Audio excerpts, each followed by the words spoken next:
Gooners, this is Alan Smith. This is Kevin Campbell. Lee Dixon. Colin Lewin. This is Gary Llewelyn. Charles Watts. Dan Potts. James Benge. Danny. Tom from the Gooner Talk here. Ryan Oakcross. Simon Collins. You may know me from the Evening Standard. You may know me for my time at Arsenal. You may know me from Arsenal or even the Highbury squad. I'm a Birdcat Wonderland. Being that physio sat on the bench next to Arsenal with my rubber gloves on. The former Arsenal physio.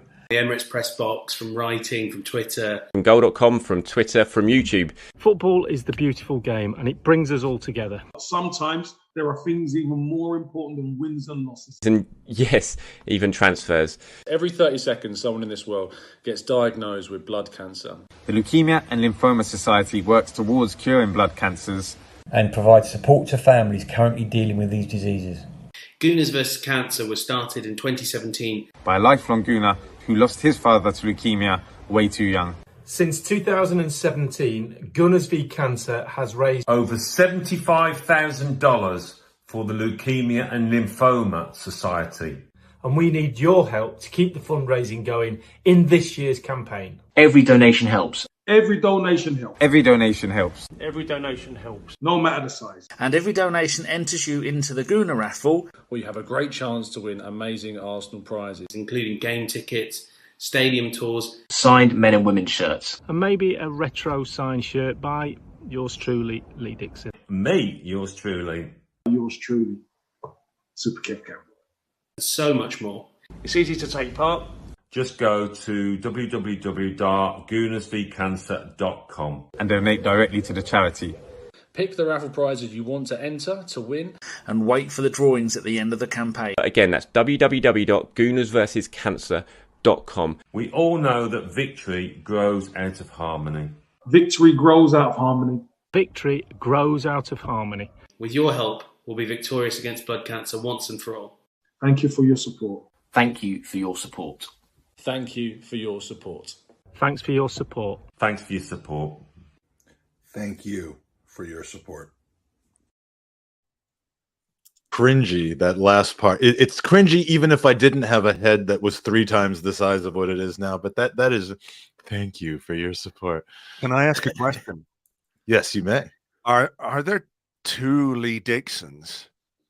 Is that what was going on in that video? Because there was like one Lee Dixon, and then there was like a separate Lee Dixon in another room. Everyone else was in the same room, same place the whole time, but there were 2 distinct Lee Dixons. Yeah, I didn't have the foresight when I did the original 2021 version of that to make it evergreen. So there were 2 things that had to be re-recorded. One was Alan Smith with the new total. And that, frankly, I haven't done that this year either. So the 75,000 is an old number. We're well above 100,000 now.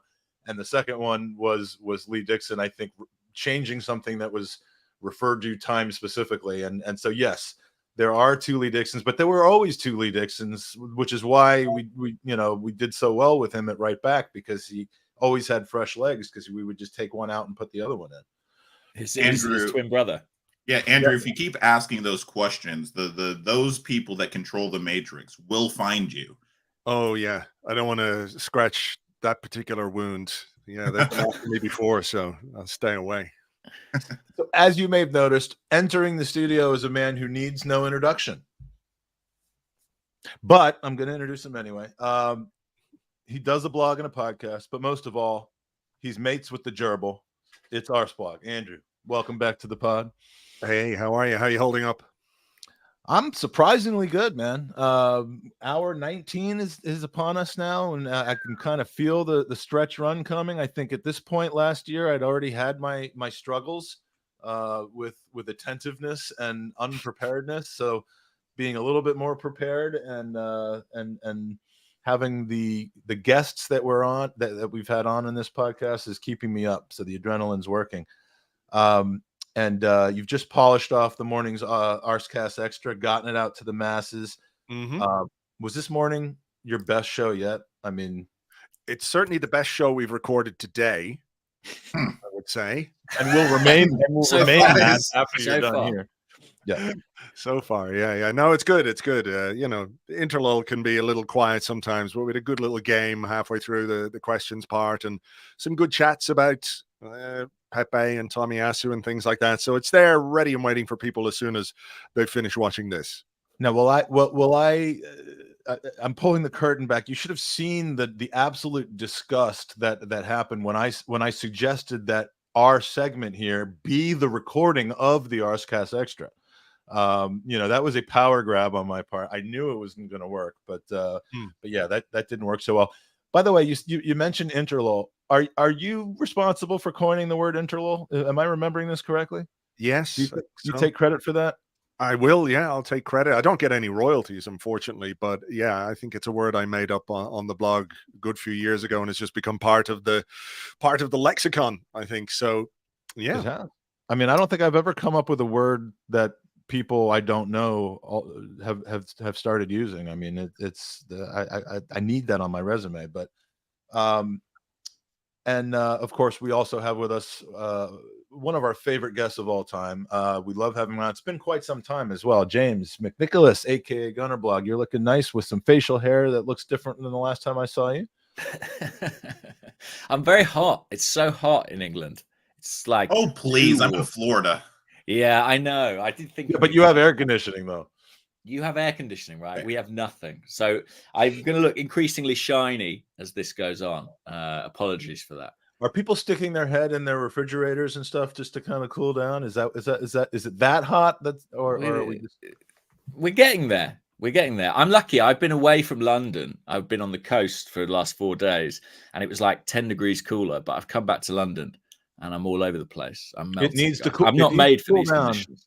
It needs to cool down in the next 6 weeks because I'm not about sleeping when it's above 20 or 21 degrees outside. So but no, I'm good, thank you. I'm marveling at your stamina, Mike. I thought our podcasts were long. Well, I if you had the kind of guests on your podcast that I've had on this podcast, you would be able to just keep going and going and going as well. But you just end up with people like Cesc Fabregas and and 7 a.m. kickoff and East Lower and all that kind of stuff. But no, I'm not even going to try to pronounce this. I'm sorry, but he listens to a race blog and has no idea what Andrew looks like. First time seeing Andrew. This is Andrew, guys. This is Andrew. I apologize for the profound disappointment, and I hope you will keep listening, obviously. So, you know what? You know how much I love this, James, and I try not to bring it up every time we see each other, but it's been a while. Question for James. Got enough panelists? Nice. Yes. I was nice very happy. Back to 2018. Yeah. I was delighted when somebody messaged me saying that Jack Wilshere in the documentary about him coaching the under-18s had inadvertently, I'm sure, used the phrase got enough balls. I'm sure it's completely coincidental, but I'm claiming credit for it nonetheless. Yes, you can certainly do that. One thing I cannot claim credit for is the bulk of the content that we're going to have in this next hour. That will be the brainchild of Mr. Aston Mack, who I know. Andrew, have you met Aston? Yeah, we have. That's right. But it wasn't in Orlando, and I know that's where James and Aston first hooked up, if not in Baltimore right before that. But don't give all the details away. Yeah, don't make a man explain or reveal all his hookups and where. Yeah, please. Who and when. Should have been forewarned. And how sweaty it was. Don't make it turned out it was not Aston. It was not me. It was actually Aston that was lying in the bed in Orlando that when James checked into his hotel room. Oh wow, I forgot about that. That was a whole thing too. Yeah, that was a whole thing. I want to say a video from the kit release about how apologetic I was and yeah, that was good. It is very, very interesting being on this group specifically because I feel like my hair is being aggressively assaulted by all of your heads right now. You're just showing off. This isn't the first three bald segment that we've done. We had FK Clive and myself on with Jared in the second hour of the podcast. That was there was a lot of baldness going on there. It's pretty bald, all right. Yeah. Yeah.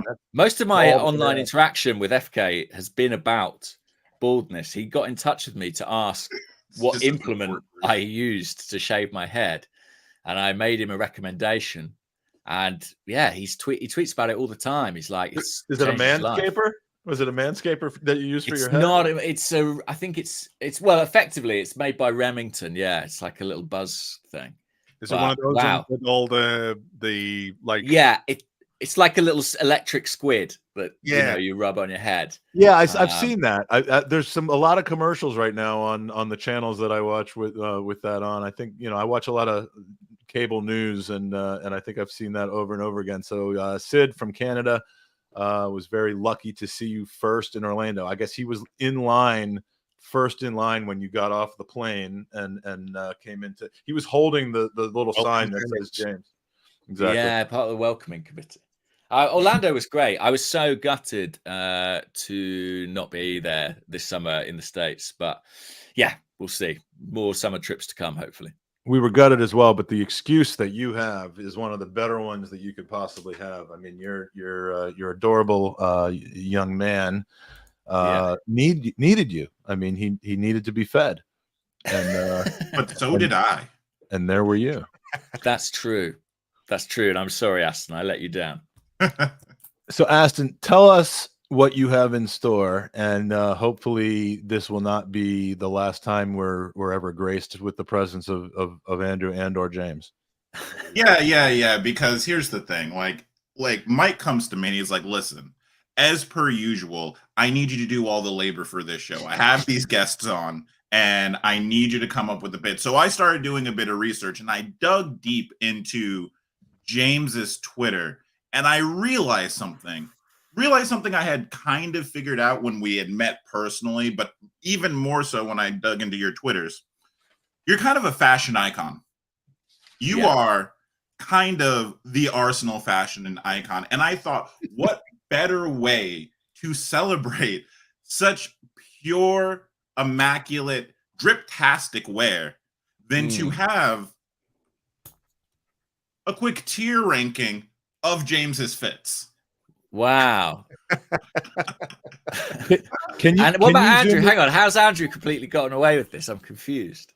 I don't have as many costumes or prosthetics as you. Are you able, Aston, to kind of pull the little magnifying thing that will enlarge the screen a bit?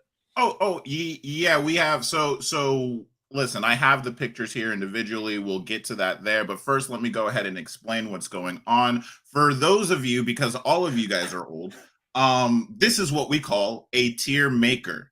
This is what the Gen Zers do, right? We have here several categories. We will place James's pictures into these categories. And here at the bottom, because James has no flaws. So the very lowest category is going to be drip, right? Above that, we have drippy. Then we have the drip king, drip demon, which he's hit several times.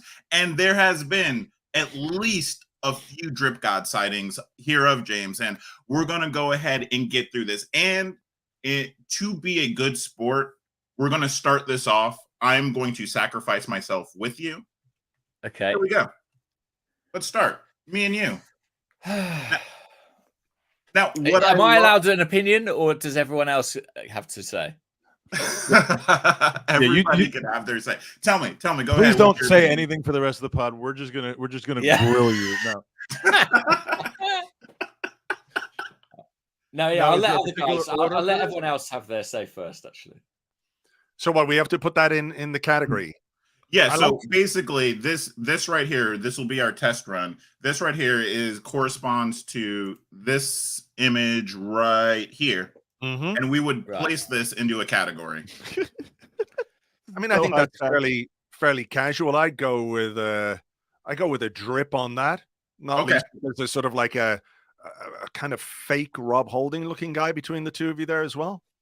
Yeah. And when I was looking at this, I almost want to give it a drippy, but then I'm in the picture and I kind of bring it down a level. My level of fashion isn't quite at the level of James. And I think that if not, we would have probably scored it higher. All right.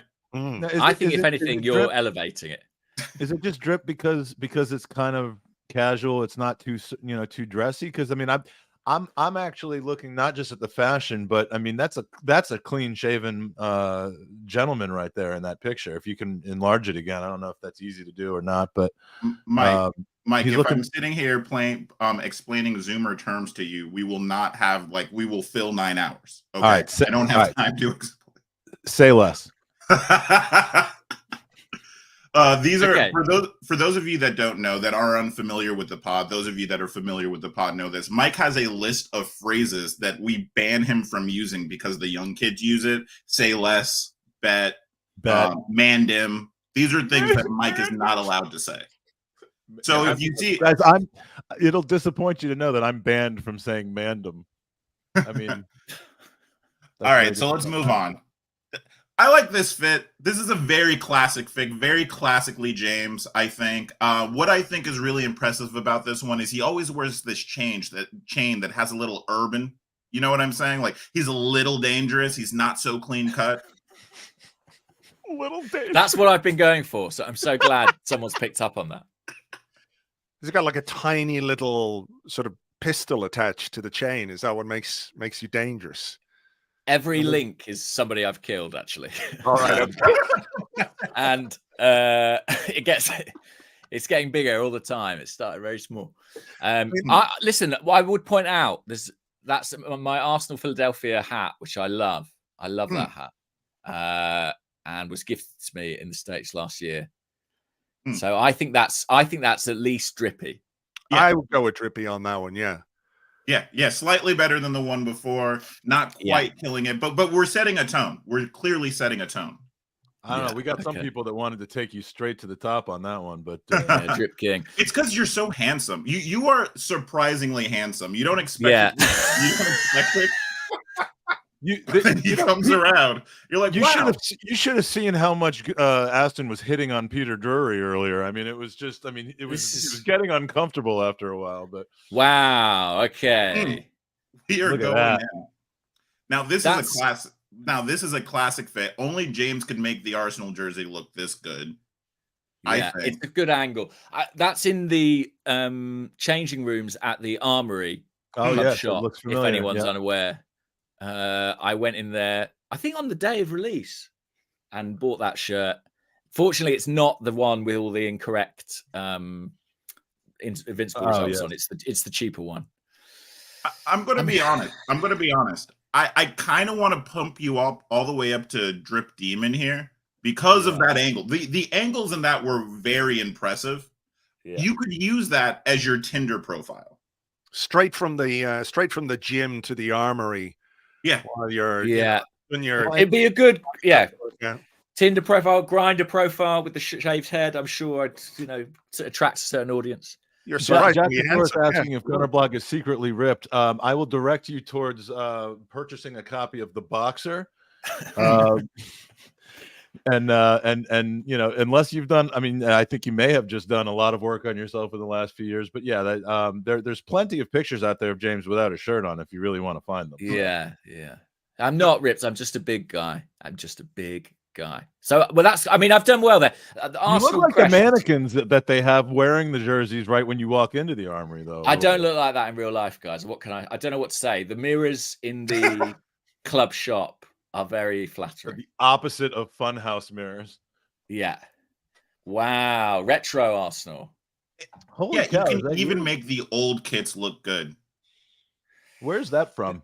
So this is from, we did an episode of Horrible Histories, which is a kids show about history, all about football. And this is a true story. It's based on a game that was played I think it was in like 1914, 1920s, not sure.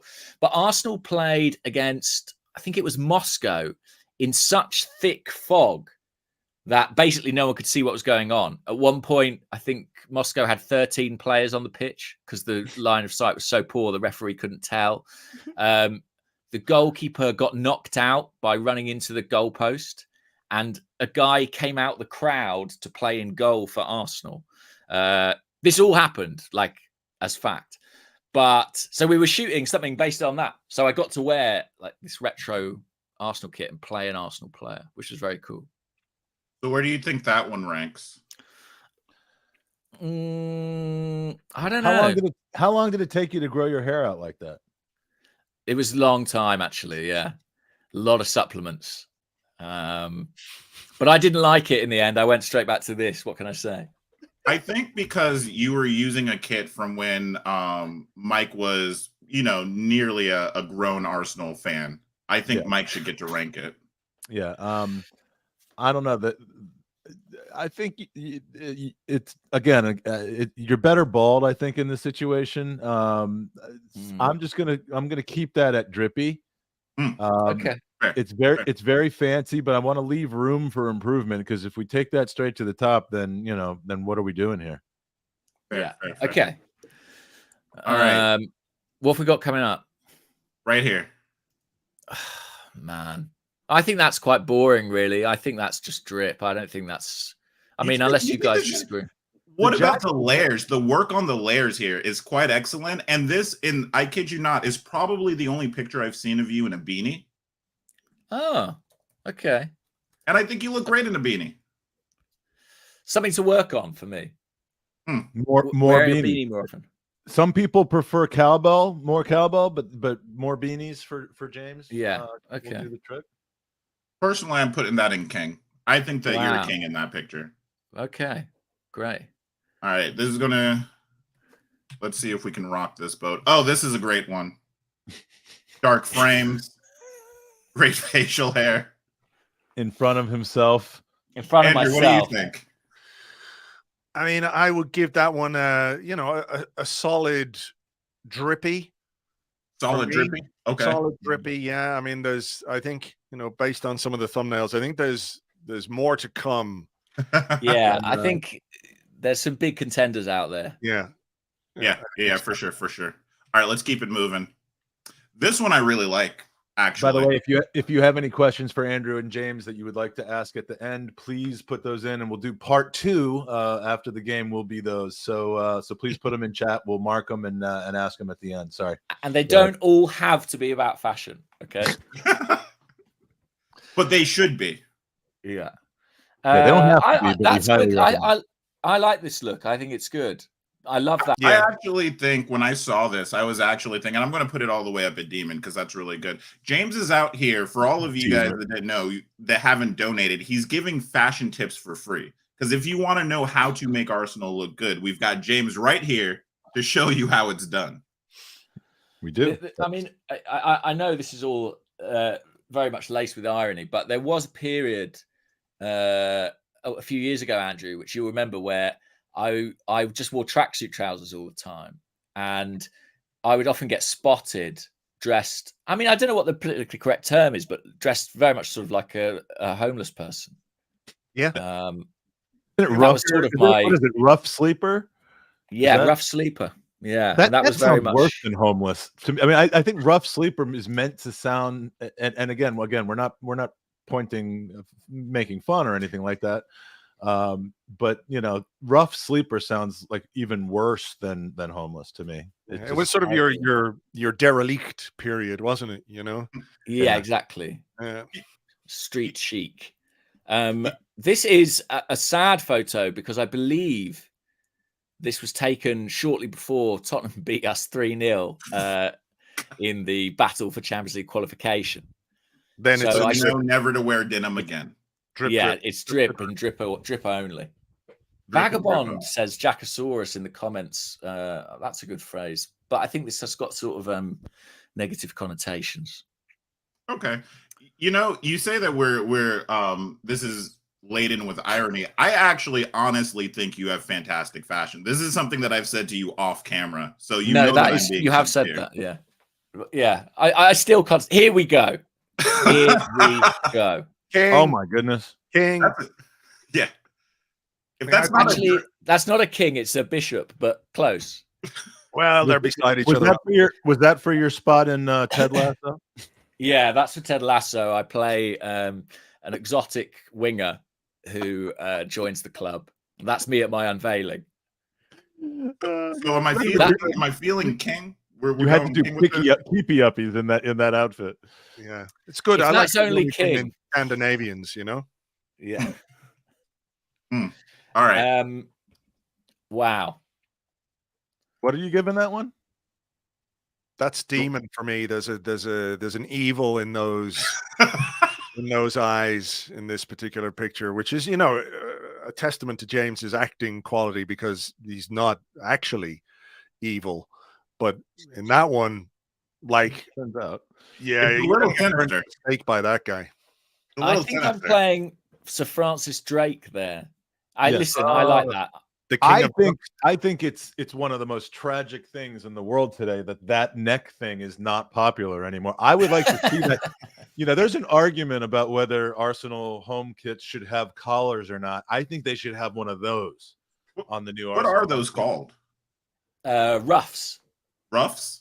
Yeah. We And if should you start, lie down like- in one, you're a rough sleeper. I thought those were called. I thought it was called an accordion. Do we Yeah, they please are start, like weird. in Arsenal's like supporters rough group? Like we all just go up to games with like Arsenal ruffs on. You guys go ahead and do that. I'm not having any part of that. It's an unserved, it's an unserved need is to get Arsenal ruffs. I mean, I'm going to get the Armory to carry them. I'm going to be the distributor. So you know what? Here, I don't even know where this photo is taken. You know, it wasn't until I saw this photo that I realized you look exactly like the last James Bond. Does anybody else see that? Drake. Yeah. Are you? No, is that a I mean, fish? in there? as long as I hold something over my face, I do look a lot like him. I should walk around with that glass more often. Just permanently. Just like this. Guys, is that James Bond? Hey guys, Yeah. Who do I? Who do I look like I've got right hair now? now, so I need that as well. Who do I look like? Could I you look like- imagine walking on this set? Do you think you could take that all the way to Hollywood? Just like put the glass in front of your face for like something that he's hired for, and just be like, "Yep, I'm here to do his job." Yeah, maybe. During the I'll writer's sign strike, up I think for auditions with like a thing of diapers like this, like, "Hey guys, I'm here The to funny read for thing the is- part of James Bond." Yeah, the funny thing is, James and I both have diapers within arm's reach, but only James has a young child. Too much information. Okay, so where did that go? That went Drip Demon. Okay. Yeah, I like that in Demon. That's old. That's old. I look young there. Is this at the Orlando Burger King or at the New York Burger King? I don't know which Burger King. It could be any Burger King. I mean, That looks I like like the crown, but that looks like the sort of picture that you are definitely wearing tracksuit bottoms in. yeah, that's that era. That's that. That's so I that reckon era that's for just drip. sure. That's I got to be love drip. this from Per, by the way. I still think this is blog, drippy though.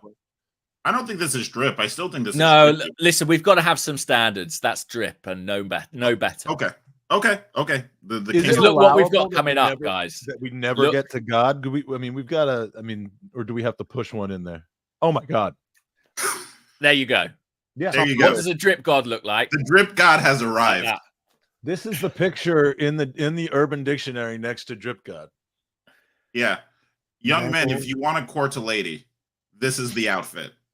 Yeah. How many people Or- did you do while you were wearing this outfit? Yeah, if you want to send hundreds of soldiers to their deaths, this is the outfit As you one wear. would like to do normally, as one is Exactly. I wont to think do. that's the Duke of Wellington. Guys, my doorbell's rung 3 times. I better check what it is. I'll be back. You go check. We'll stay here. Yeah. Yeah. And That we will only discuss him now when he's We'll away. hold down the fort. Yeah.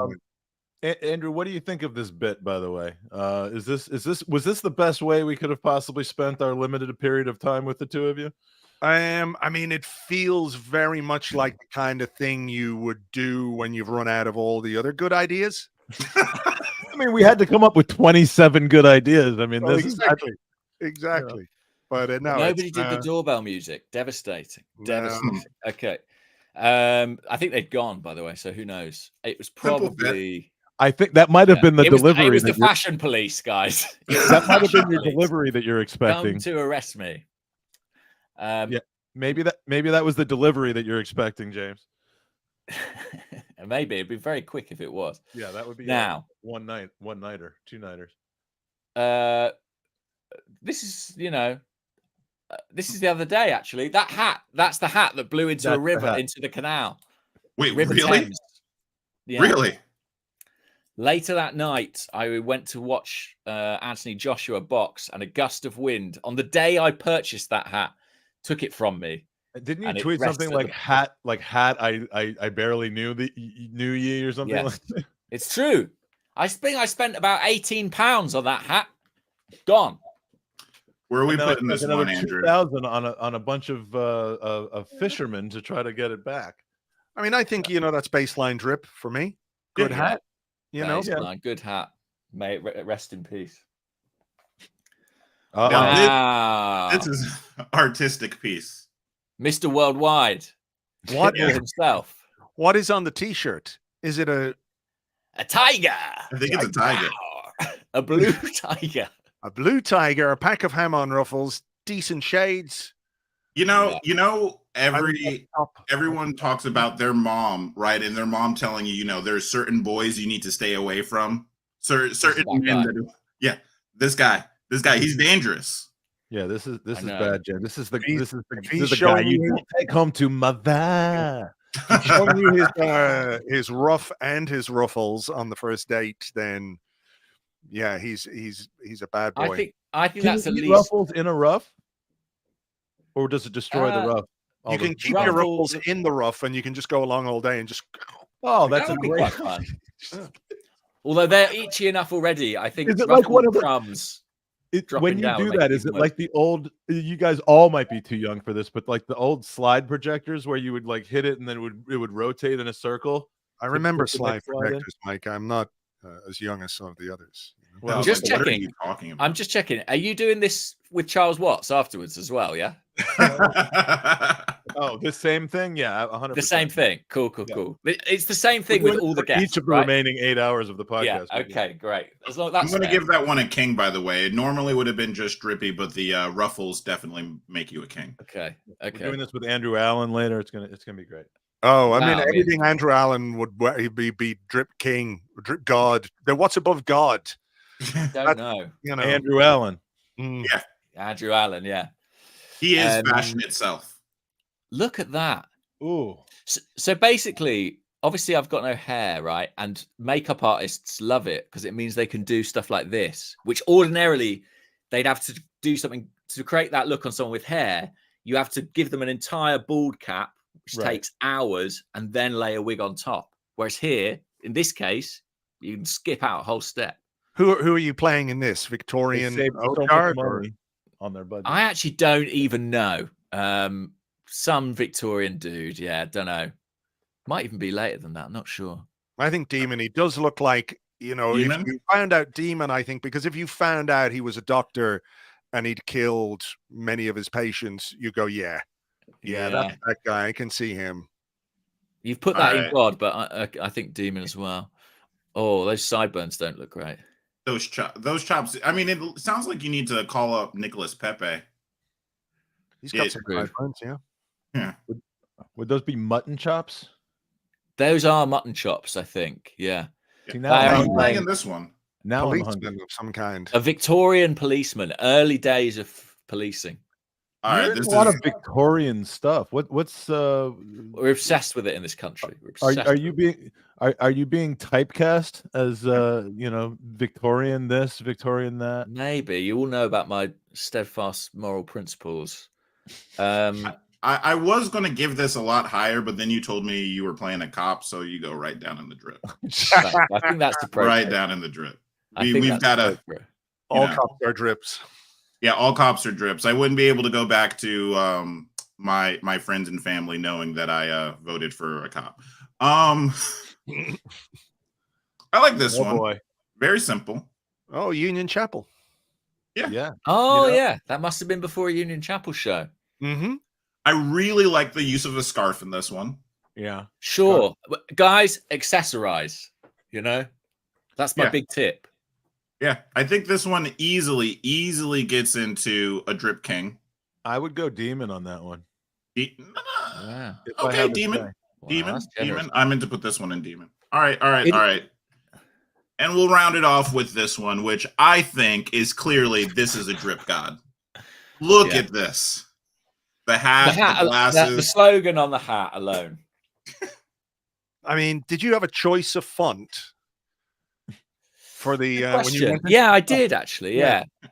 Do you 'Cause not I feel keen on like that that front? no, I feel like that really kinda it captures the essence The of let's spirit. do this. Yeah. You What know? game did you wear this in? Was this the That's United actually game? yeah, maybe. No. It's up before that. Before that. Hmm. That's the. I'll tell you what. By the way, Andrew Allen's in the comments. He heard he was being discussed and has arrived. The true Drip King is here for us to bow before him. But that's actually the current goalkeeper shirt that I'm wearing. Yeah, I was going to say it looked like the goalkeeper shirt from this It's year. a goalie shirt, which I do like that shirt. Do you have the name on the back, Hein? I've got Carl Hein on the back, yeah. And yeah, the hat. I've a lot of people interested in those hats, but I've not yet sort of, entered the manufacturing business. But if I ever choose to become a billionaire, then that will be how I do it. Well, this is how you ranked. We took 20 pictures from you. It actually looks really good. I think you fared a lot better than I thought you. It's a good this distribution. Was going to go. It's a good distribution. I think it's fair. I think there's good variety in there. There's some interesting lessons for me as well. Thank you. This has been an educational experience. A few regrets, but regrets. Mostly agreeing to come regrets. on. I've had a few. On Gooners vs. Cancer's 27-hour Pod-A-Thon is not among them, but yeah, there's still time. There's 18 minutes for you guys. Listen. If there's anything I can do to salvage our friendship, James, it's this. It's that I literally sent Mike a text going, "Hey, should we run this by James before we do it?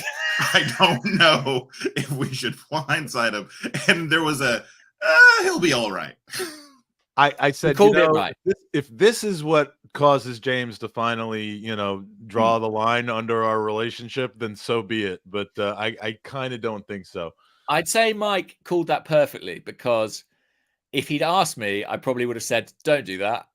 But as it is, it's happened, and we're all still friends. So I said all of those pictures have been put out by him. He's got I'd like to say that you have a fairly good sense of humor. And I said, you know what? If don't ask for permission, just beg for forgiveness. That was the correct way. And to be honest, it's been a lovely trip down memory lane. Days when I had hair, days when I dressed like a vagrant or a homeless person. So yeah, all lovely times. And my favorite thing, which is what Andrew said before, where it's if you're gonna lead hundreds of people to their death, you might as well look. You want to look good doing it. God, want to look the part, yeah. Where are the questions? Where are the user questions? I'm about to ask a question. Well, I wanted to say thank you so much for being a great sport, James. You really are fantastic. I think the nights that we spent together were some of the most fun I've had with other Arsenal fans. James can get down, for those of you that don't know. James can absolutely get down. I know, Andrew. You hooked up. Is that what you're saying? I know. I know you're not going to end up in Orlando, Andrew, but that I'm telling you, there's a club there that we saw some interesting people who you wouldn't normally think would be hanging out. And I'm not going to name names, but people. It was you, Mike. It was you. You were the one at the club nobody thought was going to be there. Well, yeah, but we had fun. We had a lot of fun. No. That's an interesting segue, because you talked about Andrew not coming to Florida, and I very much second that. As a Florida citizen, don't come here. We're terrible. It's awful, the things that we have to do here. But that kind of speaks to the values kind of that are going through this. And I wanted to say, to get sappy here for a moment, Andrew, I've been listening to your podcast. I know you hear this from everyone, but I've been listening to it for 10 plus years. You're the reason why one of the biggest reasons why I'm an Arsenal fan, right? When I was getting into Arsenal, the way that we played was brilliant. That got me in.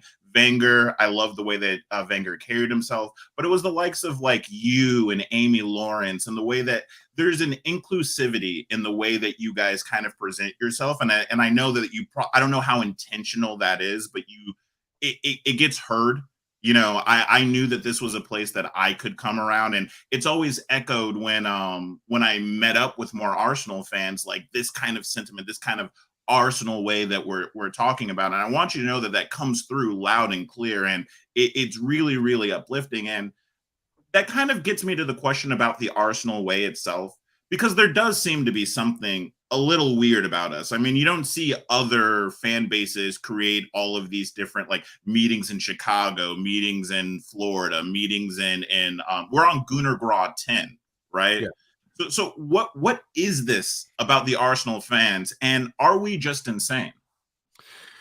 Oh, well, there's a loaded question. Well, and this leads into a question I have for you as well after you're done. So yeah, look, from my perspective, you know, I'm an Irish guy who supports an English team, a London team, and I set up a website about this team while I lived in Spain. You know, so I've always been, you know, who am I to tell somebody or to suggest to somebody from another part of the world that they shouldn't be included in Arsenal? You know. So maybe that little bit of perspective that I have, or that platform that I'm coming at this from, is obviously different from, you know, someone like James who lives in London, or someone who's grown up around the club. But it's always been like really important to me that the website, the podcast, helps people connect, not just with the club, but with other people, you know, and communities have grown up around the website, the podcast, and all the rest of it, which are amazing. And you know, wherever anybody is from, whatever part of the world, they're welcome, and they're an Arsenal fan, and we're all Arsenal fans, and that's what brings us together. And I think that's really important, you know. Yeah, and you know, kind of loaded in that question as well is y'all, and I'm not trying to out your ages here, but you guys have been Arsenal fans for some time now, and you've seen the fan base go through several iterations. And I'm wondering, is this what we're going through now? This togetherness, this camaraderie, is this what happens every time just we're good? Or is this something unique? Is there something changing about the relationship with fans and the clubs themselves? I mean, I think the way people connect with the football club is changing all the time, you know.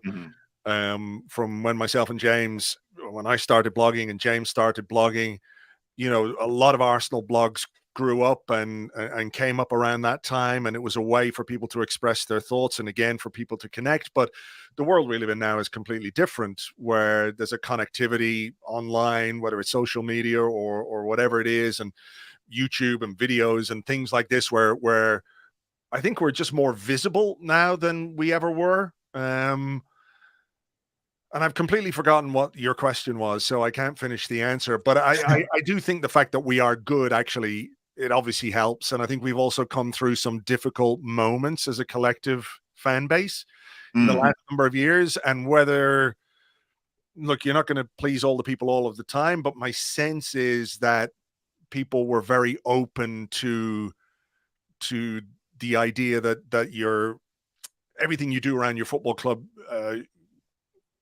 is positive, or it makes a positive impact on your life. I think we were ready for some good times, if that makes sense. And I think obviously what's happening at the club and on the pitch is helping in a big way. But I also think people wanted it.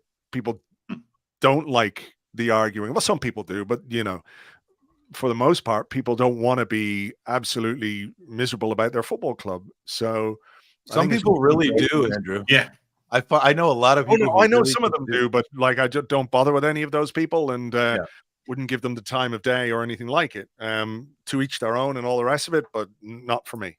Remember when you used to do this bit, the angriest fan in the world? Angriest man on Twitter, yeah. Yeah, it was. Yeah. It was fantastic, you know. And I want to ask you this, James, because Andrew kind of hit on it. You know, there's an increased visibility, but there's also we were ready for it. It's almost like Arsenal fans, after especially the banter era, we needed a therapy, kind of like we needed to get together and kind of heal some of these wounds. But, you know, I'm finding too recently, because of that kind of dynamic that we've had of coming together and healing, that these last few years, let's face it, it's been a crazy few years as far as the rest of the world goes on. I mean, the world's absolutely mad right now. You have environmental issues, billionaires, all the like. And I feel like, you know, as these different things kind of pass us in waves, you know, we have the Rubles, or what's his name, the Spanish guy that's stepping down today. How, as a fan base, do you think that we've responded to these things? Is this something that you think brings us together, kind of this Arsenal way of looking at like these perspectives and these different events happening around the world? I think it probably does. I mean, I think there's a relationship between world events and our relationship with our club, in that, you know, you speak about geopolitical events and troubling times on a global scale.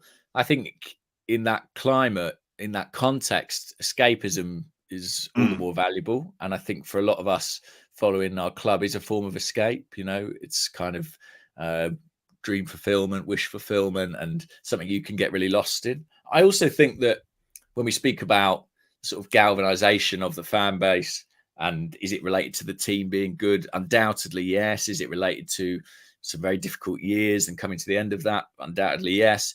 But I also think maybe when we step back and we look at it sort of on a grander scale, I think it will be difficult to kind of ignore the impact of COVID and the lockdowns. You know, they really robbed a lot of people of their sense of community, certainly their opportunities to congregate in groups, be that in a stadium or in a pub or just with friends watching a game.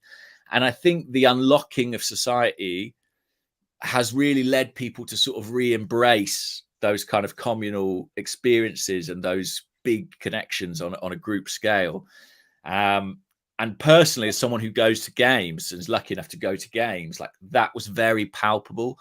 People's delight in being back in a stadium again and sharing in that experience. And I'm sure that's reflected, you know, in supporters clubs and Arsenal pubs like across the world, and even online. Like, you know, naturally your communal instincts are kind of fired by being robbed of them for so long. I think that's been a significant thing in the kind of turnaround we've experienced. And I think there's an element to that which I wanted to bring up as well, because since COVID ended, there's been a large kind of increase in a certain type of event. Not that they weren't happening before, but I mean, you know, 2 years running at Union Chapel with Elliot, in New York with Elliot, Andrew, at the LA VIP event with Elliot. But you know, and even a show that Elliot did at the Arsenal Tavern that I think, James, you were on the panel for, and I served beer to people. That was my role at the time. But you know, we're seeing more and more the live panel discussion. Tom Canton ran an event last year that I was fortunate enough to be invited to be on the panel with FK and Bailey and Harry Symeou and we're seeing a lot of these. I ran one for Gooners versus Cancer. I love these things, and having put them on live, having been involved in them, you know, not necessarily to the same scale as yours, although we did have the same sound guy, Super Gabe. It's definitely a different experience, and I know, and I've seen the experience for supporters for these live events, and you know, second to maybe only having the players come out and do these kinds of events, which we know in the middle of the season is just not going to happen. It provides joy to so many people. So, I mean, Andrew, you were going to the Tollington and meeting with people and doing that sort of thing, but these events, I mean, I'm kind of trapping you with this, but do you enjoy doing them? How has that kind of enhanced your relationship with your kind of consumers, I guess, of your podcast? Yeah, I mean, we've done a few live pods before, actually. Myself and James, we did one we did a few actually in Union Chapel upstairs, and we did a place called the Garage in London as well. And they're always great. I mean, the slight difficulty with football live podcasts, you know, is a sort of shelf life element to things, you know, where games come and games go very quickly. So there is that to take into consideration, but they're great fun. Like, I mean, I have to say, I got a bit nervous last time. I was certainly nervous before the Union Chapel event in May at the end of last season, but that was mostly because I was staring at my watch waiting to see, was Ian Wright coming? Is Ian Wright going to show? Yeah. And eventually he got there and it was great, you know, but they're so much fun to do. And like, whether you're doing a live event, and I'm sure James will back me up on this, whether you're doing a live event or you're at a game or you're somewhere and you meet people who like what you do and enjoy what you do, it's always brilliant. You know, it's always great to have that connection with other fans and other Arsenal fans, I guess. You know, I'm always sort of blown away by the level of support and just how nice everybody is, you know. While the people we don't mention are sitting online all the time going crazy and being angry, the good people are actually out there in the world. Yeah. You know, meeting you and shaking hands or whatever it might be. It's always amazing fun. Yeah. Let me No, I was going to ask you something. The same thing I asked Eddie and Kedia, ironically, which is it odd having fully grown adults that you have never met before in your life be obsessed with you and have their happiness tied to what you do? No, I mean, not odd, because what we do is sort of public facing, right? Like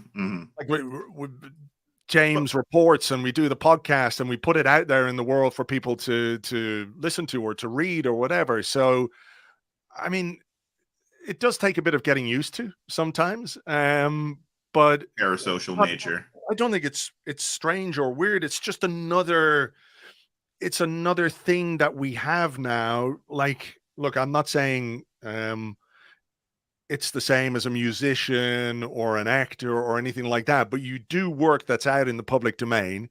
And I guess through that, you're going to create people who are, I hate to use the word fans, really, because it sounds a bit up myself, but that's, I guess, what they are. Is like, you can be a fan of a podcast in as much as you can be a fan of a musical artist or whatever else, you know? So look, it's always amazing. And I think it's an important part of what we do is acknowledging that the people who download and listen and read and subscribe or whatever it might be, you know, are really important to us.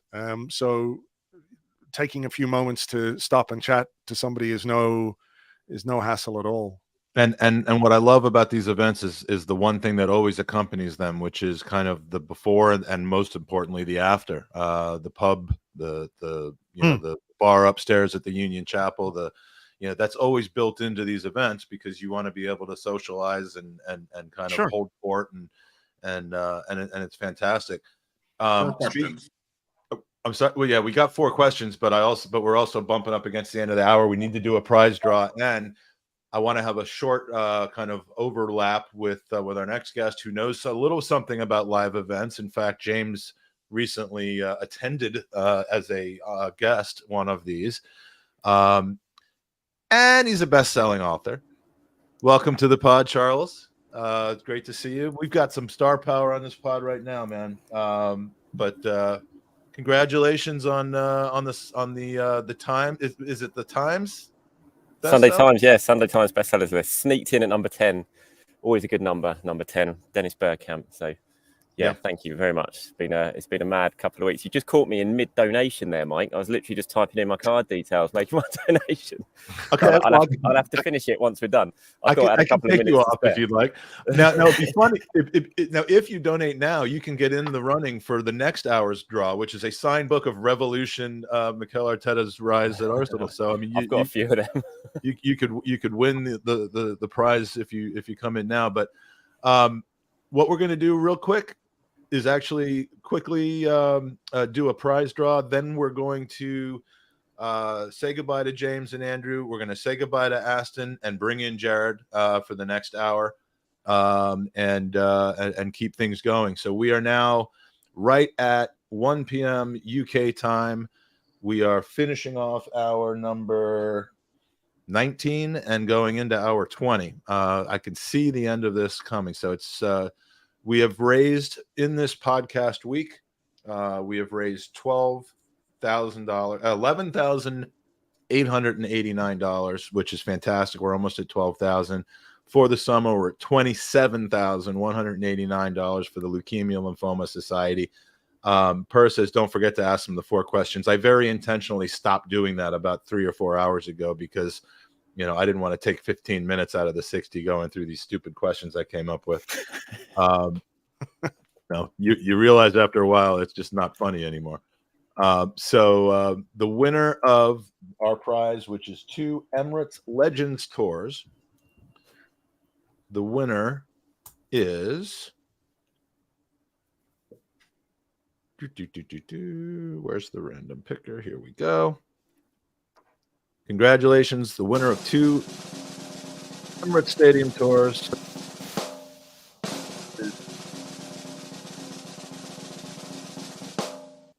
I actually had to wait for the second time to come through. Sarum Sundaresan has won his second prize of the day. Thank you, Sarum. Siram, I hope I'm not mispronouncing your name, but congratulations, Siram. You have won 2 Legends tours, and we will coordinate whether you'll be able to use those. But I don't. There should be no no expiration of that. You're in San Diego, California, so can't use them, we'll swap them out for something else. So that is the prize draw.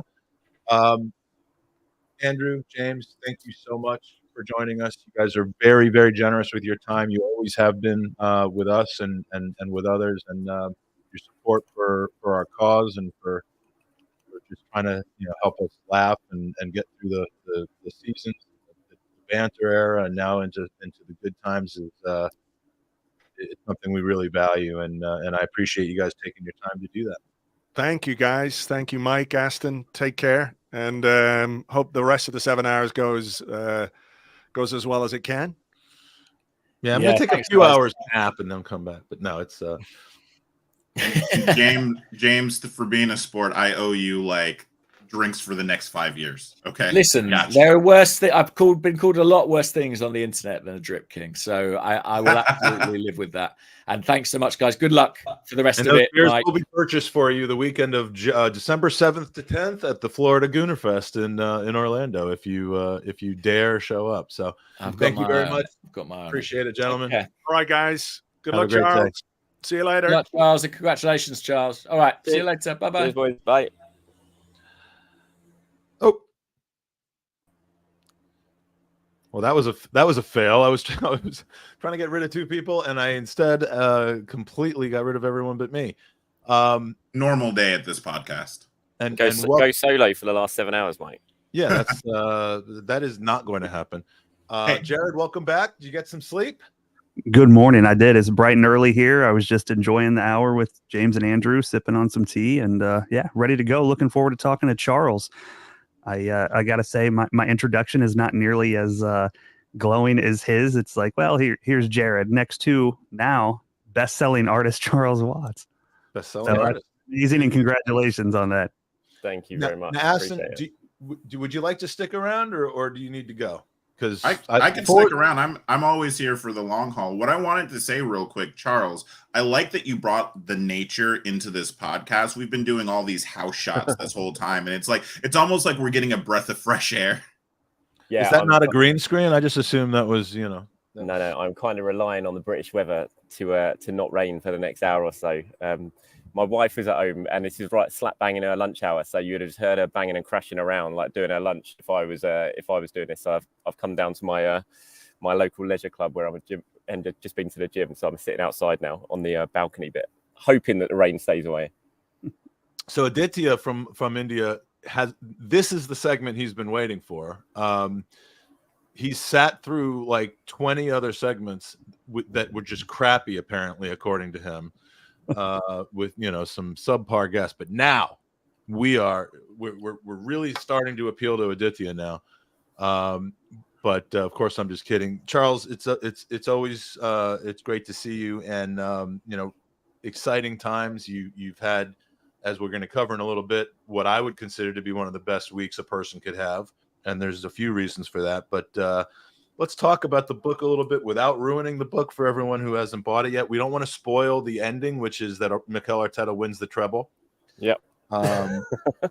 But silly question, I guess. But what was the genesis of the idea? Kind of when did you decide? At what point in time, relative to what we've seen over the last 3 years, did you decide to start writing this book? And kind of what was the process of bringing it all together? The access, give us a little bit of behind the scenes. Well, I mean, the idea it's always been my idea to write a book. I think from when I first got into journalism, it's always been a bit of personal ambition of mine. And if I was going to do that, it was always really going to be about Arsenal. It wasn't going to be about anything else. And I mean, to be honest, the genesis of this, the idea of this was I was approached by the publisher in sort of February time to discuss the possibility of doing it. February of this year. February this year, yeah. So it was very, you know, it was a quick turnaround, and Yeah. and they approached me, and we sort of sat down, we discussed it all, and it just felt right. Like at the time, obviously Arsenal were top of the league at the time, and it would have been fantastic if Arsenal gone on and won the league and given it the dream ending that we all wanted. But when we were sitting down the first time, I started having discussions about it. It was never dependent on Arsenal winning the league. It was like, if Arsenal don't win the league, we're still going to do it, because the story of the last 4 years, that from MIkel arriving, from picking a club up from where it was, from the sort of the difficulties of COVID and the stories of getting the squad rejigged, you know, everything about it, it just made for a good story, I thought. And, you know, last season, win or lose, was such a dramatic journey for everyone involved, for Arsenal, that it just kind of felt like a good story, whatever happened. And yeah, and I believe it is. I think it's certainly been well received, which I'm very, very grateful for. And as much as MIkel's kind of the central point of it, of course, it is very much about MIkel. It's about Arsenal as well, and it's about the journey that we've all been on, and it's about the way the club has reconnected under MIkel, and how the fans have bought back into a club that, you know, it got very fractious and divisive, and it didn't really feel like Arsenal anymore towards the end of Arsenal. And even during Unai, obviously we had the sort of uplift initially, and then it quickly reverted back to type. And it's kind of been about that journey, and so everyone just remembering how fun Arsenal is and how much we all love Arsenal. And so it's all that sort of packed into 4 pretty dramatic years. Yeah, and I mean, the book has just absolutely been flying off the I guess there's no shelves anymore, but the virtual shelves. Do you know what the category that you are ranked in on Amazon is? What the category? No. Do you? You are management the number skills. 1 book in management skills. There you go. You know, and I guess, I mean, management skills is, you're not necessarily providing management skills through this, but you are covering someone who has some pretty exceptional management skills. But if you're going to be in a category, be number 1. That is a good category. And you are number 1 by a long shot on Amazon. So congratulations for that. We spoke a little bit before about how you are number 10 on the Sunday Times bestseller. Are you hoping to slide up those charts? I mean, is it like, I don't know. When you look at those charts, you see how many people seem to be in there for like 1 week and 1 week only, when they're going in at 1 and then they're out again. So I don't know. I don't know. I mean, I'm happy I've been in it for 1 week. You know, I've never ever imagined that was going to be the case. You know, sort of build up to release date, you never know what to expect. You know, are people going to like it? Are people going to buy it? Like when I went to the launch night at the Tollington, I honestly thought I was going to walk in, there was barely going to be anyone there. It was going to be my dad and brother sat there, and then mountains of books. And, you know, I was blown away by what happened at the Tollington. It was a crazy, crazy, overwhelming night. And that's just continued with, you know, sales in week 1. So whatever happens from now, you know, I'm just so thankful for the support. And I'm really, really glad that it seems to have struck a chord with people, and people seem to like it. Yeah, I mean, look, we there's a lot of hungry people out there to read and kind of get in behind the scenes as far as Arteta. We all know what we think about him, but to read kind of how this all started gaining steam is something people want to do. And honestly, the fact that you thought it was going to be empty, other than a couple family members there, tells you everything you need to know about Charlie.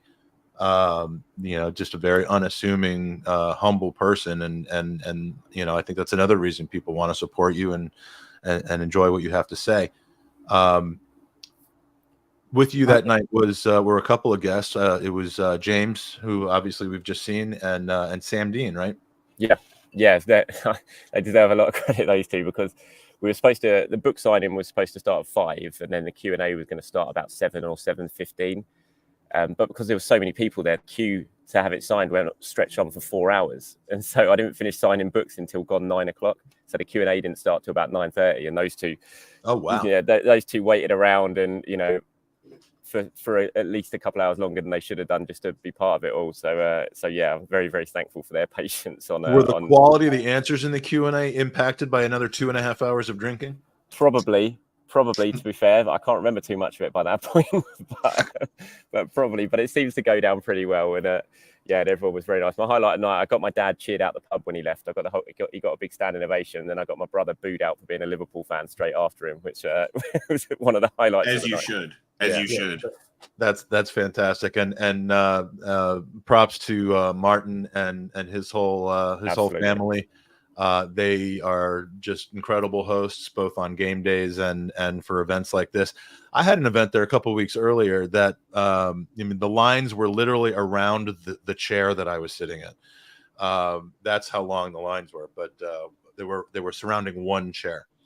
But no, it's I just really enjoy my time there, and that's always where you and I get together on. But we got to do it sometime not on a game day, because it's a bit hard to really get too much time and chat together there. We'll do it at Highbury, so I'll reach out to you the next time I'm over. But so has the book sold out? Was like the first printing sold out, and what happens then? They have to like hurry up and print more, or what? How does that work? Well, I hope they print more, because the new ones are going to have Sunday Times bestseller printed on the front. So I very much hope they print more. I think it certainly sold out of a lot of the bookstores. Like Goldsborough Books in Covent Garden did a run of signed books, which was, while stocks last, and they lasted a day. So I went back in, I had to sign 200 of them the other day, which was pretty mad, just seeing 200 stocked up and having to sign them all in a row. So yeah, they sold out very, very quickly. And I think a lot of the bookstores, like the bookstore on the night at the Tollington I've forgotten their names now, which is really annoying, but they came down and were a brilliant part of the night selling the books, and they completely sold out straight away. So yeah, like I said, I've been blown away by the reception of it all, and yeah, hopefully. So we've got the paperback updated version coming out next year as well. So I'm going to have to start working on that at some point soon. So that's to come. The US releases in November. So lots of sort of exciting landmarks to go over the next year or so with it. Now, do you know the name Gavin Osborne? I recognise the name Gavin Osborne. Who is this? Tell me. Gavin Osborne, I believe, is a musician or somebody like that, but that's not why I'm asking you. He is the narrator of your audio book version for Audible. There you go. That's why I know. That's why I know the name Gavin Osborne. Yes. Now, did you not have the opportunity to narrate your own audiobook? I mean, I did. I kind of did, but honestly, it would have been so bad. I would have been awful. I would have been stumbling over every word. I was thinking about it. I was like, I've got to have a professional do it. I can't. I'm a dreadful talker at the best. I would have done it for you. I would have been happy to do it for you. No, imagine honestly, if it was in an American, like a Yank accent. That would have gone down well. And I just insisted on saying soccer instead of football. That was absolutely driving people crazy. Yeah, honestly, lots of people have asked me about that on my YouTube and stuff, and they're saying, "Why didn't you do it? Why didn't you do it?" But it would have. I just think I'd have ruined it. It sounds like a good idea to do your own book, but I don't know. It would have been a struggle. There's another thing you have to be careful of, and if you're familiar with Howard Stern, oh my God, that's funny. That is. Could you imagine? Could you imagine how incredible that would have been? I love Sebi so much because this is how his mind works. If he had troops do your audiobook, that would have been. I mean, I would have paid $1,000 for one audiobook download. My God. But I lost my train of thought because of Sebi. But the other thing that you can get you in trouble when you do your own audiobook is people will take that and slice and cut it up and make you quote unquote say things that you would not want to be quoted as having been said. Howard Stern. Are you familiar with Howard Stern? Yeah, I know Howard Stern. His guys, his Sal and Richard and stuff. They will cut up they've cut it up like Barack Obama and Oprah Winfrey, like their audiobooks that they've done, and made. I mean, 60 to 90 second long of the filthiest things you could possibly. I mean, just cutting words and splicing them into each other. So you would. It is safer not to do your own book, but Gavin Osborne has narrated 43 audiobooks, including yours, including Viral, The Search for the Origins of COVID-19, A Brief History of Lager, The Wonders, Lifting the Curtain on the Freak Show, Circus, and Victorian Age, and Hell is Around the Corner, which I think is the best book ever written about Eric Ten Hag's career, and of course Revolution, The Rise of Arteta's Arsenal. So the audiobook, I think you've made the right choice by not doing it yourself. But Do we have any questions for Charles so far? I'm gonna try to interject them into the pod rather than save them all to the end and then not get to them. Yeah, we'll try and save some as they come in. One thing that Charles said that kind of surprised me, I wasn't aware of until now, is that the concept for the book, it was just sort of conceptualized this year in February to it now being September, and it's already out and released. And it really surprised me. And that Mike and I talked to another Arsenal author who is releasing his 5th book right about now, and he spoke about how difficult it is to write a book. So for someone who's a first-time writer, did you have a difficulty putting it together that quickly, or was it one of those things where it's such a passion project it made it easy for you to complete in a relatively short amount of time? No, it was really difficult. It was really difficult. Given it, I was doing it on top of my, my job at the time. I was at Goal then. Arsenal was slap bang in the middle of a title race, so it was really difficult, and 2 young kids who I was trying to bring up at the same time. So yeah, when I kind of thought about it for about 2 weeks. They're now in a safe home. They're being taken care of. Yeah, they are. And I sort of weighed it all up. And the fact it was my first book, and it was a big step into the unknown. I didn't really know what to expect. And I said yes. And then I remember distinctly sort of looking at the first open page when I thought, right, I'm gonna dedicate a few hours to trying to get it off the ground now. And I remember sitting there thinking, what the hell have I done here? 75,000 words ahead of me. And it was really difficult times. I did get into a routine pretty quickly, which was great. And I think it's kind of like a long car journey. When you get over halfway and you start counting down rather than counting up, it was a really nice moment. And the hardest bit, I tell you, was right at the end, which is really odd because the way I sort of did the book, I always wanted the start to be about MIkel as a player at Arsenal, the first part of it about that, and then I wanted to include him going off to Manchester City and cutting his teeth under Pep and talking about his time at coming through at Barcelona and his his sort of obsession with Johan Cruyff and things like that. And I really wanted to start it like that, and then the end of the first sort of chapter stroke section was him being appointed as Arsenal manager. And from then on, I sort of just cut it down season onto season as the journey's gone on. And it was all going pretty smoothly. And I got to the last season, which I thought this is going to be the easiest one because it's so fresh in the mind. It's literally just finished. And I really struggled, especially towards the end. I lost my head a little bit. And that sort of writer's block that everyone talks about, I'd never experienced it until right at the end of that, and it was really getting to me, and I knew my deadline was coming up and I just couldn't do it. I started moving to different places to try and work to see if that could help. I'd go into town, I'd sit in different coffee shops, I'd go into the library and stuff like that just to see if it would help. And it was a real struggle just sort of finishing it, which was really odd, and I wasn't expecting that at all. I thought that going back to the 4 years ago, which is, although it's not that far away, I'd forgotten most of it because there's been so much has happened since then. I thought that would be difficult, but it was the more recent stuff that I just found a lot more difficult to put together. But yeah, when it was finished, it was so nice. I remember, and I spoke about this a couple of times, the sort of feeling of finishing and writing that last word and putting the last full stop. And I sort of threw it back to a memory I have of when I finished the only half marathon I've ever run. And when I crossed the finish line thinking, bloody hell, I'm never, ever doing that ever again. And I had that same sort of feeling when I finished the book. But now it's a few months on from that, and I've seen the results, and I've got the book, and I've seen it, and I've had that memory of opening the box and seeing it for the first time. I absolutely would do it again if I got the chance. But at the time when I finished it, it was just like, no, that's it. I'm not letting myself in for that again.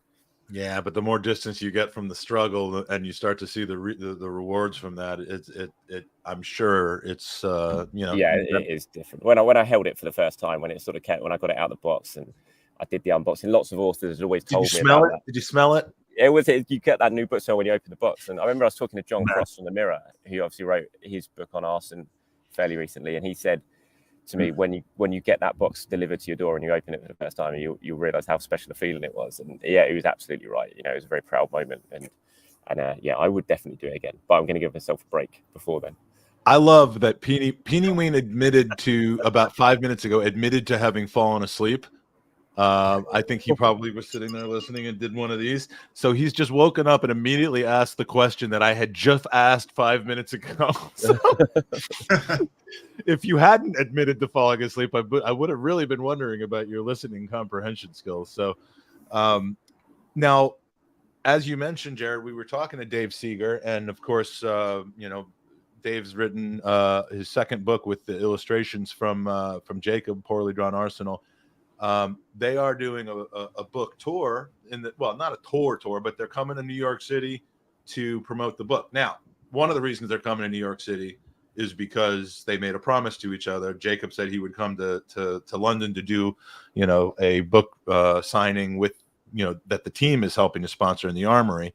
And Dave said, if you come to London, I'll come to New York. But I mean, the buzz in Arsenal America and the groups that we're all part of on Facebook and so on is, I mean, people are aware and buying and reading and listening to your book. So anything being considered as far as coming over to the States to meet some of your book buyers?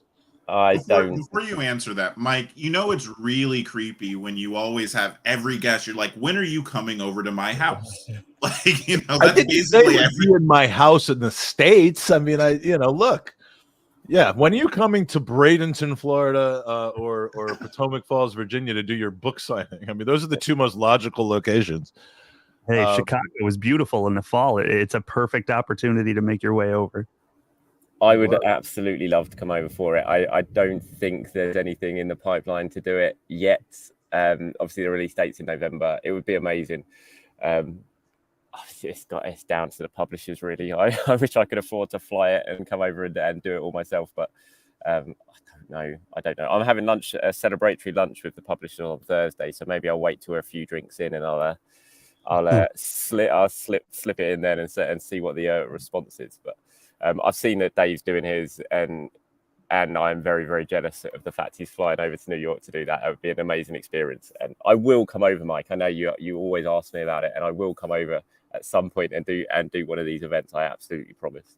And you have to time it in a city and at the time of a pay-per-view somewhere, and we'll catch that. I still can't believe you didn't come over for All In at Wembley. We will get to that. Sebi's a big wrestling guy, and he keeps putting in these things where we should watch Survivor Series together, which would be right around Thanksgiving. I think it normally is that Thanksgiving weekend. So, any funny stories from the book signing at the Tollington? Anyone that kind of like took you aback that was like so? Yeah, someone flew in from Kenya for it. Wow. Yeah, I couldn't believe it. Honestly, I was blown away by some of the stories. It was really touching, overwhelming. A lot of the stories about people coming up and saying, you really realize how much of a part of people's routine you are, which I'd never really thought of before. And so many people said how important just watching my show on YouTube and stuff was especially during COVID times in lockdown, and they were really thanking me for it. And I just don't. It's not something you ever really think of. You just kind of do what you do, and that's it. And it's when you actually sort of get the opportunity to meet the people who support the stuff that you're doing, and they tell you those sort of stories of how important just listening and watching you is to their daily routine blows me away. And people have flown in from America and from Canada. They were kind of tying it in with the United game as well, but they came over for the signing, which was amazing. But one guy literally flew in from Kenya to do their book signing and then was flying back again, which he came in at 4 p.m. and then he left at like 11 p.m. He flew in the day before, I think he said it was. He said he was literally out in like the plains of Kenya with wild animals like the day before, and then he flew over for the book signing. I can believe it. Explain that to your kids. I introduced my dad was sitting next to me. I had to introduce my dad. The dad, he's flown in from Kenya for this. So it just blew me away. It still does, and it's a remarkable thing. And there's so many of the stories that people were telling me. It really was totally overwhelming. Can you imagine he gets back to where he was before, and he's got this prized possession of this book in him, and one of the wild animals just comes and like knocks it out of his hand? Because Africa is just wild animals everywhere. I didn't say that. Listen, but Charles, I've got to ask you, you've been doing let's face it, you were writing at The Athletic, then you did the YouTube thing, now the book. You've kind of blown up as far as visibility is kind of concerned. What's that like explaining that? Because you were talking about explaining, somebody flew in from Kenya to your dad. What is it like explaining to your kids, oh, I've got to go now. There are massive lines of people waiting for me to go sign books and stuff like that? Yeah, pretty mad. I mean, they're 7 and 8, and at the moment, and my daughter keeps saying, "Are you famous? Are you famous?" Because when we go out on holiday and stuff, people come up to me and ask for a selfie in like Portugal and Centre Parks in England, and we go on holiday and we keep getting, people keep coming up when I'm with my kids and saying, "Oh, are you Charles?" Like we were at Centre Parks the other day, and well, not the other day.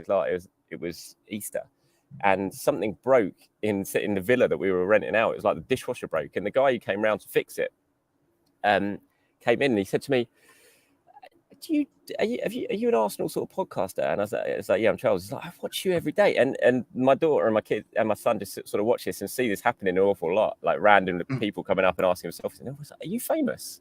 I was like, no, I'm not famous.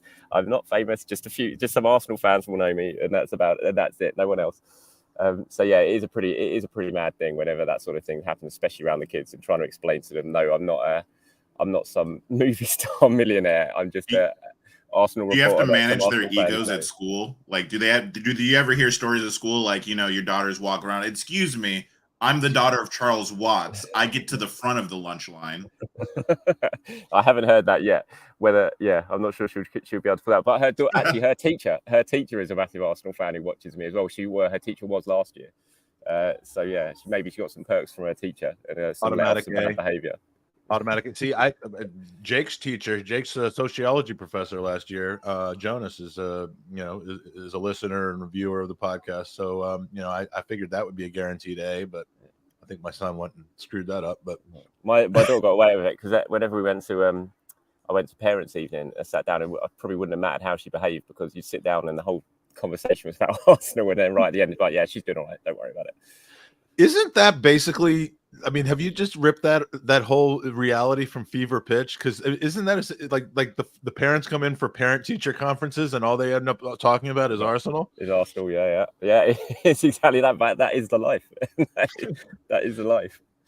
So you didn't ask for these powers, but it's the life. It's the responsibility that's been hoisted on you, and boy, do you wear that fame proudly. Yeah. Now, speaking of famous Charles Wattses, and I'm not actually about to make the reference to the music, but are you aware that for some reason a fake imposter account ended up being, I don't know how people couldn't tell the difference between Watts without an H and Watts with an H and the complete ridiculousness of it, but with the Thomas Partey injury, it was being rumored, it had been leaked. Some of us knew that it was legit. Other people were trying to say, no, it's not. And then a Charles Watts parody account comes up and says, there's nothing wrong with him. He's expected to play tomorrow. And I have never seen so many people, like in my Facebook groups and chats and all that, repost that and not realize it was not you. I know. I didn't actually see it, but I only sort of worked out that it happened when I kept seeing people in my mentions sort of tagging me in and said, no, Charles Watts says he's okay. And I was like, what is this about? And then I sort of clocked what had happened and I saw the post. Yeah, it's not the first time it's happened. It happens a lot, but it is mad how many people kind of fall for it. But I suppose without the blue tick and Elon's big idea, it's even harder now. So for some people, you just don't really clock it. You don't look too hard. And does it ever follow you into real life? Like, do you have any like real life imposters like using your clout to try to get into like different spaces? Not that I know of. It'll be funny if that is actually the case, but no, certainly not that I know of.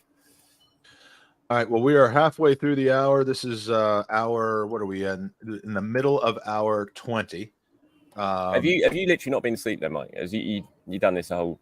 No, I got on at 6 p.m. yesterday UK time, and we've been going straight through. My only breaks have been 30-second breaks to get up and take care of some business. Well, I'm glad you said that because I was listening to the Arsecast for you and Andrew yesterday when you were talking about having to wear a diaper, stroke nappy here in the UK. No, that's not. I did an Ashley Cole and nearly crashed my car when I heard that. And yeah, that's not going to happen this year. But anyway, I told him just to sit in the pool the whole time. It'd be the exact same thing. If I was in Florida, if I had been in Florida for this show rather than in Virginia, I may have done that. And I'm not sure if it's healthy to be in a pool for 27 straight hours, but I would have absolutely considered that. So just a quick update. If you can, please, if you haven't yet, go to goonersvcancer.com. That's the reason why we're all here together. That's why Charles has agreed to come on the podcast. That's why all of our other great guests that we've had on and that we will be having on have agreed to be here. And we're doing an incredible job. Thanks to you and thanks to our guests. So far, we have just crossed a threshold. We are now, for this podcast event, starting on Tuesday and straight through to right now, have raised $12,014 and 24 cents. And I'm thrilled by that. We are about $1,600 away from doubling our take from last year's Pod-A-Thon. And it's just amazing. That just shows you the trajectory that I think that we're on right now. And we've raised $27,314 since the beginning of this campaign in the middle of July. And we've got 10 months still to go. So there have been over 200 of you that have donated for the podcast. We have 203 people that have donated. And I want to name just a few of them real quick to give them a shout out. Jordan Whidden from Frisco, Texas. Kevin Laidlaw from Berkshire. Kieran Patton from Monaghan. I'm guessing that's going to be Ireland. But I could be wrong about that. Lars Silverdahl from Borlange. I forgot. Is Borlange, was that Norway? It is Sweden. From Sweden. We've got Laura Burton from Birmingham.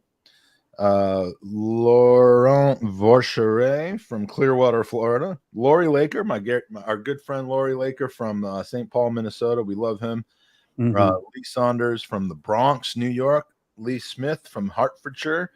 And Liam Miller from Oxfordshire. So thank you for your donations. And I have to step this up because we still got so many other people to thank. But if you haven't already gone, please go to goonersvcancer.com. 146 of you in live chat right now. Please give a like to the video. Please subscribe to the Gooners Pod if you've enjoyed this show. And we'll get now back to some questions that our users have provided. But I do want to carve out some time for your very, very good week and talk about some of the other elements of it. But Patrick wants to find out where you can buy the book in Sweden, thanks to Sweden. Has it been released there yet? Well, you can certainly order it from here and get delivered to Sweden because I know some already have. I don't know if it's actually been released in Sweden, if you can pick it up in bookstores, but you can certainly order it online and have it shipped over there. Okay, perfect. And Per Jensen has asked, Mr. Watts, did you follow the team like Trent Krim from Ted Lasso? Were you getting that special access, or are you just kind of sitting around in the dressing room keeping to yourself until you didn't anymore? I wish I was. No, I was not. You angry at James McNicholas for getting the gig when it easily could have been you? Yeah, we were saying it's quite funny in that when you look at those press conferences and the journalists have to stand up to ask a question. And we always saying to James, like, have you not told them that no one actually does that in press conferences? It's like, well, I've tried, yeah, but they didn't listen. It's interesting that a Ted Lasso and specifically a Trent Krim question came up. He's one of the great members of the ensemble throughout the season that goes from working at the Independent to becoming an independent. Now we sit here with Charles Watts, who we all knew for years from goal.com and his great work over there. Now we want to, within the hour, give you a chance to kind of talk about what you're doing now since it's changed over and you're working as an independent. So if you want to kind of tell people about that, where they can find your work, that would be great.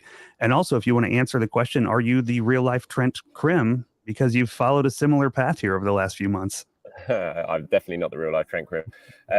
Yeah, I decided to go, I've been doing sort of following Arsenal as a journalist, since 2017, first with Football London, then with Goal, and it was great. But it's certainly recently, the last year, I kind of wanted to do my own thing. I've been thinking about it a lot, and then towards the end of last season, I was thinking about it even more. Like, I loved last season, and I kind of wanted to go back to sitting in my seat as a fan next to my dad. He's 78 now. He's not getting any younger, obviously. And I really missed not being in my seat last season. There were so many amazing moments that I was having to sit on my hands and not celebrate and stuff. And I just kind of wanted to be in the crowd a lot. And I find myself just looking over at where my dad sits and where my seat is and just be longing to be over there rather than the press box. And maybe the motivation, the passion had just dipped a little bit after doing it for so long in terms of the actual sort of day-to-day journalist stuff. And I just thought I needed a little bit of a break, a recharge. And I thought, I want to try and just produce a different sort of content to what I've been doing before. Before it was all about writing, and I was beginning to, at Goal as well, we were sort of going down a path of doing content that I didn't really enjoy as much as I had done. And then obviously that I found out at the end of last season they wanted to change my role and not just be an Arsenal correspondent, but to be a London writer to cover Chelsea and Tottenham as well. Which when they said that, I know a lot of people get into it because of passion for football. When I did, but my big passion was Arsenal. And my first day in journalism course when I was a 21-year-old was you had to stand up and say why you wanted to get in the industry, and it was because I wanted to get paid to watch Arsenal and to cover Arsenal. And so it was never so much about football, it was about Arsenal. And having achieved that and done it for so long, to then the thought of covering the teams that I had no passion or motivation for and frankly dislike, I just didn't want to do it. And so I thought, well, this is a perfect time to do what I've been thinking of and to go it alone and try and produce more sort of content for Arsenal fans that I want to do rather than what bosses want to do. With quotes like that, you're going to end up with a statue outside the Emirates. Like, that's how you do it. That's how you do it. Yeah, but it's absolutely true, and so, so I started. I've obviously been working pretty hard on my YouTube while I was at Goal, and I'd still try and update kind of daily. Sometimes it wouldn't be daily, but I'd do what I could do. But I wanted to, and I really enjoyed that, and I wanted to start trying to make that more professional and work harder on that and produce different sort of stuff on that. And that's what I've been doing since I've gone it alone. I've started doing podcasts as well, which I hadn't done before. And I launched my own website, which, to be fair, I need to work on more. But I think having sort of stopped from Goal and I've had all the book stuff going on, I haven't been able to write as much as I perhaps would have liked to, but I will. And I will start putting a lot more effort into the website, charleswatts.football, as the season goes on. So it's just, I just wanted to be more of a multimedia type journalist and build my own little sort of Arsenal media empire and to give that a real good go. And that's what I'm doing. And I'm really enjoying it so far. Enjoying being my own boss, enjoying not being told what I should be writing and just doing my own stuff. And it seems to be going down, being received pretty well at the moment. I love to see it. I mean, you've certainly got the relationships and the cachet and the following to be able to do that. And good on you for taking charge of it. I mean, I have no question in my mind that it'll be a smashing success, just like your book release. So there are the links. You can see Charles on Twitter at Charles_Watts and charleswatts.football, which, I remember when it just used to be .com or .net or .gov. I mean, now there's like .xyz, .biz, .everything, but .football is a pretty appropriate one for you. So yeah, I thought it was pretty good. Honestly, I didn't even know you could do that. I mean, the guy who was building my website, he was telling me about it, and I was like, .football, you can actually do that. And I thought, it sounds better than .com. So I need to put more effort into the website and find more time to do that, and I will definitely do it. But I've been really enjoying the sort of YouTube stuff and trying to make that better and continuing to do my sort of daily smaller sort of shows that I've always done, and make sure I'm doing that at least once a day rather than leaving gaps now. But then also doing the longer form, like we're doing with James Ben, the Inside Arsenal Extra Time, which is now every Tuesday, when me and James will do a much longer show talking, and there'll be specials throughout the months as well with other really good guests where we do a lot more sort of longer format videos as well. Yeah, and the work on the YouTube channel certainly shows. I just looked fairly recently. You're very quickly approaching 100,000 subscribers. So very big congratulations on that. Yeah, that's awesome. Get yourself a YouTube plaque. Yeah, that would be pretty cool. I'm mad to think that when I first started it, thinking, oh God, not having a clue what I was going to be doing or anything like that, to now be on, over 90,000 subscribers is pretty crazy. So again, I can only thank everyone who keeps hitting that subscribe button and continue to do so. And promise to continue to and 100. I mean, close to 100,000. I mean, you are kicking Tom Canton's ass right now, and I mean, I'm deciding who I spend my free time with by who has more subscribers. That's how I evaluate people. So right now, you're winning. Charles immediately loses 20,000 subscribers. Yeah, he like kicks them out, so they do. and we're close to 100,000 as well. We're within 96,821 people from 100,000. So, just if we could just push us over the edge by the end of this podcast, that would be great. Tom loves your show. Now, Tom, I don't know where this time comes from, but I mean, Tom, he loves Canton, he loves you, he loves Arseblog. I mean, he's listening to everything. I mean, he listens to 29 hours worth of content a day, and still remains a successful, well-adjusted adult. So, what was I going to ask you? Wait. Can I ask a quick question? And I'm taking a little host privilege because I know we have some fans. But Charles, I know that you're a wrestling fan, right? Mm-hmm. Like we talk about. Everybody talks about this a lot. So I need your professional opinion. We have a cage match. It's a 2v2. You got Arseblog and James in one corner, Elliot and Clive in the other corner. Who's coming out of that ring on top? Oh my word! Arseblog and James. I'm going Arseblog and James just because James I know is a wrestling fan and he'll have the inside knowledge of some of the moves to get him to get him over that cage or out the door quick enough. So I'm going James and Arseblog. And he also has he has the boxing lineage in his ancestry. Of course he does. Yeah, of course he does. Yeah. So definitely, the guy can fight, and Elliot would just be a spaz. I mean, he'd just be like going like this, and then you just come up and roll him up from underneath. But yeah, we will get a little bit into the wrestling situation, and let's do that before it's too late. So my mom, when I was a kid, had this book that she read to me called Alexander and the Terrible, Horrible, No Good, Very Bad Day, and the week before last, you had Charles's and the incredible, enjoyable, awesome, good, very good week, because you had three amazing events in 1 week. Starting with the final one, of course, the Manchester United victory from Arsenal. A few days earlier than that was the event that we've talked about at the Tollington. But the crown achievement of that week had to have been the Sunday before. Your brother flying in from the States, me not flying in from the States, which adds to the fun of it.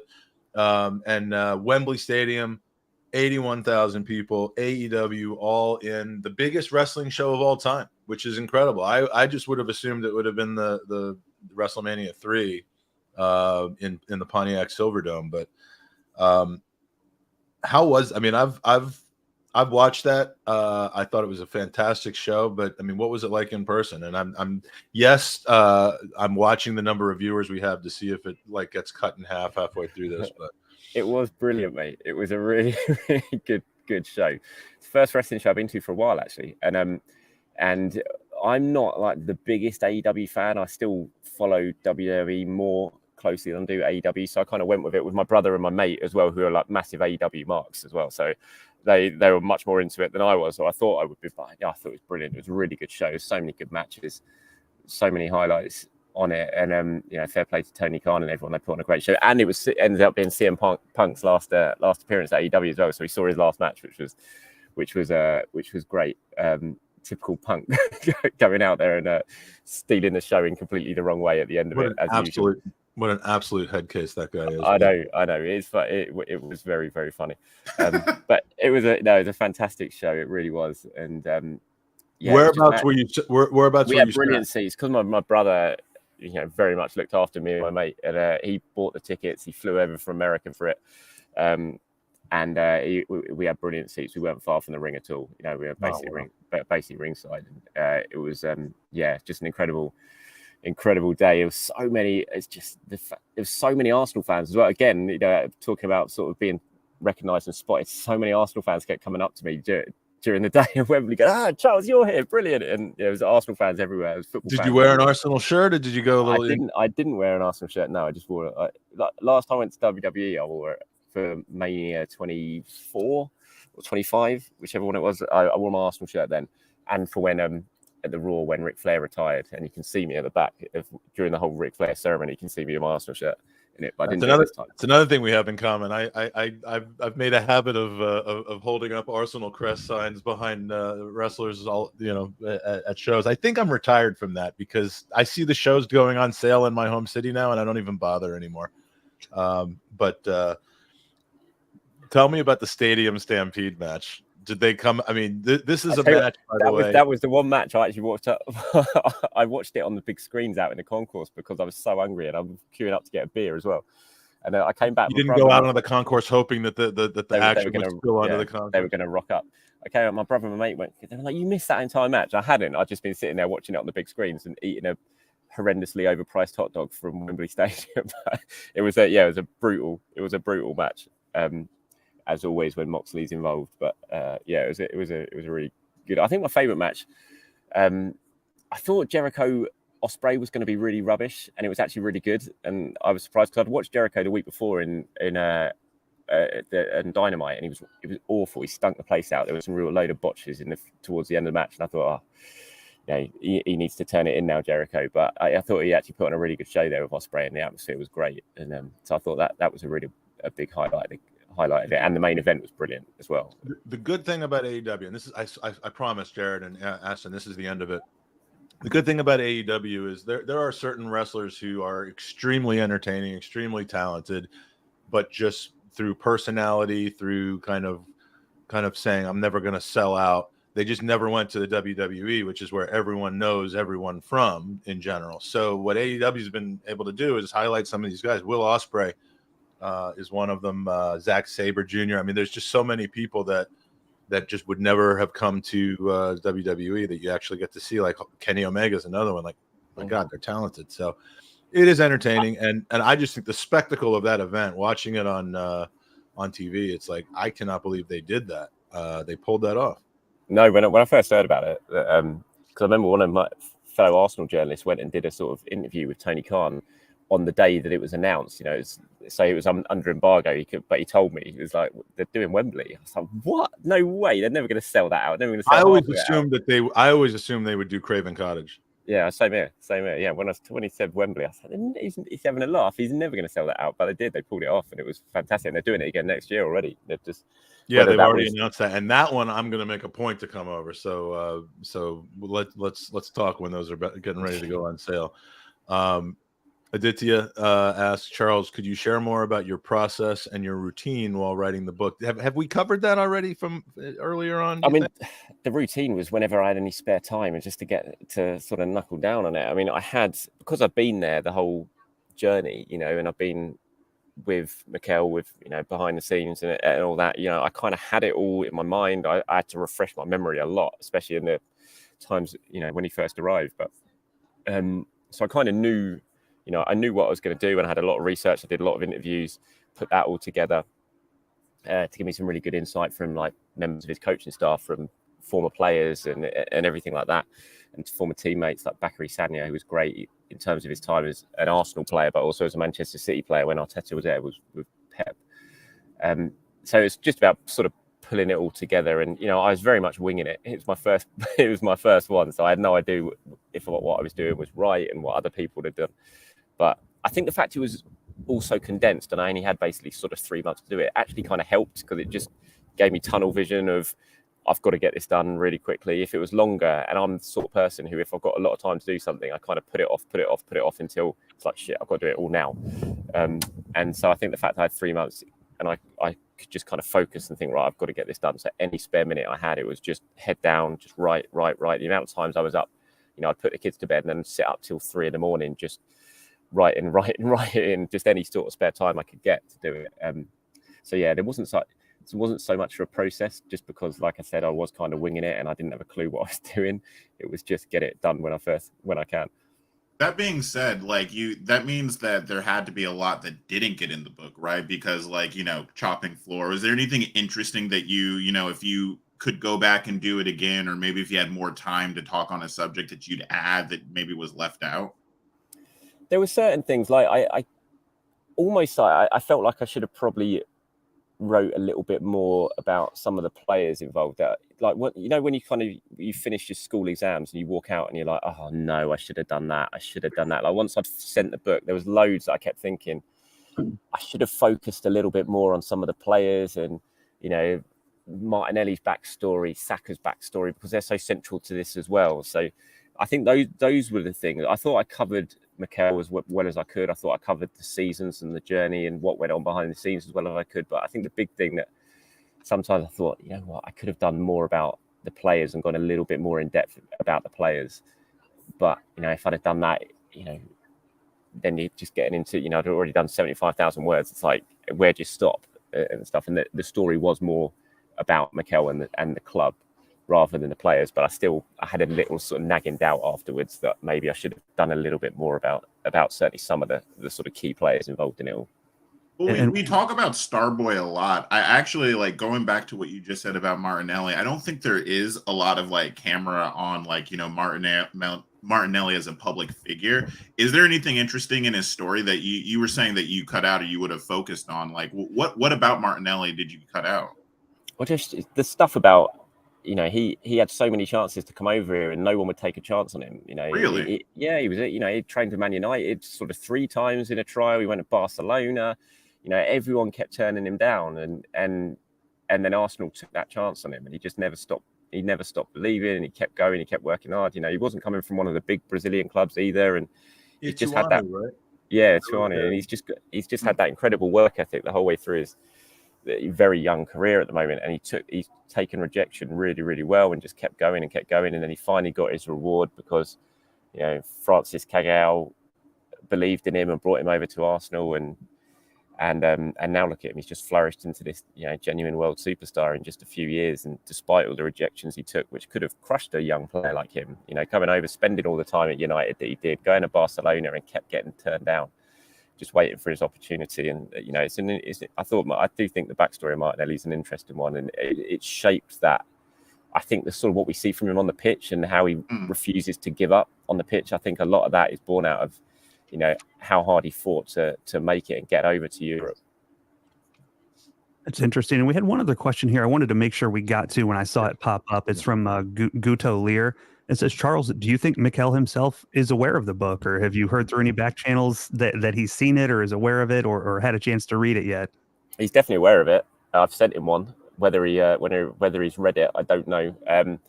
You know, Arsenal weren't really involved in it because it wasn't an official book. It didn't come through Arsenal. You know, they couldn't see it. They didn't know what was going to be in. They weren't helpful at all, to be honest. But in a way, I wasn't too. The thing I was bothered from that because Martin Odegaard agreed to do the forward and was going to do the forward for it, but Arsenal said no in the end because, you know, and I can understand it because, you know, they are maybe the captain doing the forward and then suddenly in the book talking about, you know, the owners, and you can get into that sort of difficult crossover then and they just don't know what's in it. So they were very much aware of it, and they did help where they could in terms of some sort of contacts with stuff and photos. But yeah, in terms of the actual copy and the editorial, you know, they weren't much help. Well, there were no help whatsoever, but they were certainly aware of it and that it was coming.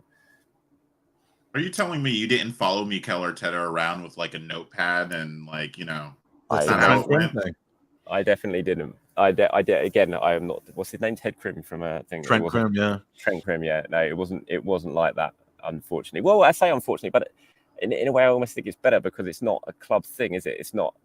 You know, if you sort of cross that boundary, then suddenly the club want to know what's in it, and they, you know, you don't want any sort of copy control or anything like that. You want it to be an independent. You know, it's my story of the journey and everything like that. And when the club get involved, then it becomes a bit sanitized and, you know, almost PR type stuff, and it's absolutely not what you want. You want to be able to talk about the wage cuts and the Cronkies firing everyone making everyone redundant during COVID times, even though they're these billionaires over in America, you know, and you want to be able to talk about all of that and talk about it openly and freely with your own view on it, rather than the club sort of crossing it all out. So, you know, as much as it would have been helpful sometimes to be able to have a sit down with some of the guys, even for an off the record chat, you know, I'm quite happy with the way it all panned out anyway. And the fact, you know, I was there throughout the whole process anyway, sort of behind the scenes, you know, during the seasons as a journalist, I think it didn't make it too difficult.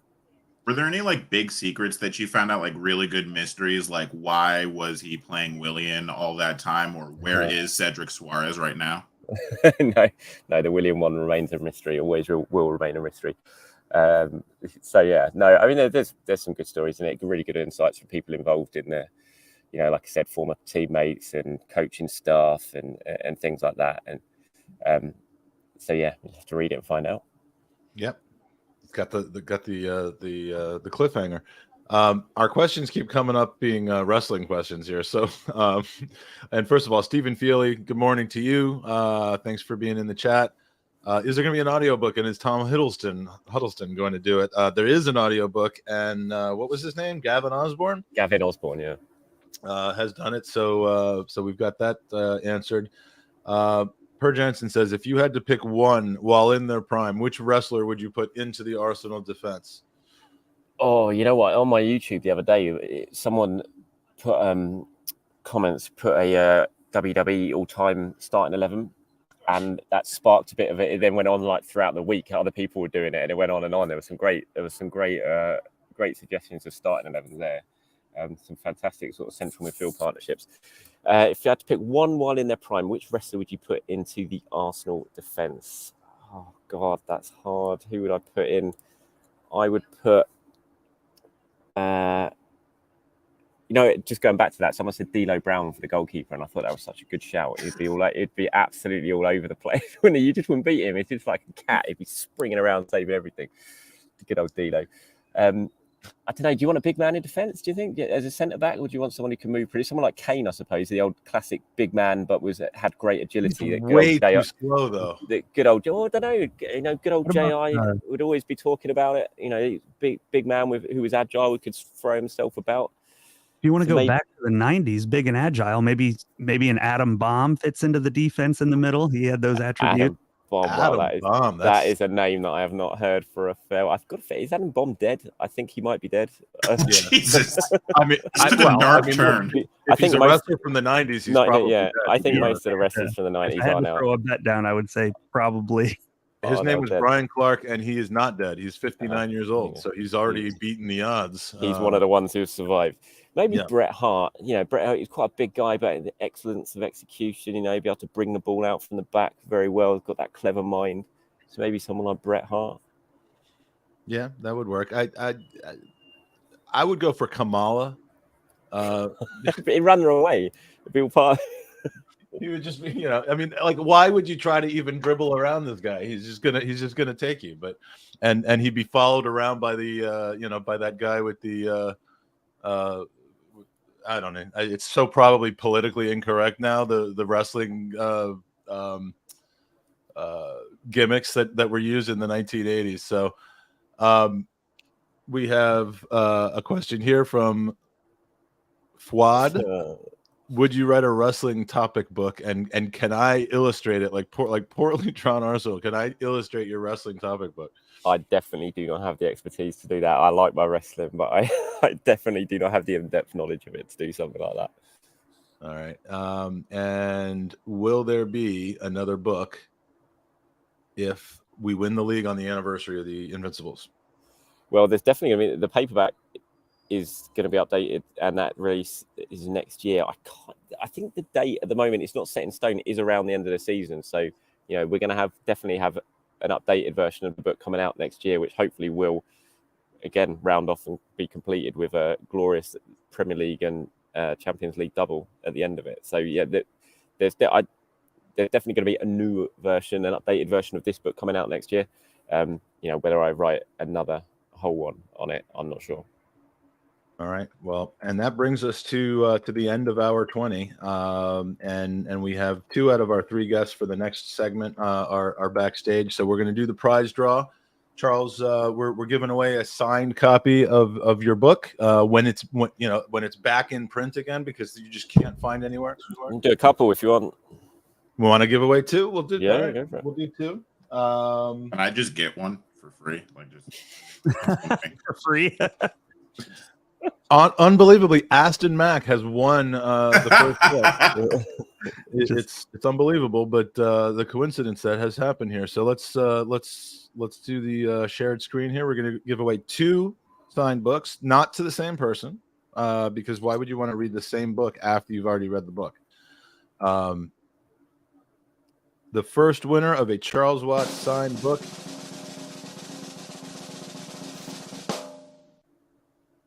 Rasul Yu. Rasul. Entering it, Rasul Yu is your screen, my book. What'd you say? share your screen. Oh, I'm not sharing my screen. I'm sorry.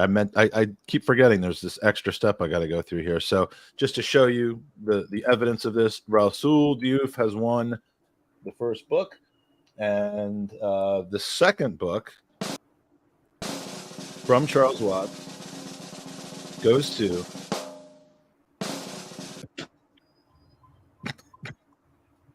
Liam Smith. Excellent. Liam Smith from Madison, Wisconsin has won a Charles Watts signed book, Revolution, The Rise of Arteta's Arsenal.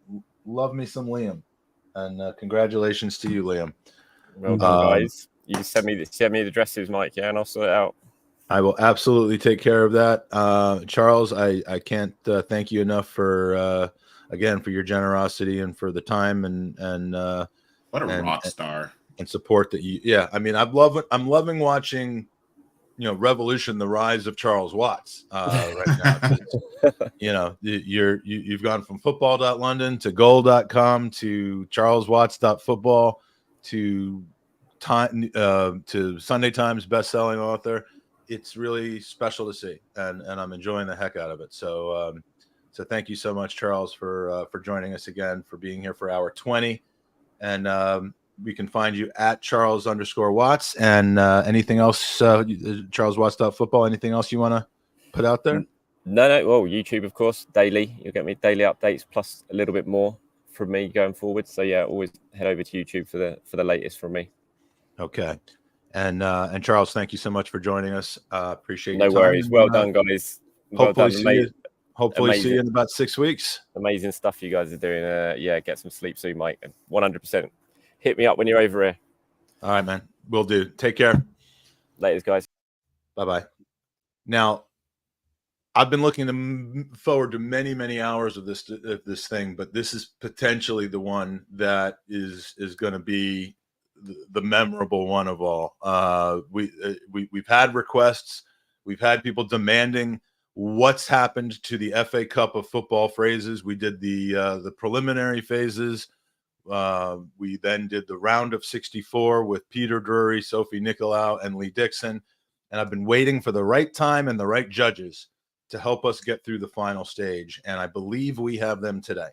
Now, I don't want to overcrowd this, so I think we actually were going to say goodbye to both of you for this, and that way we can move forward. But hang around for a little bit, because there is a possibility, if there's some technical issues, that I might need to bring one of you back. So if you're up for it, just hang out backstage and be on the ready. So, but we're going to do the FA Cup football phrases right now. So for the introductions, before we get started with that, let's have you guys hang out. And we are very pleased today to welcome to the podcast two folks who were both introduced to me via our good friend Peter Drury, making their first appearance on the podcast.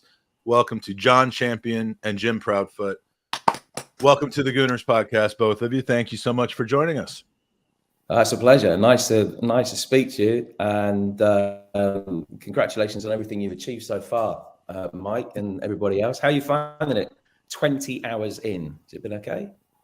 You know, it's adrenaline is keeping me going. A couple of Diet Red Bulls. I have to say, I did finally start to implement the Diet Red Bulls. I don't drink coffee, so that's my only caffeine input. And we're going strong, because it's these segments that I keep. Why would I start to get tired when we're about to do the FA Cup of football phrases? I mean, there's just there's no reason not to. And Jared, did you need to go, or did you, Yeah, I've got a couple things I need to take care of this morning, so I'll have to jump off. But I'll be around the rest of the morning. I may be able to jump back in for one of the later segments, and if not, I'll definitely be joining you for the celebration. Hopefully, that will be the final hour. Okay, beautiful. And so take care, Jared, and we'll see you a little bit later on in the afternoon. Absolutely. And then, and we do have one more person to add. I'm going to do it in just a second, though. If you've watched the Gooners podcast over the years, you know that some of our favorite guests of all time are those in the football commentary business. As a kid who grew up doing sports commentary into a banana with the sound turned down on the television, I've always had a fascination and appreciation for the skills and the focus involved to do it at the highest level. I can't help but sound like I'm reading, though, so I'm just going to keep going. every time we've had one of our football commentary heroes like Phil Shane, to Derek Ray, to Ian Dark, to Peter Drury, I've been amazed at how humble and funny and gracious the brotherhood of football commentators are, or the Football Commentators Union. So we've got two more of the absolute best. You hear their voices every weekend calling the biggest games. We've got them here today. Please welcome to the Gooners Pod-A-Thon, Jim Proudfoot and John Champion. Thank you so much for joining us. Woo. And now we need to take a moment to play the highlights, some highlights of Jim and John that are brought to you in a very special way. So Jim, John, sit back and enjoy the sounds of your own voice, I suppose, as we play this clip. Lambakisa, dispossessed by Martinelli. The back heel for Zinchenko to deliver. Martinelli, good readjustment. Odegaard, 2 for him, 2 for Arsenal. And a 5-point lead at the World Cup break beckons for these top Gunners. Martinelli, Trossard. Behind Saka, it'll break though for Martin Odegaard. It's 3. Brilliant first half performance from the Gunners. Boy, do they mean business, this. Another big statement of intent. As the status quo is maintained at the top, they have blown Fulham away. And with us today, we have the man pictured in the video, Young Noble commentary. Young Noble coming to us live from Lagos. Is that right? Yes, Young Noble commentary from Nigeria. Jim Proudfoot, John Champion. Are you guys aware of Young Noble? Have you seen these videos? What do you? I mean, are you? Yeah. No, absolutely. I know. Sorry, John. Oh no, go ahead. No, I was just going to say that Young Noble and I have never actually spoken face to face. I hope he knows what a huge admirer of his work I am. I've spoken about it on a couple of places before. It's just exceptional, and it's always the highlight of my weekend. When I get home from work, flick back through his feed to see who it is that he's done this week, and it's I would take it as a real badge of honor if and when it is me, and I know that a lot of our colleagues feel exactly the same. It's just fantastic, and it always brings a smile to my face. It rounds off a weekend perfectly. So Young Noble, that I'm a huge admirer of you, and thank you for what you do. Thank you for the entertainment that you bring, and it's really nice to speak to you.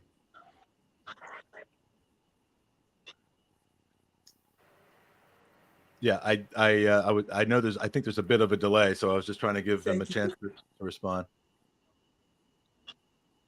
So thank you so much, Jim Proudfoot. Firstly, a very big thank you to the Gunnerblog for this amazing campaign that you guys have started, and for this big platform, a huge platform for me to see the godfathers of football commentary, Jim Proudfoot, John Champion. Last year it was Peter Drury, and this year it's just amazing. It's just amazing for me. What I do is what I really love a lot. Back to my teen days, and right now I have the big opportunity to speak directly with my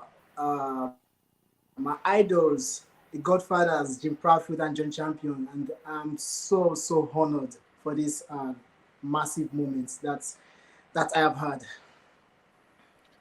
So, John, do you like that, or do you like when people are lip syncing you, or because I know Peter seems to love it. Jim, you love it. I mean, I log off the podcast every time we're done, and I just sit around and wait for the lip syncing of the podcast to take place, and I'm still waiting. John, have we got you?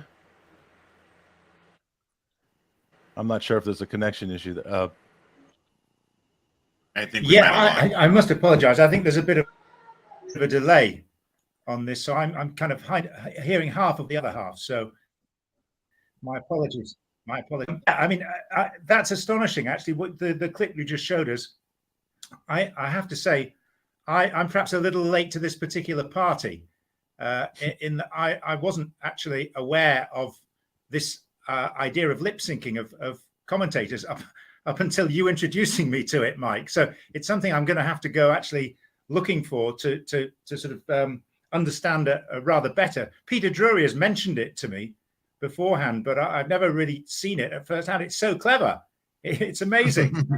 So I'm, as you can probably tell, I'm a little taken aback actually at the thought that anyone would be sort of interested enough and brilliant enough to do it so consistently. And clearly it's something that is really popular as well. So I need to get on board. As usual, I'm about 20 years behind the times. So my apologies for that.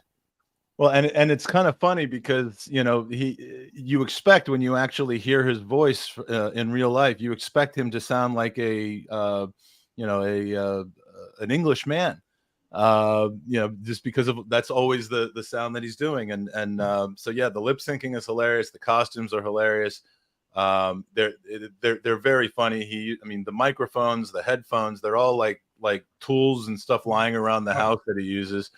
And I was showing this earlier when Peter was on, but Peter actually met there. Young Noble has a counterpart named Arap that is Kenyan, does the same kind of stuff.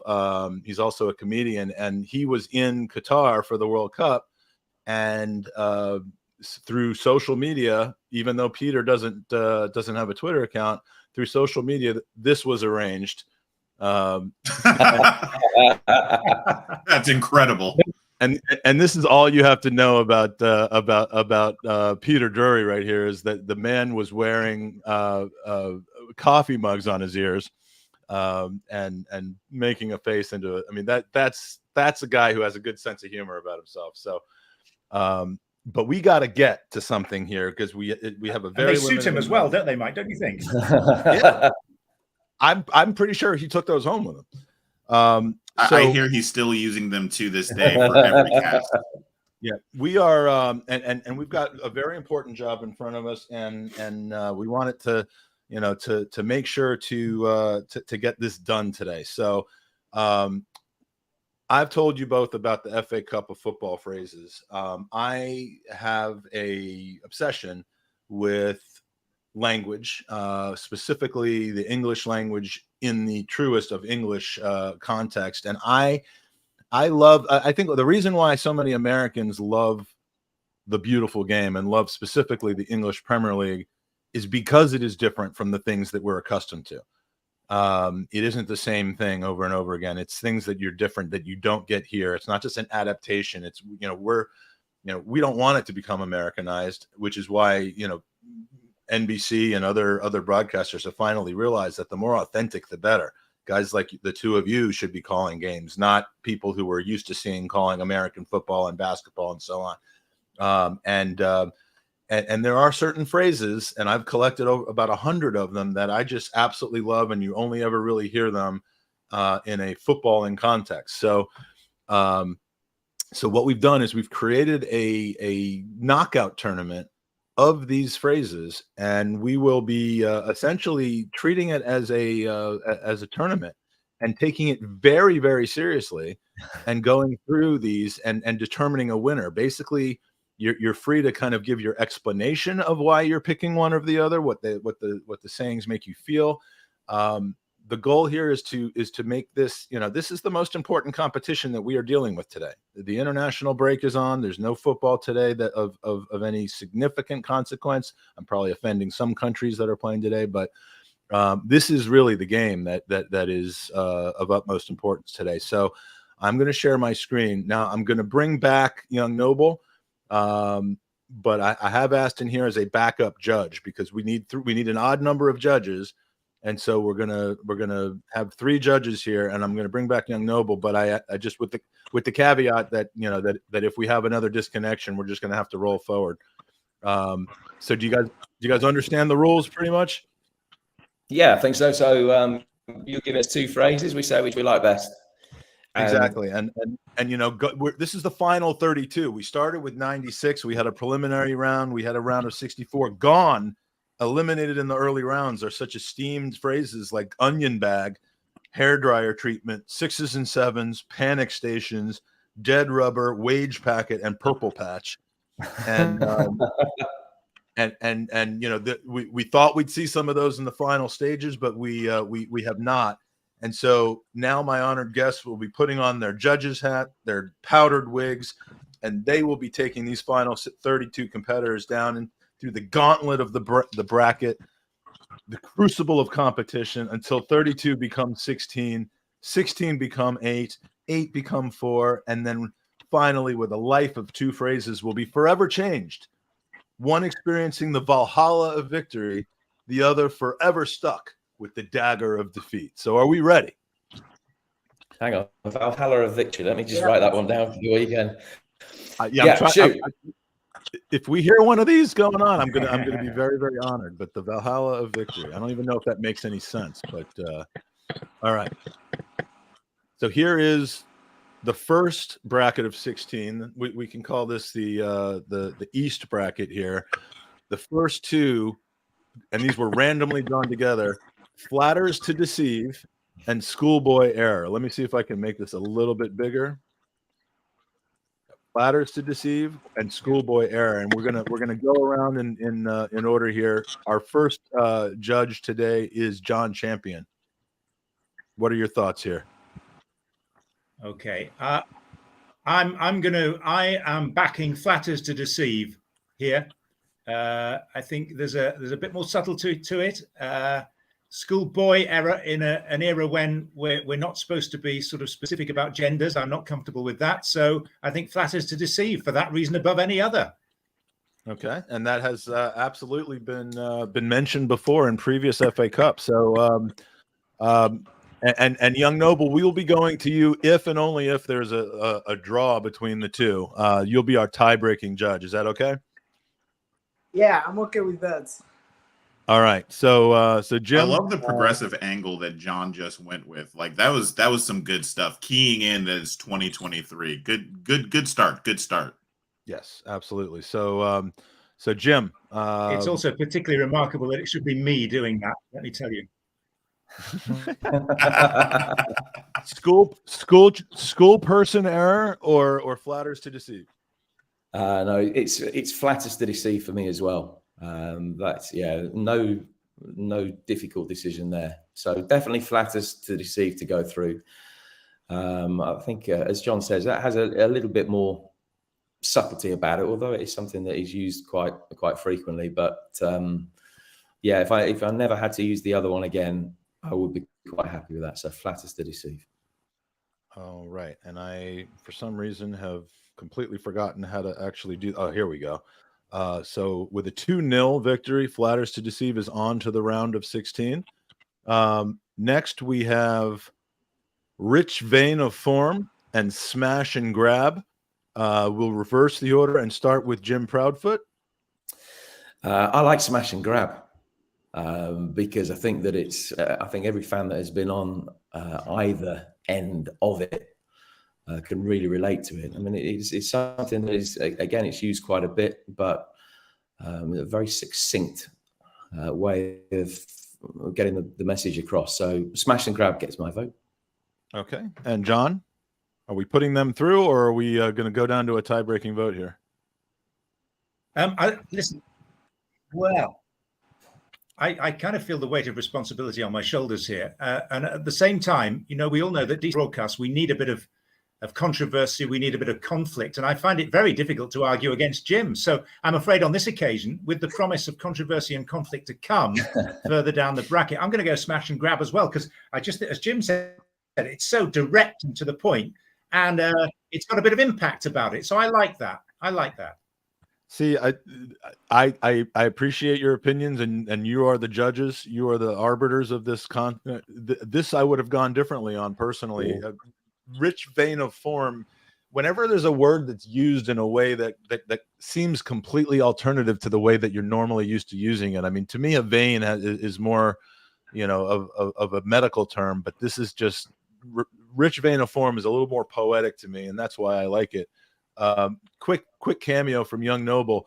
Which would you have gone with had you been given the tie-breaking vote here? Yeah, I would have gone for Rich Vein of Form. I I thought so, because it's more fun to lip sync Rich Vano form as well than Yes. Smash and Grab, probably. All right, this is going to be a controversial one, I can already tell, but we're going to start this with John. Early doors against second bite at the cherry. Okay, I'm going to go early doors for personal reasons. Those personal reasons being that I think that the man that first started using early doors in television football commentary was a gentleman I used to work with by the name of Big Ron Atkinson. And so with a doff of the cap to him, he's still around, he's not too far from me. And I saw him the other day. He went for a stroll at the age of 84. And I shouted out of the car window, and he knew with surprise. So because of Ron Atkinson, I'm going to go early doors, even though I think the alternative is actually probably more viable. But for personal reasons and in the hope of stirring up argument and controversy with Jim Proudfoot, early doors for me. Beautiful. Well, you've done it. Here's the first disagreement. I can't abide the phrase early doors, and nothing against Ron. I used to love watching Ron on the television. It was absolutely fantastic. There were a number of Ronisms we used to get, and early doors has become part of the footballing vocabulary, despite the fact that on the face of it, it actually makes very little sense. So second bite of the cherry, quite mainstream, but I'm going to go for that, just for a little bit of jeopardy. All right, and we have our first tie-breaking situation, and it all comes down to Young Noble. Early doors, second bite at the cherry. Who is going to take this? Yeah, I'm going to disagree with John Champion, and I will be going for second bite of the cherry because that is more explanatory. So second bite of the cherry. All right, we have second bite of the cherry, and early doors has been defeated. Now, a quick story about early doors. The individual who put early doors through to the round of 32 was none other than Lee Dixon, and we held this competition, I believe, in early January, and I kid you not, at the very next opportunity, watching his broadcast, I believe there was a goal in the first few minutes of the game, and he said early doors, and I took that as a personal shout out. Lee Dixon, I'm like, I'm putting these in your head. So the next game that you call will be, and one of you's doing, John, are you doing England, Scotland tomorrow? No, I'm not doing England, Scotland. I think Lee Dixon. I don't know whether Lee Dixon will be doing that. I do have some games with Lee coming up this weekend, though. So there is the chance that he could choose to throw in one or two more of the. I would warn you about Lee Dixon, by the way. You've got to be very, very careful what you say in his presence, because it's not just in the context of a competition like this, but things you say to him suddenly appear on a broadcast. I would just caution you to be wary of that man. John, Jim, can I ask, why are the doors never late? Yeah, there's no late doors. There's a word for that as well, but I don't know. That's a very good question. I don't know. I suppose the early doors is it's self-explanatory, but probably relates to drinking time. I would suggest somewhere. Yeah, Jim, you're doing England, Scotland tomorrow. Is that right? I'm doing it for radio over here, and I think probably Sirius XM are taking it. I don't know about that, but I'll email you all these phrases, and then I'll listen to the game tomorrow, and it'll just be one constant flow of how to fit in all 32 of these into one half. Absolutely, just bingo. Yeah, cross them all that's off. The kind of professional that you are. You'll do a stunt like that at this stage in your career, I'm sure. And speaking of, I guess the opposite of early doors would be squeaky bum time, kind of. Squeaky bum time and diabolical. We'll start with you, Jim. It's got to be diabolical. I love the way that you can express so much meaning with it. Oh, diabolical. Yes, it's so dramatic. The emphasis and the almost the vitriol that can come with it. So yeah, it's definitely diabolical. And in the chat, feel free to express your opinions in the chat. The judges will not be influenced, but you can you can let us know what you're thinking. And John, squeaky bum time and diabolical. Okay, I'm going to go squeaky bum time. I'm on a roll of disagreeing with Jim now, and I'm just going to go because it's something it's been added to the football commentating lexicon within our lifetime. So it's not something that's been around forever and ever. Something that was in, and it's so evocative, isn't it? One can have all sorts of uncomfortable thoughts about what precisely squeaky bum time could be in particular different contexts. So for that reason, squeaky bum time for me on this. Yes, squeaky bum time is quite evocative. I would agree. Young Noble, it comes down to you: diabolical or squeaky bum time. Squeaky bum time. Albert. Squeaky bum time. That's traditional phrase that we love. Now, squeaky bum time has won. It is through diabolical. I consider this a bit of an upset. Diabolical is in the pantheon for me of things. People do not talk about diabolical here in the States, but you hear it in football all the time. Aston, which would you have gone for there? I would have gone with squeaky bum time, but you hear diabolical all the time. That's like a villain. My question, though, is obviously, have you ever met anybody with the squeaky bum, and how would they go about fixing that? Is there like some sort of oil you put on the bum? That's a medical version of our podcast that will be debuting after the Pod-A-Thon is over. But I will not put either of these gentlemen in a position to have to answer that question. Actually, I am happy to answer it. There were very few occasions that brave Jim. I ever made the newspaper. Was sitting at an international commentating at Old Trafford behind. I can't remember. Well, I can remember who England were playing, but probably it's more politically sensitive not to mention the name of the game. But the two of our colleagues who I'd never seen before, hadn't seen again. One of them had obviously taken slight exception to maybe the pre-match meal or something that he'd eaten in town earlier that afternoon, and the situation became so repugnant that Alvin Martin, a former England defender who I was working with at the time, we both collapsed in fits of giggles, having tried to sort of explain the situation and tried to skirt around it without it being too graphic. Anyway, the said gentleman didn't reappear for the second half, but for about 5 or 6 minutes, we were no good to anybody. So that's my almost a squeaky bum time anecdote. Was it Jason Punchin? Was that the?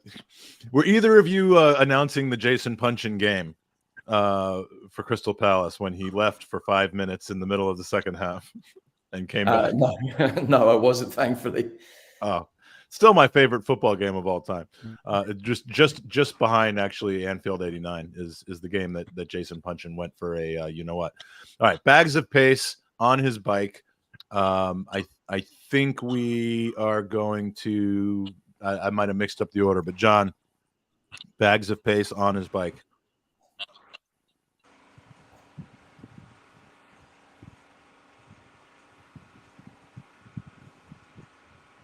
John?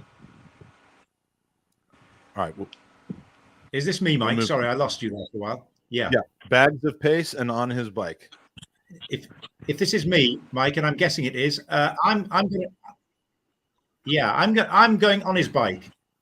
On his bike. I like the metaphor. Bags of pace, I take it or leave it, really. But on his bike, you can say that with a bit of vigor. And occasionally with a little bit of vitriol as well. So I think the context, someone's been sent off. He's on his bike. Or he's sent a defender slithering in the wrong direction. He's on his bike. So it's multi-use, multi-purpose, and yet carries a certain strength and weight to it that I appreciate.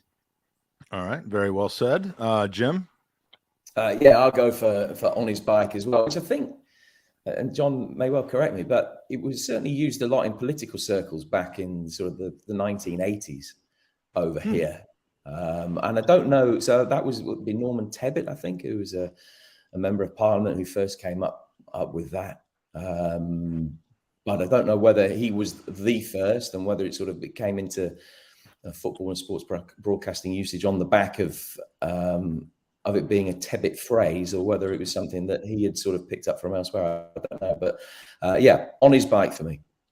All right. Lost the plot and on a knife's edge. We'll go right back to you, Jim.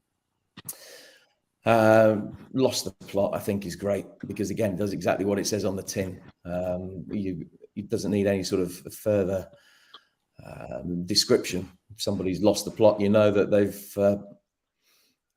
thoughts have gone west of where they should be. So, yeah, lost the plot.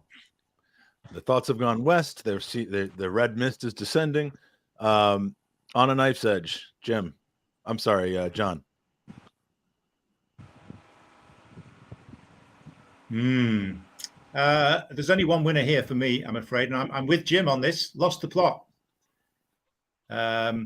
This is, it would be the ideal phrase to describe Martin Keown in close proximity to Ruth van Nistelrooy, wouldn't it? Lost the plot. Not in close proximity to Martin Keown, no. I love this one. I love this one because one of the things, if you guys don't know, I'm in Florida, which is in the south of the United States, right? And there's one thing that Southern people and English people do well. It's the insult by being nice, like very politely insulting somebody. And lost the plot is such a nice way of saying you're an idiot. Like you have no idea what you're doing, and it's so typically English. Such a great phrase. Yes, very, very nice. Very, very perfectly, pleasantly condescending. Pants and pockets of space. This is a tough one for me. I like both of them, but we'll start with you, John. Or no, sorry. We're going to start with Jim. Okay. I have a. Okay. That's my fault because I know we have a delay and I just went and ruined that. So yes, let's start with you, John.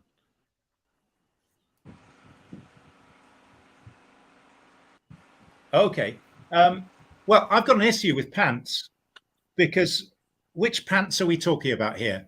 Are we talking about American pants, which we would call trousers, or are we talking about what you wear beneath your pants or trousers, which in the UK would be pants? So there is that sort of slight question mark about the definition of the word in its normal sense, which makes me slightly uncomfortable. So even though it's quite satisfying to say, that defending was pants, I think I'm going to go pockets of space because that leaves plenty to the imagination, whereas pants doesn't really. Okay. And Jim? Yeah, these days I don't have many pants that do have pockets of space, but that's something I'm trying to get to grips with. Pockets of space for me. I would never, until the weekend. The night is young, but I don't think I would ever use pants in a commentary.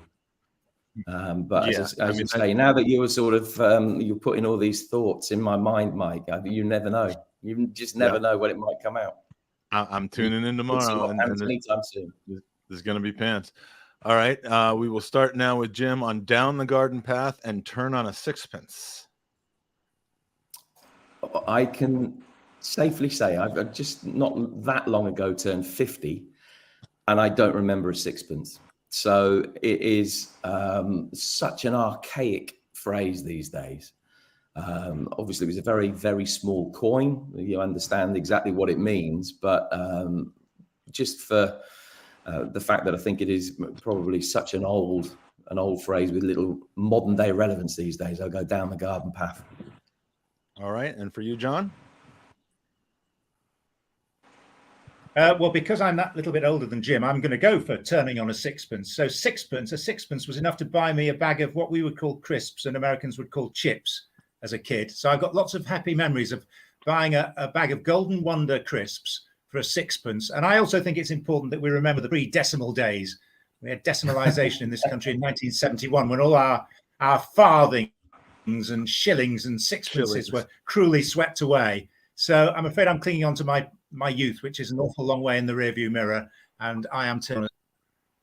All right. Well, we're going to have to bring in the tiebreaker here. Young Noble, what do we like here? Down the Garden Path or Turn on a Sixpence? Yeah, both words, both phrases I think I've really see the usages, but I'm going to go with Down the Garden Path with Jim Proudfoot. All right. So down the garden path is there. We've got we're down to the final 8 on that side of the bracket, and we're now going to move over to the other side of the bracket and work through these. So we will now start with John having a mare and fluffed his lines, his or her lines, of course.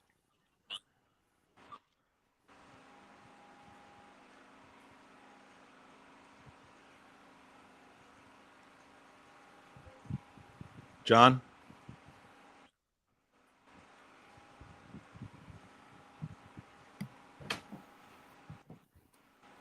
Is this me, Mike? Yes. Yes, it is. Okay, again, apologies for the delay. Right, fluffed his lines for a commentator is way too close to home. So, and in fact, if you fluff your lines, you're having a mare. So, I'm having a mare. Okay. It's a toss-up, really. Both of these phrases send me into a cold sweat at the thought of me fluffing my lines and therefore having a mare. But having a mare for me. All right. Interesting that they got drawn randomly against each other. But Jim, your thoughts on this? So I'll go for fluffed their lines. I like that. I do use that a bit, actually, I must admit. Having a mare, when I worked in local radio, having a mare became having a nightmare on Elm Street, which just became having an Elm Street. So I always think of that. Someone's still having an Elm Street, even though I sort of haven't worked with a lot of those guys for about 25, 30 years. So I would definitely say fluffed his lines would be my favorite. And young Noble, it comes down to you. Which I have a feeling I know which one you're going to say, but which one is going to go through to the next round? Yeah, I think I've heard fluffed his line over and over weekends during Premier League weekends. I will go with fluffed his line. I think okay, that's more suitable to use for me. Fluffed his line. Okay, fluffed his line. Jim, I'm telling you right now, if you manage to work having an Elm Street into a cast, you will go down in the Hall of Fame forever. That would be footballing, just pure poetry if you manage to do that. Yes, that would be the moment that we would all just retire this game for. Challenge accepted. Right. Jim, watching. Park the bus and taking the piss. I would never use the second one of those. Yeah, I guess that's kind of unrealistic to expect on me. Yeah, just because I think that as a word and as a phrase, that probably has not different connotations necessarily, but I think it's probably more widely accepted. It would be more widely accepted. My guess is, with you guys, than it would be over here. So, park the bus for me. All right, and John, I have a feeling I know the answer.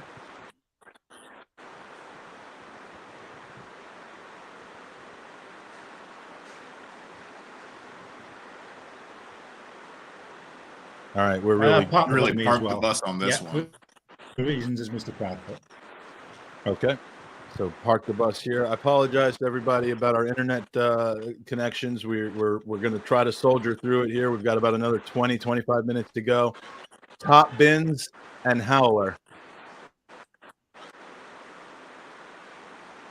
Start with Jim. My vote's for howler. Top bins is something my youngest child says all the time. Usually when he's placed one straight down the middle, he'll still claim, "Oh, Dad, did you see that? Top bins." I just think it's a horrible phrase. I can't find it. So I'm going for howler. Okay. All right. And for you, John? Well, uncomfortably, I'm now starting to agree with Jim more often than I'm disagreeing with him. And I am going howler as well on this for, again, the same reason. Top bins is horrible. I mean, what is it? I might well be wrong. Jim is much more in tune with modern day popular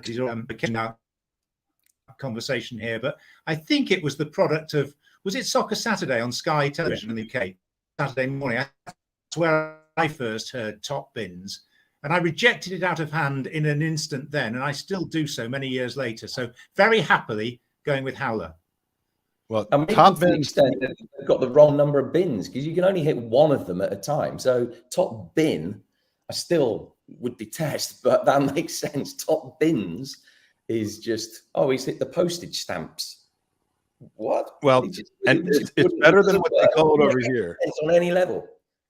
It's better than the Americanized version of it, which is upper 90, which I absolutely cannot stand. But all right, so Howler is through, and we're going to see now who Howler will be playing in the round of 16. It is between Pony and Rosette. Kind of a close relative to Pants, but we're going to go with Pony against Rosette. Jim? I like a bit of Cockney rhyming slang because I think a lot of it is very clever. This is sort of one of the more sort of straightforward ones, I suppose, being a derivative of pony and trap. But you can get away with, almost get away with saying that somebody is pony or something has been pony. So yeah, I'll cheekily go for that. Okay. And John? I'm going Rosette, or as you would call it, Rosie. That's definitely the one for me here. I think it's one that I've had recourse to use on a number of occasions down the years, and it's never let me down. Okay, and we may just have a big upset on our hands here. And Young Noble, you're gonna make that decision. Who is taking this to the next level?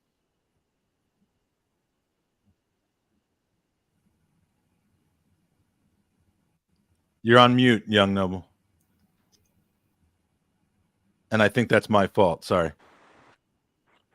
Yeah. Sorry, my mic was off. I think I've heard Rosette from John Champion, like he said. So I'll go with Rosette.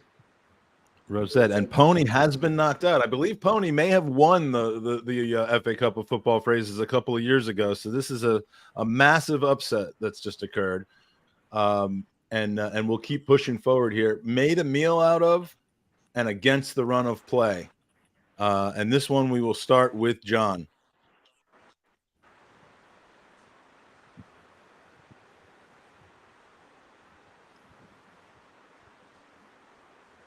Okay, against the run of play. I mean, hearing that, I'm not. No, against the run of play. No, absolutely not. So, on the basis that was acceptable to me, I'll go for the alternative. All right, made a meal out of. Again, something that you would never hear over there. I mean, making a meal is generally not associated with football, but it is in England. Jim, where are we going with this? I will go for against the run of play, much to John's chagrin.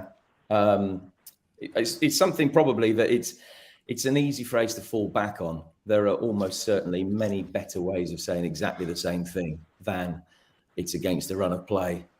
But I'd be lying if I said that I didn't overuse that. So I've got to keep half my vocabulary in play. So I'll go against the run of play. And the reason I don't like against the run of play myself is because almost all of the goals that Arsenal have allowed this season have been against the run of play. But Young Noble, where are we going with this? Who's going to go through? I will be going with against the run of play because to me it's a word that I have used on my own in my own locality here. So against the run of play. Okay, against the run of play is through. Under the Cosh and Gaffer. We'll start with Jim. I don't like under the cosh because of the connotations of what it actually means if you think about it. And we had 60 years ago over here had the great train robbery where the driver famously got coshed, hit with something very, very large, and it feels a little bit over physical really. So Gaffer, I think. Everyone can relate to Gaffer. A lot of us have had somebody that, even in broadcasting circles, still regarded as a Gaffer, even if you don't work for them anymore. It's a Gaffer for me. Okay, John. Yeah, I'm Gaffer too. I just think it's a perfect evocative phrase, and for me, it conjures up visions of the archetypal football manager in the mohair coat with the cigar. So Ron Atkinson, who we referred to earlier, Sam Allardyce, people of that ilk, Mike Barrett. There's a fictitious one, but that type of thing. The hard drinking, hard chewing, cliche-ridden football managers who were really, for Jim and I, were our life through the 1980s and 1990s. And of course, we now live in much more sophisticated times, but there's still a few of them about. And it's always quite nice when they turn up. All right, fantastic. And we'll stay with you, John, for handbags against Purchase. Purchase as in he should have hit that shot with a little more purchase. Oh, goodness. I mean, handbags. Go on, as in... Well, yeah, handbags versus Purchase. Purchase as in, like, he could have hit that shot with a little bit more purchase.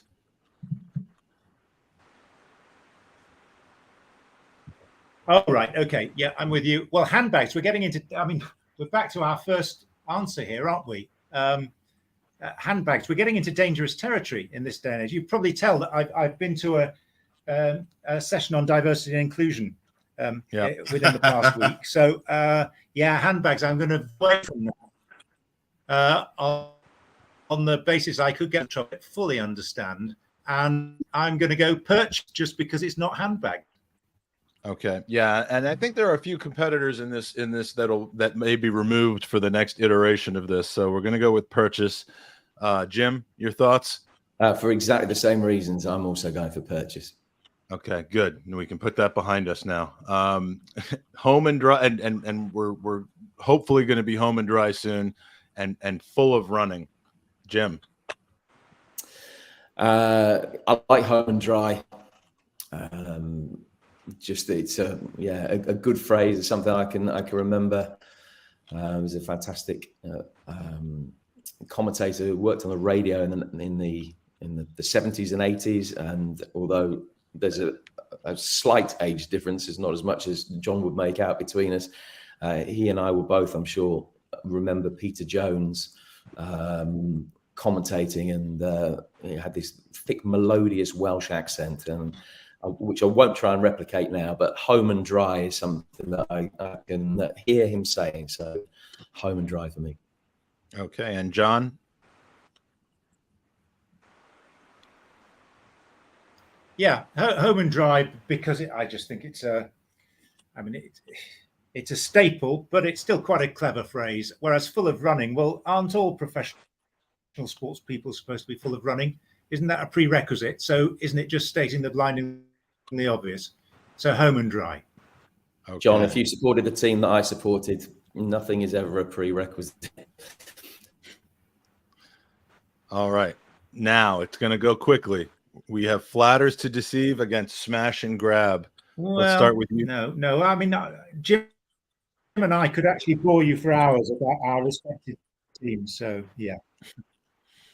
One of you is York City. Is that right? That was you, Jim? No, it's John. John supports York City. That's correct. Yeah, I support Torquay, who are a division lower still than that. So we're now in the 6th tier of English football. Not even truly national anymore. We're playing in a southern-based division, which is what we've come to. But I still love them. You've got it, haven't you? You gotta love sticking with them no matter what the level they're at. Flatters to deceive and smash and grab. John, start with you. Okay, I'm going with smash and grab for the same reasons I chose it last time. I just think it's strong, to the point, punchy in every sense, and it delivers every time. So I like it. I use it, and there we go. Old Faithful. All right, and Jim? Yeah, I'll second that. See, I think what I'm learning here is what I love about these phrases is not appealing to either one of you because they seem so part of the normal fabric of what you're accustomed to. What I like about flatters to deceive, you would never hear those words used together in the States. Flatters to deceive is just, it rolls off the tongue to me Whereas smash and grab, I mean, those are two words that can be used very easily over here. They can even be used, you know, in the same sentence. And so, yeah, I think I'm learning that my sensibilities are maybe counter to yours, but that's why we have you as the judges. So it's 2-0 to smash and grab. Flatters to deceive has been eliminated. They do not get a second bite at the cherry, but second bite at the cherry does against Squeaky Bum Time. This is a pretty good one. We're going to start with you, Jim. Yeah, and merely because of what it's up against, I'll go for second bite at the cherry. Okay, second bite at the cherry. And John. We haven't heard from Young for a while. I think we need to bring to play. So I'm going to go Squeaky Bum Time here. Oh boy! All right. So now we're back in the hands of Young Noble. One of these will advance to the quarterfinals. Who's it going to be? Squeaky Bum Time. All right. Just skating through 2-1 this time. Once again, beat Diabolical 2-1. We've basically got Squeaky Bum Time all the way through to the quarterfinals based on Young Noble's decision to it. Can I ask a quick question? Because now that it's out and we can talk about biting a cherry the second time, are you biting it a second time because you missed the cherry and you need a second round of biting it? Or have you taken a tiny little bite out of the tiny little cherry? You need 2 bites to finish it. No, Aston, I think it's the first one. I think that it's you missed it the first time. So you're like blindfolded and you just an opportunity to get your ample mouth around a cherry that's probably too small for you. Yeah. Okay, good. That's good to get that kind of insight here. So we now have On His Bike against Lost the Plot. Jim, we'll start with you. And I'll go for On His Bike for the reasons that I mentioned last time. I just think it's a peculiarly English phrase. I mean, I know a lot of these are, but I like On His Bike. Okay. And John. I'm going Lost the Plot. Partly to be controversial, partly to be contrarian, and partly because I think if you're listening to a TV or a radio commentary and you hear the commentator say, "I lost the plot," I think it makes you sit up and take notice. So I quite like it for that reason. Okay, exactly. And plot doesn't really mean over here the same thing. So again, I love the differences in that. So I if it were up to me, it would be Lost the Plot here, but it's not up to me. It's up to Young Noble. And where are we going with this one? Yeah, it's up to me, and I'm going to agree with Jim Proudfoot. Lost the Plot. You lost this, All right. Jim. Lost the Plot is through. The bike has crashed, and Lost the Plot is through to the quarterfinals. We now go to Pockets of Space and Down the Garden Path. John, you could go first.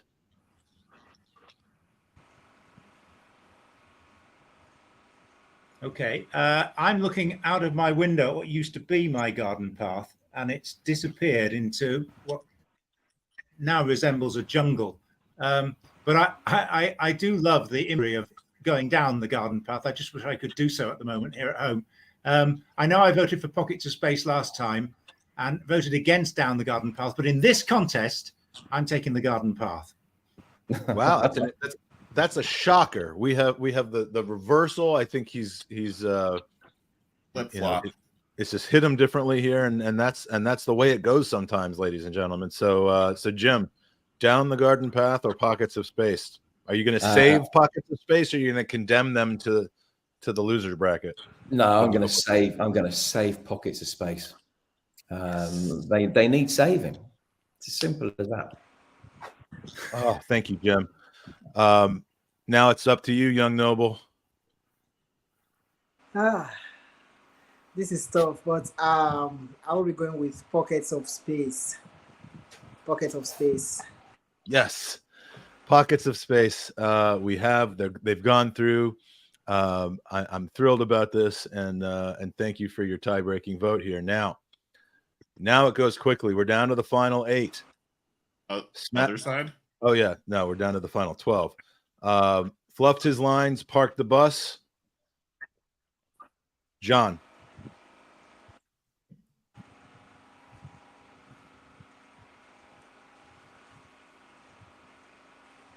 fluffing his lines. No, I think the internet is fluffing his lines. Point.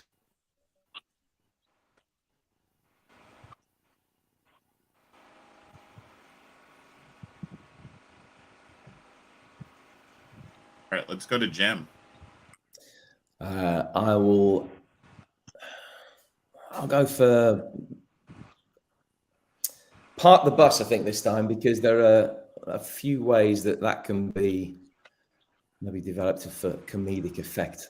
So park the bus. Don't you feel, though, if you're saying the phrase park the bus, that you're watching a boring game? Yeah, but fluffed his line. You know, you're a commentator. Games are never boring. They're intriguing. I like that. And sometimes intriguing with a capital I, which means very boring. But yeah, no, I know what you mean, but I'll go park the bus. Okay, John. Yeah, I'm parking the bus. To use another well-worn phrase, every day of the week. But I'm parking the bus. Okay, and John, we'll stick with you for Howler against Rosed. You can actually have a Howler that goes into Rosed. Oh, this is yeah, you can. These are almost interchangeable. Rosed, just because it's two words rather than one. Okay, and Jim? Yeah, I'll go for Rosed as well. A lot like the Torquay defenders on a good day. All right, exactly. And against the run of play and Gaffer, Jim, we'll go back to you. Well, against the run of play here, I'm going to go for Gaffer. I do like Gaffer. All right, and John?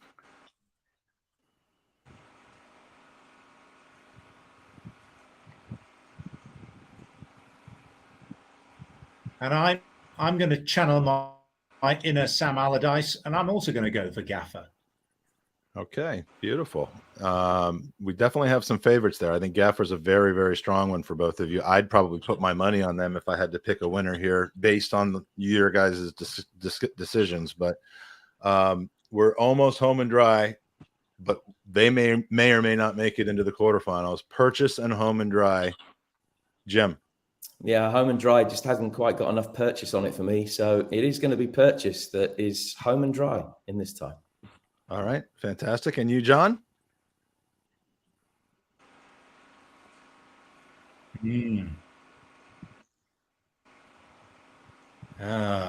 I don't buy purchase, so I'll go home and dry. Okay. Calling in the reinforcements. Young Noble, you're going to decide who makes it to the final 8 and who goes home miserable. Yeah, home and dry. Home and dry is winning for you? Yeah. It's so American. Yeah, home and dry. Purchase. You wouldn't use purchase in that manner in the States, and that's why I like it. So but I'm not the one making the decisions here. So, all right, smash and grab, squeaky bum time. Who have we got? We'll start with John.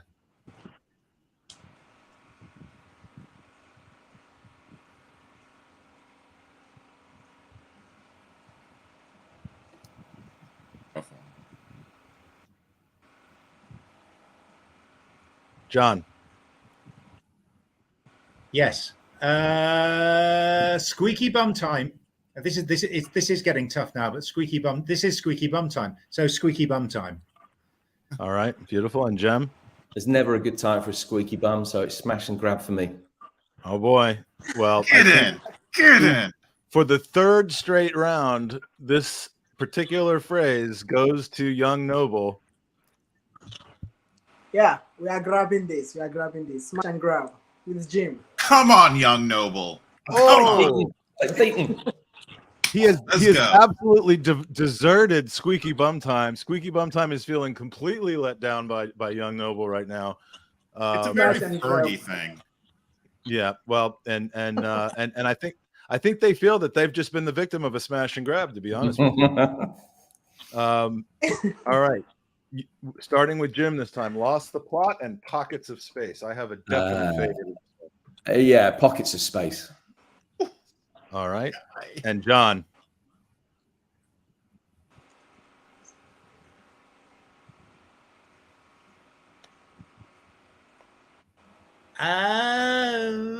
Pockets of space for me too.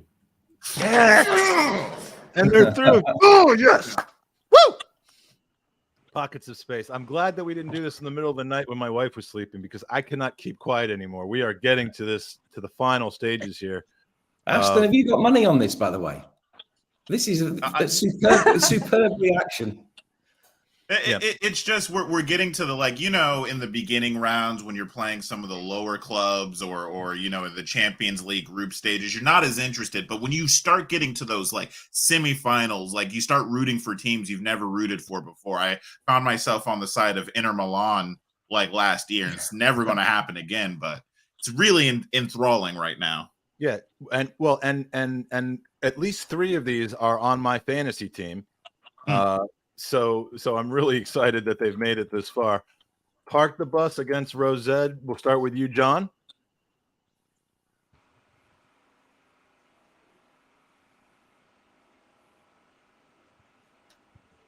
This is getting very, very tricky, and I am going with. I don't know what I'm going with. I'm going with Rosed. Rosed. All right, and Jim.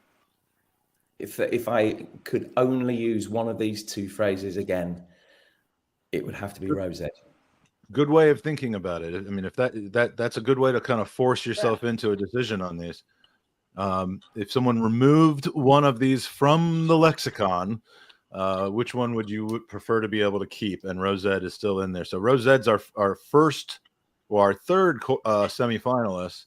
I feel like Jose Mourinho just shed a tear because he can no longer park the bus. Yeah, exactly. We wanted him out long ago. So now Gaffer and Home and Dry. We'll start with you, Jim. Gaffer. I still love it. I think he's got a very strong chance of going all the way here. Gaffer for me. Wouldn't surprise me based on the effusiveness of your votes in the previous rounds. John.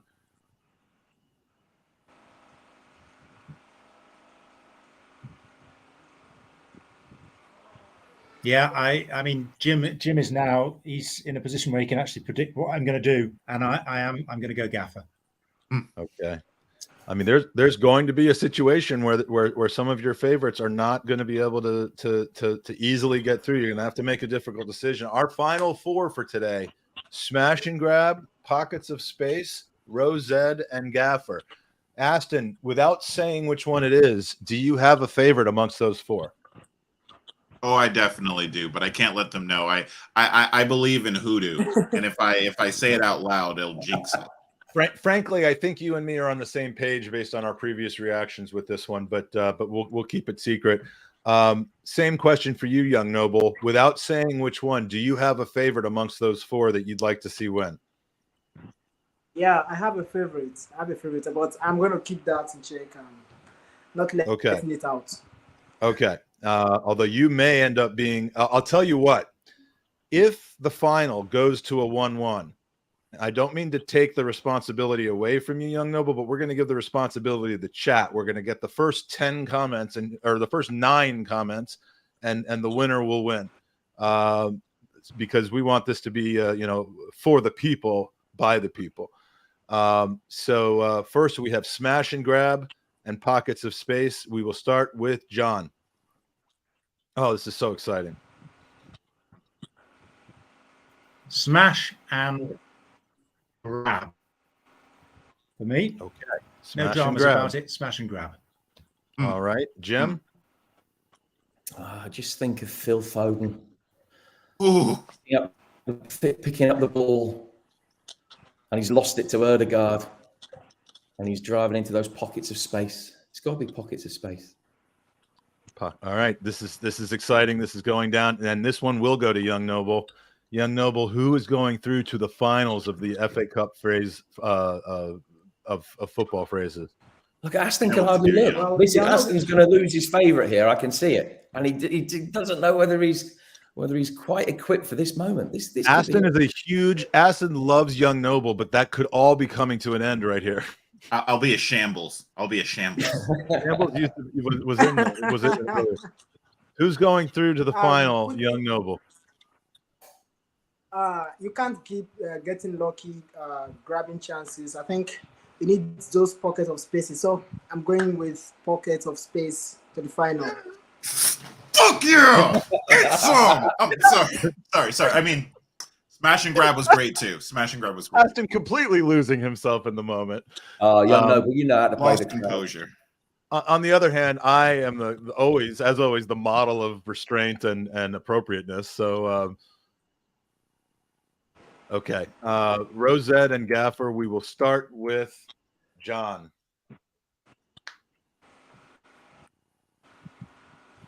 Okay, I've been strong on Gaffer all the way through, and I'm not going to change now.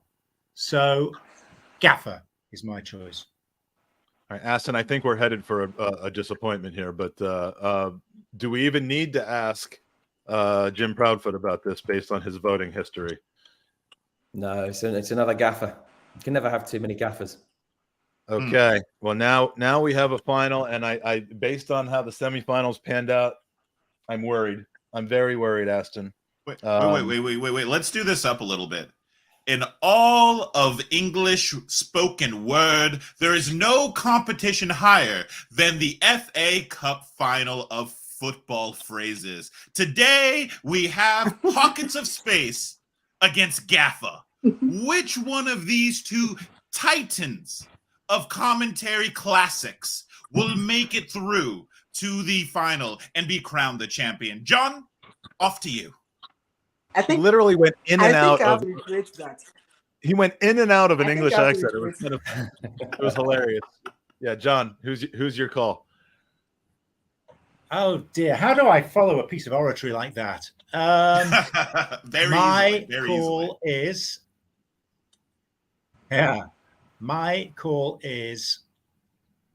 Gaffer. Ooh, quick one with the Gaffer. Simple as that. And this could be the final whistle right here. Pockets of space or Gaffer. Jim. Well, in his cliched mohair coat, the Gaffer does have lots of pockets of space and probably some illicit phone numbers. I'm going to go for pockets of space. It's coming down to the wire. Okay. We're putting it to the chat. We're starting with from when it began. So I'm going to scroll back a little bit here. We have I'm looking back for the original, although I don't know which ones were for the semifinal and which ones for the final. So if you've already entered one, start right now.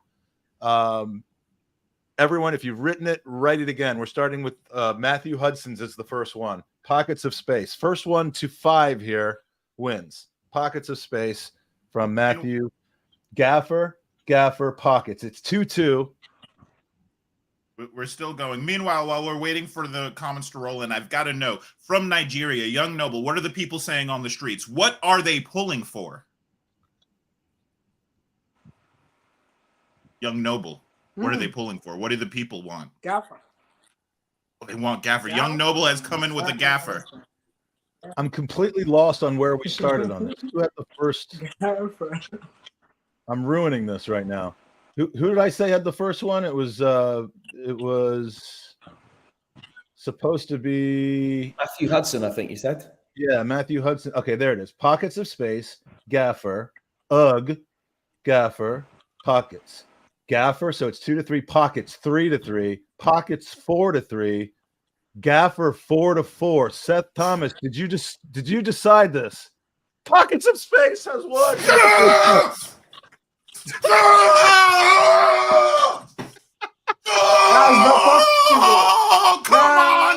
Come on! I cannot believe that this is the hour that Aston decided to take the shirt off. And he's gone? I'm coming back. I'm regaining my composure. Oh. There are children that watch the stream. It can't be. Aston, I didn't see it happening. I really thought that Jim was going to go with Gaffer. He was so strong on Gaffer the whole time. I did not see that coming. It's unbelievable. It's happened. Incredible scenes. or were you using your flair for the dramatic to put it to the crowd because you knew it would be a good one? God, what an accusation! That I Not an accusation. I'm asking. Such impropriety. No, I think Pockets of Space. Had they met in the round of 16, I would have gone for Pockets of Space. I think so. I love Pockets of Space. I like Pockets of Space. Not necessarily my favorite of the 32, but once we got down to that round of 16, it was my favorite. So I would have. Are you suggesting that Proudfoot has a flair for the dramatic? I may be doing that. But that was a complimentary accusation. It wasn't an accusation by itself. We are now 10 minutes into the following hour. I did tell our next group that we would probably run over a little bit, but I don't want to cut too much into their hour. First of all, Young Noble, it's been a pleasure to spend more time with you this time, and you played a massive part in determining this FA Cup. We'll do it again sometime soon. Any final words? And please tell everybody where they can find your incredible stuff. You are prolific and putting out content every single day. Yeah, big thanks to you, and I really enjoyed this. At first, when it started, I was kind of I didn't know what to say because having a live interaction with, like I said, my godfathers of football commentary, and well, it has been an amazing one. Also, I will keep doing what I'm doing as long as Jim Proudfoot, John Champion, they are in support of what I'm doing. I will keep doing it and making sure that the public space, the audience get to hear their voices every week, most especially here in Africa. You get to hear their voices every week, and I will keep doing it. And also, my work is all over the space: Facebook, Twitter, YouTube, Instagram, TikTok, all of them. So big thanks to you, and once again, it's a pleasure. Jim Proudfoot and John Champion. This is a massive day for me. I'm so happy. In fact, I'm not going to eat again till nightfall. I'm not eating again today. I'm not eating again because of this. I'm so happy. Thank you so much, and give my best to everybody there that you see on a regular basis, and it's great to have you on. And we'll do it again sometime soon. Thank you. Young Noble, really nice to meet you. Oh, yeah. Okay. Sorry. I've been up for a long time, so I'm not necessarily pulling the controls the best. And I'm going to say to you first, John, because I know we've got a delay on the internet, but John, thank you so much for taking your time and for working with us today to help us get Pockets of Space to the promised land where they belong. Loved your commentary we had you for the United game, for the Manchester United game, while Peter was doing it in the UK, and you made that game even more special with your incredible calls. I'm sorry the end of the game was so boring, but you can't win them all. What happened? I've forgotten already. So have we, I think, but thank you so much, John. I appreciate your support, and Jim, it's a pleasure to meet you as well. Thank you for your support. We are actually going to draw the winner, but we're going to do it at the beginning of the following hour, so that we can get our next guest on. But Jim, John, thank you so much. I appreciate it, and hopefully we'll get another chance to do this on a regular podcast where we can really talk to you guys about your careers and go through questions and not put you to work playing silly games with us. So thanks to both of you so much. I appreciate your time. No, not at all, Mike Aston. Thank you very much indeed for the invite, for coming on.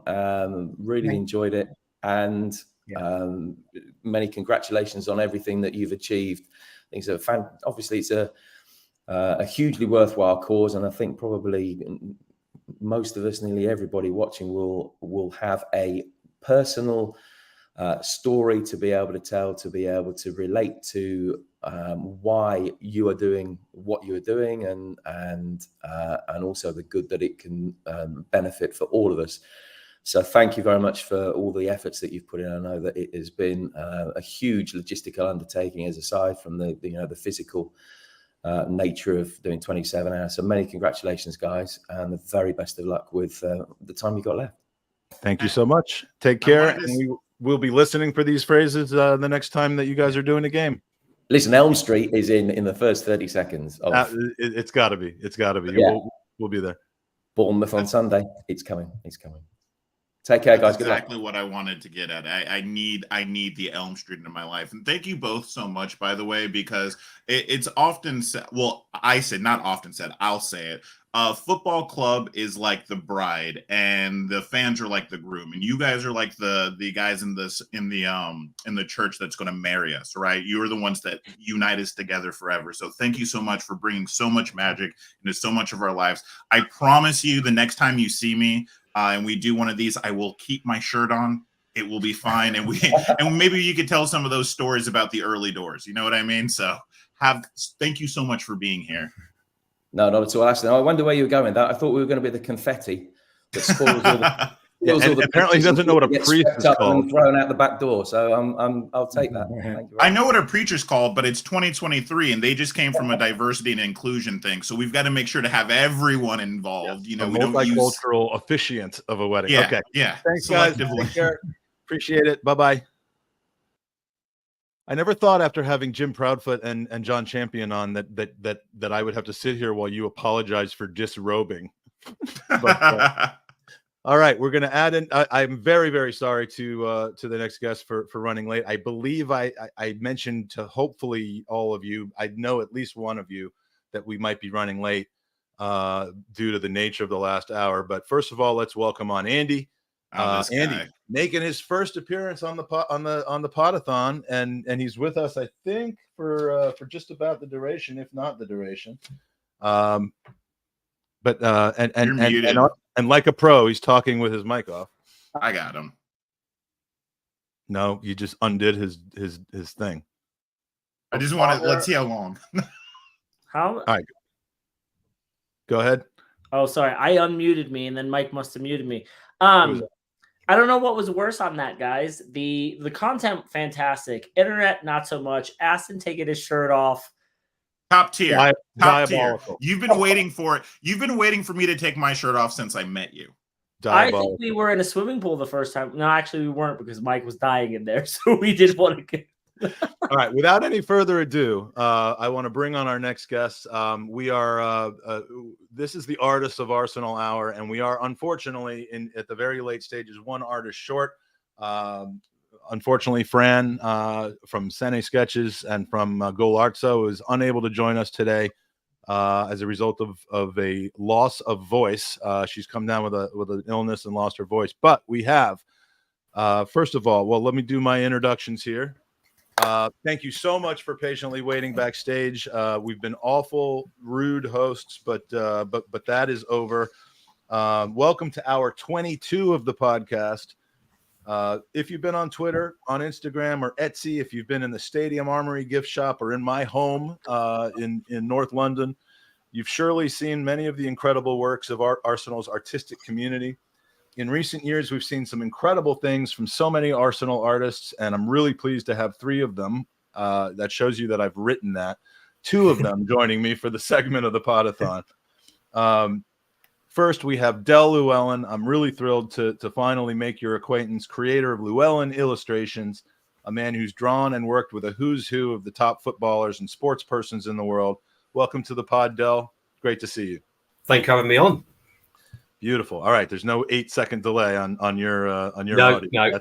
We're off to a good start there.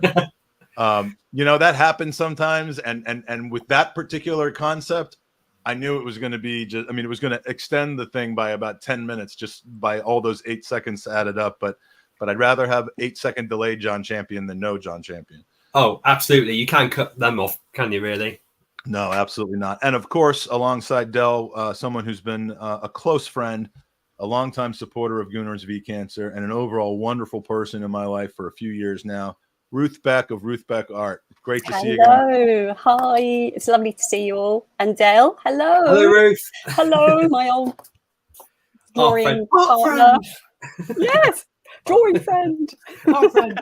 Quick housekeeping. We do actually have to do a prize draw because we wanted to get you guys in and then up. The prize draw for the last hour still needs to be done. And the prize draw is for a new 2023-24 kit. So this is the last of the kits that's being given out, other than the grand prize, which is a team signed kit.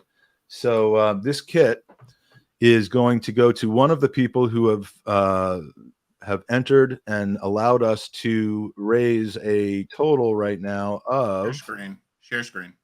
I'm going to a total of $27,449 over the summer, and that is $12,149 for the Pod-A-Thon. And here we go. We're gonna share the screen now. And the winner of the 2023-24 signed kit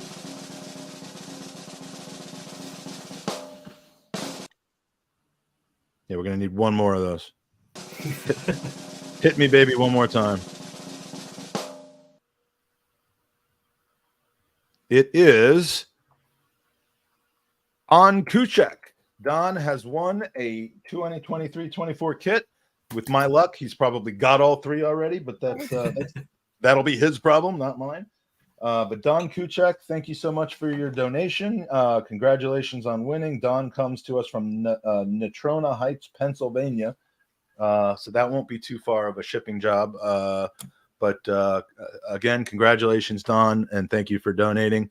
And we will now move on to the wonderful artists of Arsenal. Now, I just want to point out that while we have the two of you here today, you know, that I want to give a massive shout out to all the other incredibly talented Arsenal artists of all types. I mean, if we had, you know, really just kind of gotten everybody on that we would have wanted to have had on, it would have been way too crowded. It would have been a logistical nightmare. But, you know, we really wanted to kind of take the three of you and highlight. And then, of course, we have conversations about ways that we're going to start highlighting and bring the art community of Arsenal together. But I want to kind of learn a little bit more about your styles of art. So, you know, Ruth, starting with yours, your style is, you know, is very different than, you know, than Fran's is, than Dell's is.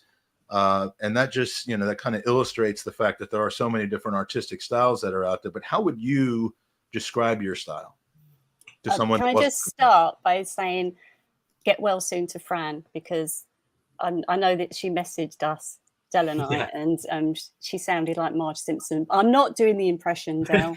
Get well, Fran.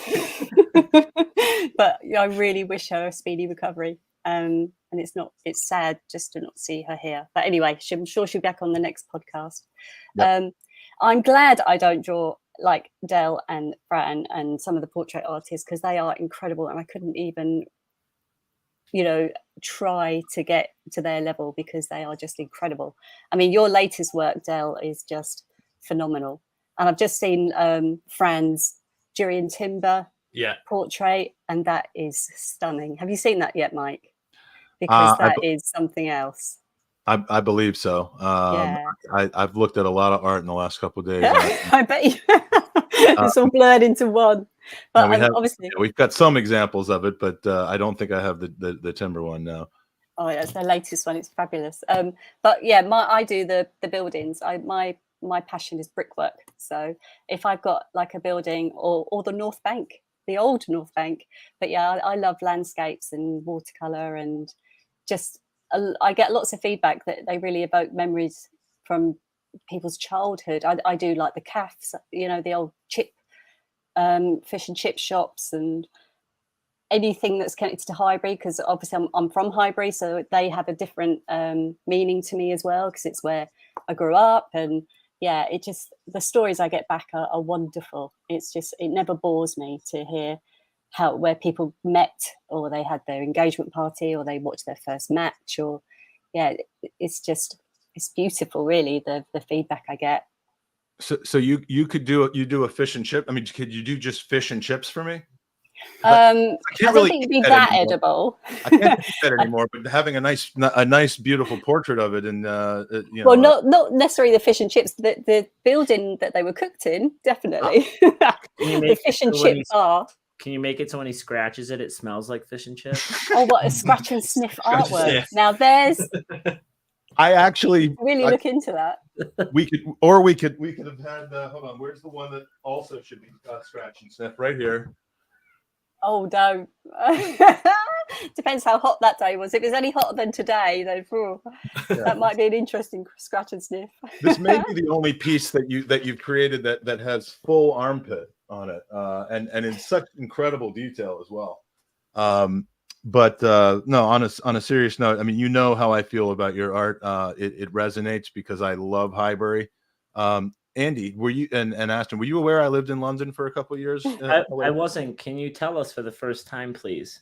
I'll tell you for the first time in the last 5 minutes. But yeah, you haven't gone back recently, have you? No, and I'm not going back again anytime in the next. Wait, are you the Mike that bought real estate in London? I keep hearing. Yeah, about it. and it's just really not talked about very much, but yeah, it's incredible, and we have it all over our flat. It's just direct. It's decorated in Ruth Beck style. Wall gallery. I'm so flattered. It's just wonderful. I'm so grateful. Thank you. Well, we love it. And when we first met online, it was kind of in relation to your desire to help Gooners versus Cancer through your artwork. And you know, in the last 3 or 4 years, your artwork has been given away as incentives for larger donations. We have just over the last 24 hours given away our Ruth Beck prints as raffle prizes, and of course decorated our flat and made it feel more arsenally. And I can tell you that, you know, in doing the in-person fundraising, we have essentially offered prints of yours as an incentive to donate a larger amount than most people come prepared to donate. And it works as an incentive. We have had a lot of people that said, you know, well, I'm going to donate $20 or I'm going to donate, you know, $25. And when we told them that by donating $50, they can get the Ruth Beck art print of their choice, and they rifle through them and they see them all of a sudden a 50 pops out. And so, you know, it is, it's not truly being given away, it's being bought. And I have had people that say, can I just buy this? And I said, well, you can buy it for $50 and it's a donation to, you know, and so I have no question in my mind that the totals and the, you know, the average fundraising that we're doing per person is higher as a result of your, contribution. And I think that was what your original intent was going to be. So, well, the cause the work you put into this to charity is amazing. One of our best friends, our family friends, is in remission from leukemia and lymphoma. So it's a real sort of, it really means so much. So yeah, just well done for everything that you do. It's incredible. Well, thank you. And you know, again, your donation, I mean, you are responsible for a large part of the $27,500 that we've raised this summer. And I just want to, amazing. Again, well done, everybody, for your donations. It just is fabulous. Amazing. And I'm looking for my notes here. So Del, now your artwork is a very, very different style. Yeah. And as I asked Ruth, how would you describe your style, and tell us a little bit about your story, because on your website is a very interesting and unique story of kind of your life and how you got to where you are today. Yeah, sure. I mean, I suppose people put it in the bracket of hyperrealism nowadays. That's not really the bracket I put myself into. I just draw and do the best I can and try and make it look like what I'm trying to draw. So to be put in that bracket is pretty cool. But about my journey, I mean, I used to draw loads as a kid. I'm not sure if you saw a couple of my drawings that I did back in 1995. Drew the whole Arsenal team and all got returned, all signed. And then I carried on drawing until I was about 16, done at GCSE. And then young teenager, young adult, artwork was not the priority. It was all about going out and working and, you know, just typical laddish behavior, I suppose. And I didn't really start drawing again until I was about 31. Realized that it was something that I wanted to pursue again, and quit my job as a postie when I was 32. And then here we are now. So it's been a bit of a wild ride for the past 5 years, actually. Yeah, absolutely. And yeah, your artwork has been shared with and posed with and given to, I mean, none other than the upcoming Ballon d'Or winner, Leo Messi, and many others. Some examples of your artwork. This who is this that you've painted? No, I'm just kidding. We all know Arsene Wenger, and there's so much. You know, Andy, you're a guy that spends a lot of time in museums. I mean, can you see the emotion and the life experience in his face through this picture? I see a lot of anger. No, I see him writing a book. I see him making a phone call to David Dean. Yeah. Seriously, Del, absolutely incredible. I mean, thank you. It's unreal. I mean, it doesn't even look like it's just unbelievable. That looks like a photograph. It seriously does. Is that a photograph, though? It's not. It's just really, a. I mean, You know what AI art's like nowadays. That's Sorry, how long does it foiled. take?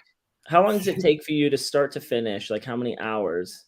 It completely depends on the size and the amount of detail in the drawing. So I think that one there took me just under 3 weeks. So I'm pretty religious in terms of what I work. So you're probably looking at about 120, 140 hours maybe. I mean, the ripples on the shirt, and I mean, I don't understand. Go for it. If you can see it, I've got to try and draw it. And that's one thing that I think has helped me develop as an artist, and going from doing a nice portrait of whoever it is I'm drawing to making it that realism is just putting the effort in. Like I said, the recent one of Ian Wright, which I'm not sure if you're going to show, but it took me a week just to draw his hat. That was my work. How many times have you gotten to the end of a picture and just been like, nah? Probably every time, if I'm honest. Oh, really? I'm sure Ruth will say exactly the same. It's like a battle with your own demons. You just sort of like, one day you're like, do you know what? I'm really happy with that. And you'll go away, you'll come back and be like, oh no, this is shit. Terrible. Just burn it. Yeah, Don't. it's just step out of it. And it's like, I can be a bit hot-headed sometimes. So I've learned to just walk away and you go for a walk, take the dog out, whatever, and come back and then realize actually what you created is all right. And to be fair, most of the time, if it's not quite how you want it to be, because of what I use, you can usually make pretty good adjustments to whatever it is. So I was actually going to ask you that. What are you actually using? Because you do have that hyper realistic style. Is this like pencil or is it pen, charcoal? Yeah, so it's predominantly like your dry stuff. So it's like your pencil, your charcoal, pastel. But yeah, it's predominantly graphite pencil. I mean, pencils now, they're starting to go down to really dark gradients without that graphite shine. So I'm starting to use pencil more than your charcoals and pastels, just because I feel that I've got more control over what it is I'm using. And if you make mistakes, it's easier to erase and stuff. And it's less messy because I am clumsy. And I usually have handprints all over the wall and the wife goes mental. It's that, isn't it? You got the black hand and you touch your face. Yeah. So I would go to the shop. Looks like you've been in a coal mine. That'll get you in trouble in 2023. Yeah, like Schwarzenegger from Commando. Do you know what I mean? Yeah. So I've always got to. So I try and just use more graphite now. Like I said that the Ian Wright one I just done was all graphite. There was nothing else, no charcoal or anything. And I managed to get some really nice tones. So maybe start with something that I may do more often. But it's all a learning process. So who knows? Now I am angry that I have nowhere near and like 1/10 of 1/10 of 1/10 of 1% of the abilities that either of you have. However, I do work quickly. I have, while you've been speaking, I have just whipped up my pen. I'm doing pen art. It's my own special genre of Shkodran Mustafi, and and this is why I'm angry, because I just want to be able to do something artistic, and this is what I've come up with. So do I have a future? I think there's a market for everything. I mean, abstract, maybe. I don't know. I mean, I'm sure Jacob, poorly drawn Arsenal. Yeah. This is horrifically drawn Arsenal that we have right here. But hey, but there might be a market for it. You just never know. Yeah, there's a market. Add a bit of color.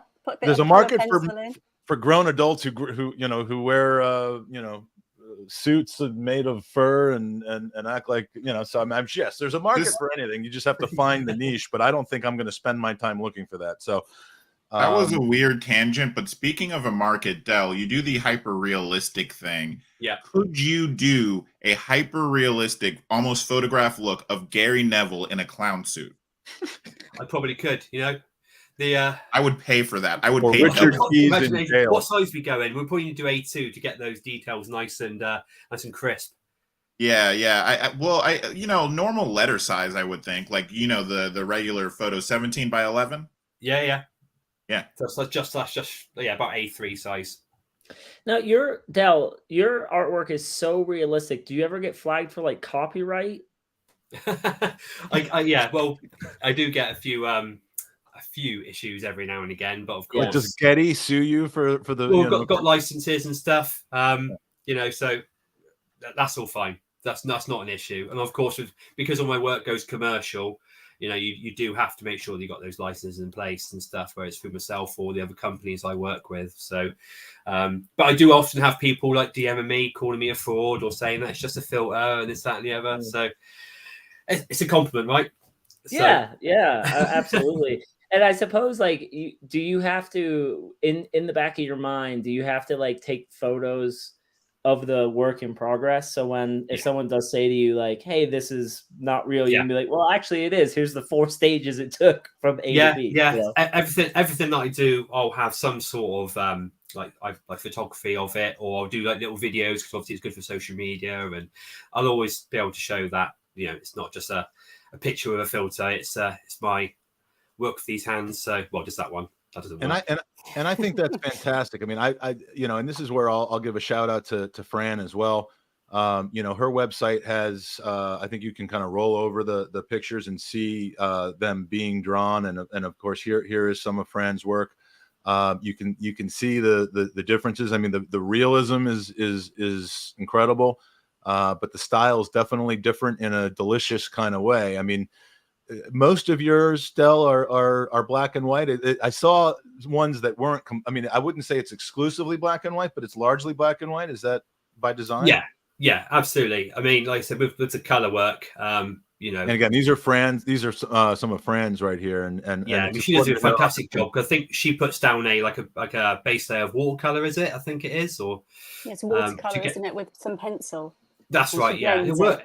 Absolutely, yeah. And obviously, you can see the results there. That's superb. I have to claim this, or we're going to get sued. The frame is not included in this one. Don't. I mean, look, we'll give away a frame if you want it, but I don't want to give the wrong. There's some pictures of me with AI generated zoo animals floating around the internet. If we can get one of those commissioned to put up in one of Mike's various houses around the world, there it is. Yeah, here's the Why new did game you concept do we're this? coming up with. Ruth, Del, bid on which of you wants to make this. That's the right way to do it. There's no bricks in there. And I did say brick. Yeah. No, I should say who wants to build to draw. Brilliant. All proceeds go to Gooners versus Cancer. Yes. No, actually, all of the proceeds we've collected for Gooners versus Cancer go to Del for drawing this. Yeah. The opening bid for the two of you to bid on drawing me at my AI art is £5,000. That's we're gonna send the $27,000 to Del to make that drawing, and then we're gonna try to auction it off for $28,000. Anything's possible. Anything's possible. I mean, that picture has been far more valuable than any messy stuff I've done. So absolutely, especially if you sign it, Andy, as well. I mean, look at that.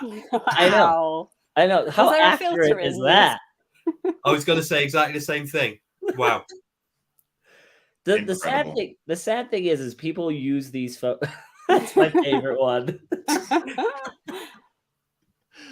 Oh man, those are the only ones I have. I mean, I could so do this. Glad I don't Those are embarrass the only ones I uploaded, but yeah. I mean, the first time he sent me the first one, which was the lion one. I mean, he does his family's kind of cheesy at times. They've got a young son, and his wife wears the pants in the family. So she will put Andy into some weird poses and stuff, and he has to do it. So I was like, you've just made a huge mistake by sharing this with us, because I seriously thought he was there holding a tiny little tiger cub. and then when I started seeing the more and more ridiculous ones with the owl and stuff, I'm like, okay, I think he might be using a computer program for this, but I'm that gullible. Did I completely step over your answer about black and white versus color? Maybe, I don't know. Yeah, possibly, but that's fine. But but it's just one of those things I've always leaned into. I've just always done stuff really in black and white. And I'm just one of those guys where I just want to be the absolute best that I can be at one thing before starting to move on to other things. Because if I'd start to then maybe dabble in watercolors or paints or just using like colored pencils, then would I then become a jack of all trades rather than be a master of one? I don't know. But I seem to be onto a good thing, right, with old black and white. So stick with that, I think, and add bits of colour, which I have done for a few portraits that hasn't been released yet. Well, you used the gold in Messi's trophy, didn't you? I did use the gold in Messi's trophy. Yeah, I was a bit scared of doing that. I was scared. Good. Yeah, it turned out all right, that one. Yeah, it did, didn't it? Not bad. Trophy was gold, like to. It wasn't like gold leaf or anything. It was just a mixture of just the Faber-Castell polychromos coloured pencils, and it created a really nice gold effect. So, yeah, it turned out well. I mean, he liked it, for what I'm aware. So happy days. Is that the one photo that you would look at throughout your career and said like, "Wow, that's the biggest"? I don't want to say achievement, right? Because they're all it's a screensaver. So yeah. It's not a photo. The thing on his phone is a photo. Prove it's not, Mike. Prove it's not. AI. So, yeah, this is not real. But yeah, what a thing. Like, so I got the photo sent through and it was just like, oh yeah. And like I said, apparently he was really, really, really pleased with it. So now imagine, I don't know if you watched the last hour, but like Aston ran around his room shirtless when someone shows what was your initial reaction? Like, I mean, I think he's going to have a bit of a dopamine crash in a minute. I've got to draw that. I've got to draw that. Using screen grabs. Yeah. Make that front cover of Men's Health magazine. I think so. Men's Poor Health magazine. Yeah. How to not do it in your 30s. Probably put your back out now. Yeah, I was about to ask Aston, be true. Like, did you pull a hamstring when you did that? Listen, my shoulder's really been bugging me ever since, I got a little kink in my neck. We're starting a new series of podcasts starting next week. It's going to be every Tuesday. We're going to have Aston, get naked in front of another football commentator. We're bringing in, Derek Ray next week for you to strip in front of. You want to know something? Like, we make jokes, but that's not too dissimilar from the pitch that you tried to get me on the show with. It was actually Andy that pushed back on that, and thank God for that. Yeah, he does have the best interest of the show at heart at all possible times. So. Mike is kind of like that younger brother, like you could say like, hey, we should do this, and there's a part of his brain that just doesn't think like, nah. So like I've made suggestions to Mike over the years. He's like, yeah, why wouldn't we want to be on Pornhub? Go with it, yeah. Yeah, I mean, you guys are pretty accomplished, but have either one of you ever uploaded a podcast onto Pornhub? I don't think so. I don't think anyone has except for us, Mike. Yes. It's because Pornhub was so like 2008. It's all about the OnlyFans now.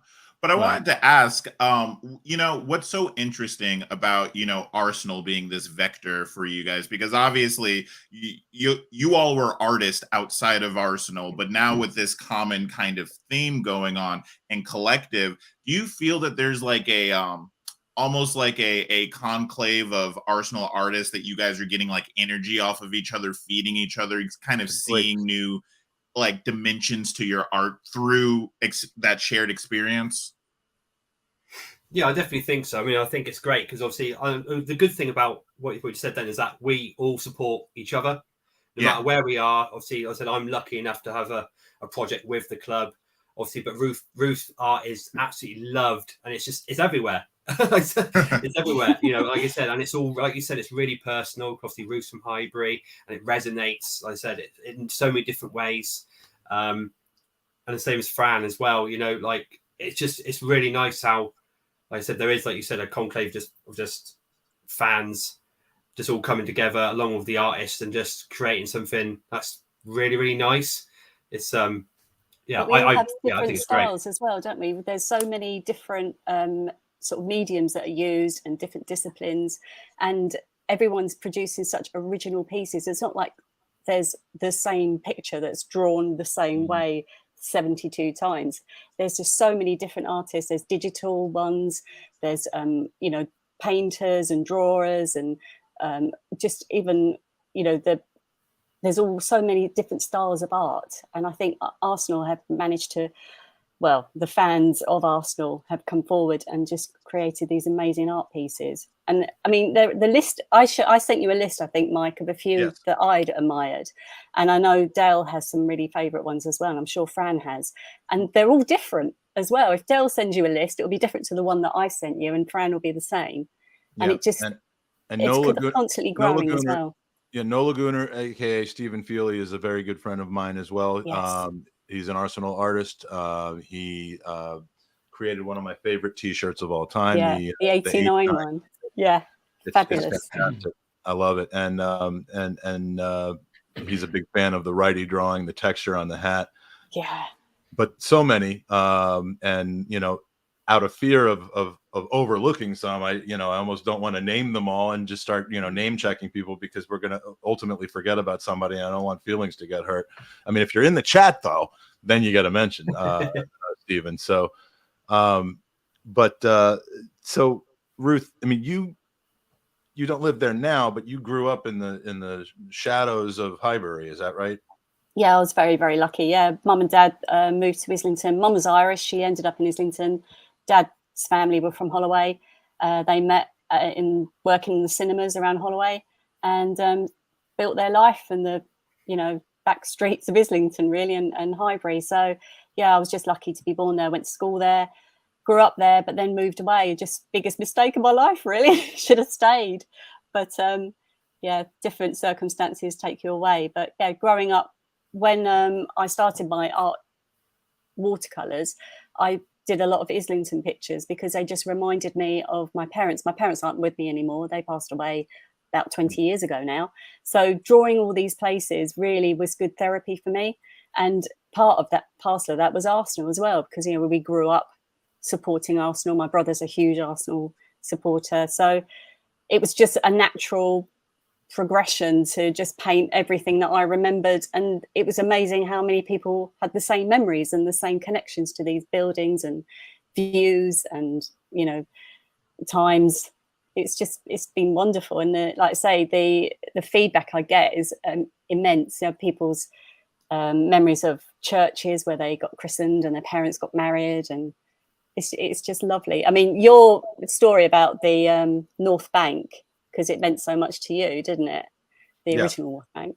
I mean, there are more complex. There are more kind of detailed. There are things that most people would find, you know, to be more appealing to them. But this is my absolute favorite piece that you've done, because it you know, first of all, that doesn't exist anymore, and frankly, it stopped existing, you know, while it was still a football stadium. So this is a moment in time that meant a lot to me, because it was a foreign way of taking in sports for a 15-year-old Yank that came over and said, okay, are we supposed to lean against these things? Are we supposed to sit on them? What do we do?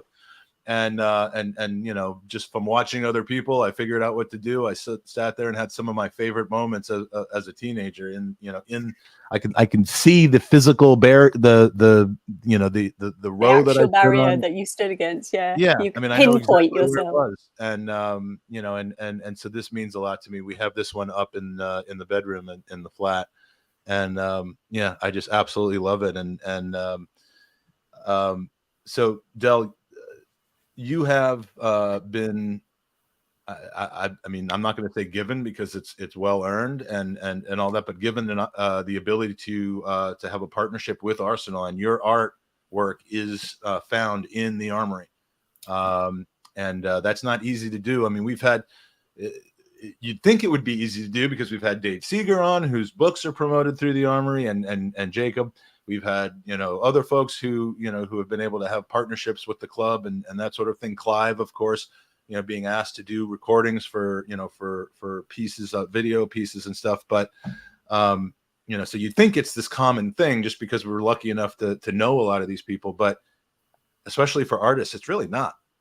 Oh, it's, yeah, you know, I think there's been conversations going on for probably 18 months. So it takes a long time for something like that to come together. But yeah, got there in the end. And I think it was a case of yeah, I think it was a case of obviously when I went to the London Football Awards, and the athletes wanted to meet me, which I thought was just like mad. And I think that, I think we managed to put that to the person we were speaking to at Arsenal, and he was like, that was sort of when things really started to move at a fast pace, because obviously the athletes really appreciate the artwork, and if the athletes are going to endorse the work, then why wouldn't the club? Maybe. Yeah, so I think that was really pivotal in like making it all come together. And of course, I'm really fortunate to obviously already like work with a company that does all the printing, the framing, the distribution, and they already had links with Arsenal anyway. So it was sort of fortunate that there was this triangle of communication already. So just one of the things that just came together, thankfully. And yeah, boyhood dream come true, right? So my inner child was going a bit mad. Yeah, I was going to ask you. So obviously, Ruth being from Highbury, Arsenal's in a back garden. So tell us, when Mike and I first started this pod, we used to always ask that question, like, what made you become an Arsenal supporter? Was it location? Just, I can remember back 93 watching like the Littlewoods Cup, I think it was at that time, and just falling in love, when I was a kid. So tell me a little bit about your background when it comes to Arsenal. Yeah, so it's pretty much like I said, obviously I'm not born near London. I'm about 2.5 hours away. It was just my mum. My mum was an Arsenal fan. My dad was a Cardiff City fan, but sort of loved Arsenal at the same time.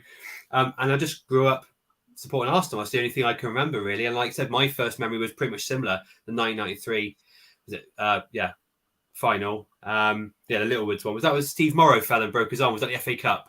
I think that was. I used to get that confused because my earliest memory was the Cup Winners' Cup final in 1994. I think was it. It was at Littlewood Cup against Sheffield. Yeah, Sheffield Wednesday, wasn't it? Sheffield Wednesday. Yep. Yeah, but I was so young. I remember the Cup Winners' Cup final beating Palmer 1-0, and then I really remember obviously losing in the final. Where Seaman got lobbed by Naeem, and I always be sat there, my Arsenal goalie kit, my Arsenal duvet, bawling my eyes out. So that probably scarred me, which means I couldn't run away from the Arsenal, maybe. And I've just supported them ever since. And then they think we won the double, and I just done like a massive mural in my room of every single player. And yeah, just like I said, I've just always supported Arsenal. It's the only thing I've ever really thought about when it comes to football, really. Yeah, but no ties to London or anything. It's just isn't it insane? Fall into it, aren't you? Yeah, it's your mum, wasn't it? I suppose. Yeah. It was my mum. My mum was the football fan. My dad, he liked them, but he preferred to watch Coronation Street. Bless him. But my mum read a newspaper from the back page to the front, and she loved. Well, we grew up. I was born in the 70s, so it was all the Irish players as well for Arsenal, and being an Irish mum, she just loved Liam Brady, all the Irish guys. So that really helped as well. But it's usually your mum. Yeah, I think my dad was, because my dad was in the forces. Obviously, he spent a lot of time away, so I think it was very much a case of, well, there's a common theme with obviously me and my son. So let's watch football, or watch teletext, as it was back then. Refreshing every 5 seconds. God, yeah. Seriously.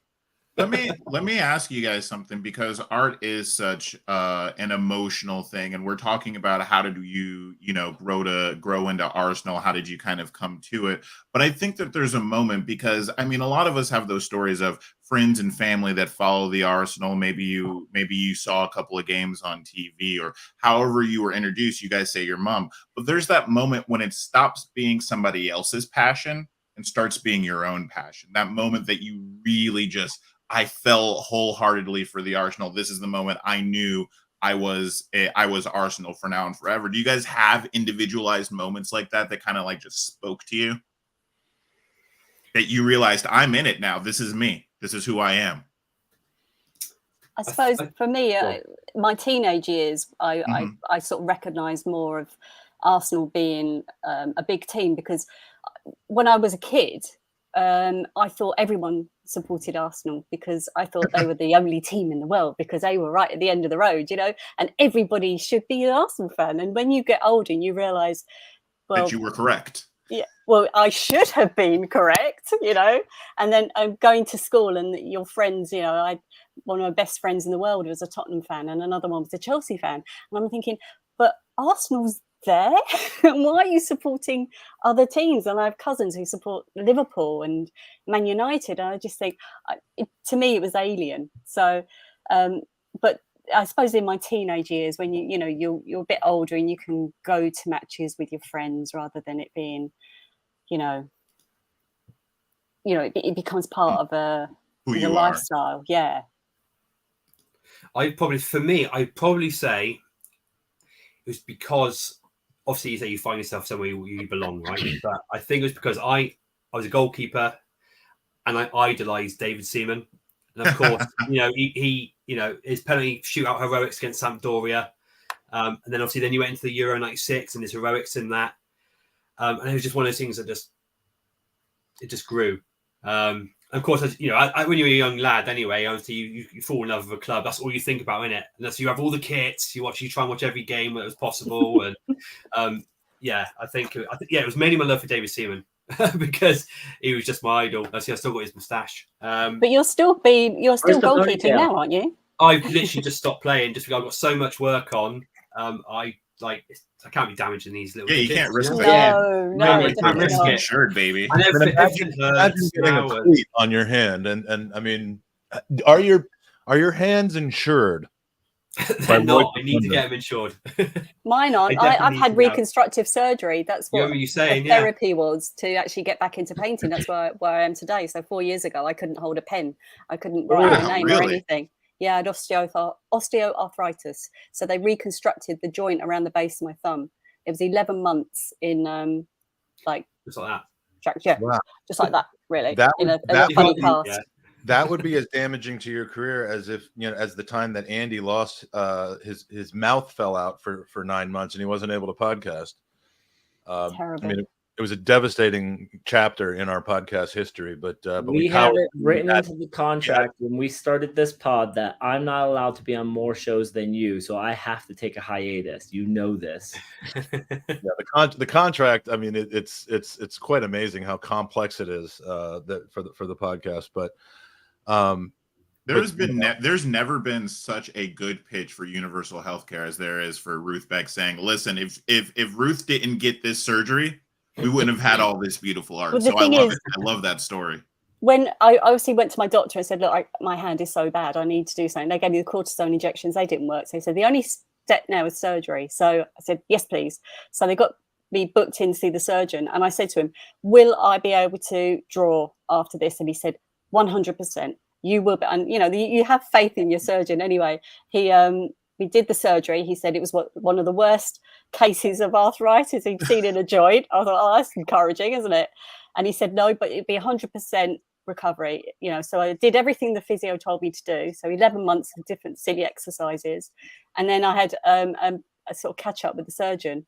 And like a year on, I emailed him when I did my very first painting. And I said, I've actually managed to paint something. And from that point, I just did another painting and another one. And I was painting as much as I could. And the hand was getting better and stronger and stronger. And I was learning so much. So it's all down to practice and persistence. Because for me, art is such a therapy. And I never, ever in my wildest dreams thought that anybody would ever see my art, let alone like it. So sitting here today and enjoying the fruits of my labor is just a godsend, really. It couldn't have gone any better. So yeah, NHS surgeons, the best in the world. I had an NHS surgeon fixed my broken nose back in 1989. Andy, as a matter of fact, is that a football story too? It is actually. Not a chance. This is going to be so made up right now. I was going for a header, and the goalie tried to punch the ball out, and he punched my nose instead. And the name Onana.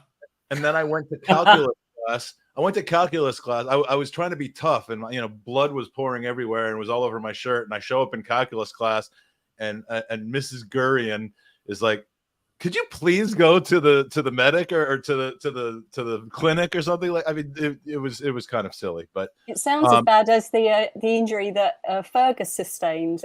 Was it PSV? Yeah, at PSV. When he fell down the stairs. Yes, he fell down the stairs. And speaking of Fergus, we have one question from Fergus's partner Hilsey, and I say partner in both podcasting and in life.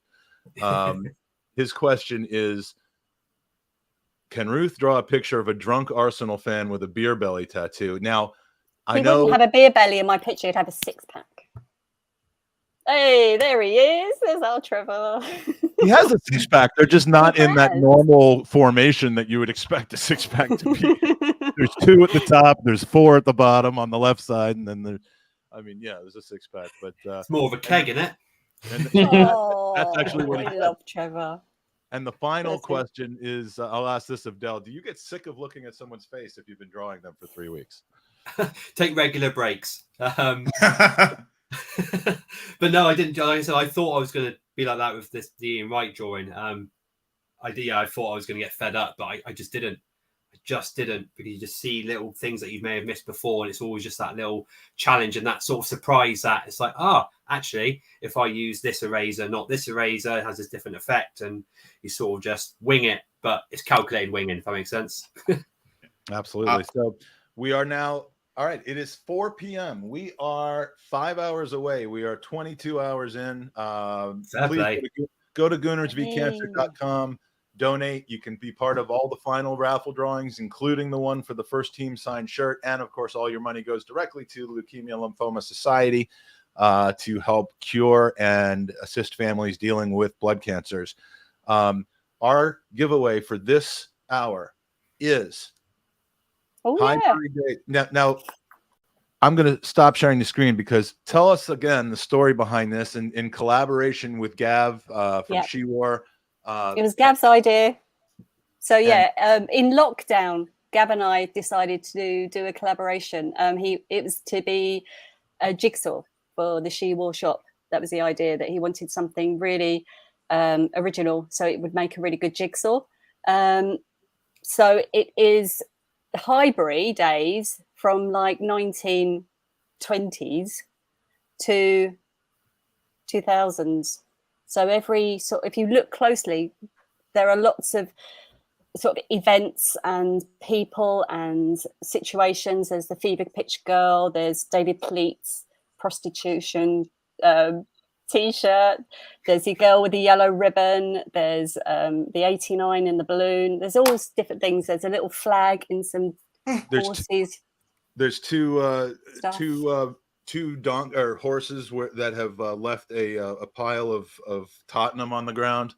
Yes, it's got a flag in it and everything. Yeah. And the crazy thing about it is she has layered into this incredible piece of art my StreamYard screen. Incredible. That's a talent, that is. It's unbelievable. And the reason you're seeing my StreamYard screen is because this is not just a print. This is a framed print, and not only is it a frame print, but it is signed Highbury Days, Ruth Beck. So the frame is included. And this it's one, only one of 5. None of this Fran crap where the frame isn't included. No, sorry, Fran. Yeah. No, this is one of 5. One of the 5 is hanging in our flat, and one of the 5 has been given on a previous raffle. This is one of 5 as well. So this is actually quite rare, quite important, and the winner of this incredible piece is.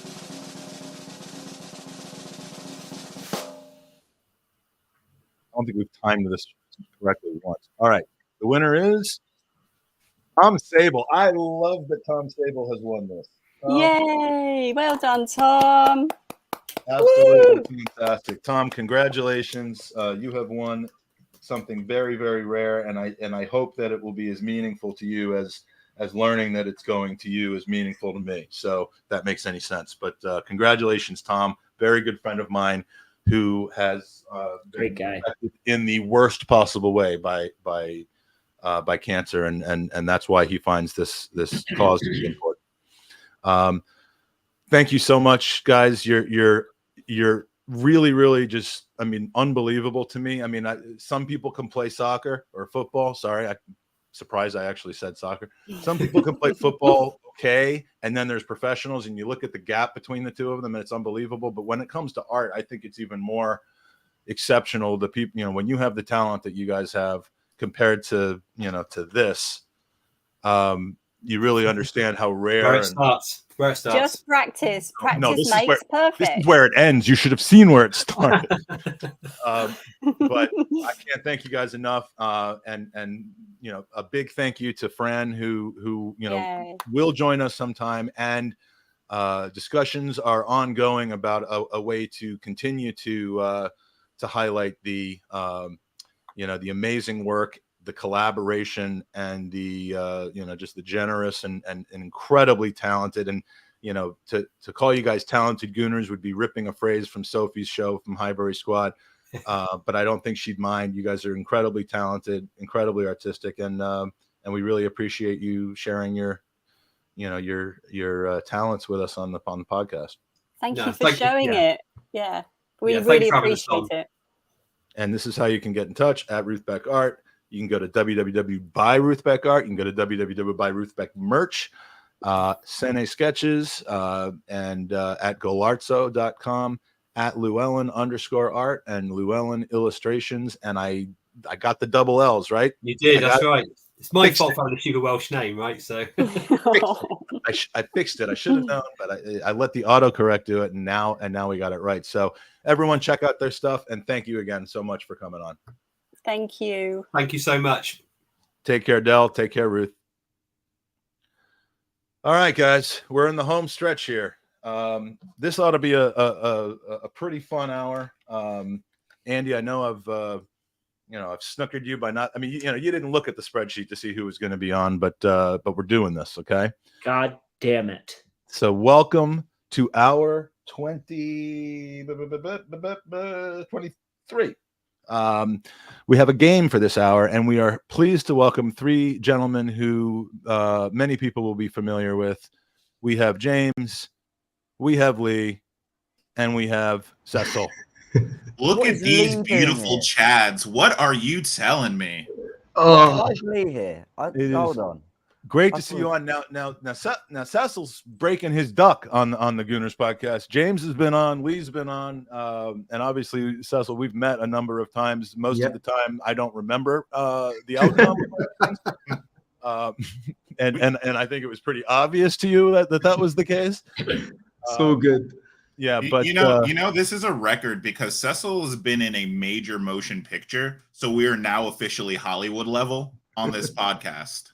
No. Stop that. Always been love every time I see you guys. So yeah, of course I had to be here. But big up, this is going to be wicked. I'm excited. It's a game I'm hearing as well, which I'm excited for. We've got a game. I don't know how well it'll be. I put the game together at about 3:45 in the morning last night. So, or I guess it wasn't last night. It was the night before last, but it was the last time before I went to sleep for the last time. And now, we'll start with you, Cecil, because we know Lee a little, quite a bit, way too much actually, and so do I. But I mean, Cecil, you obviously the common thread that the three of you have is that you are all part of the AFTV family, and other than Lee, who's been around, he was doing AFTV longer before Robbie was born, but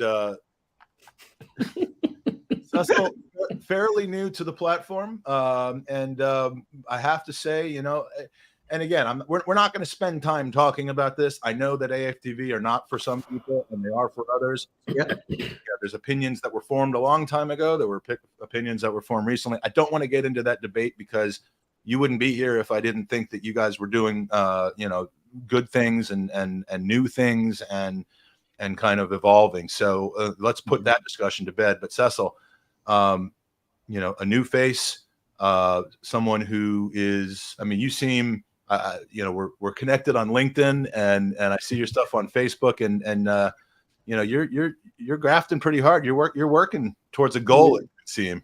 Yeah. I mean, yeah. Like, I never saw this. I've said this in the post as well. Like, I never really saw this in my life in the sense of how much exposure you get from AFTV, the channel, but where it's kind of taken me and my thing from when I first joined AFTV. Me and James joined at the same time. It's come up to 3 years now, actually.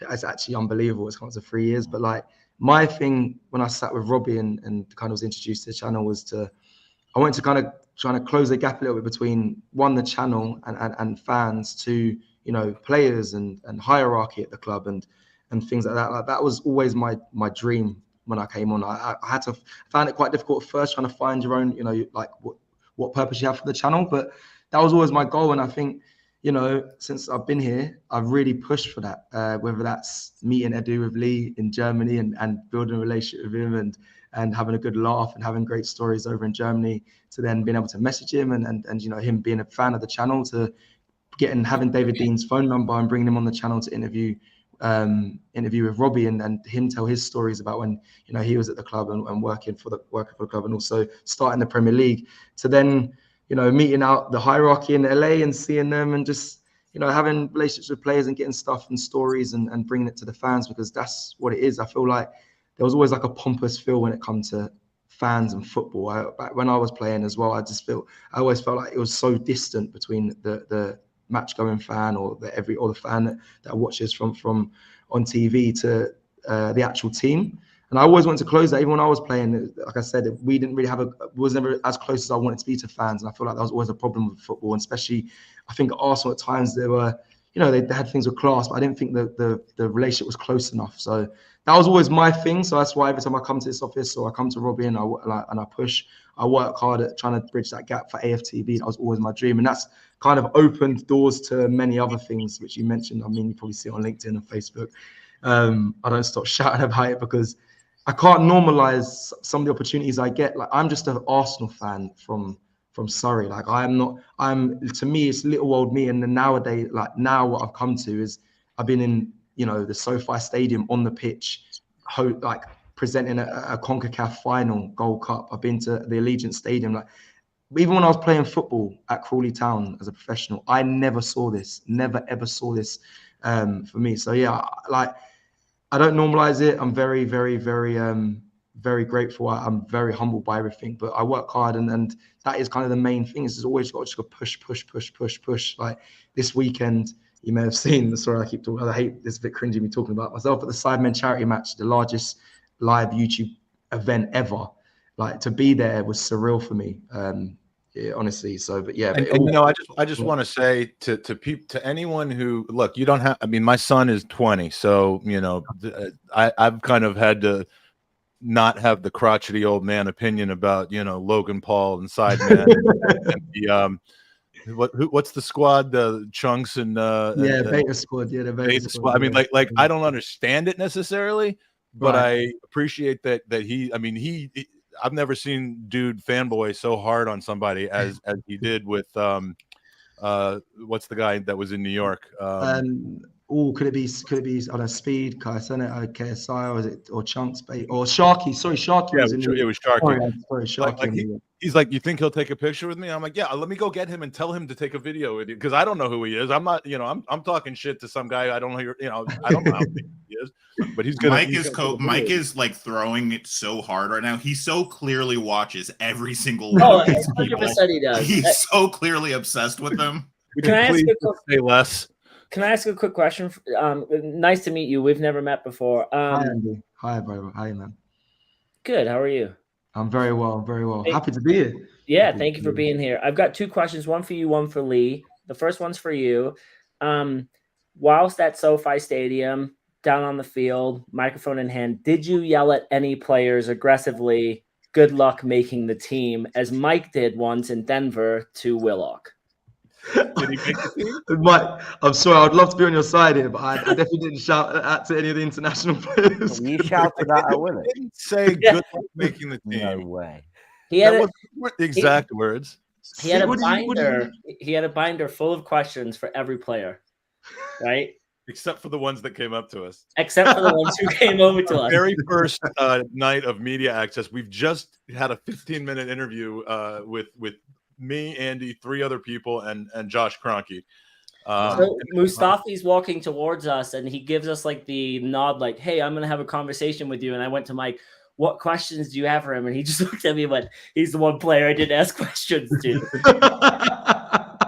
Until he goes up and starts asking him, if his kid's keeping him up at night or I something. did. Like I was like, I don't know what to say. So I was like, how's the family? He's like, oh, I have a young kid. I'm like, are you sleeping? Because I just had a young kid too. So yeah, I panicked. Yeah, and Willock went by, and my intent was to basically say, "Hey, man, you're breaking into the first team. Have a great time with it. Good luck with it." And instead, it came out like "Good luck making the team."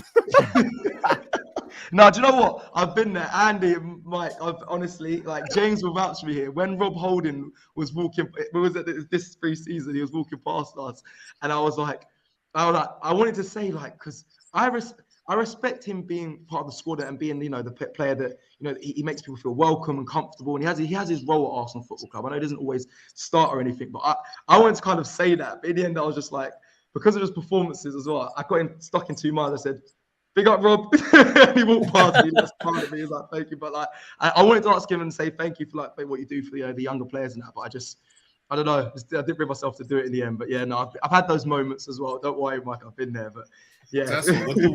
With the way that you bridge the gap like that, do you ever find yourself in the room with players a day after you recorded something on AFTV where you've slated them or you've talked, you haven't had the highest opinion, maybe not given a good player rating?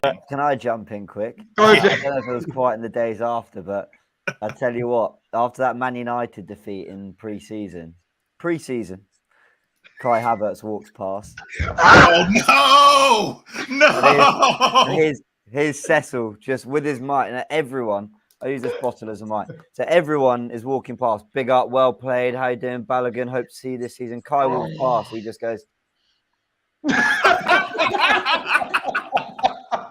Didn't even bother thinking. My mom always taught me.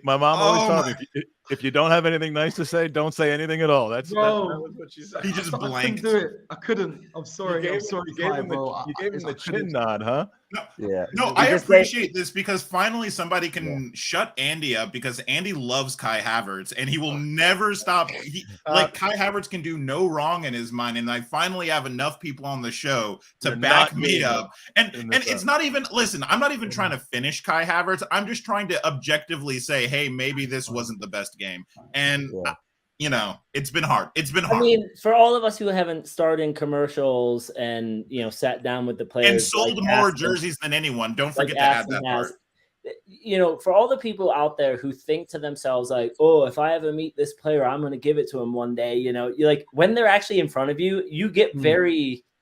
You do it's a whole different situation. Different story. Completely different, my next question. Wenger story about San Jose about everyone was upset about the transfer policy and all this in the middle of that summer in San Jose, and I just walked up to him, and the only thing I could think to say was thank you. Yeah. In that moment, what are you going to tell him? Why didn't you sign Riyad Mahrez? I mean, that's how I'm going to spend my 2 minutes with. Yeah, no, I get it. Yeah. Yeah. I've been in many situations like that, 100%. I also the preseason before Nicolas Pepe as well. I did the same thing. He was walking towards me. I just went, but that was it. Because sometimes I can't be in the situation. If I have a certain opinion on a player, I've said it. I don't want to be all to their face, all lovey-dovey and stuff. So I don't think that's right. But James got that story spot on. Though there's no lies there. And just briefly, Arsene Wenger. I wish we sent the whole footage of before. Obviously, I spoke to him at the game for Ukraine at Stamford Bridge. I was shaking as he was walking up, and then afterwards, I collapsed to the floor. I was so happy. I went around the corner in a room with Jason, the editor, and I was like, I can't believe. I said, sadly, the whole footage didn't come out. But I was literally like, I can't believe that just happened. So sometimes it's just you get in those situations. But yeah, Seth, you're taking pelters for being the reason that Kai Havertz has no confidence right now. I saw that comment. I mean, listen, we need to ask the hard questions here live on air on TGP. Will you dance for Kai Havertz? I already have, people. I did the welcome video in a Heidenhausen, whatever they're called. I was doing all the Heidenhausen. That sounds like a Lee Judgesism. I don't even know what they're called, but I was in one of. I've danced already, man. I did the welcome video. I made him feel welcome. I gave him, the boost. I even was shameless and said he scored the goal in the Champions League. I gave him that. You didn't, but Cecil, you didn't rap for him. That's where it was wrong. No, I'll take that as an player excuse. now. If I rapped for him, then he would have been there. Then I can blame his confidence on the rap. Then that would have been fair. But no, he doesn't deserve the rap. Lederhosen. Is that what? Lederhosen. Lederhosen. Lederhosen. And by the way, hi Lee. How you doing? Yeah, sorry, I remember you. I was going to segue to Lee. That's I do have a answer question of for Lee. It's been a while. It's good to see you, my friend. How is your body feeling after your football match yesterday? I saw on Facebook that you put a shift in. It looked warm. How's the old man bones feeling? I'll tell you, I put a shift in. I was all right, like done all right. And we won, which was good. And the body's all right because I went to golf this morning, playing against my nephew and. Did you beat him? Both Spurs fans, and I whipped their asses. Did you beat them? And also, did you play better golf than they did? Oh yes. They were giving it lives. They thought that they was going to win it. You lived the life, Lee. You lived the life. You actually lived. You play football, then you're going off to the golf course. I mean, we're in. I thought you had like a fucking a shop that you had to run. No, that's gone now. So you're full time. You're full time celebrity now. I'll tell you a quick little story, which is quite funny. I always stuck up for Callum Chambers. I don't know if I've ever told this story. I've always stuck up for Callum Chambers. Ever on podcasts, he's a great player. He deserves a chance. Sitting there at the Emirates one time, and he done something wrong, and I said, "That Callum Chambers, he's fucking rubbish," and all that. His woman turned around and said, "Do you mind? That's my nephew." I went, "I'm really sorry, I'll stick out." She wasn't having it. She was not having it. She weren't having it. No, you've slagged him off. There's no need to try and redeem yourself. I said, one time I've done it. You have to be careful slagging players off when you're sitting in the prom. Unbelievable, it's true. He sits up with royalty and then he's surprised when he gets called out for his opinion. Yeah, innit? That's why they had a bad word about Xhaka, because he always sat next to Xhaka's family. We could just exactly. We could, and all of a sudden Xhaka was the best player in the world. Does the club specifically sit players next to Lee? Because I swear every week I was sitting next to somebody else's family. I'll be honest, and it's one thing. Once you meet these people, you do try and change your opinion about it. It does. That's why I don't really like meeting them and all that, because I thought you were going to say, yeah, I really should probably think twice before I start talking shit about these people. Instead, I just really don't want to meet their families because I want to be able to continue to talk shit about them. I absolutely hate David Raya. I don't really, because I've met Aaron Ramsdale. He's a lovely guy. He's my man. You know what I mean? Like David Raya, I don't like you, man. Like, leave my Aaron alone. You know what I mean? It's and then his grandfather, who signed for Arsenal a few weeks ago, is going to be sat right on your lap for the next game. And if I meet David, I go, "Hello, David. How are you? You should be Arsenal's number one. You should be like." We could go for hours like this, but I want to make sure we get the game in. So if we get the game in time, and we still have a few more minutes left before 5, then so be it. So we're going to do this game. I believe Lee either watched or was part of this game before. Now I have to ask for your honesty, Aston and Andy. This is a picture-based game, and all the pictures are back in the brand area of our podcast, which you can both view. Have you seen them? No, I haven't looked. You sure? No. 100%. Okay. Why would I? I don't look at that stuff. Yeah, well, yeah, you don't even know where it is, but Aston does. So, I was too busy making sure this pod didn't fall apart to pay attention to that. Okay, perfect. Oh, so he texted me yesterday, being like, "Hey, can you think of questions for this segment?" I'm like, "Absolutely," but I'm at a dinner party and everyone's like, "What are you doing?" I'm like, "Friends asked for a favor," and I sat for an hour making up questions. So he says his back hurts because he carries this, but it's bullshit. Yeah, it's probably. Well, I mean, it's a shared thing. It's you and I together. Clearly, we're the top. There's a clear ranking around here, and we're at the top tier, and then there's the rest. Anyways, let's go on with the game. All right, hold on a second. Let me find where all this stuff is. Oh, I might be having a mare right here. Lee, I just want to know why your handle is Urine Timber close to signing for Arsenal. My handle? I ain't got a clue. Urine. Well, who's playing? Just to catch you up, he signed, did great in the community. He's now out for 7 months. Let's see, nothing to do with me. That's obviously, Mike trying to make me look stupid again. I didn't do that. As Mike doesn't yesterday, need help to do that. Did you delete all your content on your own channel, or did you not delete all your content on your own yes, channel? I did. Like, I still haven't got it back yet. Like, you know what I mean? So, Aston, So- I've got that thing that you got. Look at that. That was just in my bag. How funny. Okay. Nice. Look at So- that. Coming prepared. Oh, hello. So while we're waiting on Mike, I do Lexi. want to bring up one of my. We haven't I'm had ready. our fun with James yet. We made fun of Cecil. We made fun of Lee. Let's make fun of James now. One of the things I love the most about James when I met him was, all right, so Lee's going to do his own thing. You know, Lee's going to go off. He's going to, Lee's got like a gaggle of women around him at all times, by the way. Like all of the people, all the things come up with, like, what's Lee doing? And you remember, Aston, I love you. I love you. Robbie, Well, you know how Robbie, you're attracted Robbie's to a turning freak in show, because the night's long, and Robbie's got to do something. And Cecil and Curtis and them are just like, let's go to the clubs, let's get down. And who would you believe is right there? Like, yeah, I'm with it. It's James. James throws down at the club more than anyone that you would believe. Agreed. More than you believe. Well, more than you believe. us tactics fans are, notorious for our clubbing and drinking and having a good time. So I don't know why you're surprised. Oh, no, he's in bed by 9 o'clock. I tell you, like, unbelievable, like, you know. Well, actually, it's With quite their a lemonades and local ice deal. cream. Because Graham sends his notes at like 1, 2 a.m. So it's a late night, all that prep.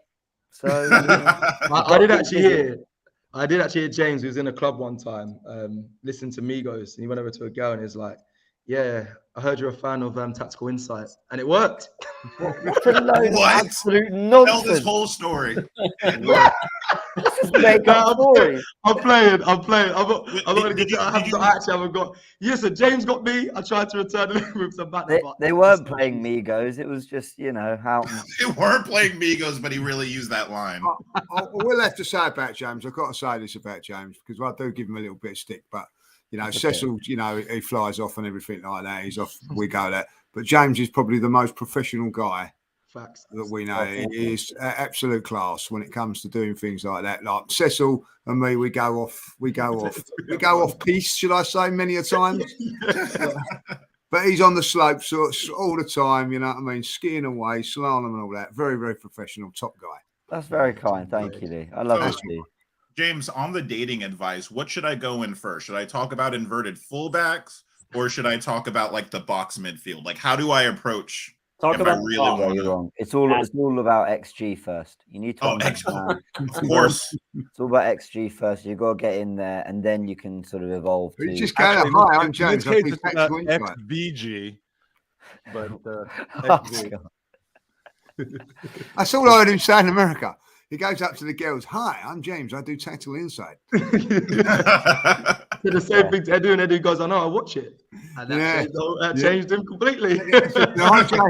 She said to Edu, hi, I'm James. I do Tactical Insight. And Edu went, yeah, I know, I watch it. And then we had to pick James up from the floor. But could you imagine? He's just sitting there like, I actually don't know what to say. I've never gotten this. Yeah. I don't know. Yeah. He's like Arsenal in the Champions League. He's like, we don't know what we're doing here. We haven't gotten this far before. What do we do now? Oh, all right, here's the game. Here's how it works. And yeah, I'm still organizing a few things back here, but the game is called the Way Too Close Picture Game. This is essentially a game where I will show you a series of up to 5 pictures of an Arsenal player who has played since 2000. Sorry. And who has played over 100 games for the Arsenal, who has appeared in over 100 games for the Arsenal. You must try as early as you can to identify the player. And if no one gets it in the first clue, then we go to the second clue. If no one gets it in the second clue, we go to the third clue. Basically, just shout the name out. There's no penalty for getting it wrong. Whoever gets it first gets a point, and it doesn't matter because the points are not worth anything. It's just for entertainment purposes. So some of these photos are a very low resolution, which I guess just is going to make it that much harder. But so here we go. The first one. Here's picture number 1. The fuck? Your bedroom wall? All right, no one can get this. I mean, what is it? The chocolate ice cream and vanilla. Like, what's going on here? I don't think whoever it is going to get in. You know.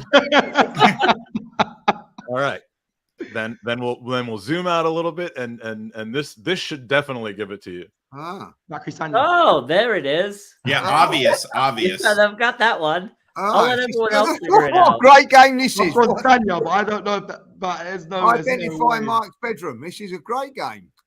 Okay, James, what am I looking at? Do we have a guess? I honestly don't have a clue what this is. No, not do I. Okay. Are you sure Did you we got the have a right guess? file? All right, here we go. Here's the third picture. Continuing to zoom out. You know, Mike, this there isn't was a getting better. moment I was I'll just be honest, thinking- yeah. This is wild. I was thinking, like, he used to back in It's the a bit day. easier. If He you used to- think about this one, you could get it. Mike, you used to pretend you were Arsene Wenger, and then you'd make me choose, like, if you were him or if it was his accent or your accent. And I thought No. The game was I would read in his accent 4 different quotes, and 3 of them would be real, and one of them I completely made up. Well, still shit. This is just the shit. What is that? Do not highlight anything in the chat. Aaron Ramsey, yeah. Do not highlight it. So no one can get this yet. That's playing in this game. No. All right. What human would know what this is? Well, someone has. Here's the 4th one. Well, I mean, that's just Wait, is that terrifying. Lacazette? Wait, who's? Is that someone in the shower? Is it a shower? Patrick Vieira in the shower. Patrick Vieira. I might be doing a looking around. Is it the? No, it's not that though. That's not it. I don't. Am I looking? Is that his? I don't know what. I don't even know where his body. There's a parts knob are. there. No, that's his, sorry, that's Mike. Sorry. yeah, that's his arm. That's his arm. Mike. All right. Get That's your his hands on your arm. buzzers. Wait, hold on. Oh, his yeah, Colatori. Okay, Colatori. Oh no, that's the picture. Oh no, I was first. That's Francois right there. That's not Colatori. That's Francois. Yeah, and I gotta give it up. I gotta give it up to Dave L, who was the first one to get it. He got it after the second picture, I believe. Do you know that story? Do you guys know that story? No. Well, Dave L's a pervert. Yeah. In Dave, the and what he got? Wait. Hold on. Pause. Dave you don't L, know the story? No, I don't know the story. But how? Wait, when did he get that? When did he get? Come on. This story is really good. Mike, tell the story. This is like a really funny story. Yes. As we know, Colatori, absolutely fantastic center defender. Ultimately joined a number of different people and transferred to Manchester City. Started to kind of come down on the downside of his career. And it came out in the newspaper that he was living a double life. Not only was he Colatori, professional footballer for Manchester City, but he was also Francois, a used car salesman. And for 2.5 years, he was in a secret affair, cheating on his wife under the name of Francois, a used car dealer, until his affair. It was her sister. It was the girl's sister. Goes, you're dating Colatori. What are you doing? And this picture was taken and shared with the son, and that was when his entire life came crashing down. Wow. Yeah. Never heard that before. I didn't know. That's why he went to Wigan then. So crazy. I thought everybody knew the story. No, I never. I've seen the image. I have seen the image. I've never seen it. I've never seen the image. I've never heard of it, which I find staggering because I would have thought. Just Google Colatori Francois. I think it's the Daily Mirror actually that broke the story. But Colatori Francois or used car. It's fantastic. Can we just get back to how Dave L knew that so quickly? Dave L is in the StreamYard right now, just looking back at because he couldn't have gotten it any other way. So credit where credit's due. Yeah.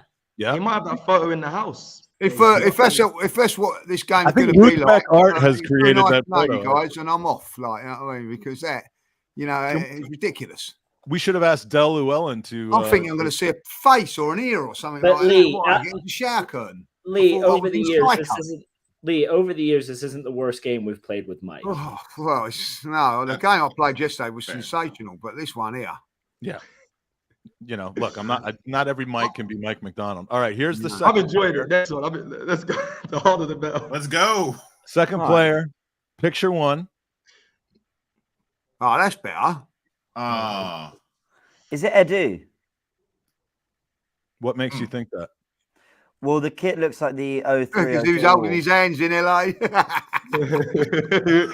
remembers those hands. He became real familiar with those hands. All right, let's see. He's kissing them all night. James has gotten a guess in here. I I think it could be, you know. I think it's from the Invincible season. The It's that sort of era. The kit looks like. Yeah, but who's Perez? Oh, that's a good shout. No, I'm not saying it's Robert Perez. Dennis Bergkamp? No, that's not Bergkamp. Freddie, maybe. Freddie. We're gonna go to picture 3. Was Keown still there? By the way, I'm not answering one way or the other until it becomes completely obvious. But So do we just have to give you the name of the player or the context of the photo? no, just the name, just who it is. Who is the player? I'm I sticking think with that is Edu. Edu. It's Edu. That's a great guess. Yeah, that's Edu. Is it? No, I think is that Jermaine? No, I'm going Edu. I think that James is right with that. I think he might have got it. Oh, I'm still confident. Oh, Mike, leave this for a second. This is a tough. I like this one. Well, I've got a clock over the face. It's going live 4:29. I can't see. Yeah, it's got to be Edu. There's not much I can do about that, unfortunately. No, it's Edu. It's definitely Edu. Yeah, Come on, it the is. next one. It's Edu. Well done, James. Yeah, James doing it after 1. This is what James identified Edu by. Yeah, Yeah. It's a bit strange if you ask me. James, I'm your number one defender on here, but like Lee called it right there. Like, there's no way you were that intimate with those hands. Yeah, how soft are those hands, James? Look, all I'll say is he's a fan of Tactical Insight. I'm a fan of his. It worked. And that's how we knew it would work. We understand each other. So we understand each other. We're on a very non-superficial level. Maybe when you was trying to kiss him, like he was going like that, so you realised, you know what I mean? Like he knew, like, yeah. James, no, that's how you recognise. he said to me, he came up to me and I'm a massive fan of yours. Can I have a picture? Was it in a nightclub? Yeah, it was in a night. It was in a nightclub. It was at the. To be fair, it was at a party. To be fair, yeah. it was the I LA actually one. was having a beer with him and I said, "You don't really watch Tactical Insight, do you?" He said, "No, I do." He actually he knows how to say what people want him to say and hear what they want to hear. Yeah, he's very clever. He's a bit deceitful as how they do, I think. All right, here's our third of 5, and this is picture number 1. David Luiz. Thomas Rosicky. Thomas Rosicky. Here's Thomas Rosicky. Yeah, it's not David Luiz. That hair was never like that. He had the curly hair when he was. I can't see his hair. Oh, yeah. Yeah. Rosicki's a good James, he loves it. That was good. He knows all about the hands. I don't know what he's saying about the hands. I don't know I've actually got an interesting story about the hair or the hands. What about hands? You know, I was a big fan of Rosicky. You know, Thomas Rosicky is actually also a massive fan of Tactical Insight. If you didn't know, what? Get out of here. He did not just say that. Thomas Rosicky is like, isn't he? He was in a metal band, wasn't he? Am I mistaken? That's a quality guess again, that James. Well done. Yeah. Hey, James, you keep mentioning this Tactical Insight. What is it? Andy's a big fan. Right. I'm a big fan of Tactical Insight. What the fuck is it? It's Lee Judge's favorite show. Basically, that's all you need to know. We'd invite him on it. As you can see, James's hands on it. I tell you. Ew. Please don't show no more hands. A bum and a chest. Me and Cecil were bum? Wait. Yeah, would I'm not lying to myself. Figured it out by looking at a We're gonna bum. went with a leg or a chest. All right, ready? Yeah, what's next? Oh my god. Oh. Well, there's a clue, right? Ian Wright. Number 2 on the shorts. Sol Campbell. I think that's Carno. I bet that's the one at Old Trafford, isn't it? I think Campbell because of the 2. Yeah, surely same. in 23. It looks like. All right. I'm gonna say Sol Campbell. All right. You kill it at GeoGuessr, don't you, James? No. Oh, shit. Yeah, Boo. No, Shamak, the snood, not the snood. The It's not Shamak. It's not Shamak. That's Nah, not Shamak. that's a not buoy. color. That's a buoy. Yeah, the white guy says that's Is it Shamak. definitely a buoy? Oh, fair enough. I'll let you have it. I'm going Shamak. Or Giroud? No. Giroud? You know what? I've just gone from 1 to 3. Oh, Giroud, the centre back. This was number 2. This is number 3. Oh, Giroud, the centre back's a shout. Yeah, Giroud. I'm sticking with Shamak, but I think I'm gonna go with Giroud. James, you cannot stick with Shamak. Like literally, that's not okay. Look how dark it is. Don't show another photo. Hold on. He wore 29, didn't he? Who? It's Giroud. It's Giroud. De Jure, is it De Jure? Yeah. Yeah. I'm on the judge. Yeah. I'm a fine man. See, I'm a fine man. I didn't realize he was so. I knew he'd be dancing. I hurried up to get that picture of there because I knew he'd be dancing. This is Come on, Alex Cecil, Oxley keep up, and man, keep up. Gibbs all over again. Not Alex will be Alex Oxlade-Chamberlain and Gibbs all over again. We've done 4, so we've got 1 more left. All right, come on. Let's check in. Hold on. I've got to upload 1 more picture. Screen, Go on. Screen's maximized. I was focusing on that bloody 29, right? Yeah, there was a bigger clue in there. I don't know if you. Yeah. I'm like, what? There was a like. Shamak and him do not look the same on a very basic Someone level. so into tactics for you to not use all of even remotely the most available things to you, and that is really. I kept my brain just started going. Who wore 20 something? And then that was perfectly put, Aston. There was a much bigger clue available to you. You got to remember to use the eye test when you do these things. Can't just rely on stats. Exactly. All right. So, all right. Here's the last one in this world-shaking, just incredible game that I've created. Before I guess before even players. All right. Content. Go on, B. Wilshire. That'd be amazing. Here we go. I just knew it. Ooh. There's a hand. It's a tiny hand too. You're not going to think I'm wild. Is this Kolasinac? No. Didn't he do something like this during a North London derby win? Yeah, someone picked up the fact. You're right, James. Someone did pick it up. I can remember it. And he is a tiny man with tiny hands. He's seen the hand. He's seen the hands. I can't. Yeah. But then. Oh, it is Kolasinac. I think it is, yeah. No, that's the wrong build. Because he's in Mustafi there, doesn't he? Could it be Mustafi? Yeah, it is. It's got to be It's Mustafi. has a big chest. But I He's picking that up to fight off some people that are looking at Ozil. It could be. Could Mustafi playing that game? No, it's him. I'm still going to say it's Kolasinac, but one of those two. I'll go Mustafi just to be different. Yeah, that's what I said, just to go one different. Mustafi to be different. Yeah, I'm confident.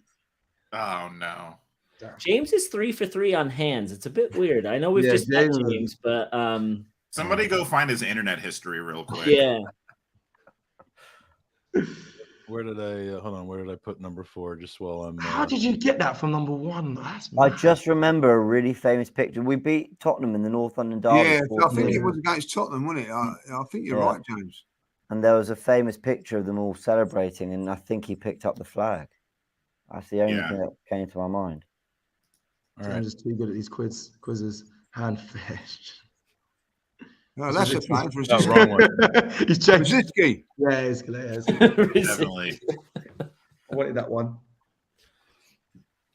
That's crazy. You got 3 of them in the first picture. Yeah, with hands. Yeah, I want to point out, like, James tries to make it about other things. He's like, "Oh, I remember." No, it's the hands. It's been the hands every time. Just own it at this point. You're a hand guy. Just live your life. Be out. Some people are. You're a hand guy. It's all come to light, people. That's brilliant. What a game. I don't know. We'll be seeing another version of that. It's not actually too hard to put together a game of that. So yeah. So we've only got 5 questions. What'd you say? There's only 5 questions. Yeah, there was only 5. I didn't want to ungrateful, overbook the hour because hey, the chemistry here is just flowing. So Mike, do you know what, bro? I'm gonna give you your props because it started horrendously. I'll be real. If we was gonna continue on that trajectory, we'd have been improved. The only picture of Kolo Touré in that scenario, which is what I wanted, it was such a low res picture, and then when you zoom in and crop like 1/100th of the picture, I mean, it was basically looking at a couple pixels. And I probably didn't zoom out enough early enough, but I didn't want to give it away. I just assumed that you would all know who it was. No, I've learned something new today. No, I think the story was immaculate. Yeah, I never knew that. When are we going to do a tactical breakdown on Kolo Touré's? Yeah, I mean, he 2.5 years he was able to pull that off. That's incredible. Like you, Lee, pretending to be somebody else and expecting not to be noticed. What was his name? Public figure. So since we have a few minutes, and I know we've kind of dropped the 4 questions, but from you guys in particular, I really want to know like an out there prediction. Like we do with the 4 questions, we'll do, this is the last one. It's always like, what do you think is going to happen this season that's going to be a super surprise and super shocking? Arsenal go unbeaten at home. I mean, I called it at the start of the Premier. I started at the start of the season. It's outrageous. It's probably after watching them at home, I'm not as confident, but that was my outrageous prediction before the season started. And full chest. You saying that with your full chest? Well, I predicted before it started. We still haven't lost at home. I mean, that is my full year. But I generally, before the season started, that was my prediction. I believed it. Now, I've said it. I'm going to stick. And to alongside that, we're not going to keep a clean sheet at home. So we're definitely not doing that. That's not a bold prediction there. But going unbeaten this season at home. I think we're winning the league. Wow, that's not out there though. I know, but I just like what you said. But a lot of people like. That is out there. I don't know. A lot of people just aren't feeling it. I feel like we have a better chance at the Champions League than we do the league. A lot of people say that, yeah. But James, you can't say that because I mean, come on, you guys are profiting off of the losses and the failure of the club. That's off brand for you to say that we're going to win the league. I didn't say I wanted us to. No, I'm joking. Jeez. Like, God damn it! I think this is the year we're going to win the league. I really think we're going to win it. I think when we hit final form, whatever that looks like, whenever that comes, I think we'll be better than City. The thing is, they got Haaland, and he really is a cheat code. It's like 30 goals guaranteed, just there and then. You may as well just put plus 30 already on their goal difference. I think across the squad, I think we can do it. I think Arsenal have a real hunger to do it as well. That win against Man United was far from pretty, but they really just dug deep, and they weren't anywhere near their best. And I think it might have given us liftoff in a weird way. Winning it that way, even though it's not kind of great for momentum and in terms of we haven't played our best football yet or anywhere near it, I think winning it that way might be the liftoff moment we needed. Like the first 4 games have been a bit stop, start. Okay, some moments not so great. Havertz, what's going on, bro? And now hopefully we've had our here we go. We've had our big liftoff. 2 late winners, beat Man United, 10 out of 12. Let's go. I really hope James, so. you should print your bold prediction on a t-shirt and just actually wear it around North London. Yeah.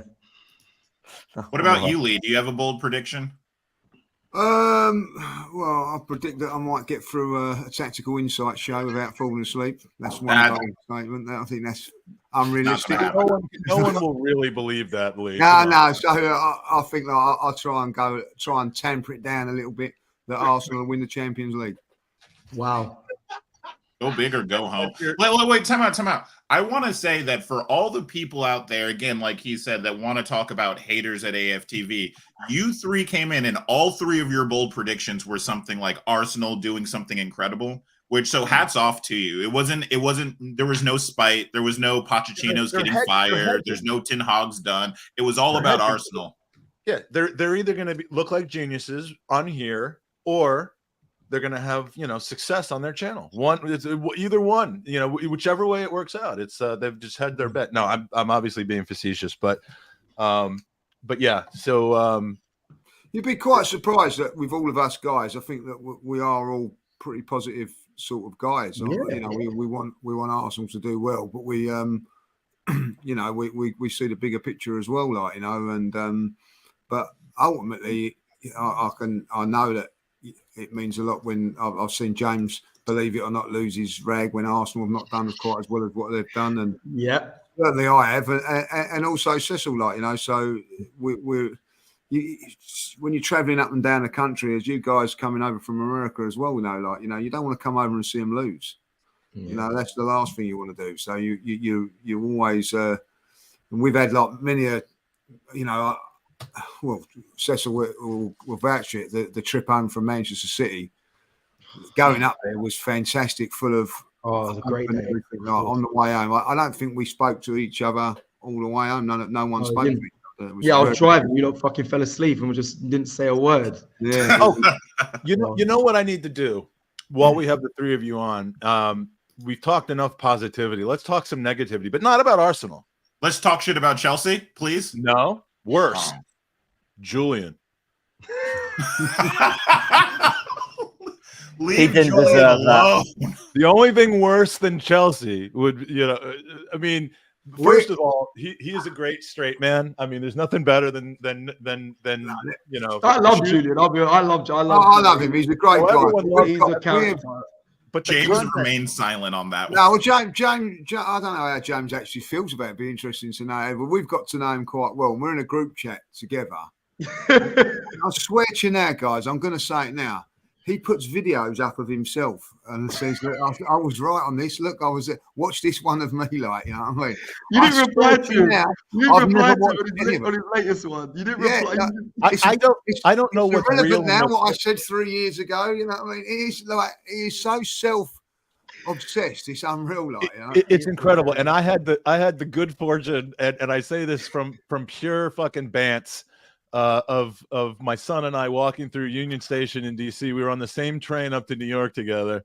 And first of all, watching you guys try to navigate the train system and the station. I mean, look, trains are commonplace in England, but you guys look completely lost. And you know, it's like six of you, two cameramen taking footage. I mean, it literally was hilarious. Because, you know, there was the people, then the cameraman's taking pictures of the people, then the cameraman taking pictures of the cameraman taking pictures. There was like a concentric circle. And you're just like bumbling around Union Station, sorting out your way. And Julian, the whole time, he's whining about he tried to tip the guys $5 for all of the fucking furniture, and not furniture, the luggage that you guys had. And, yeah, the furniture, the sofa that you brought on the train with you. I mean, the fact that you guys were in a different car than us was the only disappointing part, because, I mean, it had to have just been. I mean, what did the people around you think that weren't part of your crew of the shenanigans that were happening on that train? It calmed down on the train, really. At that point, everyone was just ready to get to New York, New Jersey. We did interviews on the train, though, Jay. That's what I'm talking about. By that point, Julian looked like no one was talking to him when we got on the train. I'll tell you what, it's true. Like, no one was talking to him on the train. Like, we've all had enough of him. But no one was talking to him off camera on the train, you should say. Yeah, like, we've had enough of him now. Like, just go away. Why don't you go and sit with the driver, or in fact, just jump off the train? Is one of the things. But he turns it around, doesn't he, guys? Within 10, 20 minutes of people wanting, like, I'm not mentioning no, Turkish making no, wanted to kill him, like, you know, he turns it around, and that's the incredible thing about him, like, you know. I have to say. He didn't have a. Who did he sit next to on the train? He was struggling to find a seat. Who to sit? He came and sat next to me, and I said, "Mate, I'm gonna go sleep." And then he started questioning me about. He wanted to learn how I start AFTV fan cams. So he was like, the way you start them.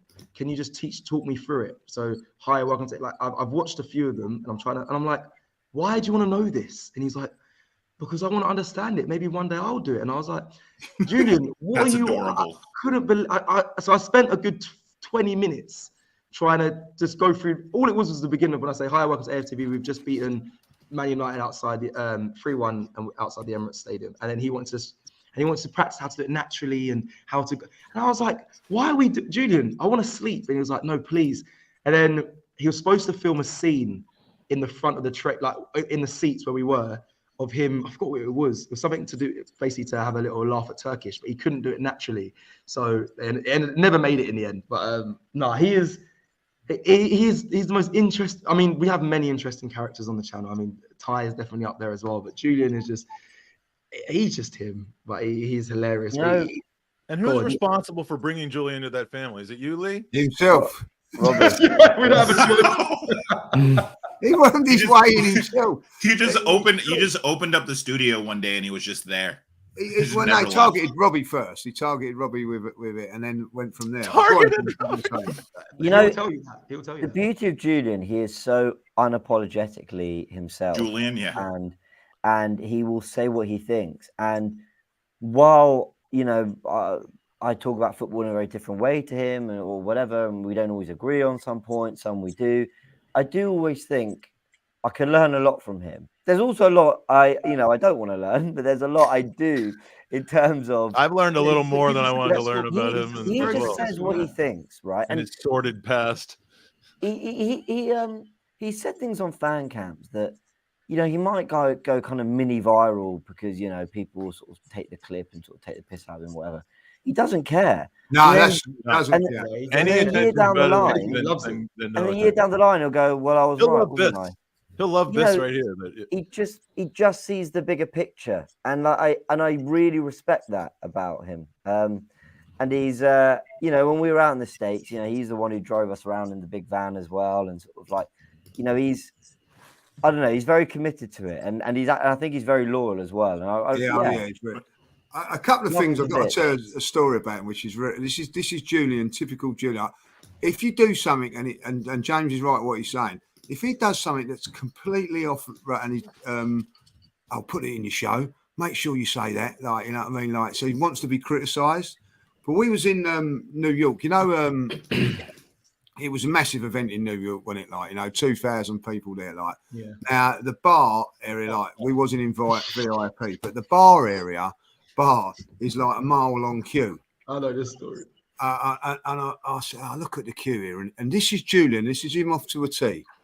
It's clever, if you want to say it's clever, or it's deceitful, or whatever. He goes, let's stand right by the bar, right at the front, right? Someone's bound to recognise us and will buy us a drink. Right, you know what I mean? Right. So I'm going, you can't do that. Like, I've got to queue up. He's going, no. Shameless. He asked me to get him a drink from the VIP and bring it down. He's got no shame. So anyway, like there's me being dragged along to this shenanigans of him. Like, you know, I have to hold my hands up. I'm under his spell. I'm going, like, you know. So we stands there. Right by the front of the bar, people queuing up for the beer. Lee, Julian, do you want a drink? Julian just looked round, and when he got the drink with his smug little, he's so smug. He's so smug about it. Like, I've just done it again, and Lee, like, you know what I mean, I just could not believe it, like, and then like he's gone. We're having a so thank you very much, guys. Off we've gone. And he's gone, you've got to tell that story. You know, I don't think people really want to know that story, really, but that's what he's like. I have a million of those. You know what? And we'll have to do another episode of this on the regular podcast, because I mean there are some hilarious stories, and I don't know how many of them you could tell on your channel, but there's an invitation to do it on ours. But we are now wrapping up. Just one more quick. I'll just say one more story about Julian. Right, this is one more story. Julian is going to love this. This is a great story. This is a great story, right? He knows Perry Groves really well. I know Perry Groves really well. Like, so Perry says, come down to the stadium. I'll give you a tour. We can come in for free and all that. Look after us. So he does all that, like, yeah. So we're going around the tour now. We're in the dressing rooms. We're in the dressing room of the stadium, you know, like all the Arsenal players. It's got all the shirts going around, like, you know. I'm standing by Aaron Ramsdale. So Perry Groves turns around and says, yeah, go and sit next to your favourite player. So I'm right by Aaron Ramsdale. So I sit down. There's this little kid of about 7. This little kid of about 7 going to walk towards Martinelli, right? No! Julian pushes him out of the way, right, and sits on the Martinelli set, right, yeah. And this kid, right, of 7 or 8, is having to sit in between two shirt, two players, because he hasn't got a name of the shirt. So No, he's in that's between outrageous. Martinelli and Odegaard, say for instance, like, and he's sitting on the edge of the thing, and Julian's there with his Martinelli, right? And I've got my head in my hands going, I don't believe you've done that, right? As we've walked out, he said, oh, yeah, right, I know I've done that. And he goes, make sure you tell that on the Invincibles. Like, you know? Can you believe that kid's like, Papa, why can't I stand next to my favorite player? Yeah, I that man right there. we're going to change the name and mission of the charity to Gooners versus Julian now, and donate all of the proceeds to that kid if we can find him. Guys, I mean, we could go on forever on this, but we do. We're moving into the next hour, so we're going to do our prize draw now. This prize draw is for a 3-pack of Zenith coins. We haven't given away a Zenith coin for a little while, but this is what they look like. The 3-pack includes this one, which is the clock end Zenith coin. Compliments of the Highbury squad and Sophie and Zenith coins. The second one is the Arsenal one with the crest on the back, the cannon on the front, or vice versa. And then the third one is the Highbury squad coin, which I don't have one of these special videos for, but it's a 3-pack. The value of that, if you go to their website, I think is about £75. It's a great prize. And if you hold on to it for a year, they'll be worth at least 250,000 pounds. So I guarantee it. So here, we're going to share the screen, and the winner of the Zenith coin is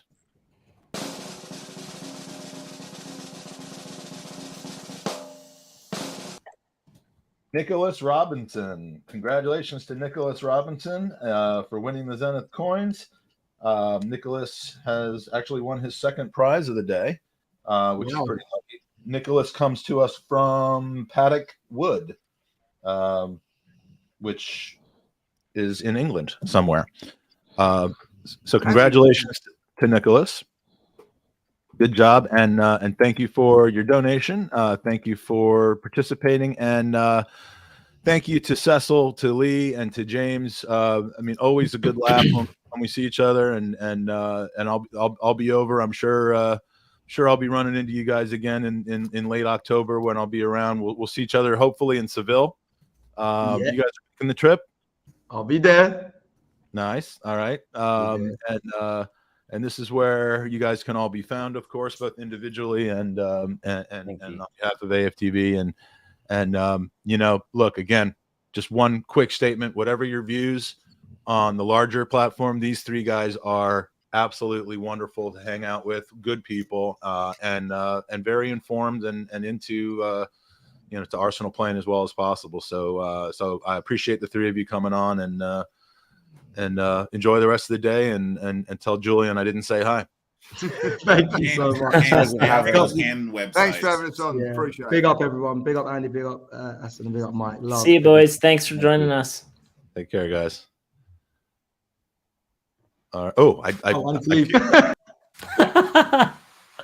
Damn, Mike. That's going to get turned into something that it wasn't. It's not that's supposed a Chamberlain gig situation. No, come on. All right, so we have just entered our 24. So it'll have been a full day since we started. By the time we're done with this hour, I've never felt more awake in my life. This is good. I'm gonna make it. I'm positive now. So it is my pleasure. My distinct pleasure to invite a man who just about 4 hours ago was accused of having more drip than both James McNicholas and Arseblog combined. He is the lovely, the talented Andrew Allen. Welcome to the Gooners Pod-A-Thon. Hey guys, You how good, doing? mate? Holding up all right. Excuse me, real quick, housekeeping. Mike, drip is on the list of words you're not allowed to use. Beck. Did I have a pass for that hour then, and now it's gone again? Yeah, now it's gone. Revoked. Oh, Aston, I forgot to text you. It was on my mind this weekend. I heard of like a 8th grader say "bet" to another child, and I was like, "Oh boy, my boy would be mad at this." let me ask you something. Andrew, are you familiar with the song Mo Bamba by Sheck Wes? Is it on your playlist? I'd love you to give a rendition, please. Yeah. Aston, would you love me to give a rendition of that? Because are you familiar with the song? I listen. What I'm familiar with is I got to turn my camera off because I got to go. Okay. Are you coming back? Yeah, I'll be back. Okay. Yeah, it's that kind of go. All right, perfect. So he's got to turn his camera off because the bathroom is actually in the camera shot. I hope he mutes his microphone. Yeah, well, you can't get everything from the guy. So Andrew, It's been a while. Saw you in LA. Yeah, you did. I saw you in London as well recently. That's right. You have a good time. Peony Ween is fanboying right now over Double A. There's a lot of double A's involved with Arsenal. We've got the Ashburton Army, we've got Arsenal America, we've got Alcoholics Anonymous, we've got Andrew Allen. It's a wide ranging group, but everyone has the same initials. I've been working with Andrew and Arseblog for 12 years now, and I still think there are plenty of people out there who think we're the same person. I remember the first time I had you on, you said like you're Andrew from Arseblog. He's Andrew from Arseblog. People are always sending me questions for the podcast and whatnot, and I'm like, I can't really help you with that. Ping it to the big man. But yeah, too many Andrews in the world. It's not a name that's going to be very popular from here on out, though, given everything that happened with Prince Andrew in this country. So true. So by 20 years from now, it'll be flushed out. No Andrews, no Nigels. Yeah. So how did let's first talk about LA, and then once Aston gets back, then Andy goes to the bathroom, then comes back. It'll just be a free form hour. When we start to get to the last few hours of this, we just pack as many people in as we can. Just have absolutely no plan for the hour, but with the exception of the next hour, I need to have that one nailed down. So.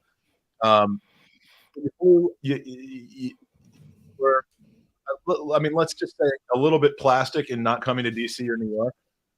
I don't want to hurt your feelings, but I got to say, if you were a proper Arsenal fan, you would have come out to both, but you just jetted all the way out for the limelight, and because that's the only place that offered you a gig, right? Yeah, I guess. I mean, look, I'd have absolutely loved to have done the first two legs. I mean, it looked incredible. I mean, Andrew was raving about the party in New York. I mean, obviously, he was sort of said he was a sweaty mess by the end of it because that bar sounded like the hottest place on earth. But well, that was the after part. Yeah. He for some reason he enjoys spinning tunes in the sweatiest, most. Although it's the one place in O'Hanlon's that he actually had room because there was a table separating him from everyone else. So maybe that's why he liked it. You guys are going to have to organize something much, much bigger, or the organizers are going to have to organize something much, much bigger further down the line, aren't they?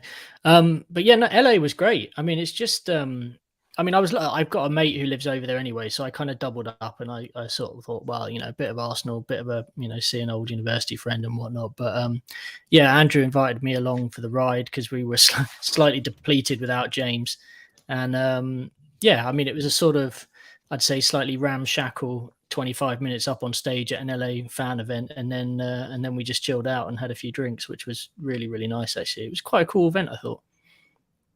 Oh, I mean that event. I mean, I hate calling it a VIP event because it makes it sound pretentious, but it kind of. I mean, it was something very fortunate to be at, and the interaction with the. I mean, it's just people who you normally would think would be on the other side of velvet ropes, out of your reach, were right there.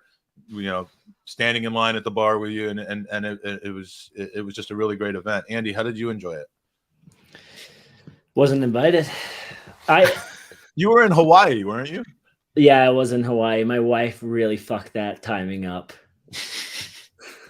Although I do remember Andrew when we got to LA, and I think he finally looked at us. He's like, "Oh, you two fucking guys again." That was the first LA trip. Yeah, the first LA trip. That was, and who was it that said that? Was it Mark Ganella? I think a lot of people were saying that about us. That's true. Yeah, he's like, you guys are the busiest podcasters I've ever seen before, and the word podcaster was said with a level very of disdain loosely, very loosely. Yes. I don't know, Andrew, if I've met you before, so pleasure. Great name. No, Great I don't name. think so. Yeah. I mean, I met Aston for the first time in LA. We had a good chat at the party. That was great fun. Yeah. So, and we've talked about it privately, but we'll act. Oh, I'm sorry. I just put Magic Aston. I was trying to make a joke about Andy, but that I've been up Yeah, for you like fucked that 84 straight hours. I completely fucked up. But what was your thought about SoFi Stadium? I mean, both from a footballing perspective as well as. I have a question about that. Okay. No, Andrew, you give your thoughts because I'll jump in on the end. I mean, it's it's pretty spectacular, isn't it? I mean, it's just another level. When I got there and we were walking around the outside and just kind of taking it all in, and there was this calming voice that was telling you all the things you weren't allowed to do, and it kind of felt like you're on the Apple campus or something like that. And then obviously you go inside and it's just this huge bowl underground. But to even just get to the seats, it was, elevator, lift, all this kind of stuff, walking around. You were just like, you can just look around at the materials that have been used to make it. And it's just sort of on another level compared to the Emirates. And then obviously you kind of take your seats and you're looking at this huge, just absolutely massive video screen. And you're kind of hypnotized by it almost. We got talking to one of the guys who was responsible for that whole the whole build of that, and he was telling us that it usually has like 50 members of staff or something running it during an NFL game. I think they had something like only 5 or 6 doing it for the Arsenal game. They didn't have anywhere near as complicated stats and stuff flying up during the game. But yeah, it was pretty incredible. Did you feel a sense of ownership when you looked around that stadium because it was paid for by our money? An interesting viewpoint on that situation. Honest question, actually, who did pay for that? Is it the people of California?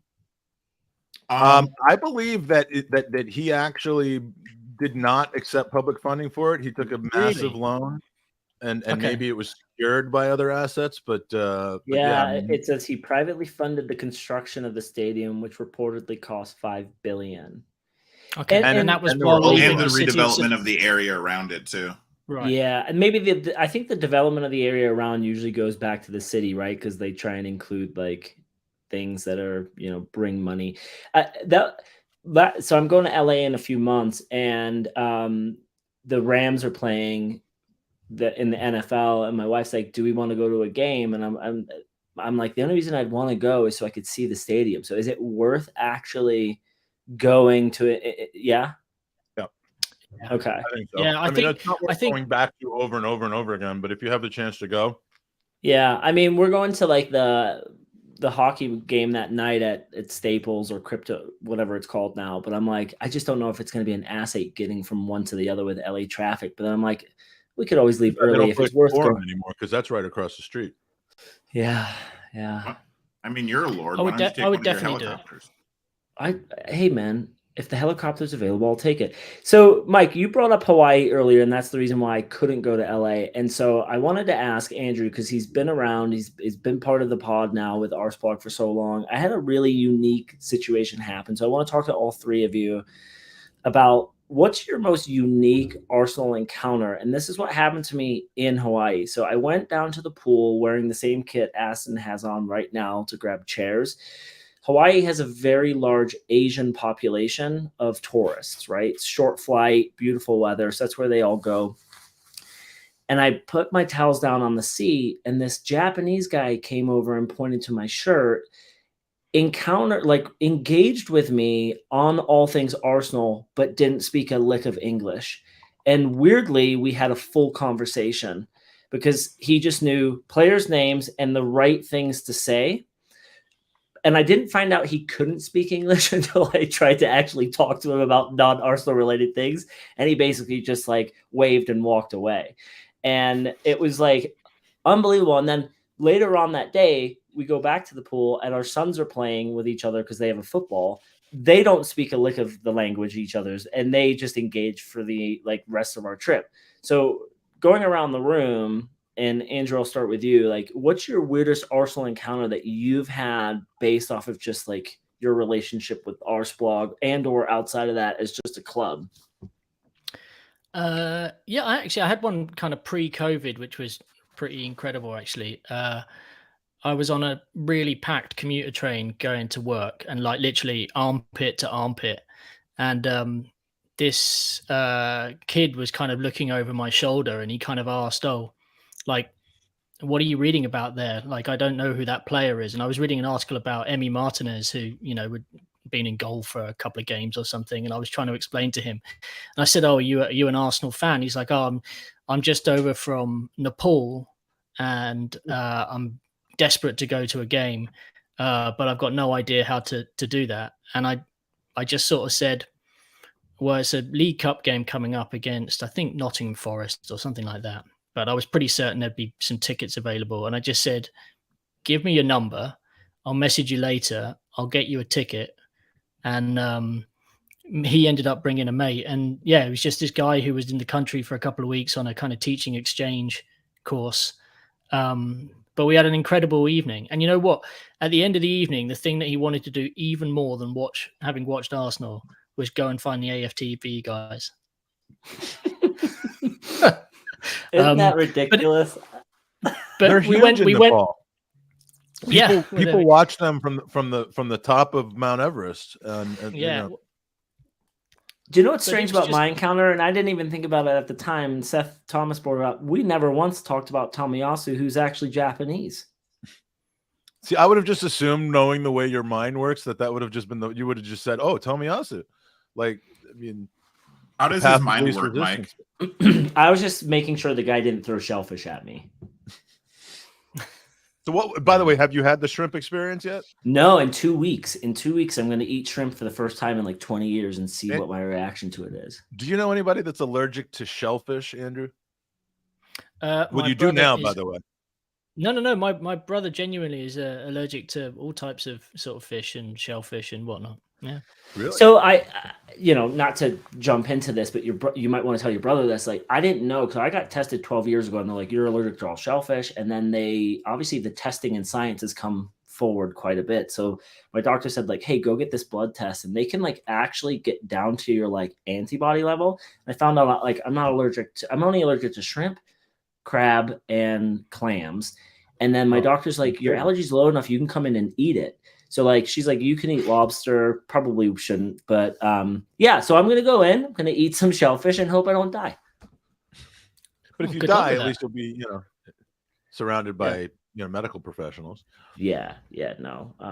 Aston, what's been your weird, aside from being asked, aside from us introducing you to the Arsenal world, you're welcome, which then led you to meeting the players and filming commercials. You're also welcome. What's been like your weirdest Arsenal encounter? Again, you're welcome. Well, it has. So I want to say this is like the World Cup. What was it? 2012 was the one in South Africa, right? No, the World Cup was 2010. 2006. 2010. Oh, yeah, sorry. Germany, 10 not South 12. Africa. Yeah. It was either. Yeah, I think it was. Pretty sure it was that one. Wear the right jersey, and the girls will take you home. That's all I gotta say. Oh. Where was this? This was in Orlando. We used to. So I used to. Well, I still do. I watch every single World Cup game downtown Orlando. Like, it's completely packed. You go bar hopping and all of that. And I just happened to wear an Arsenal jersey, and yeah, I got picked up. I think the weirdest one. Where's the weirdest? Oh, I used to work at GameStop, right? And I used to have a GameStop on a college campus. Nerd. And as soon as I had and I used to do these like events outside of the store or whatever. And as soon as I wore a jersey one day, from that day forward, every single college kid wanted me to put FIFA on. And that's it. Like, I became the FIFA guy. Hey, Aston, what would you buy, an Xbox or a PS5? PS5, without question. Anyone else got a? Andrew, are you gamer? I think Andrew Mangan's a gamer, right? Or was? Yeah, he is. I don't think I've played a computer game for about Tetris? 15, 20 years. Yeah, I mean, like literally. What was the last What was the last game you played? It was probably FIFA something on the PlayStation 2. in around about 2005. Nice. Yeah, I bet long that time. year that was the year Bergkamp was on the cover. I bet. Yeah, probably around there. Yeah, I mean, it was.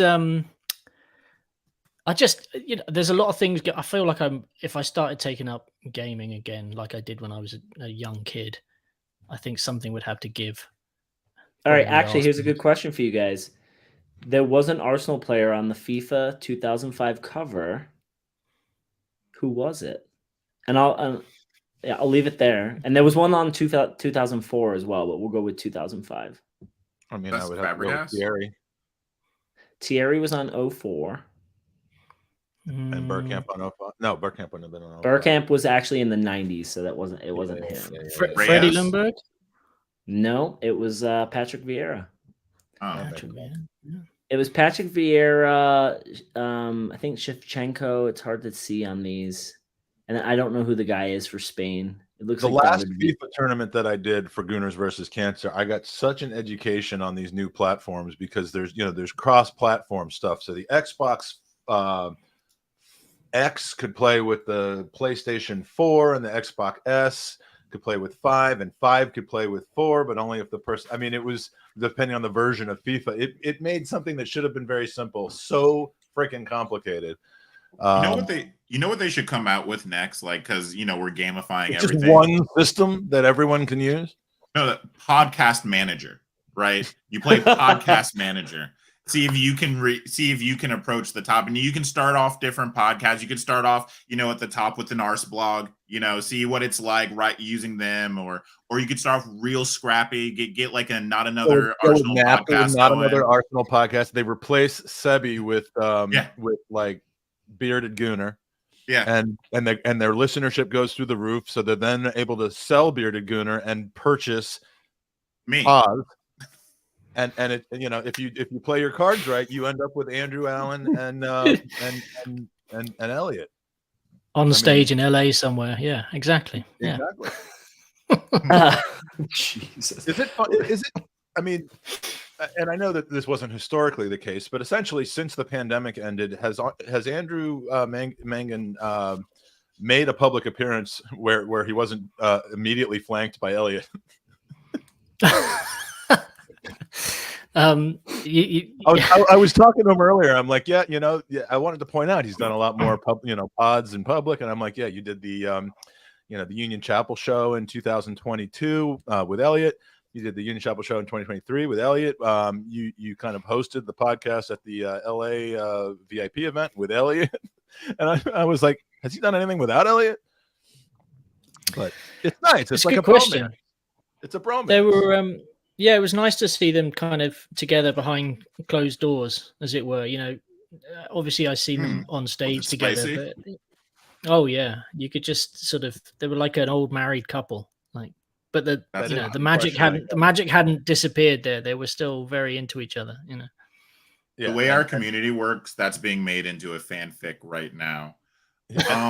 Elliot knows how to like manage Andrew and what that what I mean he'll know what to even bring up to him and what not to bring up to him. I mean it is pretty much like an old married couple. It's kind of funny that you just type it that.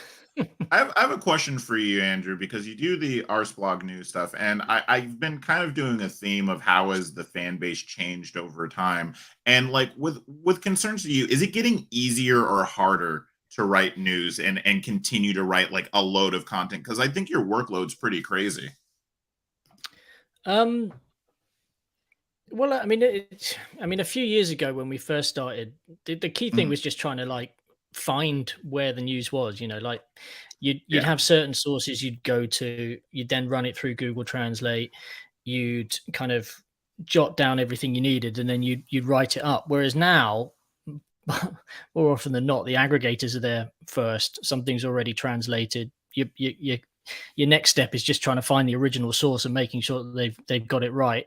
I think I'd say it's kind of easier. There's just so much more of it.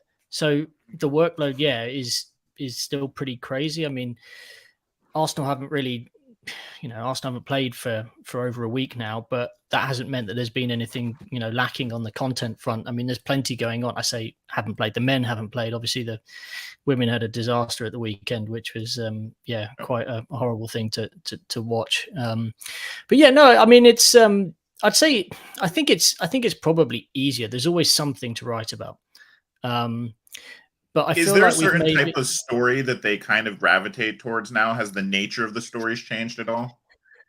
Look, I mean, the good thing, I'm really lucky. Like, I work in an environment where we're not kind of driven by the numbers. We've got a nice community. We have a subscription model. We don't have to worry about display advertising anymore because all of that's been removed. So really, you're writing the story because you want to write the story. But don't get me wrong. I mean, when I do occasionally glance at the numbers, it's pretty obvious that the transfer stuff is where it goes crazy, right? People have always got this massive thirst for transfer news, but really how much of the transfer news is actually news? It's like 90% of it is just sort of hot air that's just recirculated. And it's kind of, our game is trying to figure out when do we want to actually do stuff. I would also say that there's quite a lot of stuff that we hear is going to happen, and we don't really consider ourselves a sort of breaking news site, if you see what I mean. Like, we could do a bit more of it, but also, we're really more about providing a platform for people to have a discussion these days, I think, around the stories, which is probably where we differentiate from the main site, the Arsenal.com, because they don't really have a comment section there. People go into social media and they'll just shout into the ether, and maybe their contacts and their followers and their lists and whatnot will get involved. But really, we just got a really nice community of people who just sort of, I think we're coming up to 1 million comments actually on Arseblog News. Oh wow. Which started 12 and a half years ago. So 1 million comments is a lot of talking about Arsenal. What's the one story? Totally that off topic, but this is so good, Matt. Imagine what this pod will be like next year. It'll be the Andy Rhodes Memorial Podcast-A-Thon in honor of Mike and guests sharing heartwarming stories about what Andy was like before he was killed by a shellfish. And I love. There's no shellfish is a category, so I just imagine like, hi, I'm a shellfish. I'm gonna kill you. Mike tried to take me on a hike up what he called a mountain, which was really just like a small hill behind his house, and it was just covered in shells. And I thought they were like the fake synthetic shells. I was like, why is the guy who sold me my life insurance taking me up this hill full of shells? Put 2 and 2 together, and we'll figure it out. I changed the beneficiary right beforehand, but it was so funny. You were literally kind of very nervous, and you were at the top. You were like. No, I was hungry and I wanted Buffalo Wild Wings. That's what I wanted to get down.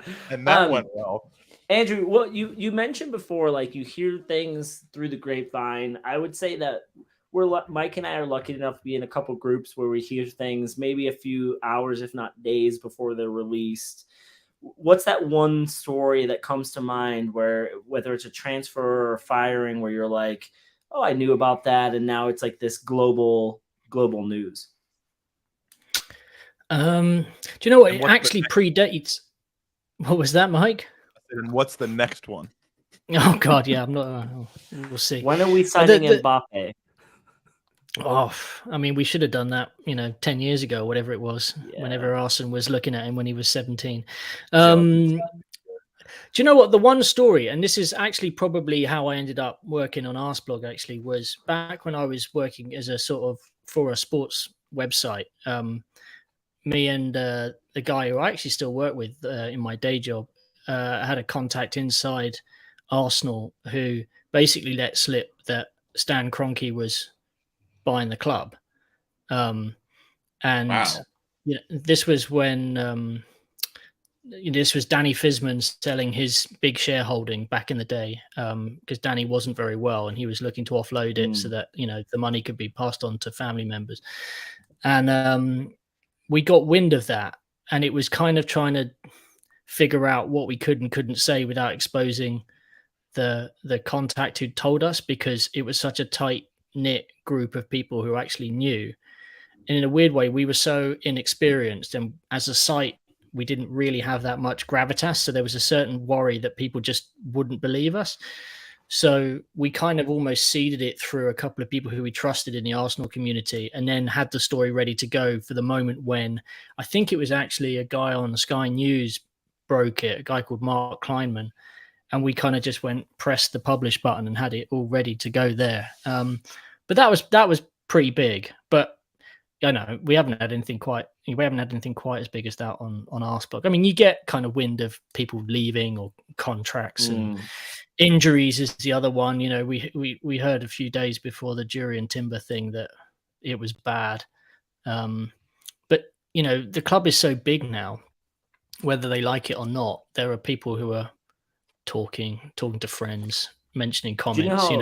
Well, the most recent experience that we've had with that was Thomas Partey's injury. I mean, you know, in the time where it was still, I've heard this rumor, but I also have people, you know, pictured him in training supposedly that day, which that was not necessarily a staged photo, but it was maybe not a current photo. Well, I mean, actually, I can, I mean, it wasn't a staged photo. Yeah, I mean, I've had a chat with the club about some stuff like that. You know, use of photos, players being at hotels when they might not necessarily be fit. You know, that type of stuff. You know, they'll do anything to kind of send rival teams off the scent a little bit.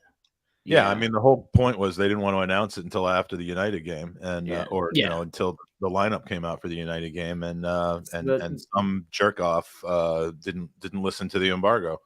Andrew, does that stuff happen kind of autonomously, or is that like directed from like Arteta or somebody?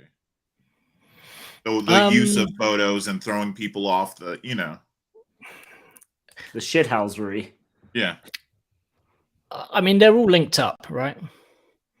I can't say for certain, but I wouldn't be surprised if the manager was involved in some of the, you know, the small details when it comes to stuff like that. You know, he's got a team and a squad to protect. He's doing, you know, these small gains or marginal gains or what have you. They'll do anything to try and make sure that they go into a game with as much of an advantage as possible. Yeah. I doubt Arsenal ever lost any sleep over this type of stuff, I have to say. Ryan, is there another American tour next summer? I mean, I'd say from what I understand, it's somewhere in the neighborhood of 90% that there will be. I mean, have you heard any differently, Andrew? No, I haven't heard anything. I mean, I know that they were weighing up Australia for last summer at one point. Yeah, but I mean, it's hard to turn down America really because it's just such a money spinner. We're America, baby. What I heard was that, you know, MIkel Arteta really does not want the long haul flights. He doesn't want to be that far away. I mean, this year Australia was a little complicated because of the preparation, I guess, for the World Cup. I guess that really doesn't matter because no, there was the World Cup. I was getting confused with the men's being in the winter. So, you know, Australia might not have worked out because of that. But, you know, if it's anywhere, it'll probably be Australia next year other than the United States. But I think we're going to see them every single summer now. I mean, you can't turn down that commercial value. And now that you've got these tournaments popping up, you know, that have the sponsorship behind them, you know, and it's a bummer for me because I won't get to be there because of the shellfish. Yeah. I mean, also Messi's Hawaii's now. Yeah. If they could just find a way to do it in Hawaii, that'd be fantastic. There's no shellfish in Hawaii? No, dude, it was fucking everywhere. It is kind of bullshit that they keep coming back to America and they never come to the place where I live, essentially with the Cronkies around the year. I'm like, they basically resigned. I mean, they haven't come to. There's so many cities. That's what I'm saying. Like, come back to Denver. That's because Denver is like the place. Say it, Aston. What are you gonna say? No, because Denver's like a giant, like if a college town didn't stop, like if gentrification happened to a whole city, that is Denver. Always got to make it about. No, I'm just kidding. I mean, they have come to Denver. I feel bad for Chicago, Miami. Although Miami, Chicago in the summertime. Come on, Chicago is actually pretty nice in the summer. A lot of crime. Where do you want to go, Andrew? I mean, because that's ultimately the club is asking me where you would like to go and factoring it in. I mean, because I haven't done one of the New York ones, I want to go to a New York game. The But only actually, I problem with wouldn't New buy- York is that they have to play it. I mean, it is so miserable getting out to MetLife Stadium. It's like it's like if you. I'm happy with them everyone playing gets at like better the in Red Bull London. Stadium or something. Like we can do a small one. I don't need 80,000 people. That I've was seen that was before. that was a fun one. I didn't know Mike at the time, but that was a good one. That made it slightly more fun for me, actually. Yeah. That I didn't know you yet. I would think like that. They've got to do, if they come back next summer, they have to hit a different market like Chicago, Dallas. Texas or something. Down there. It's hard not to hit New York though because of just the population density, right? Like So- there's so so many. It's crazy that they've had 3 games in the DC ball. I mean, the biggest concentration of games that they've had is my hometown area. They've had 2 in DC and 1 in Baltimore in the last 4 years. I'm not complaining. It's fantastic. It also breaks up that journey, right? I mean, 7 hours from London, you don't get too jet lagged. Whereas if you fly all the way to LA, it can kind of knock you out for a couple of days, and then you start to have dopey players and not useful. But Chicago's really not any further because of the way that the flight path works. It might be half an hour further than flying to Washington, I think. But Atlanta's a good shout. New Orleans would in the summertime. Yeah, forget that. Although they could play in the dome. They could. But listen, I have to say, as much as I suggest as much as I love Arsenal coming to me, don't come back to Florida. Let's like it's not safe. We've got hurricanes. It's always raining. Go somewhere else. This is my first big yawn and of the podcast, and please don't take it as a commentary. Honored, Mike. Thank you very much. Yeah, save that one for me. I've been saving it for you. This is very important. Andrew, last week we were chatting on the pod about what Arsenal rivalries kind of mean most to you. And I think for Mike and I, both growing up in England, it was a, United kind of a little bit over Spurs marginally. But who would you say your biggest rival to Arsenal is from a club perspective? Not, obviously we all hate Tottenham for the reason, but is there another team that comes to mind? And why is it Burnley? I mean, I think you always carry around the pain of your childhood, right? And Manchester United caused me a hell of a lot of pain during throughout the 90s and then the early noughties. I know we got up, on them a few times, but like the peak Fergie years were incredibly difficult, and they left a lot of, they did a lot of damage to me psychologically. So whenever we beat Manchester United, whenever I see Manchester United struggling, whenever I see them score with 1 minute left to take a 2-1 win at the Emirates, have that goal ruled out, and then Arsenal scored 2 goals deep in stoppage time, as you can imagine, I'm a very happy person. United is by far and away the one that, outside of Spurs, I just love to win there. I'm not a fan of, I have to say, I'm not a fan of Chelsea. I'm very, always hold a grudge about them, since the new money rolled in 2003. So it's 20 years of a grudge. So watching them kind of faff around at the moment, doing whatever the hell they think they're doing, which is clever, is very fun. But yeah, I mean, there's always a bit of bite. I have some irrational dislikes. Obviously, I fucking hate Leeds United. You probably, if you follow me on Twitter, you'll see that I often revel in the fact that they're doing terribly, or at least I was going to say that's one of those sneaky ones that, because of, I mean, if anyone started following, English football or the Premier League in the last, 20 years up until a couple years ago, they would have been like, why Leeds United? But there's some history. Yeah, there's some history there, but also like personal history. Like I had a girlfriend who lived up in that part of the world, and I went up there once, and a guy called me Harry Potter specky twat, and from then on I hated Leeds United. So man, I don't mean to laugh, but it's it's just a personal. funny reason to hate a team. Yeah, it's personal. It's very what personal. what year was that? I mean, what, Harry Potter came out in the 2000s, early 2000s? This would have been around about 2001, 2002, I think. Maybe a bit earlier, maybe 2000, 2001. I've never read Harry Potter. I've never wanted to since someone called me that. But have you seen the movies? Or no, you just like basically Harry Potter might as well play up front for Leeds United as far as I'm concerned. The two things are so kind of like interwoven now that I just I can't. Do you also bear hate Graham Potter as a result? Just as kind of it's shrapnel all from that? people called Potter. Yeah, I mean it's any Graham Potter related Harry Potter puns. Dislike, not. I will not read any books for the same rationale as you. I will not read any books about fat, balding old Jews. I mean, I ever since someone called me that, I'm like, I'm not reading a book about you. Not reading a book. Yeah, well, they see completely normal then.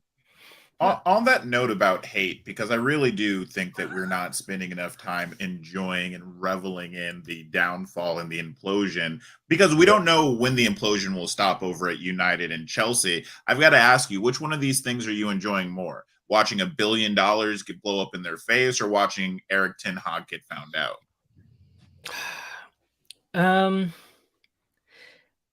I mean, Chelsea feels like it's a kind of balloon that's going to pop somehow, whereas United is just a sort of real slow, gradual grinding down of their fan base, because they keep thinking the Glazers are going to leave, then the Glazers aren't going to leave, and then they just you can feel this sort of sense of like state of flux they're in permanently, which I'm greatly enjoying. How funny was that, watching them get all hyped about the Qataris after years of them shunning City for their ownership, then watching them all get on board for the Qataris just to hear the Glazers aren't selling the club? I mean, the Glazers aren't making any friends in the business world, that's for sure. I mean, the way they're behaving is just mad, but I guess they know what they're doing, because the share price isn't going that far down. I mean, it always seems to recover, and eventually they'll end up making a huge money from someone somewhere further down the line. But the longer it goes on like this, the more I feel like Ten Hag is going to have his work cut out, because there's just no clarity behind the scenes, right? And I love that.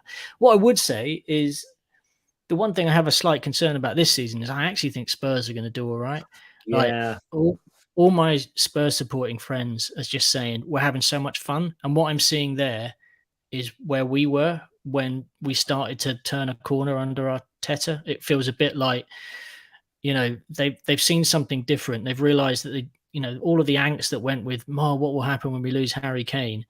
They've kind of just let that go now. And now they're just back to playing a style of football they kind of like. They're seeing some players they like. There's some connections forming. I don't think they're going to, I'm not saying they're going to challenge for the title or anything, but I do think that they are going to be a bit of a threat for the top four this season. And obviously they don't have European football, so they can focus on that. They've got time basically for Postecoglou to kind of work a little bit of magic. And I mean, I know quite a few Spurs fans. What is their Achilles? Yeah. Because outside of their 11, then they're an injury or two away, I think, from having a struggle. But they're playing good football, which is. And if that injury defense is diabolical, I still think, and I think that'll probably be the way that they go.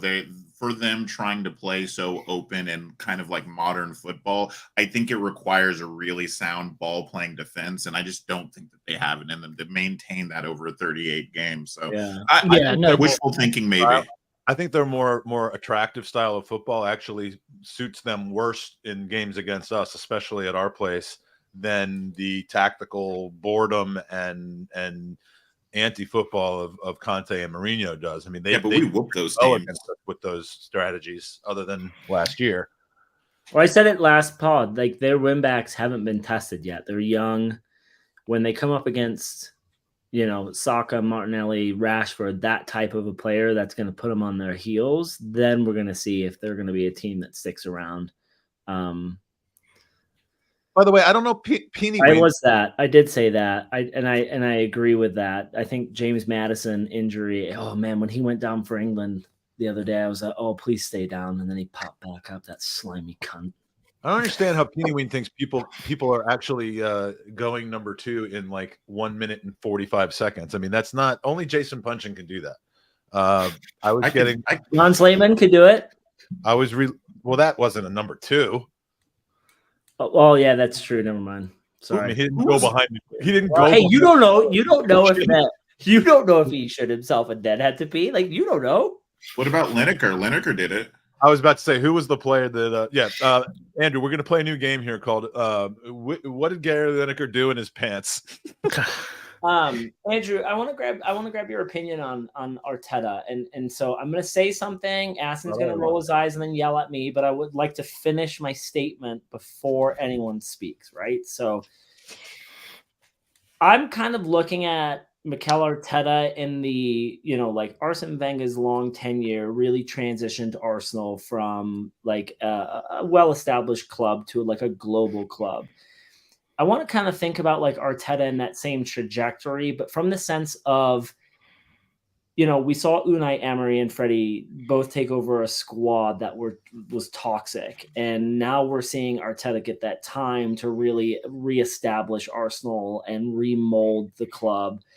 Tell me a little bit about like your personal opinion on like his trajectory so far. And I think there's still many years in front of him to really, cement his legacy with the football club more than what it is already. But do you kind of see him on that Arsene Wenger trajectory where he's ultimately changing the culture of the organization rather than a manager just coming in and changing pieces within a starting 11? I mean, I actually just finished reading Charles Watts's book, which I would thoroughly recommend. I thought Charles did a very good job in a very short period of time as well, as he said earlier. Yeah, I mean, what he's done has been fascinating because it feels quick in a way, but actually it's been over quite a long period of time now, because the period when we were during COVID and it was all behind closed doors, it kind of felt like Arsenal was existing, but it wasn't really something that we could all properly be a part of. It definitely feels like once the crowd got back into the stadium that things kind of had liftoff.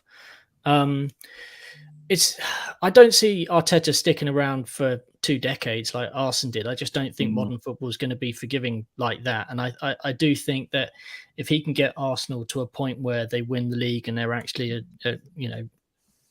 challenging for the Champions League on a regular basis, that will be job done really for him.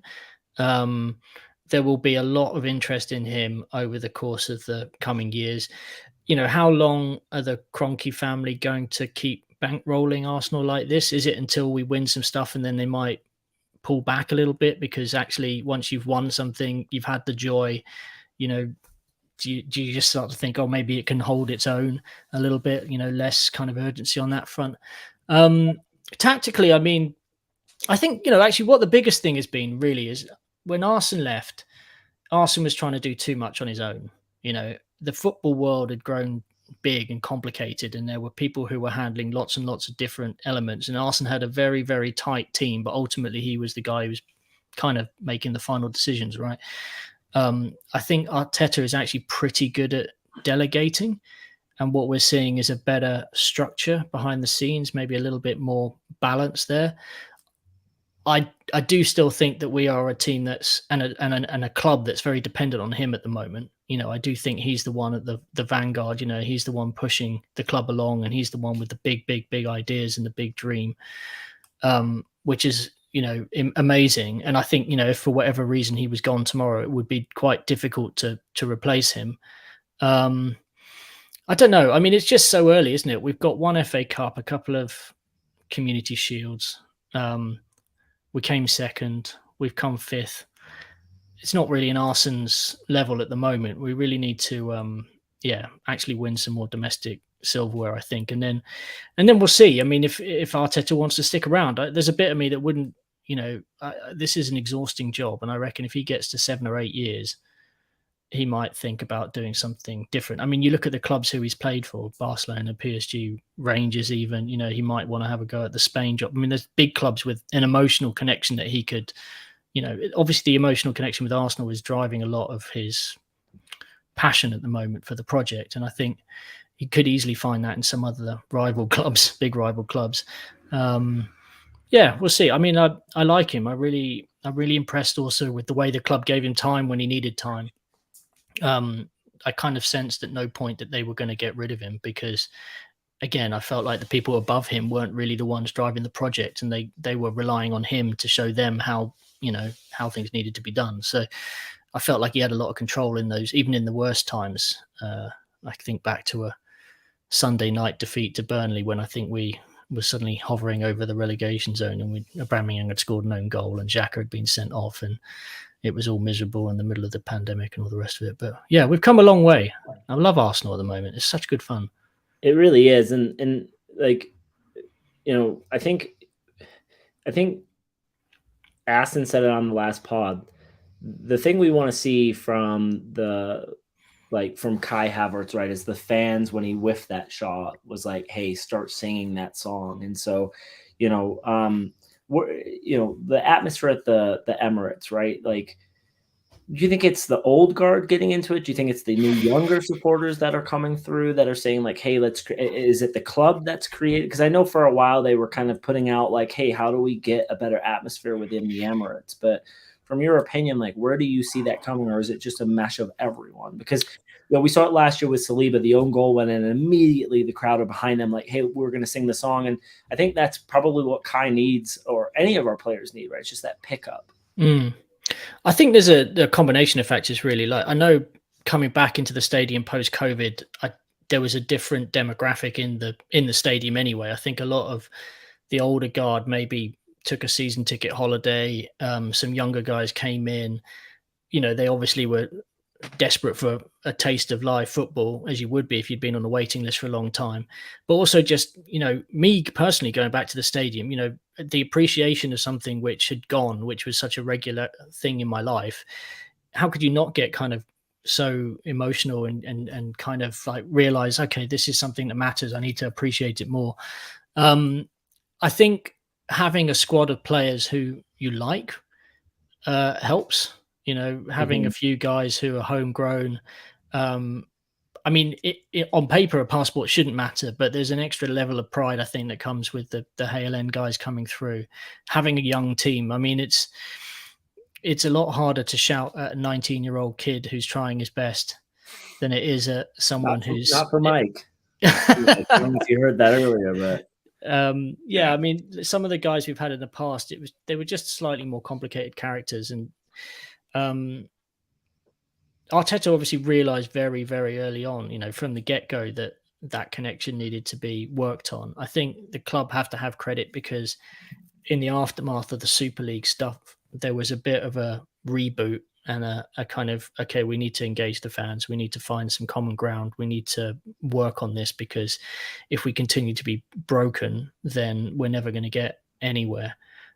So they deserve credit. I think, you know, there's been a changing of the guard in a few important positions around the club, and I think there's some new ideas, and you know, I'm genuinely kind of excited for the way they're trying to handle fan relations now. There's a lot that still can be improved, obviously. I think there's rightly a lot of people are very frustrated about the ticket system and the membership levels and all the rest of it, but you know, these things will be worked on, I think, over the course of the next few years, because, you know, Arsenal's such a massive club. It's hard to just sort of click your fingers and change things and fix all the problems. Sometimes it takes a bit of time. So yeah, we'll see. But it's good at the moment. It's just it's something to look forward to.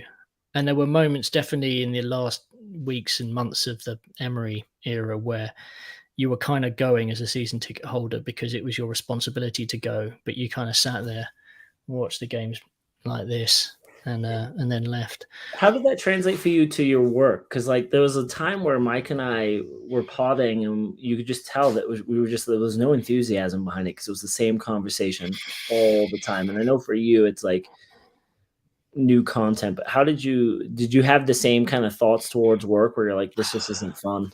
I think it was just, I think the last days of the Wenger, the last, you know, years of the Wenger era were quite sad, because what you saw was a great man's work kind of unraveling a little bit, and it wasn't fun being in a stadium where it was quite clear that people weren't just going to turn around and forgive him even if he won a trophy. Like, they'd made their minds up that it was time for him to go, and ultimately the club higher up realized that, and it was just very, very sad. I think it was doing match reports and basically having them pre-written because you knew exactly how a game was going to play out, you know, away from home against a big six club, for example. Yeah, boring, tiring, frustrating. It is definitely much more fun now. I mean, the Emery era was different in a different way, because obviously you spend a lot of time kind of like listening to what they say, writing up their quotes and all the rest of it. And because his English was not amazing through no fault of his own, I mean, he was trying his hardest. Like the quality of the soundbite wasn't great. So when you went to write a story up, what you were working with was pretty basic stuff. He wasn't able to necessarily convey the bigger picture that he might have been able to do in his native language. Whereas Arteta now is actually, from the first press conference, so clear and concise in what he wants to say. Interestingly, he seems to be getting a little bit more playful, a bit more confident around the media. I think I noticed, in the press conference before the Man United game, when he was being pressed on his tactical decisions, and he started talking about how he travels to the training ground in the morning, and sometimes he'll do this because he's got a burst tire, or one day he's got to drop the kids off at the school. But basically what he was doing was playing around with them like a cat with a mouse, because he was trying to get to the point was, I'm getting asked these questions by people who don't know nearly about as much as me about football, which I thought was a reasonable point, because sometimes journalists and fans just don't have the information that he obviously has at his hands. Let me press you on that for a second, because I do think that, especially given the change in dynamic, the change in stature of where Arsenal is, we're seeing a change in MIkel Arteta, especially with his relationship with the media. I think the other week, what was it? He goes, "I'm so happy." Yeah. So happy. And or was it talking about Kai and his wife? He's like, I went to Kai, tell him, like, when I first met my wife. Are you guys feeling that? Do you guys feel that MIkel Arteta is a little more jovial? Like he doesn't have that look of like dead man walking anymore? Yeah, I mean, look, when your back's against the wall and the question is, what was your take on that Arsenal performance when it was quite obviously shit and we'd lost? That's difficult. But now he's in a position where the team are playing the way he wants them to play. And if they don't quite produce at the highest level, then it doesn't mean that they're suddenly a terrible team. He's got the confidence of a man who realizes he's moving everything in the right direction. So yeah, for 100%, he's sort of a bit more combative and a little bit more confident and a little bit more, jokey, I think. I also think he's kind of quite well briefed now. He comes into these things like that story about how he gets to the training ground. He'd probably spent the whole week thinking about that. Yeah, because he knew the question was coming. He knew the question was coming, right? So he also helps that he's grown up in England through the years, and he knows how to play the press. Like, it's got to be awkward for Unai Emery or one of these new managers who isn't English speaking, like you said, to come in and get those questions. I don't know what it's like in France, Spain, but the media in England have always gotten that bad rap of like not giving up, and it's like, it's got to be easier for MIkel, having been interviewed for so long in England, and knowing some of these reporters by name before taking up the club, Yeah, they're more familiar faces in the press room. You get a bit more of a back and forth with them. I think, as I think Stephen there just said, like he's throwing anecdotes around like primetime Arsene Wenger, and it's true. Like after a while, you kind of have that confidence to hold the room because the faces are familiar, and actually, people haven't got it completely in for you if you're kind of sitting in the higher echelons of the table. I do think he's a funnier guy than we see. When we were losing, all you got was that kind of death stare kind of element in some of the post game, and it's obviously very difficult. Like, you get a camera stuck in your face 10 minutes after your team's lost, you're going to be angry. But he's been very he's been in good form recently, and it's good to see, really, because that again, it just exudes the level of confidence you need to keep pushing. Pep obviously does his own thing. I think actually Arteta is a bit more engaging than Pep. Can I be real? Can we, again, on that, is anybody else sick of Pep? Like, I listen, I used to like let it kind of roll off back when he was at Barcelona and in Germany, and now here, his press conferences are like, haha, but he's kind of like an asshole, right? Like we kind of like, he does that whole thing where he's like, oh yes, this team is the greatest team we've ever played. We're so scared of them all the time. Like, does he ever get off of his condescending perch? Yeah, I mean, he's a guy who realizes, I think, that he doesn't really need the press, because the reputation he's built for himself over the years has been, he's basically untouchable. Whereas I think Arteta still recognizes a balance there. And We'll see. We'll see how it plays out. I mean, I hope Arteta doesn't get kind of arsey and jerkish about it, but he's been pretty good so far, I think. Let's do a prize draw here. I had to talk because people are starting to get worried about me. Dude, you know Mike's tired when I'm texting him off camera and he's responding to me on air. Yeah, I'm starting to get a little punch drunk here. That's fantastic. But yeah. What are you on? What hour are you on? 24? 23? 25 now at the end of this? Or 24 at the end of this? We are, considering we started at 1:03 p.m. Eastern time, we are about 5 minutes away from hitting the 24-hour mark. And then we've only got 3 more to go. But we want to do a prize draw. Our next hour is a really special one as well. We are waiting on one of the guests, so we'll bring in the 3 new guests. Sophie's just done something on camera that I don't know if she I don't know what that was, but hey, Soph. She was backstage, so you didn't have to bring it up. Well, but you know, there's a lot of things I don't have to do that I choose to do. Warren's now sitting there like, oh, I can't move. He's gonna call me out on this. One of the things I want to do before we switch over to the next hour is a prize draw and an update. So by the way, we're with 3 hours left. I want to encourage you, if you haven't already, go to goonersvcancer.com. That's the reason we're all here. We're raising money for the Leukemia and Lymphoma Society. And there are 3, actually 4, although one of them's about to happen. Pretty amazing prizes that are left. You've missed out on the first 21 of them, but there's still time. And of course, it's a good cause. As I've been saying, $28,000 raised. 28,000. We got 2 more, 2,500 left, and we're at goal. Well, and that goal of 30,000 was for our fundraising campaign, which began on July 15th of this year and runs until June 30th of next year. So that goal might have to be changed because I think we could potentially hit it today, but definitely very, very soon. But the podcast itself, last year, the days leading up and the day itself, we raised $6,186, which was a fantastic outcome and better than the year before. This year, we have raised $12,922 just in the days leading up for the thing. So we are almost at double of last year, and overall for the summer, including the summer tour, 28,222. Absolutely amazing, and that's where I'm getting my energy from right now. So what we're going to pick now, the raffle prize is for a little.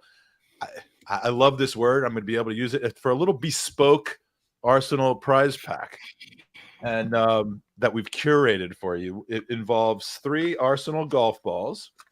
This is compliments of Mark Brindle at the club. 3 Arsenal golf balls, an Arsenal drink thermos. I'm not going to bother taking it out of this, but it's one of these insulated metal thermoses, and a shot glass, which I will not be using in the final hour because I don't want to ruin it for anybody. This is actually a all-star Washington, D.C.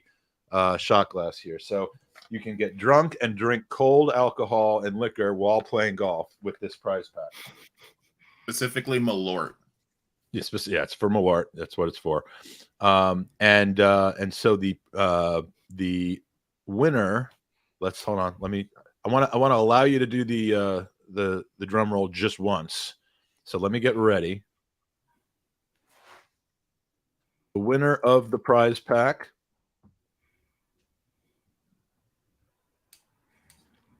is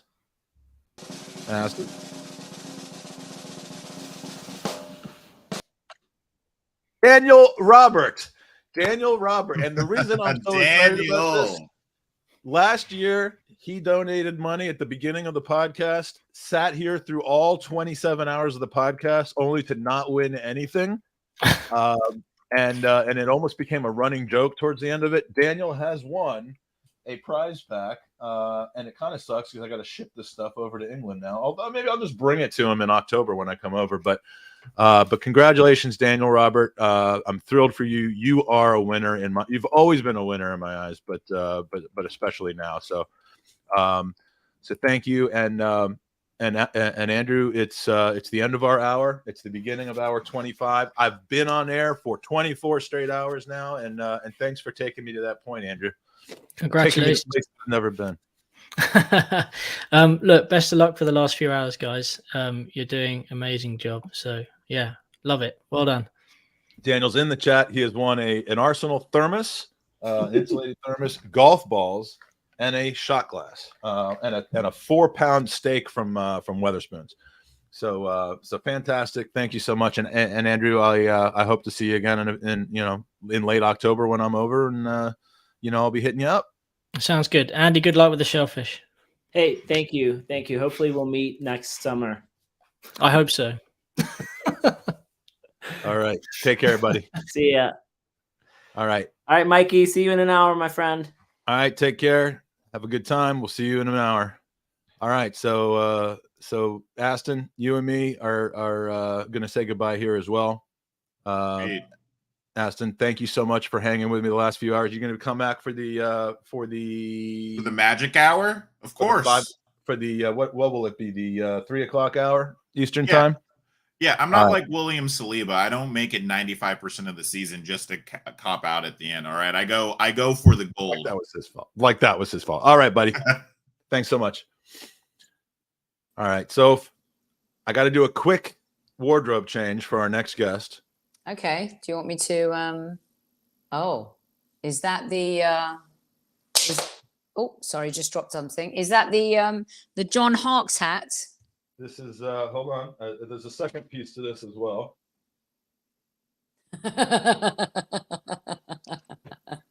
And now I'm properly representing and/or stalking our following guest. Welcome to the Gooners podcast. Two of my favorite men on the planet. Yes. Warren Barton, John Harkes. There's been an absolute mare at Sophie's house. What the hell just happened? I hope this was not like an earthquake or something like that. Are you all right? No, I'm back. I'm back. Hold on one second. I'll be. Okay, sorry. My dad just fed me some Greek vodka. He gave me one shot, and I'm fine. I'm fine though. We've been doing this all day, John and Warren. We've been doing this all day. Mike is on hour 25,000. Tell him. This is hour 25. It feels like 25,000, and so. You guys don't know me that well yet at all, but I'm an introduction guy. So this hour is completely and totally brought to you by the Highbury Squad. Thank you, Sophie, for introducing us and for allowing us to kind of have a Highbury Squad-ish kind of hour, although it may just end up being me with all these technical difficulties. First up, we have a man who was born in Stoke Newington, which is walking distance from Highbury, so we can guess who he grew up supporting. He appeared on the pitch for Maidstone United, Wimbledon, Newcastle United, Derby County, QPR. Hold on, I've got to put Sophie back in the QPR and Dagon Red. Do I have that right, Warren? Correct, my friend. You missed out England, but don't worry about it. Well, yeah. Really, England as don't well. worry about it. Yeah. You know what it's like, John. Not too many cats, so you got to go everywhere you can. Was it 3? Don't matter how many it was. I've got a cat. Don't worry. Don't worry. If I was American, I would have been like Kobe, 105. Warren. He was loving life on the Highbury Squad on the episode directly after the season's opener. And today we'll see how things have progressed since then for his Magpies. But welcome to the podcast, Warren Barton. Thank you so much for joining us. Absolute pleasure. And obviously it's for a great cause. And great to be around with John as well. We live in the same country. We don't really cross paths too often, but it's always a pleasure. And Sophie, you always say that about every man that you have, your favourite men, whether it's Kevin Campbell, whether it's Harksey, whether it's me, it doesn't really matter. No, just you, Kevin and Harksey, and maybe Jason Cundy. Jason Cundy's trying to get in there. Jason Cundy's trying to get in there, but he's got a lot of work to do. I'm just saying. And also joining us today, we got some issues here. Also joining us today is someone whose career I've followed since very early doors. We went to the same college, just a few years apart. He played for my hometown MLS club back during their glory years, and he was notable for being the first American to play in the English Premier League with Sheffield Wednesday, where he scored the Premier League goal of the season in his first year, his first goal in England. He also played in 2 domestic cup finals in the 1992-93 season for them, scoring in one, but ultimately being runners-up. I cannot remember to which club, though. Magic. What are you but- doing right there? What are you doing right there? You are the one who reminded me of that, which I already knew. But... No, Warren wanted me to say that out loud. That's why I did it for Warren. Welcome to the Gooners podcast, Gooners versus Cancer Pod-A-Thon. John Harkes, it's an absolute pleasure to have you. Yeah, great to be on, guys. Thank you so much. And it was a painful time, back-to-back losses in those finals back in the day, '93. But yeah, lessons learned moving forward. And Warren, I gotta send out a congratulations to Warren and his son on his goal, by the way. Thank you very much, John. Yeah, thank you very much. Yeah, that's exciting, for any dad. But for a footballer that's been, such a great career like Warren, it's always difficult, I think. Yeah, people always talk about how do you raise your sons and daughters? Like, do you push them into football and all that?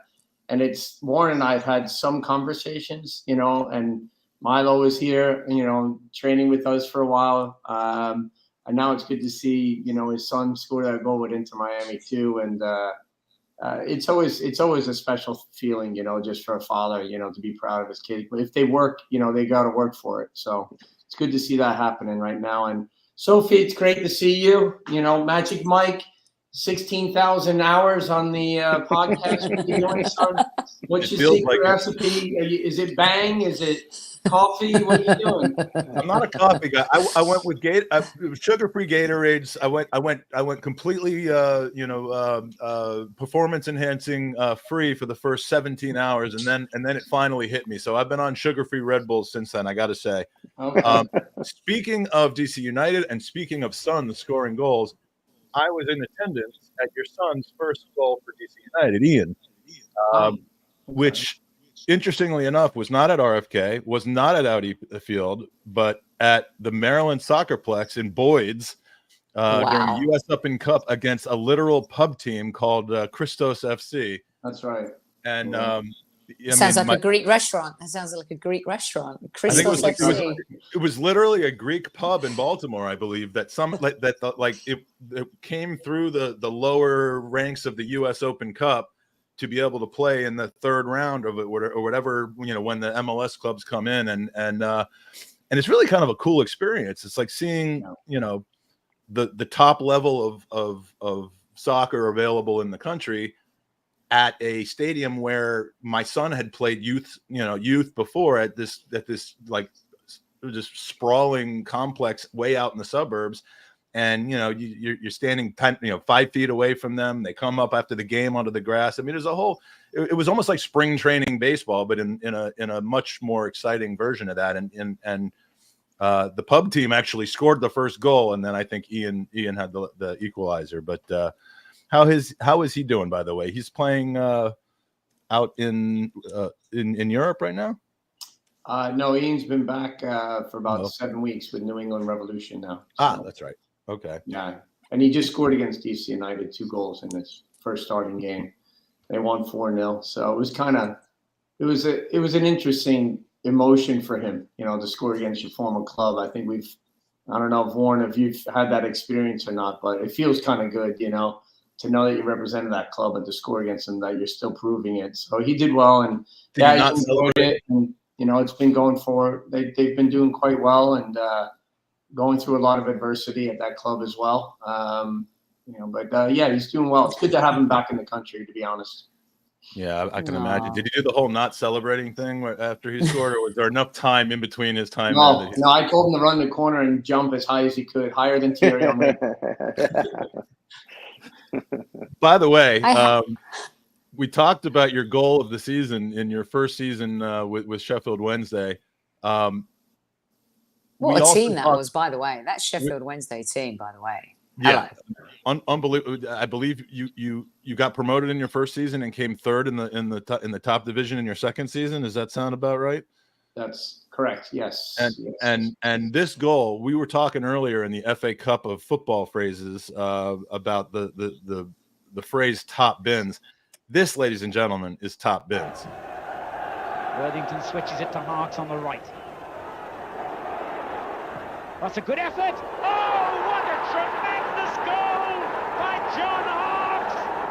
His first ever football and one he'll remember for the rest of his days. 13 minutes to half-time, and one of the goals of the season has given Sheffield Wednesday the lead. And just decided to have a crack. And what a crack it was.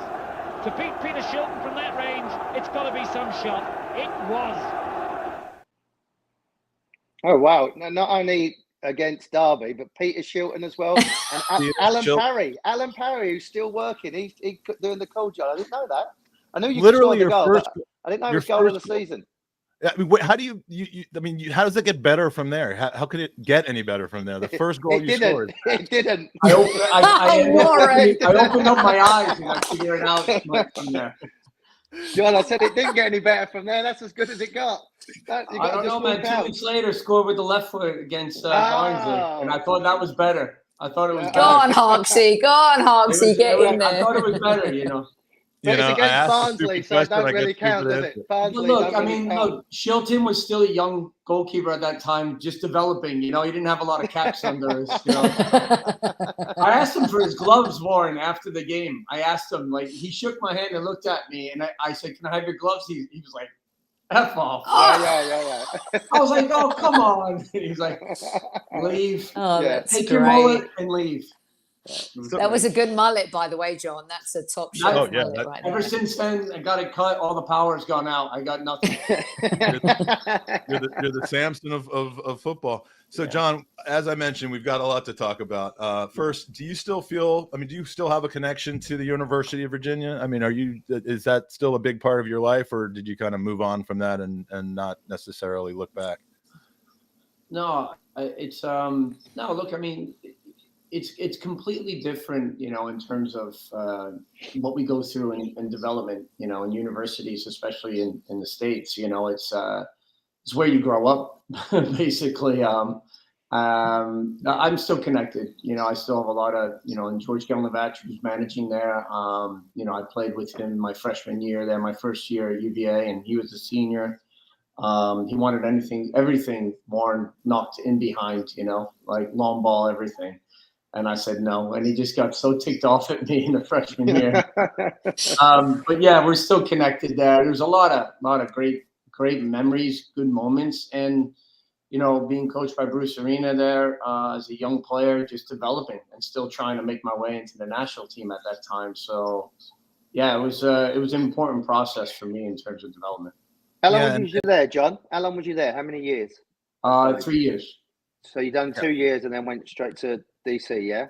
Did 3 years and then played in the Olympics with the U.S. team in Seoul, Korea in '88. And then when I came back, that's when the U.S. national team was forming completely full time.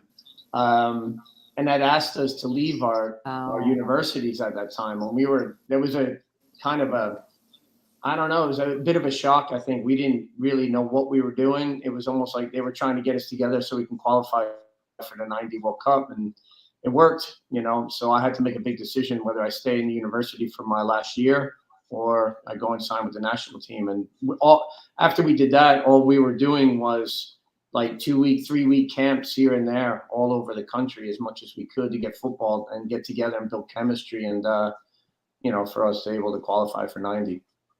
Yeah, so that's so alien to us where, you know, you're at university, then you have to be with a national pool, and you know what it's like, John. You spent so many years in England. It's a different animal, isn't it? Different way of doing things.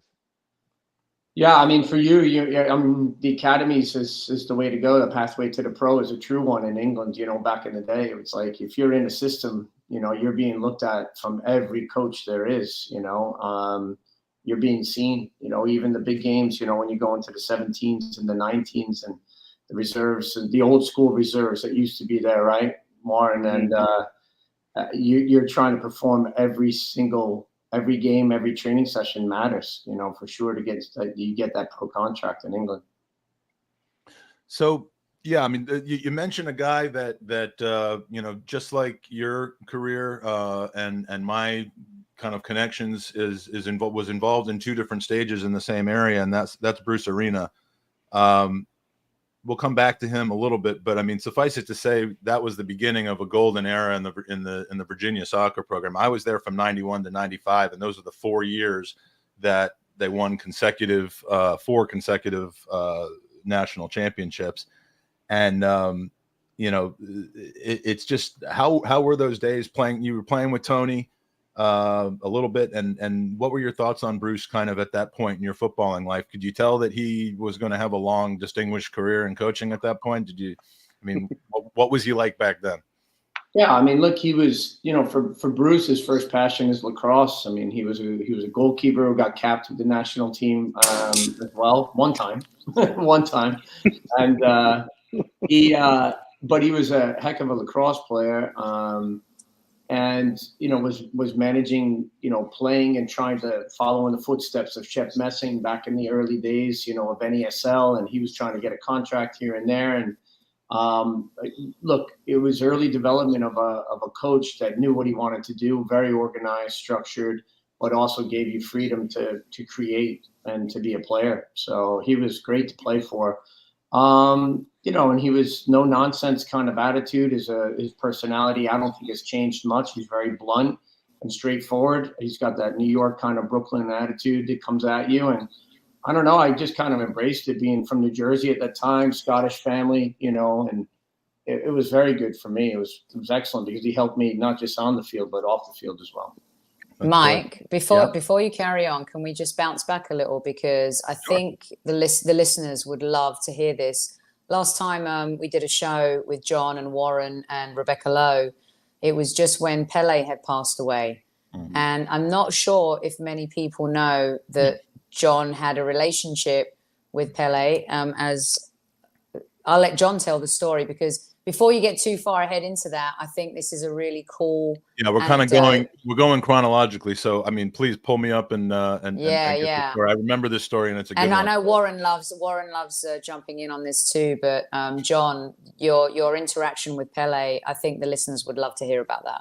Yeah, I mean, I was very fortunate to live 20 minutes away from Giant Stadium at the time, where the Cosmos had moved into before they were in Yankee Stadium and all these other different New York kind of venues. But I was a ball boy with him, got to kind of grow up in that environment from the age of like maybe 13, 14 years old, and just kind of, in the tunnel, with Pele, Beckenbauer, Canalia, goes on and on, Stevie Hunt, all these top players. And it was quality. I mean, he treated everybody fairly. He was kind to everybody. And, you go through the years of like when he retires and what he's doing. And then I was in some media, as Warren has been in media as well, and stuff like that. So you meet him in different events. And then as I'm coming out in the tunnel against Colombia in the World Cup in '94, he's standing over in the corner and he's like, John, the way he talks, and he gives me a big hug, and everybody looks at me and I'm like, I don't know how that happened, but it looked good. It felt great. And there was no questions in my mind that I was going out in the field the happiest player alive, getting a hug from Pele, one of your, a hero, for me. And he was just such a special person. He really loved the game. And he knew, similar to what we saw where David Beckham came over here in 2007 and opened up the door and changed the game in our country with Major League Soccer, with LA Galaxy. And now you see Messi walking through that door, and with Inter Miami. They all kind of lead in their own way. And Pele did that for America. He just did it for our country back in the day. And he came here towards the end of his career, but he was still brilliant. And but just the way he spread the love of the game and the appreciation of the game was fantastic. John, did you ever think, obviously, when you played, and you said about, obviously, Pele, and then you go into David, did you ever think in a million years, because I've been here 15 years in San Diego, that it would emulate to where it is now, probably so quickly? I would think, because I think it was hitting a little bit of a wall, but then the academy started, and then obviously to have arguably the greatest player ever to play the game is now lighting it up in the MLS. Could you foresee that when you first left Virginia, was with the US, and then started with the MLS? Did you ever think it would be like that? I don't know. It's a good question, Warren, because I think there's a lot of, I'm an optimist. I think it gives me an advantage in life, you know, and in business, everything. I'm always optimistic, even the way I coach. I'm always like, don't worry about it. Let's play the next play. And so I'm always thinking that down the line, things are going to get better. But to be honest with you, to be where we are today in Major League Soccer, to be where, you know, both our men's and women's programs are competing at World Cups, and just the TV and the business side of it, the streaming of everything is just availability of games, interviews, podcasts like this, which are fantastic and give so much knowledge, you know, to so many fans that love the game. I don't think so. I don't think I could ever imagine that it would be at this. And I don't know about you, Warren, but, you know, for you, you have had a different experience in coming from the UK and coming here and trying to raise a family and be involved in football and coaching and media and everything else. But we've all seen the game grow tremendously. I mean, it's just, and you guys know, I mean, maybe Warren, you know more on the business side of it. Does it take money to make money? Does it take the investment to make the clubs better, to buy the players? I mean, it's all part of it, right? It's all part of it. Yeah. I think it's like a melting pot. And, you know, you're talking about Bruce Arena earlier. When I first come over, I was at LA Galaxy when Ruth Hullet was there coaching the Galaxy U18s. Bruce come in and I was in there coaching, and, you know, he said, I had a player said to him about this kid. I said, he's a good player. I said, if he doesn't do well at soccer, he's going to end up being in trouble. And Bruce's, because of his background, was, well, no, he's got to go to college. I said, Bruce, he ain't going to college. He ain't going to go to college. And Bruce said, well, unless he does that, that's not going to happen. So that was in 2008. And then you transfer now to where we are, where kids are making debuts at 15, 16 years of age. I think that showed you how much the game has changed, because Bruce has changed with it. You know, Bruce was very much like you said, unless you're going to college, you're never going to play MLS. Well, the game has changed. And from that point of view, you look where the game's gone, and, you know, you can see where the influence of money, you know, John, you worked at ESPN for years. I've been with Fox for years as well. That we're still up against college sports. You're still up against the NFL. NBA has now come to it, but you're starting to be that third, fourth team club sports against baseball, hockey, with soccer breaking into it. And yeah, it was a disappointment with the Women's World Cup getting knocked out so early, the US, but it was still great for the attendance. It was still great for the game. And, you know, the stadium was full up with fans going along, and the viewing figures was good. And it's all to do with that. The viewing figures are good. People are going to generate money. And that's now being set out for the players, and equal pay, stadiums, the facilities. You know, it's second to none now. Yeah. Well, you know, when I first moved here, and in fact, it's a poignant day today, but I moved here 2 months before 9/11, and, you know, I had a season ticket at Arsenal. You know, you had football on TV all the time. And Warren will remember this, John will too. But when I first moved here, it was literally just Fox Soccer. That was it. And it was Saturday. And there was one game, and that was it. And I remember, like, Warren came into it after, and Max Bretos. And, you know, it was to see the game evolve the way it has. And I do think, like, the Premier League, Bundesliga, the international game, and you guys who've played the game can tell me, I think it helped elevate everything here. But to see MLS grow the way it has over the last few years, I mean, I remember first covering LA Galaxy in the Ruth Hullet years, and it was a disaster, Warren, wasn't it, really? You know, people just think they can come here and manage, and it's easy, but it isn't. Every league has its own culture, its own system. And then once Bruce came in, he changed everything. And, you know, to see the game evolve the way it has is quite incredible. And I also think that's a lot to do with players like John going to Europe early, you know, and then you've got the Clints and the Brian McBrides and all those who followed. Landon, remember when everyone was kind of poo-pooing him going on loan to Everton, but yeah, clearly had a great loan spell there. Yeah. It was unreal, and it's amazing to see where everything is today. He only went for 3 weeks. He only went for 3 weeks. John was out there for 7 years. He only went for a tourist visa. A couple. No, but it was great. It was a great loan deal. You said about John being in the locker room with some great players, Carlton Palmer, Chrissy Waddle, Dave Hurst. not only was they great players, they were funny people and good people. And I was in the locker room with people like Vinnie Jones, John Fashio, and then you have the likes of Alan Shearer, Ginola, Ferdinand. Espria. Espria. Landon wouldn't last 5 minutes. I've worked with Landon. Would he, John? He wouldn't last 5 minutes. I wanted to ask you basically what I love this. What was playing with Vinnie Jones like? I mean, better than playing against him, I would imagine. But I mean, was the guy as crazy as he was made out to be? Well. Oh no, Vinny's just showed up at his house. Vinny just nutted Warren. Yeah. Vinny just grabbed Vinny's me outside. He just pulled the plug on Warren. Vinny just grabbed me somewhere like he did with Gaza. Yeah, exactly. My first interaction with Vinny is that he was playing for Sheffield United with people like Billy Whitehurst. John will know who he was. Yeah. He would eat his grandmother, Billy Whitehurst. He was a hard man. So I'm playing for Wimbledon, blonde hair, got Vinny's number 4 shirt on. I go near the touchline where Vinny's getting warmed up and Billy's there.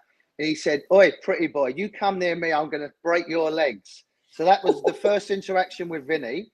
Then... Wait a minute, how did you know he was speaking to you? Because I was the only Why one were there. you the pretty boy?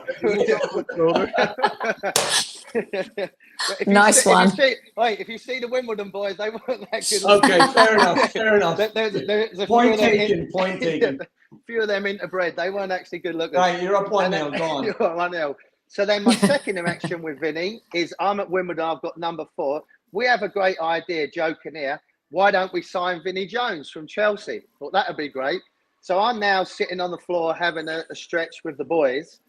Vinny comes walking over. He went, "Oi, Barton." So I'm thinking he's going to say, "Hello, how are you? I've just got in the England reckoning." He went, "I'm taking your number 4 shirt. Is that all right?" I went, "Yeah, Vinny, no problem at all. You can take what you like. You take what you like, Vinny." He went, "Good. At least we got that straight," and walked off. And that's my 2 interactions I've had. Before you actually answered, there's another part. You started flipping your hair back. Yeah.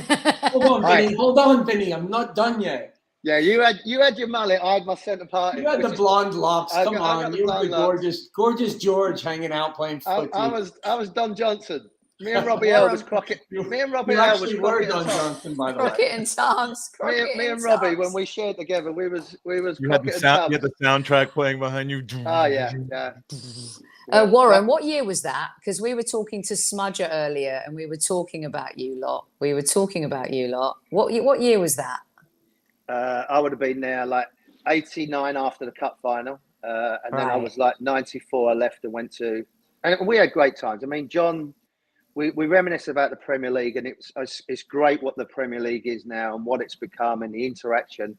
But the times that we had at the beginning, early 90s, and when it started into the Premier League, like mid-90s, towards the end of that decade, it was phenomenal times. It was so exciting. You know, a country that lives and breathes its sport, its football. And then to be that young in the middle of it all, John, was brilliant. You know, great characters, great people, stadiums, the sense of humour, the life. We can't ever emulate that. And John was talking about my son and his son. I would love them just to experience that because it's so unique, it's so special. But particularly that time in the 90s and early 2000s, it was really moving on to the next level to make it what it is now. I mean, it's so well marketed. NBC do a great job with Rebecca and the Robbies and Tim and that. But we had a lot of fun out there, John. And these memories, you could just sit here as we do, reminiscing and just start laughing about things because it was such a good time, I think, anyway. In that moment of time, though, the early 90s, again, with it being very, very rare at that point, I mean, I'm always fascinated by kind of what the mentality was and the thought process was. And in this case, it's the mentality and thought process about an American for the first time playing at the very top levels in the Premier League, I guess. So, I mean, were you aware, Warren, as you know, in that moment in Wimbledon, not yet knowing Harkes personally, were you aware of him being an outlier, and were people talking about it? Were people aware of it, or was it just basically just another footballer? I think it was a mixture of both because he was in a very good team, and Kobe come over obviously and went to Coventry. That was a good team at the time, and I managed to kick the crap out of him, Kobe, and he lasted about 60 minutes, and he got the shepherd's hook. He got whipped straight off, so he didn't last an hour. And I keep reminding him every time I see him as well. But no, I think John and Brad Friedel, that group that was coming over, Casey Keller, was good players and good people, and they integrated well with everybody. So it laid the foundations for another good player, Brian McBride. Clint come along.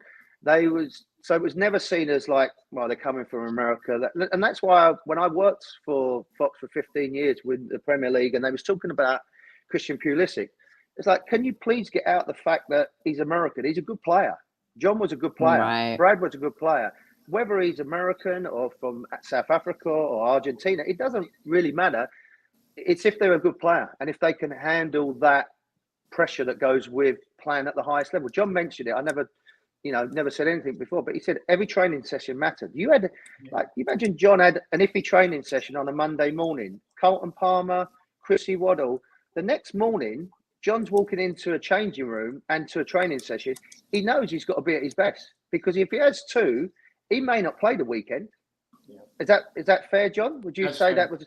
Yeah, absolutely fair. Yeah, and that makes. I think being the foreigner, back in the day, was you only allowed 3 per team, and that made it even harder. You had to have like 8 or 9. There was 3. Right? Yeah, it was difficult, and it was in that transition, like Warren said, because it was the old Division 1, 2, and 3. I came into Wednesday when we were old Division 2, got promoted to 1, which was the top in the league, and then the next year after that it became the Premier League. So it just changed names, but then the inclusion, I think, and Warren mentioned it, it was just more international players now became that destination for the UK. And the Premier League started to grow and develop, and there was more players. You're rubbing elbows with so many internationals now, in the Premier League. It's unbelievable. But it was the early stages of that development of the league itself, and that was a go-to destination for so many great footballers around the world that just wanted to come over. And it was such an incredible time for us. And like you said, I think it was hard. There was a lot of hard men playing the game. I think Ray Hudson said Harkes went over there when guys had tattoos on their tongues. And Warren, I've got to check your tongue. Do you have one? Anyway. I was a pretty boy. I was never having tattoos. Warren. Yeah. So it was that type, but the camaraderie, and which was done through, you can be hard, but you can also have the balance of the sarcastic kind of humor.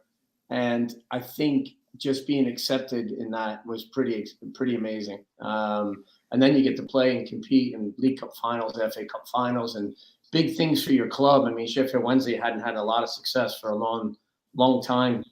One of the oldest founding clubs, and it was just a special time. Warren knows when you're winning games and there's a swagger about your group, and you've got guys like Nigel Pearson and Viv Anderson leading the line and telling you, what you're not doing well, but managing you off the field too. Just good people, like guys to look up to. Chris Waddle, John Sheridan.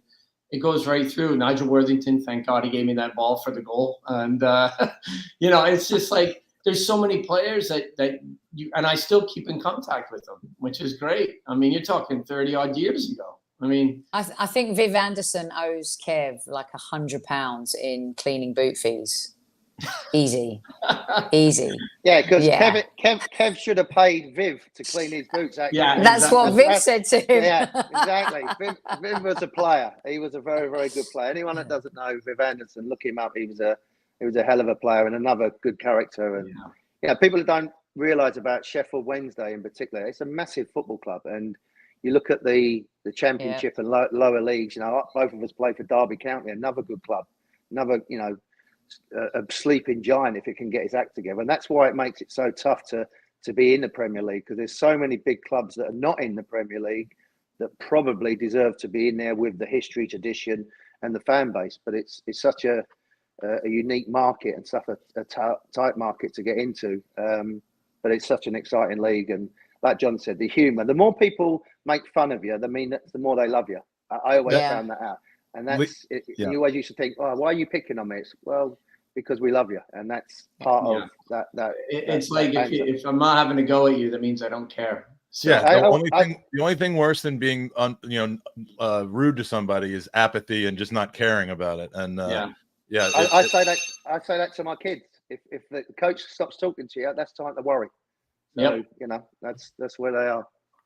We've got 103 in live chat. Please hit the like button, but more importantly, please head to goonersvcancer.com. We are in uncharted territory right now. We have, in this podcast week, starting on Tuesday and going through the 25th hour of the show, we have raised $13,032 compared to last year's $6,186. Pretty incredible. We've raised $28,332. We have a goal of 30,000. That goal. We're going to get to it, Mike. We're going to get to that. That goal was from when we started through the end of June next year. So look, if we can hit that goal today, that would be unbelievable. But yeah, things are going fantastically. We got a few player draws left. We got guys. Is that goonervcancer.com? It's goonersvcancer.com. And if you go the American way and do Gooners versus Cancer VS, that'll also take you there as well. So either way, V and VS. I sprung for 2 domain names. All right. Very good. Very good. So Mike, I have a quick one for these guys before you take over the reins on some. I have to get this question in because I know it means a lot to John, and I know that Warren, just being an England player as well. I would love to get these guys' take because we haven't had an opportunity to chat with them. And I know there's a lot of listeners here in the US that like to learn history, but I wanted to get you guys to just talk about Trevor Francis for a minute. And of course, Chris Bart-Williams. And I know how, especially for John, like he kind of felt like he lost 2 brothers. But I mean, Trevor Francis, the first £1 million player, what a legend. Nottingham Forest, 2 European Cups, Cloughie. John, from you first, the listeners do love to learn the history about the game. Trevor Francis, what a player. Yeah, a fantastic player. And funny enough, I showed him a picture of me and him when I was 11 years old in Detroit, when he was playing for Detroit Express, because my Aunt Ethel actually ran the books there in the club. So to come full circle for him to manage me, he was just like, wait, what? I'm like, yep, that's you in the white shoes. Aunt Ethel. Everyone should have an Aunt Ethel, shouldn't they? Aunt Ethel. God bless her. I had an Aunt Lily. Hey, what a name. Ethel McNaughton. Ethel McNaughton. She was fantastic. But he was, and look, and Trevor was in a process of learning to be a manager. And he was, came under Ron Atkinson's wing. And then when Ron went to Villa, and then, he got his opportunity, and he was a great guy, always willing to tell stories and share with you what it was like back, for his days and his development. But so many achievements, what he accomplished. And, we had a lot of success under Trevor. We went to 2 cup finals. Unfortunately, we lost both of them to the Gooners. But it was heartbreaking. But yeah, I mean, look, he was with QPR, years before that, trying to be a player manager as well. Back in my day, I remember him from QPR with the hoops. From when I was there in the late '80s, I think. Yeah. So. Yeah, and for Warren, as like an England player, and I mean, Trevor was a pioneer, wasn't he, Warren? Yeah. No, I mean, not only being in America, but when he was in Italy, what he did, and you said the first £1 million player, but whenever I think of Trevor Francis, I'd worked a lot with him with Sky, was his knowledge about the game and wanted to talk about it. I never played under him, but as an England player, but always like trying to find the best way to get a system or best out of a player, and always had that sense of humour, always had that fun about him. But he learned a lot, obviously, when he was in Italy. He's been successful as a player. But like Ray Wilkins, very similar to Ray, like they would talk about soccer for hours, and it wouldn't just necessarily be about them, because they could do. You talk about Rude Hullet. When you spoke to Rude, it was about what he did. It wasn't necessarily sometimes about the game. But Trevor would always say that. And with Chris Bart-Williams, me and Chris come from Leyton Orient. Chris went off to play for obviously Sheffield Wednesday. But I'm obviously older than Chris. But Chris had come through Leyton Orient, and I knew about him, which is a lower team in England that's probably in the 4th division now, the 4th tier. And just a lovely kid. That's how I think of Chris, because he was always smiling. He always had a little edge about his music he liked, his fashion. He was always a little bit ahead of the game, you know, with certain things, but still had that lovely, soft-spoken kid and hell of a player. When he was only like 16, 17, he was playing against men. He was playing well. And another person we lost far too early. But, you know, Chris was a good player. But when I think of Chris, John, I always think of him as that stylish kid, and he always had that smile about him as well. Yeah, I was just thinking of it as you were telling that story. I was just thinking of him laughing at one of our cup games we had away at Blackburn, and you know, we ended up winning. We went down. Roy Wegerle actually scored against us early. Wow, there's a name from the past, right? Wow. Roy scored against us, and he was a dual national, right? U.S. and was Roy Wegerle a dual national, both American and English? He had 3 nationalities. I think he had. Didn't he have 3? Jason Bourne. Yeah, he is Jason Bourne. He had 3 nationalities and 8 passports. Yeah, but I just remember Chris Barton-Williams, just a talented player. I mean, you said it, Warren. Just so skilled and always thinking about the game, and so good in tight spaces. His first touch away from pressure. But that Blackburn game, he actually clipped the ball in for me for a dive and header when we were celebrating, and he was like, the way he talks, he was yelling at me like, Hoxie, you think you're Superman? You can't dive and head the ball. I was going to kick your head off, and I was like, Chris, great ball, son. Let's get back. We got at the time or something like. But he was joking, always big smile, and God, I mean, I was just so depressed when he passed away. I mean, it's just so sad. But great people in your life. You know, it's very fortunate to have them. And thanks for sharing that, guys. Thank you. Yeah, I love. I mean, it's incredible how much just the stories and the banter. And I mean, you could just go probably for hours talking about these things and where you guys intersect and the people that you intersect through. I want to talk about one more kind of period of time because John, you had 6 successful seasons in the top flight of England, or 6, in 5 in the top flight, 1 being promoted back up to the top flight. And then you returned to the States to join the brand new domestic league, Major League Soccer. And you land in my hometown of Washington, D.C. with D.C. United, once again playing for Bruce Arena. What was the mechanism behind, I think you were in your late 20s at the time. What was the mechanism behind the decision to leave England at 29 or so and come back to the States? And how do you end up getting allocated to Bruce's team and to DC in specific? Yeah, I mean, look, I was, Derby County, as Warren, played for as well. Great club, old historic club. Lionel Pickering was the owner at that time, and they wanted us to get them back to the top flight. And there was a lot of young players in that dressing room. So that was a good experience for me as well. Not so much success in terms of us making it there, but at the same time, just a growing period. And the league bought my rights from Derby County in anticipation of Major League Soccer starting in '95, which it did not do. So West Ham came in for me and said, I will take you on loan. And I was like, a chance to work with Harry Redknapp and Frank Lampard Sr. And I'm like, wow, some of the players on there, Moncur and, quality, Alvin Martin, like really good players. I was just like, go to West Ham, go to London. Yeah, before I go home, that would be nice. Yes, thank you. So that was a great experience for me. And then just through the process of where we were going to go, like Metro Stars, where I grew up playing in my old stadium, and Giant Stadium would have been fantastic. Charlie Stilitano was involved in that from a general manager standpoint. But they were trying in the league to spread out as many U.S. international players as we could in all different places to help grow the game.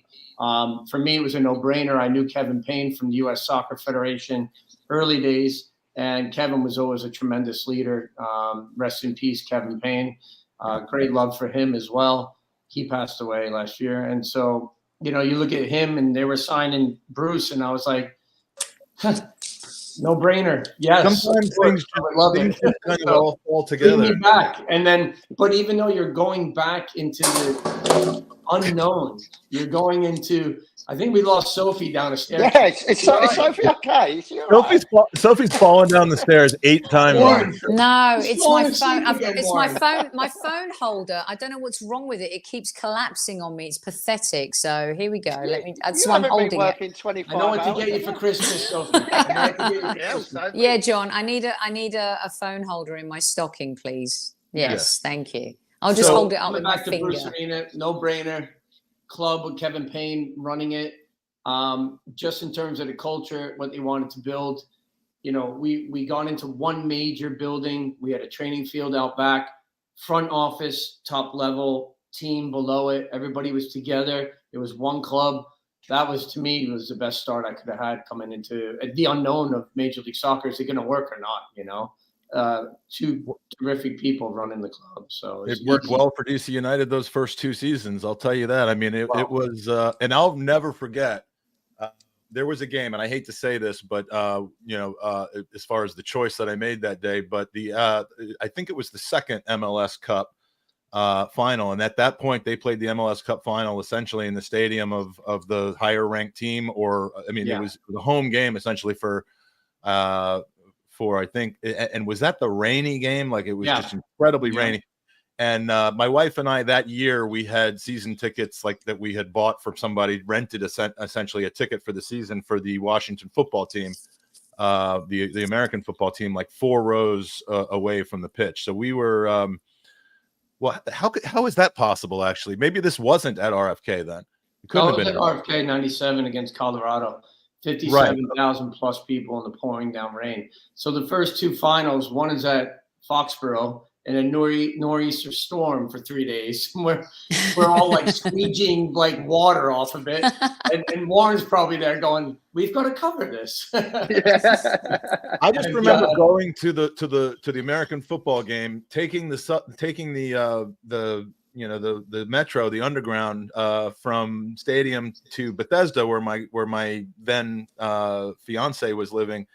And then on the television from Bowie Mongers and Chevy Chase watching the MLS Cup final. And that for some reason I was thinking it was at RFK, but that would have been impossible because that's where we had just come from. But I mean, it was an incredible start with two championships, and then the third year was a loss in the final. Yeah.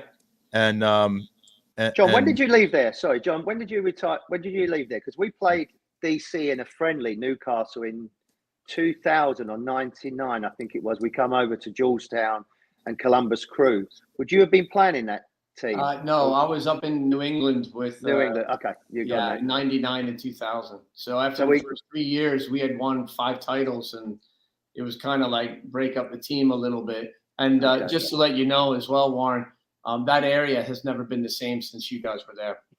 Georgetown, we had a great time. They haven't recovered. They haven't recovered yet. Nor have I, actually, to be honest. There's a lot of magpies still there, by the way. Yeah. Which area are you talking about? It would have been the Georgetown. Georgetown, yeah. We got lost in there a few times. So Bobby did a curfew, right?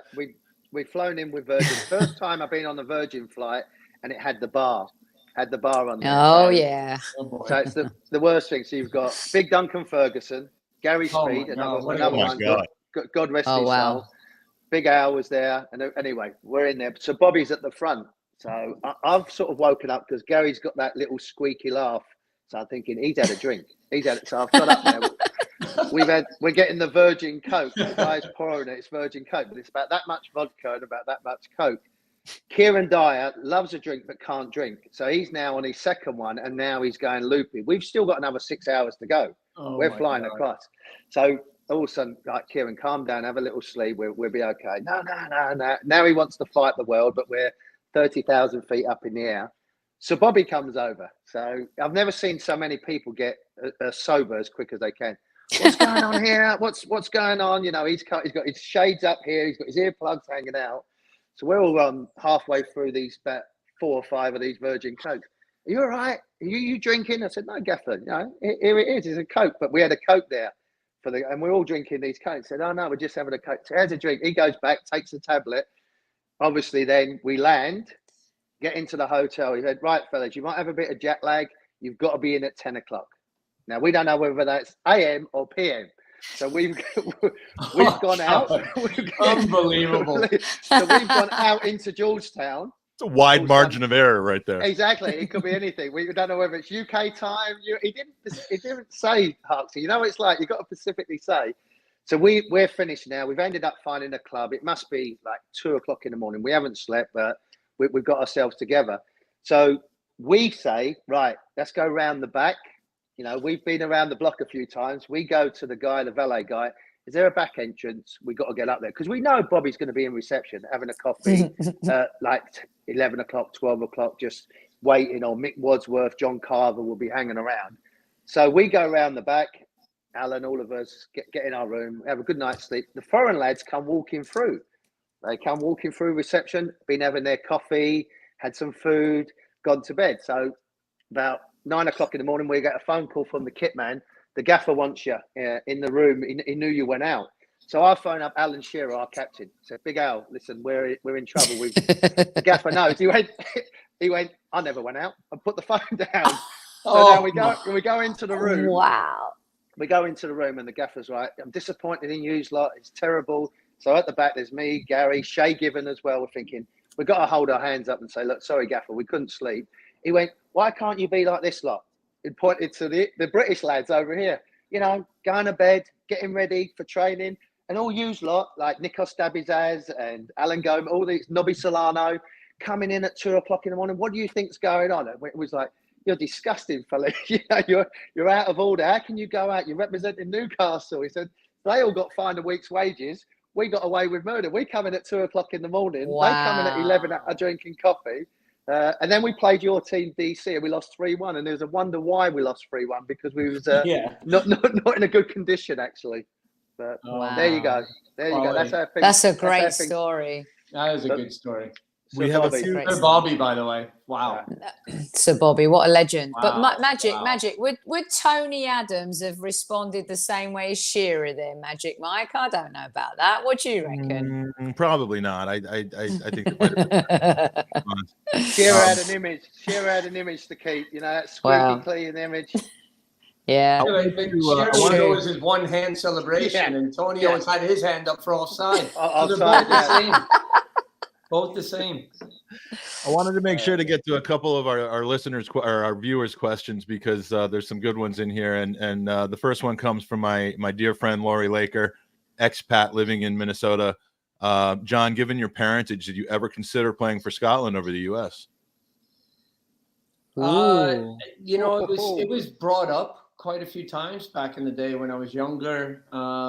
I guess because I was raised in the U.S. at that time, you don't realize it, but the more that I went back to Scotland, it was kind of like, wow, you get torn emotionally. You're like, man, what a, you know, to wear the badge of Scotland would have been pretty cool. But I just grew up there and I got early opportunities with the U.S. men's national team. So it was almost like that was a logical pathway for me to play at the highest level. But yeah, it was discussed with my son quite a bit actually when he was at Dundee United as well. Yeah, that's true. I mean, he did go from DC over to Dundee and then back to New England, right?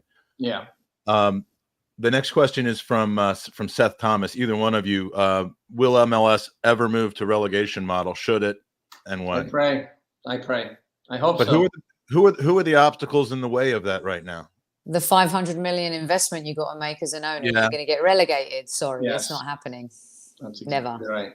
I think USL are going to try it, aren't they? USL. They're going USL. To try it. Yeah. There's been a lot of discussion for the last 2 years. You know, I'm lucky enough to be part of the competition committee.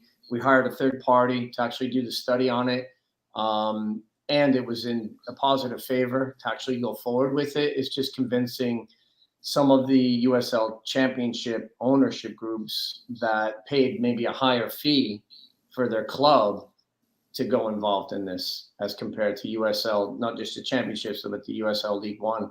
But I do think that it would make every game matter. I think the level of play would be higher.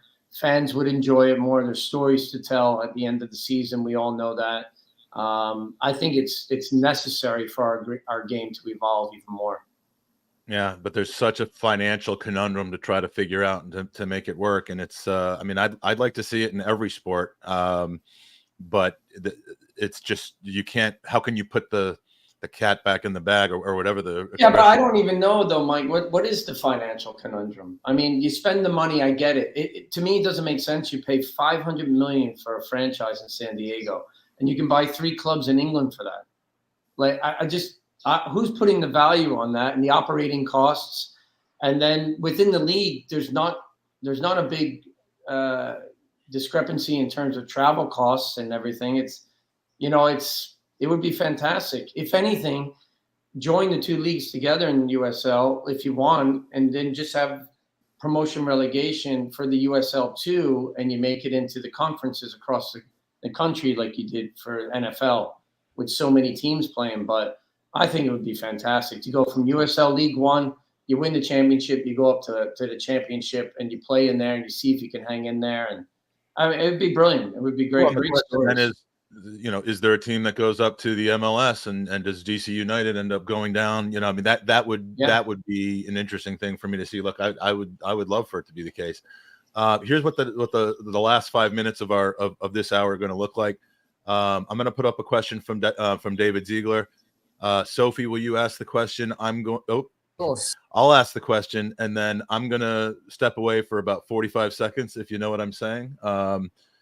Because at this point, I just have to be open about it. I've been drinking a lot of sugar-free Red Bull, and no, I'm not wearing a diaper, so I have to actually get up. And then we'll come back. We'll do our prize draw, and then we'll get stuck into the penultimate hour of the podcast. So the question is: would player development in the U.S. be improved if the NCAA partnered with the USSF, the U.S. Soccer Federation, and the professional academies, raise the level of competition for young players to provide paths? And I'll be right back. Sorry, the minute you asked me to actually do something, I got cut off. Yeah, this is what happens when you're in the middle of Cyprus. I mean, where are you when I need Warren, you? I know. I'm in the middle of like nowhere in Cyprus. So you're lucky I'm actually getting some type of connection here. Warren would know. John, have you ever been to Cyprus? I know Warren has. No, but my dad has in the British Army. That's where he was based. I remember you telling me that story. Yeah. So yeah. I've been to Ayia Napa. Can't remember it, but of course you have, pretty boy. Pretty boys all go to Ayia Napa. I'll be right back, but our listeners would love to hear the answer to the question. Okay, so did Mike ask you the question? Are you guys okay? Yeah. So Warren, you hit it first. Yeah, I think with the college setup, it should be split into 2 seasons that matter, because I think at the moment the full season, and then you come into spring, and the games, are not competitive enough. Going back to what John was saying, that the games really matter. So I think that should be brought into it for the college players as well. I think also you still don't want to go away from what the US is about. The college does a lot of good things. Obviously education gives people the opportunity to do it. Maybe there's a way with the academies playing against each other, bringing them in, John. I don't know whether that's something that's been spoke about. But I think you don't want to go away too much about the American culture and what it brings, because college brings a lot of good things to the table. I just think they need to improve their seasons, and also coaches. I think coaches is the main thing. They've got to be educated. They've got to have their license. They've got to be at a high level. Probably most of them are, but where's the experience? Where have they coached? Who have they played under? Who have they gone to learn things off? Because we're always learning about the game. Whether the USL 1 or USL 2 could come into some conferences, so you're playing against them. A lot of them would play pre-season games, but I mean, if you could play competitive games against each other, the more games kids play at a competitive level, the better they're going to be. And so whether you're an 18-year-old boy at an academy at Inter Miami, and then you go and play Georgetown that's got a 22, 23-year-old that's looking to get drafted, that's going to benefit their development as a player. So I think there's room for working together. The only thing that I've always found in club soccer and soccer across the States, the country's so big, and there's so many different leagues, and there's so many people want a piece of the pie. Sooner or later, it has to come under one umbrella, I think, going forward. What do you think? What do you think, John? It always feels like the drafts for all the other sports are so exciting, and it feels like for football it's underwhelming. What's your take on it all? Yeah, I mean, I think first of all, hello to David. I know David Ziegler. I think it's interesting the question itself, based on the mission statement, or the vision of our development in the U.S. Soccer Federation. Would they be able to partner with an NCAA? I don't even know if that would even work, based on relationships, But I would say this: like, if you are able to extend the college season, like Warren was talking about, but somehow kind of have programs where their collaboration is that they are overseeing the academies. So there is a direct result in some players are going to be able to go straight into the colleges, whereas others, like Warren mentioned earlier in the podcast, there's a lot of kids now, 15, 16, 17, signing pro contracts now and not even going to the university levels. A lot of the university levels now have probably 75 to 85% foreign players competing at the university level as well. So if you're looking at the American players' development, there's not a lot of opportunity to get to some of the top D1 schools currently, unless that player is a top American player. So if you are going to go and collaborate the NCAA with, the U.S. Soccer Federation, it would probably develop players at a younger age group sooner. Yes, I think it would, but there has to be so much open discussion about how does that platform really look? What does that really look like? Who's managing that platform? Because we all know it's about money, ego, who's in charge of what. I mean, that's been the biggest issues why federations for so long have issues with players and payments, and it's unbelievable. So it's something that needs to be collaborated at a younger age group, but I don't know if those two would ever come together, honestly. I think it would be good for our system. I do. I really do. All right, perfect. Good answer. And I'm hoping this can be a quick answer, just so that we stay on our track. But you mentioned academies, and you mentioned academies bypassing the NCAA, and having just brought my child through soccer starting at age 4 and going all the way through where he's now 20, and just he's just going to JMU now. He's not in the soccer anymore, but he was at a pretty competitive level for a while, and ultimately kind of decided he wanted to be less competitive. What's the future of high school soccer? What is the meaning of high school soccer? Is it just ultimately kind of recreational at this point? Yeah, like a hobby. Feels like a hobby, doesn't it? It's interesting. I'll answer that real quick, Mike, because my son was probably in that era at the time where they were the high school and they were transitioning. Like, you can't play high school, you got to be in the academy only. Mm-hmm. And in my son Ian, I thought he was going to benefit from the high school coach that he was with at Gonzaga College High School down in DC, where he traveled every day. I wanted him to go on the metro, and we would drop him off once in a while, but it was part of his growing up period. So it was 30 minutes each way. And I said, well, the coach that's there, Scott Waller, who's had so much success, he's not only developing good footballers in the high school levels, but he's also developing good people. So I want him to have that experience. So my wife and I, Cindy, were both like, well, why can't he have both? And just that 6 months afterwards, it was like, okay, you can play both now.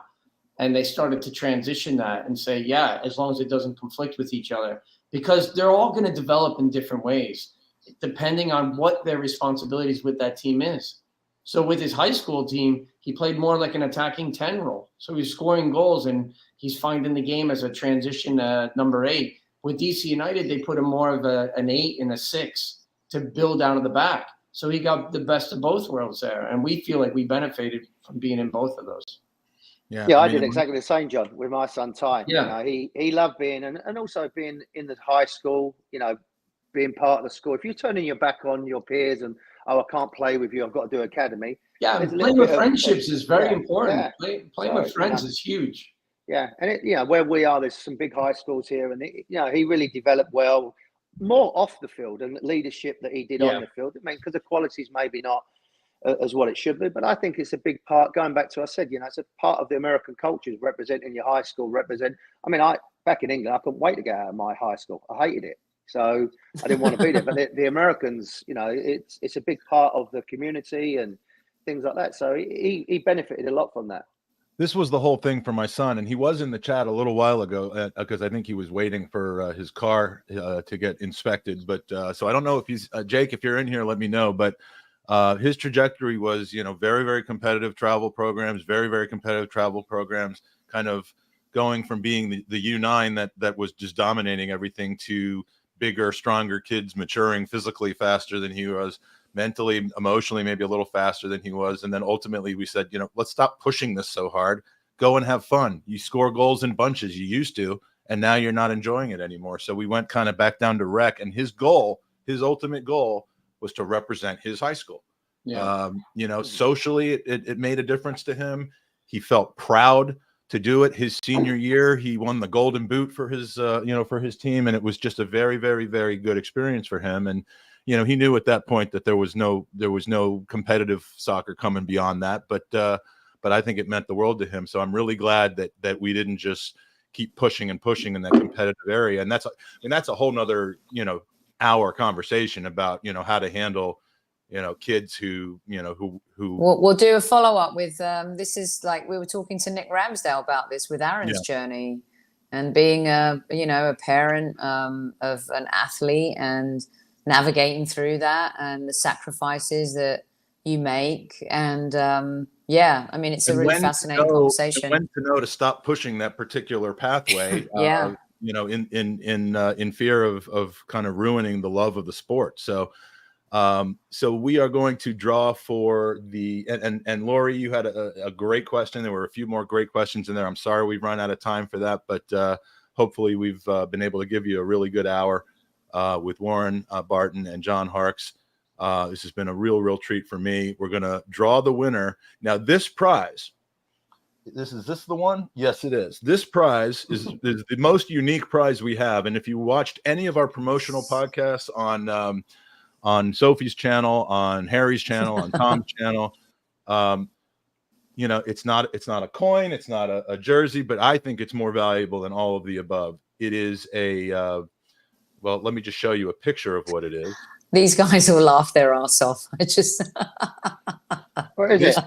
This is the name placard for MIkel Arteta from the MLS All-Star Week. So this right, okay. Did you get it signed at least?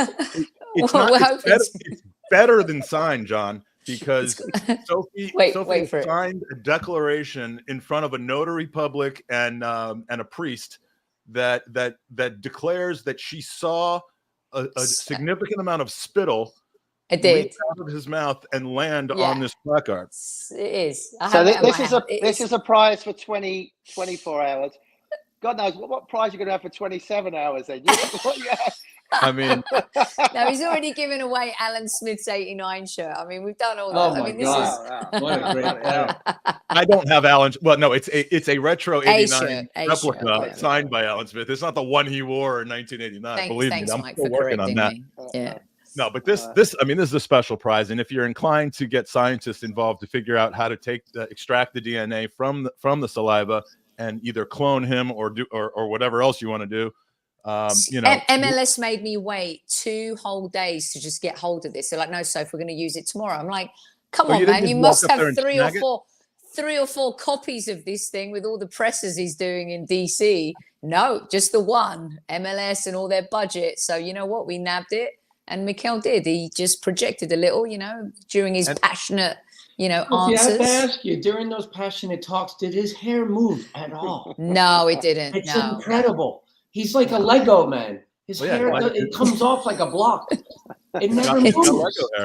I'm so jealous. And the rule is it's a chain of custody thing. As soon as that has been delivered to you, what you do with it is outside of our purview. Yeah, so, totally. I can't wait to see who's going to win this. Make it someone epic, please. Watch it be David Ziegler. Dale Carragher has won the placard. Let's see where we're going to send it to. It's Jamie Carragher in disguise. That's what that's exactly what it is. Beautiful. Congratulations to Dale Carragher, has won the most unique prize of all of them being offered. And thank you, Dale, for your donation. Thank you to our guests for the next hour who have been patiently waiting backstage for a little bit of a run over here. We appreciate it. But how do I? Wait, you told Warren and I were on for 3 hours. We're done? We're done? We're just getting started. Yeah, believe this. I've been waiting for years to get these guys on the podcast, and now I'm kicking them off. But we've got a format here. Will you please come back on with us? I'm sure I'll see you in the chat, and if I'm lucky enough, be on with Sophie the next time you're on. But now that anytime. Yeah, hopefully I haven't completely ruined the experience of podcasting with you. We'll do it again. No, you did that with John Champion. You did that with John Champion earlier, mate. Yeah, but he hasn't realized it yet because his internet connection is about an hour behind. So he's just now realizing how much of a dork I am. But, how long you got to go? How many more hours is there? Two. Good luck. 25 down, 2 to go. I'm just really going to try to hold out to the last one to have a little bit of vodka with my sugar-free Red Bull. Sophie, let us know if we need to send all Christmas gifts to Cyprus. We just need to. I just need to make sure. Yes, I need my green. Where are you in Cyprus? I'm actually right now in Larnaca. Just on the border of the Turkish. line, and Warren and those guys went out that night as well. Yeah, they did. They totally did. But I'm ready for my green. I'm ready for my Greenville Triumph gear. Yes, I need to know where to send it. That's why I'm asking. Okay, sure. We'll send. Okay, I'll let you know. I'll WhatsApp you later. Okay. Yep. Sounds great, guys. Good job with the Gooners v Cancer. You're doing a great job. Thank you. Well done. Phenomenal. Thank you, John. It's Mike. It's all Mike. This guy right here, you guys. Well, and I Mike, love what Warren knows how much I love him. And this guy is the one that's done it all. It's amazing. He's had John Champion on, Henry Winter. He's had Super Kev on, Smudger. You guys, I mean, I know how much it means to Mike. I don't have to speak for him, but I will, because someone needs to tell him what an amazing job he's done. It's incredible. Well done, my man. Thank you. Well done. I appreciate that. And thanks, boys. And we've just learned that our Champions League campaign is over. But now, take care, guys. Appreciate it. Love you guys. Take care, man. Bye, guys. See ya. Bye. Magic. See, I told you when we finally got those two on that it would be gold, and they could have just we could have invited them on. I could have just turned my camera off and my microphone off and just let it go. That was fantastic. Can I just say, you look amazing, by the way. And sorry, my phone. I'm holding my phone now because my stand totally broke on me. Oh, that's going to get old after a while. Yeah, I'm sorry. No, it's okay. But yeah, I mean, well done, Mike. It's just amazing, brilliant. I love you so much. It could still complete. It could all just, We're going to get to 30K before we're out. Someone's going to come in with a massive, massive donation. I feel it. Either that, or we'll change it to we're just going to continue to podcast until we get to 30K. Sure. Let's just keep going. Don't want me to die. You better. Someone just better get in there and put a couple thousand in. But now we're so far ahead of where I ever thought that we would be in the situation that I'm thrilled. So the penultimate hour, we're going to bring Andy back in, because the more the merrier at this point. And this is an hour that I'm looking forward to, because for the first time also appearing on the Gooners podcast, my very good new friend, Demian Arriaga. Demian. My guy. Demian, sorry. Welcome back to the pod. Let's go. What's up, my friends? How are you? I'm loving life. And we've heard his voice already once on the pod. Stop it. Oh, my God. All my favorite boys are here. Albert, did you watch the Peter Drury hour? Mike, you know what? I caught the back end, but one of my good friends messaged me, Mike, I love you. Tell Peter I have to meet this guy virtually in person one day. That's fantastic, Mike. I appreciate that, man. Honestly, fantastic. Hey, man, I wanted him to hear the love, and here it is again. Yes, Michael Feinberg, man. Before I send you a beautiful voice note from your brother from another mother, Albert JTV. Mate, incredible lineup. I had to look twice. I said, bloody hell. Yeah, man, proud to be part of that, man, 100%. And Mike, can you officially tell Peter Drury Tell him. I'm actually in love with him. I love him. He's the best thing since sliced bread in terms of commentating. So you pass that message on to him from me. But much love, man. Looking forward to coming on, man. Yeah. But then what did Michael Peter Feinberg, say? man. Oh, wait, hold What on. did Peter say? Play what He said Peter he loves said. you too. He did. Yeah, he It's did. brilliant. I'll search for it. I was very. I'm blushing, Mike, but you just can't tell because of the skin complexion, mate. Nah, it's beautiful, man. You look like thank you, man. It meant a lot. I listened to that over and over again last night because the joy in your voice. Like, yes. I try, Mike. I try. Tell him I'm in love with him.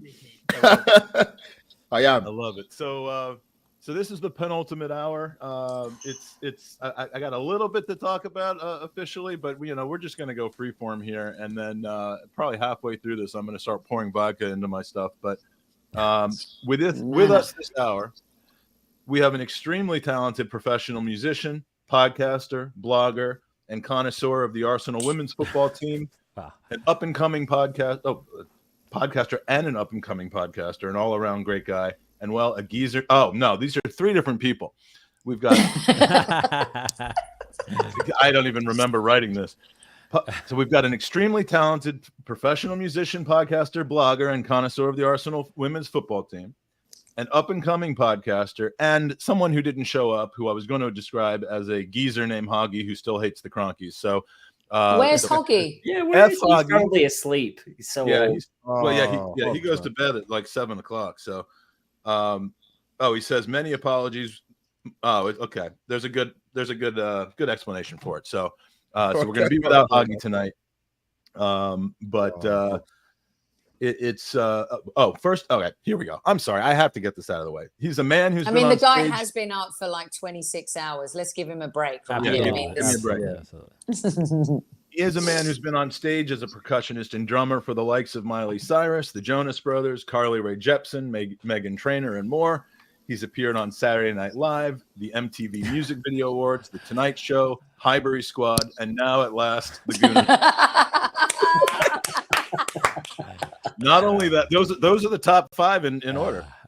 Not only all this, but dude is a really cool guy to hang out with. Welcome to the pod, Demian Arriaga. Thank you. Thank you very much. What a kind introduction. And before I go any farther, Mike, thank you for everything you do. You are a stellar human being. You are the leader of all of us, and what you do and why you do it, it's so magical. So just to be a part of this, obviously with people like Peter Drury and so on and so forth, the co-host now, it's just amazing. But to be in your presence with somebody that has done so much stemming from a cause that's so near and dear to you, I'm honored to be even a tiny part of it. And thank you for letting me be here. I appreciate that. You've made me very happy, and you've absolutely ruined Andy's day. Have you met Demian? This is Andy. No, we have not met. We have not met. Nice to meet you. I was just looking at your Instagram. He's the one that came up with this podcast in the first place. And amazing. Yeah. Wow. Yeah.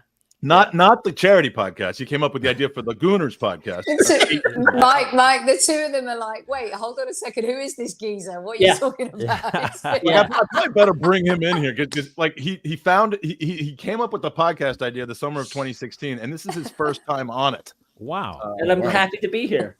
It counts. What a better time to make your debut. Yeah. And I got up what Demian said to me now, so it's your turn. No.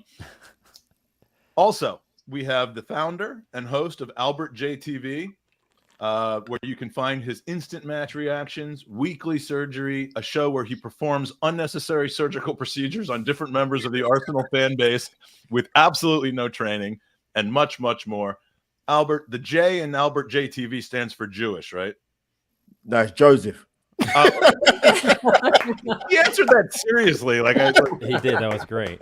I mean, I just assumed, but you was close, Mike. You was very close. Yeah, you know what happens when you assume. And so it's hour 26 of 27. I'm completely running on fumes. So I'm just going to throw out a few topics, and Andy, feel free to throw out topics, and Sophie, you're the best at it. We do. Let's cover the elephant in the room first, and unfortunately, I had hoped that this wouldn't be a subject that we'd have to be talking about. But the Champions League campaign of the Arsenal women's team. Yeah. Demian. Don't. Oof, Demian. Going by Demian's WhatsApps yesterday. Let me just tell you. Let's get it out of the way, and then we can focus on happier things. So how does this whole thing work? Since when do like the most dominant teams in the world have to qualify, and one loss and you're out of the whole goddamn thing? Okay, so I'll preface whatever I'm going to say by saying that I am not an expert. I'm a fan. I speak from a point of passion, and I'm very biased and subjective. So Albert is way more equipped to talk about the processes and the mechanisms behind the everything, really. But in this particular thing about the knockout phase. But yeah, it was really, really rough. And what I can say is I played a pickleball tournament yesterday, and we finished 4th, and we didn't get a medal. And I was so goddamn pissed and hurt. And I felt like I betrayed myself and my partner and my wife. And I was just like, it's a mess. And then I thought, like, imagine how the girls feel, you know, having lost against Paris FC, not making it to the Champions League. And I was just felt so bad for them. And before the tournament, I laid it on Sophie. I went on a rant. And then after the tournament, I was like, yeah, I'm a total douchebag. I think I should cut them some slack. But the fact of the matter is they're out. We have to keep going. Like, that's what life is about. You have to keep going. You have to learn. You have to move forward. And hopefully Jonas Eidevall will make what I would consider to be different decisions, not to make them better, but different decisions that will allow us, or the girls, to focus on the WSL and the FA Cup, which ultimately I think are the most realistic goals and the ones that we should have gone for full on anyway. I know the Champions League is the shiny object, but honestly, I think the WSL is the trophy to win. Agree with that. Followed by the FA Cup, to be completely honest with you. I think when you look at the squads, not only the squads on paper, but how they play, a Lyon, a Barcelona, a Wolfsburg, we're not at that point yet because of the injuries we've had. If we would have a Viviana Miedema, Beth Mead, Leah Williamson, this would be a completely different conversation, without a shadow of a doubt. And I'm pretty sure Albert, Sophie would agree. So yeah, that's my brief take on that. You're listening to the Jonas Hour. We've got the Jonas Eidevall being discussed. We've got Jonas Hart, and he's just found out he has brothers. So, that's the one good thing about talking about yesterday, is that we got to have 3 Jonases all kind of converging at the same time. Albert, your take on it, and how does the team recover and kind of focus on the prizes at hand now in front of them, rather than rue the opportunities that could have been? Listen, football, unfortunately, it can be good. It can be good, but at times it's going to be a lot of setbacks, and that was a big one, unfortunately. But Mike, it's done. It's how they progress. It's how they move on. And I agree with what Demian said. I think Arsenal. I mean, listen, the injuries they had last season, and to even have got to the stage of the Champions League was phenomenal. Because you miss, as good as some of the players that were already there still. When you're missing, I'd say more than 50% of your first 11, not even part of your squad members, players that would make an impact in your team.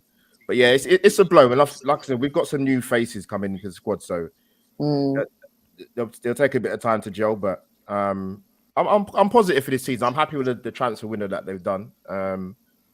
Anybody that hasn't seen the documentary on Arsenal.com, definitely go and watch it. Fantastic watch. Unbelievable watch, actually. But Mike, you know what? We dust ourselves off and we go again. We can't. What can we do? It's done now, isn't it? Yeah. Do you always think that because the team is struggling with injuries, like Demian said, maybe it's better that they just focus on the fewer competitions, get people back healthy? I just wanted to win the league this season. I didn't. Yeah. I know, like with the trajectory of focus on. Oh, she's back.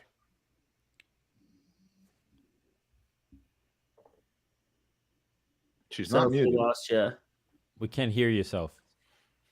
Yeah, it's strange. You're not muted. You're not. Let me take you out and bring you back in. Oh, she took herself out. Well, I'll mention something about the Champions League. Sort of the question that you asked, Albert, is how do they sort of dust off and come back up? Sophie, are you there? I'm here. Yeah, Okay, sorry. go ahead. Go ahead. I'm having a bit of it. No, it's okay. I was just going to say, I just want to win the league. That's what I wanted to focus on this season. And the Champions League qualifies a little bit like when you finish in that fourth spot in the men's competition. It comes early, comes quickly, and you're not quite ready for it. And after the Women's World Cup, I'm not sure if the team was totally prepared. And I mean, in the end, we lost on penalties, right? So it's a lottery. However, as long as we win the league, and I think this team is prime. This is a massive season for Jonas, I think. Huge for him. And I think we've got to deliver. This is the time to beat Chelsea and shove it down Emma Hayes' throat. That's what I feel. Yeah, I agree. I think this is the season. And there are times when Joe Montemurro lost me. There are times where Arsene Wenger lost me. And there will be times when Jonas is going to lose me the same way Arteta has lost me in the past, and I raise my hand and I admit it. One of those is not playing Katie McCabe, that unless she has an injury, there's no reason why she shouldn't be starting, even if she's in goal, right? That's just like one of the things that I do. But to the point that Mike brought up about how do we recover, speaking to or about a Katie McCabe, like, for those who are watching that aren't familiar with Arsenal women, beyond the result that just happened, we have a team of not only historic women, but a lot of them are captains of their national teams. Leah Valti with Switzerland, Katie McCabe for Ireland, for all intents and purposes, Steph Catley for Australia, which, by the way, they played better than with Sam Kerr. Leah Williamson, of course, and Kim Little when she played for Scotland. Yeah. So the list goes on and on and on. We have amazing women with elite mentality that of course, it will overcome this. Of course, it will, I mean, Beth Mead, obviously, Viviana Miedema will be captain for the Dutch without a shadow of a doubt in a year or so. So I don't doubt that they'll come back stronger. I do think that it's a time to wake up and realize what we might need aside from gelling together. There's only so much of round peg, square situation, or whatever the expression is, that I feel is lacking a little bit, and it came to fruition or to evidence now so soon in the season, like Sophie's saying. So it sucked, but I'd rather lose, like I wrote on my blog, like I'd rather lose now than lose the second or third match in the WSL season, which means done, because Chelsea 100%. might not lose. So if I have to choose, and I was talking to Pete from Le Grove about how I didn't necessarily agree with him last year when he was talking about how good it was for Arsenal to be out of the Europa League, and I know Sophie and I basically thought the same thing. But with the women, it's slightly different. The way I digest football is very different when I watch Arsenal women than when I watch the men. So in this case, it hurts, but I'm fine without the Champions League, and they'll come back stronger. What do you think about Aditya's? It's not really a question, but a statement. There should be more cross-culture content between Arsenal women and men.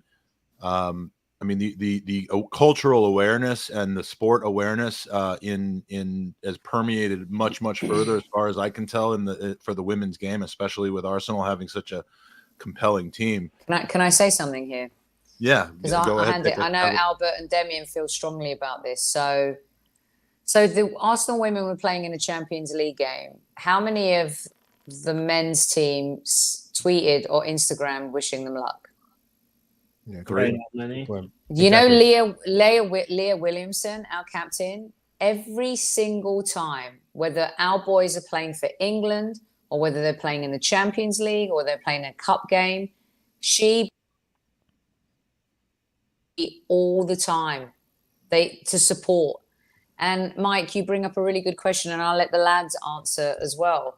I think there needs to be, I'm a woman who says that we need men to continually raise the game. This is why what happened with the Women's World Cup was so heartbreaking, because here you are as a woman, you fought just to get here. Forget about everything that goes with it. This is like the Women's World Cup is not that old. It's not been around for that long. And these women have worked their asses off. I wanted to play football. I was too small. I was too slight. I had a trial. I couldn't do it. These women have grafted and they fought and they've scraped, and their moment has been taken away from them. And I don't think that we can succeed because we need the support of men and we need the support of women. We need women to take their girls to games. We need women to be more involved in the game as well.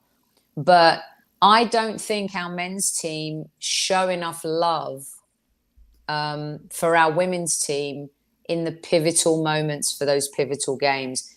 And I think Demian, you feel the same way as I do, and I have a feeling Albert does too. But I'd love to know your guys.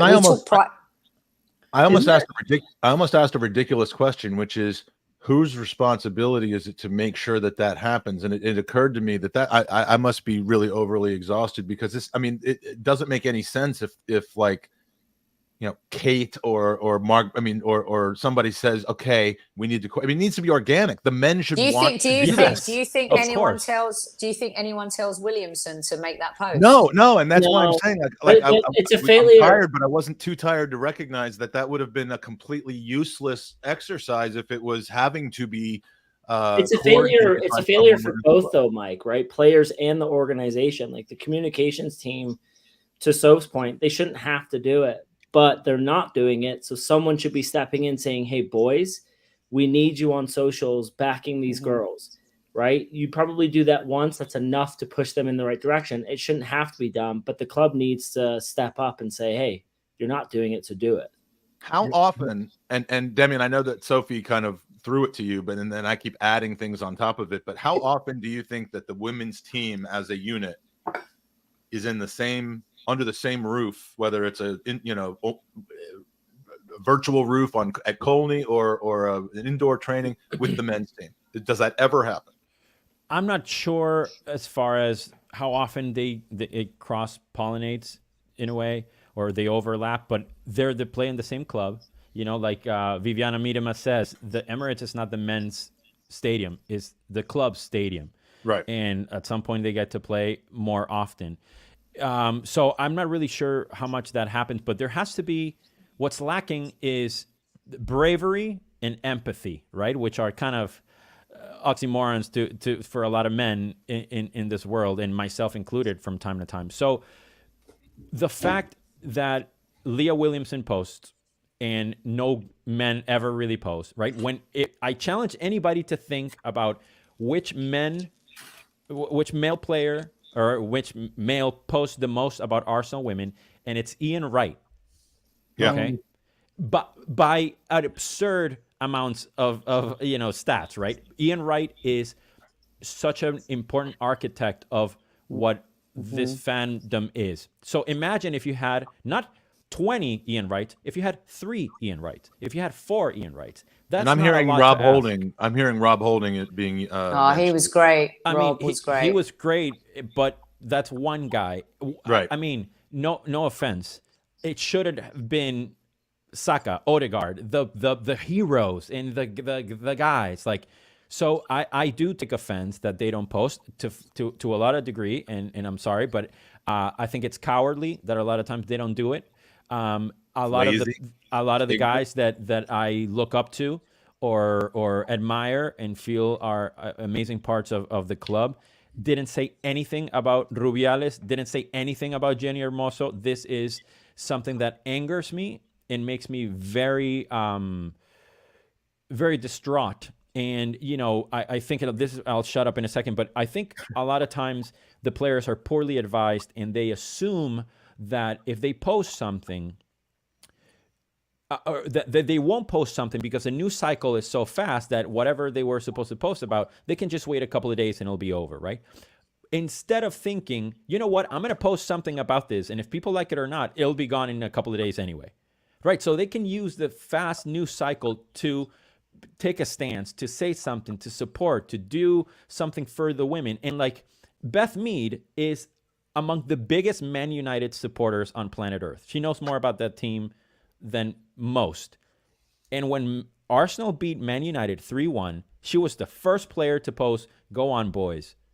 Like, she's going against, like, that's insane. Like, if anybody has a trouble understanding true love for the club, and professionalism and support. And they do it selflessly, because I guarantee you that they do not expect any single male player to show up, to tweet, to post on Instagram. They don't, and they don't need them. They do their elite thing, and they win leagues, and they win, you know, they go to World Cup and so on and so forth. And that's sadly what it is in this world. And I'll shut up and I'll let Albert. You know, someone put in the chat that Leah Williamson does a lot for the men's side because she's a proper Gooner, but where are the Hale M boys if they're coming up through these programs? Exactly. You know, where are they? Like Saka and Smith Rowe. Like, it's as much on them as it is, as someone said in the chat, like Odegaard being the captain to lead the way. Like, if they're coming through this program and they're probably walking the same halls and being in these programs with these young women, they ultimately are friends with them. So it's I still hold, I think it's everyone's problem. Calms down to players, everyone. And if you don't want to do it for the men, for the women, excuse me, if you don't want to do it for the club for whatever reason, if you don't think women should be playing football, whatever, I've gone in depth about that. Do it for the young boys that look up to you, or the older guys that look up to you. Just, it's not going to hurt anybody. It's only going to add value and help the cause much more. I know, Albert, you know, you have so much to say about this, dude. Yeah, you know what? You've covered most of it, but what I would say, I'm going to add sort of something, a bit of a different take to it, in terms of sort of our male counterparts showing a bit more interest. I mean, we look at the World Cup that's just gone, right? They hadn't even sorted out the broadcasting rights, for example. That was one issue. Then you had the pay disputes within the organizations. That was another issue. You look at some of the teams that actually went to the World Cup. You know, some of them had to crowdfund. You know, I even look at going away from the World Cup. I look at even when, I think, was it Forest Green Rovers in League 1 or 2, and they took in a temporary manager. It happened to be a female. I can't remember the lady's name. And I just saw the attitude of some of the guys that obviously liked football. And it's crazy. I mean, if I think about myself in terms of my sort of my time, you know, coming into the women's game, looking at it, as I mentioned to Sophie and Demian before, for me, I've followed the Lionesses, for example, for a number of years. So for me to do content was a no-brainer for me. You know, I've done it for some amazing people, but like Demian said, like, you need more than just Ian Wright to put his best foot forward. It needs to be, there's such a wider problem. And you mentioned the point about what happened with the Spanish women's team. Even before they won the World Cup, there was a lot of issues there, going back about 7-8 years. They've only just sacked the guy. So it's a wider problem, Mike. I get it with, you're right, the player should post more, to be fair with you. But I don't know. It's their own individual responsibility to just show a bit more of an interest, man, to be honest. They play for your club. It's not hard. I mean, and God forbid the interest wasn't genuine. The act is still important. Exactly. Yes. Exactly. Like, imagine Declan Rice, Saka, Odegaard, all dressed like in cool gear, you know, to borrow your expression today, Mike, dripping, right? The drip. My expression. Yeah, the expression you coined. Imagine you're at Bournemouth and, you know, 300 people or whatever that stadium holds, and you see these legends, right? And these club, you know, emblematic, the icons of today, there watching the girls. You don't think at least 20 more boys are gonna be like, oh, women's football is cool. If Declan Rice thinks this is cool, then I think it's cool, and they're gonna go show up, you know, or they're gonna go. So they can do much more. That's the bottom line. That's the thing, is that there's such a narrative right now that, you know, oh, what more do they want? You know, they're on TV. They're playing in bigger stadiums. They're doing this. They're given that, and because women are presenting on television now, and you know, all of that. They think that we've arrived, and we haven't, and we're on our way. But just think about when the men's game started and when the women's game started. How can you even like look any person in the eye and say, what more do you want? And I get that all the time on social media. Oh, shut up. What more do you want? You've got this, you've got that. And I think that's the part that women just want people to understand, is that they think it's an equal world right now, and it isn't. And I'm telling you that as a woman, it isn't. And so for me, I'm so proud of the Arsenal women and what they each stand for, and to see the game come as far as it has is incredible. But look at the World Cup.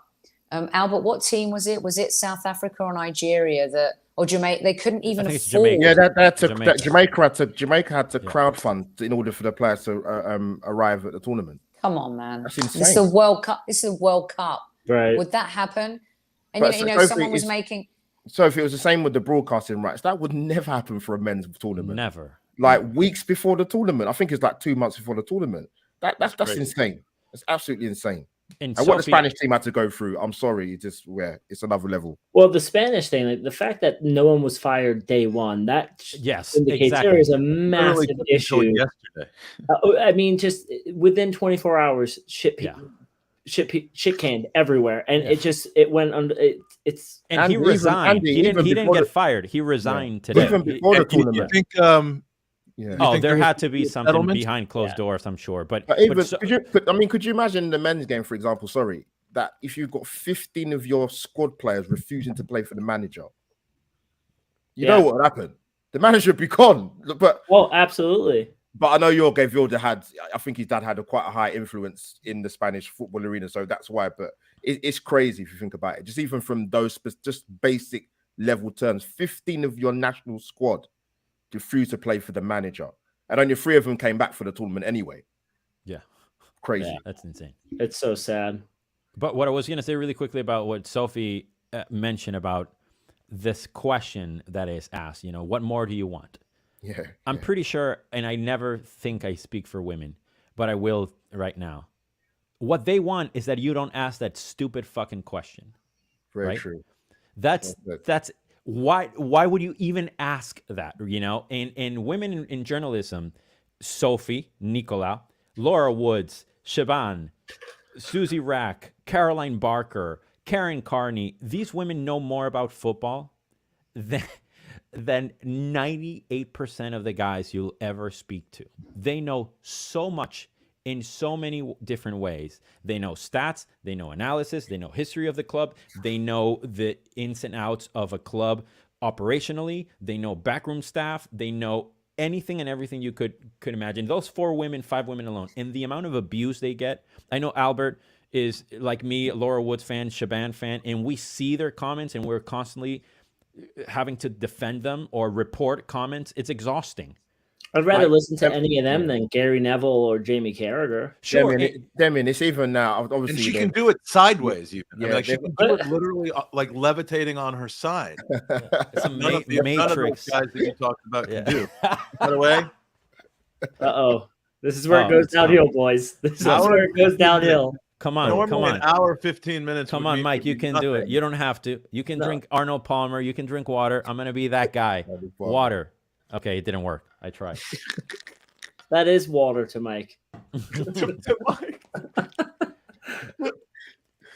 Sophie's gone. Going back to the Arsenal women's team on paper. So Chelsea. I love this. So just Sophie's frozen on her side. She's levitating. It's fantastic. Chelsea are the clear-cut favorites, right, going into the season. And I think Arsenal on the back end will get a lot of players back from injury. They've added a lot in attack. Are you guys a little worried, like I am, about defensively, or do you think that everything should be good and we can? No, Andy, it's a good question actually, because I think I probably tweeted Demian at the time, but I think getting in the Amanda Ilestedt is a very smart sign. He had a fantastic World Cup, by the way. Scored 4 goals. Getting Lea Codina, and I was like, wow, I didn't know that was even coming, but apparently the contact was made before the World Cup. But those are really, really 2 shrewd signings, man. Actually, more than shrewd, very, very good. So you got a World Cup winner there, and a centre half that played in the semi-finals of the World Cup when they came third, didn't they, Sweden? So I think defensively, I'm okay with it personally. I don't know how Damon and Sophie feel, but and attack-wise, I think they needed.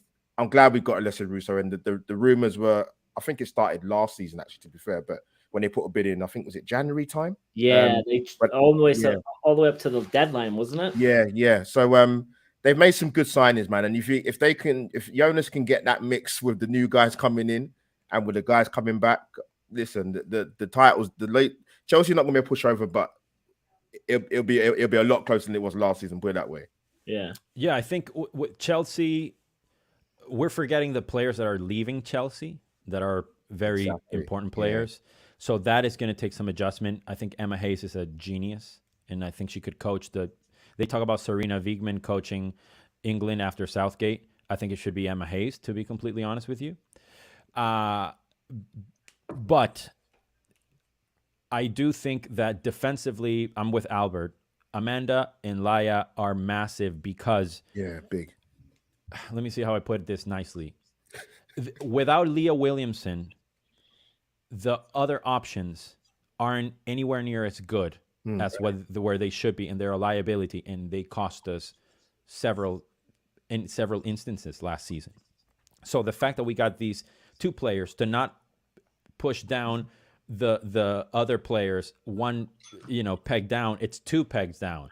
So now we have Leah Williamson. When she comes back, obviously we have Amanda, we have Laya, we have Jen Beattie, we have Steph Catley that could play there. We have Leah Valti that could come in, and we also saw in the World Cup Noelle Maritz playing center back for Switzerland. So that is an outstanding team to choose from. Hopefully they will gel, and I think we have the same up top. But the midfield, I think I would love Denise O'Sullivan, Ireland international. She just won a cup with here in the U.S. Maybe a couple or one more player. I think that we can do that. I don't think Pelova is as great as everybody thinks she is. So I think we could have a replacement for her to kind of bring up the. And I wasn't excited about Mary Earps potentially coming to Arsenal. Just because I never really loved her body language and her being a Man United player. But the prospect of her coming is very, very tasty. And, Manu is it winning around, Demian? Is it yeah, she really is. I don't know if it'll happen. I have obviously no inside info, but I would not be opposed to that. And that's what big teams do. They're just ruthless. Yeah, they have to be, right? Yeah, of course. Want to give a special thank you for Kenny for the super chat. Kenny AFC. Just want to say you guys are amazing. 25 hours. Mike is on Conte mode. This is the first time I've been asked for my urine. We need his urine for doping test or face the doping panel. Big up, guys. I'm going to get a sick note. I'm going to pull a Rio Ferdinand and miss that test. Paul Pogba today tested positive. Testosterone, right? Is that what happened?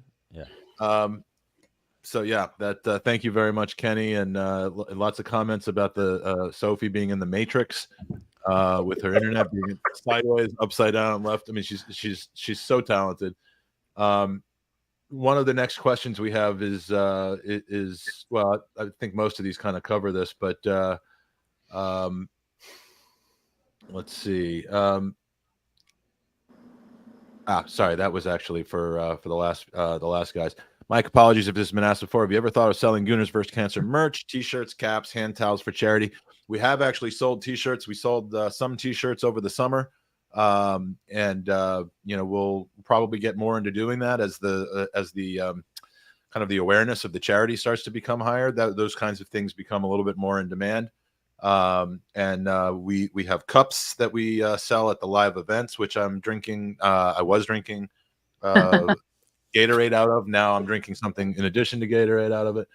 And we're going to sell those. Look, we're trying to grow this as much as we can. So we appreciate the suggestions. We appreciate the help. We appreciate people donating their time, effort, money, and creativity. So all of that. Hand it back to you guys again. I'm running on fumes. So when it comes to you're running on. You got this, Mike. Mike, you got it. Got it. Hey, we're here to. I'll read out some of the questions. Why don't we go to Albert for this? Do you think a big issue is the WSL season hasn't yet started where other leagues have kicked off? I think this was in relation to Arsenal getting knocked out of the Champions League. I don't think any league has started, to be fair. So No, so like not Paris that I'm FC aware wasn't of. already into their season type of No, thing. I think they might have played a cup. I know Lyon, I think, just played a Super Cup. A Super Cup. Yeah. Yeah. Spain haven't. I think the Spanish league is on strike, as a matter of fact. God. Right, okay. Yeah. I'm surprised. There's a shocker. Yeah, I know. Yeah, tell me about it. There's Diego of the Hoboken Gunners, who created the hand towels that what did I do with them? I had a whole bunch of them over here before. These hand towels right here, which earlier today, 9 a.m. In the UK time, Frimpong from Arsenal actually it was sweating because it's very hot over there and there's no air conditioning, and he pulled one of these out of his pocket and was wiping his head with it, and we got a picture of him holding up the Hoboken Gunners thing. So I have a bunch of these still, Diego, and they're gonna stay here until we have the next event that I can take them to, and then they're gonna be helping us raise money. So this is the Gooner family. Diego, who I had never met before New York, wanted to get involved and took his time, effort, and expense to have these things built, have them made, and I love it, and he's a new friend now. So yeah, let's. How did they build those towels, Mike? What did they build them from? Brick and mortar, and they built them with love and terry cloth and all of those sort of things. So, what's next? Here's a good question. With the WSL window open until it's gone the 21st of September, do you guys see any more signings coming in? Well, we've got in 4 already, haven't we? Currently cost. If it's anyone, is it going to be Mary Earps, you guys? That was another question too. I hope so, and I still think we need a midfielder. Yeah, I do love Marriott. So listen, I love Zinsberger, but yeah, I tell all of my Marriotts at Arsenal, to be fair. Yeah, I would say. I know Demian's like. I love how Demian's. I've changed. It was a bit 60-40, 50-50. Yeah, I've changed, and now I definitely want her on my team. Do you really think that United would sell her to us based off of? Told us Russo. But exactly, that's why I'm just wondering. Would they? I don't think she. There's. I don't know if there's rumors, but I see it that she. I think wants to leave, and that they were saying sources. She cut it. She cut an isolated figure at the Carrington training ground. Yeah. The reception wasn't too great when she came back, apparently, which I was quite surprised to hear if that's true. I remember seeing this morning on, I think it was Sky Sports or Sky News, that United said there's no way they're going to sell her. So that's why I'm just curious if they would sell her to us specifically after the Russo situation. Ooh. Money talks, isn't it? Yeah, that's true. Money talks. Test them. Test their resolve. Laurie said, Mike, join us in the Twin Cities for the Midwest meetup in October. We're raising money for charity, having fun, and maybe sampling Malort from our Chicago pals. Unfortunately, I cannot. That weekend is my son's fall break. And then on the Sunday of that weekend, we leave for London. Actually, we leave for Seville. But I would love to. And 2 weeks earlier, I'm going to New York to support Jacob and Dave Seeger with their book release, signing, show, and all of that. So I pretty much leveraged all the travel that I can really handle, but I would love to have been there. But very, very well, Laurie, what position I hold on the board of Arsenal America, since you were involved in helping to get me into it. So please do involve me in any way that I can to help that money raising for charity come to fruition. So, but there's no place I would rather be other than with my family. Than with a bunch of Gooners celebrating, their lives and their Goonerdom and all of that. So, sorry. What's next? So I'm here. So Russo refused to sign a new deal and walked into Arsenal. Is that maybe why she was sold? Because she wouldn't sign a new deal? Is that what happened? I'm not really sure. Where's she from? I think it's neck of the woods, right? She's originally from Kent, I think I've been told. So I don't know how long she's been in Manchester, but I thought she got unsettled by the whole Arsenal thing, and then since they didn't let her leave, she wanted to come, right? Did she have her head turned? Just like Sophie, just right now. Sophie just had her head turned completely upside down. Literally head turned. Yes, her head was turned. What's happening? Sophie's doing some like Michael Jackson moves over here. We got two. Not Giving just one, up. Sophie. Two. I'm going to give up in a minute. I have to say, it's starting to really fucking piss me off. Let me tell you, Sophie. Breathe, sister. We got this. I do want to talk about something. Well, I don't want you to be aggravated, but just trust me. I don't care for the final hour of this pod. You're just going around in circles like you were in a washing machine. I'm telling you, this Sophie is better than no Sophie. So if I'm adding you back in, so Mike doesn't have to worry about it. So you're all good. Okay. So I mean, I'm just hearing the song "You Spin Me Right Round" right now. So I did want to say something. If it's cool with Mike. I'll probably get cut off. Oh, look, there's Aston. Yay. And we got, sorry, one I more. thought I disappeared again. No, you're good. Okay. Say it while you can. No, no, I'll wait for you. Someone else coming in. Jared. All right. So I thought, Jared, look at a different tie on now. He's gone from Reservoir Dogs to Office Space. Unlike me, he's actually changing from one day to the next. And you know, the plain black was more my style, but it looked a little bit like I was trying to sell religion door to door. So got something with a little more razzle dazzle. You do look like a Mormon. Book of Mormon. Yeah, he looks like those guys at the beginning. Like Josh, what's I can say that because I've people I know who are Mormons. I mean, so you'll appreciate this. In the off chance we needed coverage for the hour that it was Highbury Squad or Super Kev was on, I have here a super colorful bow tie and was ready to go for Super Kev if the chance arose, but it wasn't needed this year, so maybe next time. You should put it on anyway. Mormon Jared rules. Okay, so oh look, I feel like there's 6 men ahead. This feels like 6 men on top. There we go. Thank you. All right, now in the middle. Yeah, let's do that. I think that makes a little bit more sense. It'll be like the Brady Bunch. Okay, so I just wanted to say something because obviously we're here for a reason and we're raising money for an incredible cause. And this is definitely a disease that affects every family across all corners of the universe. And there's a reason why I'm in Cyprus. And I felt like, you know what, maybe this is the time to share something because I share everything with my listeners. Howard Stern taught me one time, if you don't share about your life, you can't be an authentic broadcaster. And I felt like I'm here and I'm talking to Mike and we're, raising money for cancer. And there's so many people who've reached out to me. So many people reach out to us on our shows. I know the same for Mike, Tom, Harry, Highbury Squad. We get so many letters, you guys, from so many people who are having a really hard time. And there's the beautiful side of broadcasting too, where there's the fun and there's all the excitement and all the great things that we get to do, go to games, like get together, have a drink, have a good time. And I thought it would be disingenuous if I didn't share my story. And I know Mike won't probably mind me doing this, but I'm maybe doing this just kind of like for my own self in the sense that I can in terms of what I'm feeling right now. So I just found out that my mum has cancer and it's really tough.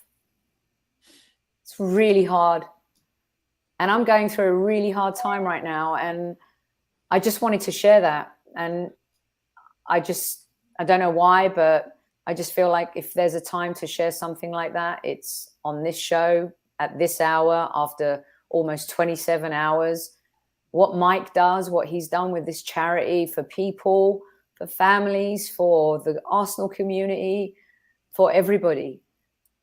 I think it's one of the best things that's happened to Arsenal podcasting, Gooners v Cancer. I believe that it brings people together in so many different great ways. And it's hard and it's tough, but yet through it all, we've had some laughs and we can come together. And one of the coolest things about being part of the Arsenal podcasting community is this. And I just wanted to say, Mike, thank you. Thank you for being a great friend. Thank you. Thank you. I mean, I just like when you said that you met Wenger, you just wanted to say thank you. I just want to say thank you. So you don't want to yell at me for not signing Riyad Mahrez? No. You know, when Mike came to me when we started the pod and said, "Hey, oh God, Soph, now you got me." He asked me to do this, not knowing that one of my best friends had to go through 10 months of chemo for this disease and survived it. And Mike, I say it every year, the last 10 minutes, like, you're a legend for doing this. Yeah, I echo Soph. Thank you. Well, and I'm putting on my dad's army jacket. I wore it for the first 5 or 10 minutes of the podcast, and you know, part of me is just putting it on because I can, and I haven't been able to say that for about 15, 20 years. But you know, I actually, just like you are physically in the middle of a bunch of representations of us, and that's symbolic for how we are all basically in a group hug with you at the center of it. When I put this on, I feel like my dad's hugging me again, because it's tight, frankly, on me still. My dad was like rail thin when he was in the army, and but I mean, I don't think we can keep up this level of emotion for the next hour. Someone crack a joke. But no, come on. We really, I mean, you know, people say this. I, you know, every time we get off the podcast at the end, after the, you know, with Andy and with Jared and Mikey and Owen and Aston, you know, I always say I love you when we're, you know, love you, because, you know, I love you guys. I mean, you're my friends. I love you. It's cool. I love you, Sophie. I mean, I care about you. I care about your well-being. I care about the well-being of people who care about you and who you care about. Whether it's Tony, whether it's Demian, whether it's you know, your mother, your father, and you know, when you called me the other day, her dogs, and told me what was going on, I you know, I tried to hold it together, because I mean, you need and deserve all the support in the world, but I mean, you've had quite the year, and I'm glad that you're there for your parents, but let yourself be weak. Let yourself be affected by this. You don't have to be the person who keeps your dad from, you know, losing it, because you need to be able to experience this yourself. But you have so much support. You have the 6 of us. You have my wife, who's standing right here. You have everybody who loves you and cares about you. And and by that, we love and care about your mom. And what you've told me about your mom and how much of a fighter she is and how she's taking this news is inspiring. I mean, if you don't know if you know Sophie, you can imagine what her mom is like. She's not going to take this. She's not going to deal with it. She's not going to roll over. And I'm inspired by it. And I hope that you will keep us posted on how she's doing. And we're all praying for you and thinking about you and your family. I appreciate that. And I just feel like it just felt right that after all these hours that we've all been talking, just to kind of like bring it back to really what it's about. Yeah. And how every single one of us has been affected by this disease. And it's been a really rough year. Yeah. I mean, Tony's not out of the woods. My 2 favorite girls in the world. Yeah. And you just keep going, you know, you just keep going, because you got to just keep on. And I just want to say, like, my listeners, the Highbury squad, the squaddies, Kev, you guys, my friends, I mean, this is what keeps you going. That's what life's about. And I just wanted people to know that they're not alone. They're really not alone. There's a lot of us that are going through stuff, and it may seem like everything's rosy on the outside, but I think we all know that that's not always the case. And I just wanted to share that with everyone. And, you know, Mike, just, I hope that we get to do this every year for many, many years, because we're going to need to. I plan on it, and my hope is that we continue to do this until we don't need to anymore. Well, except for next year when we'll it's Gooners versus Shellfish. Next year will be the one year that we do the pass on it. But so if you know you're loved and supported, and everyone should know in our chat group, you know, Mike and I for a long time, I think during COVID, we were sick of talking over the same thing. Hey, Steph. Hi. How are you? Good. How are There's you? my girl. Go on, Steph. This is That's the real hero right there, having to put There up she with Mike is. 24/7. Literally has to live with him. Like, literally. you know? Can you imagine? The definition of a better half. Yes. Mike, you need to send me your address. I'm going to send your wife a medal. Let's send us some Let's send us some coins. She needs Everything will be better holiday. when she gets her Dennis coin. But no, she's been standing at the door listening to the last 5-10 minutes or so, and I think she's getting a little choked up as well. I mean, look, this is what this show is about. This is what this community is about, and you know, it doing podcasts after starting in 2016. I mean, it slowly became kind of an obsession for me, and it dug me deeper and deeper into the whole Arsenal universe. And look, there are times where I've been too involved in it, and it has taken me away from the things that I, you know, that are responsible to me, my family, my wife, my kids, you know, because I get kind of addicted to, frankly, the attention and the access and the bucket list things that I'm able to check off. But I mean, overall, on balance, I wouldn't have any of you. I wouldn't have any of the things that my family gets to be involved in. I mean, I think it's a net positive, right? I mean, Agreed. yeah. I mean, and let her answer, man. Let her answer for herself. Blink twice. Yeah, blink twice. Off camera, strategically, so we don't see her. Oh, there she is. Okay. Blink 3 times if he's in a diaper. Let's give. You're not wearing a diaper. No, I am not wearing a diaper. I'm wearing 2 diapers. No. Hey, listen, I just kind of wanted to mention, because you guys know the type of work that I do outside of the podcast in my real life, and there's a not everybody does. We do, but not everybody in the chat. Tell everyone. I don't know, but I'm an activist. I do a lot of community work. I work on, for example, I work on the cases of people that were murdered by the police. I just did the case of Derek Diaz just a few weeks ago. So, but I wanted to come around to this concept that I think that we were hitting on earlier when I was talking with Andrew, and it was when I was saying that, you know, we kind of came together and started really bonding because of the banter years, and we all needed therapy.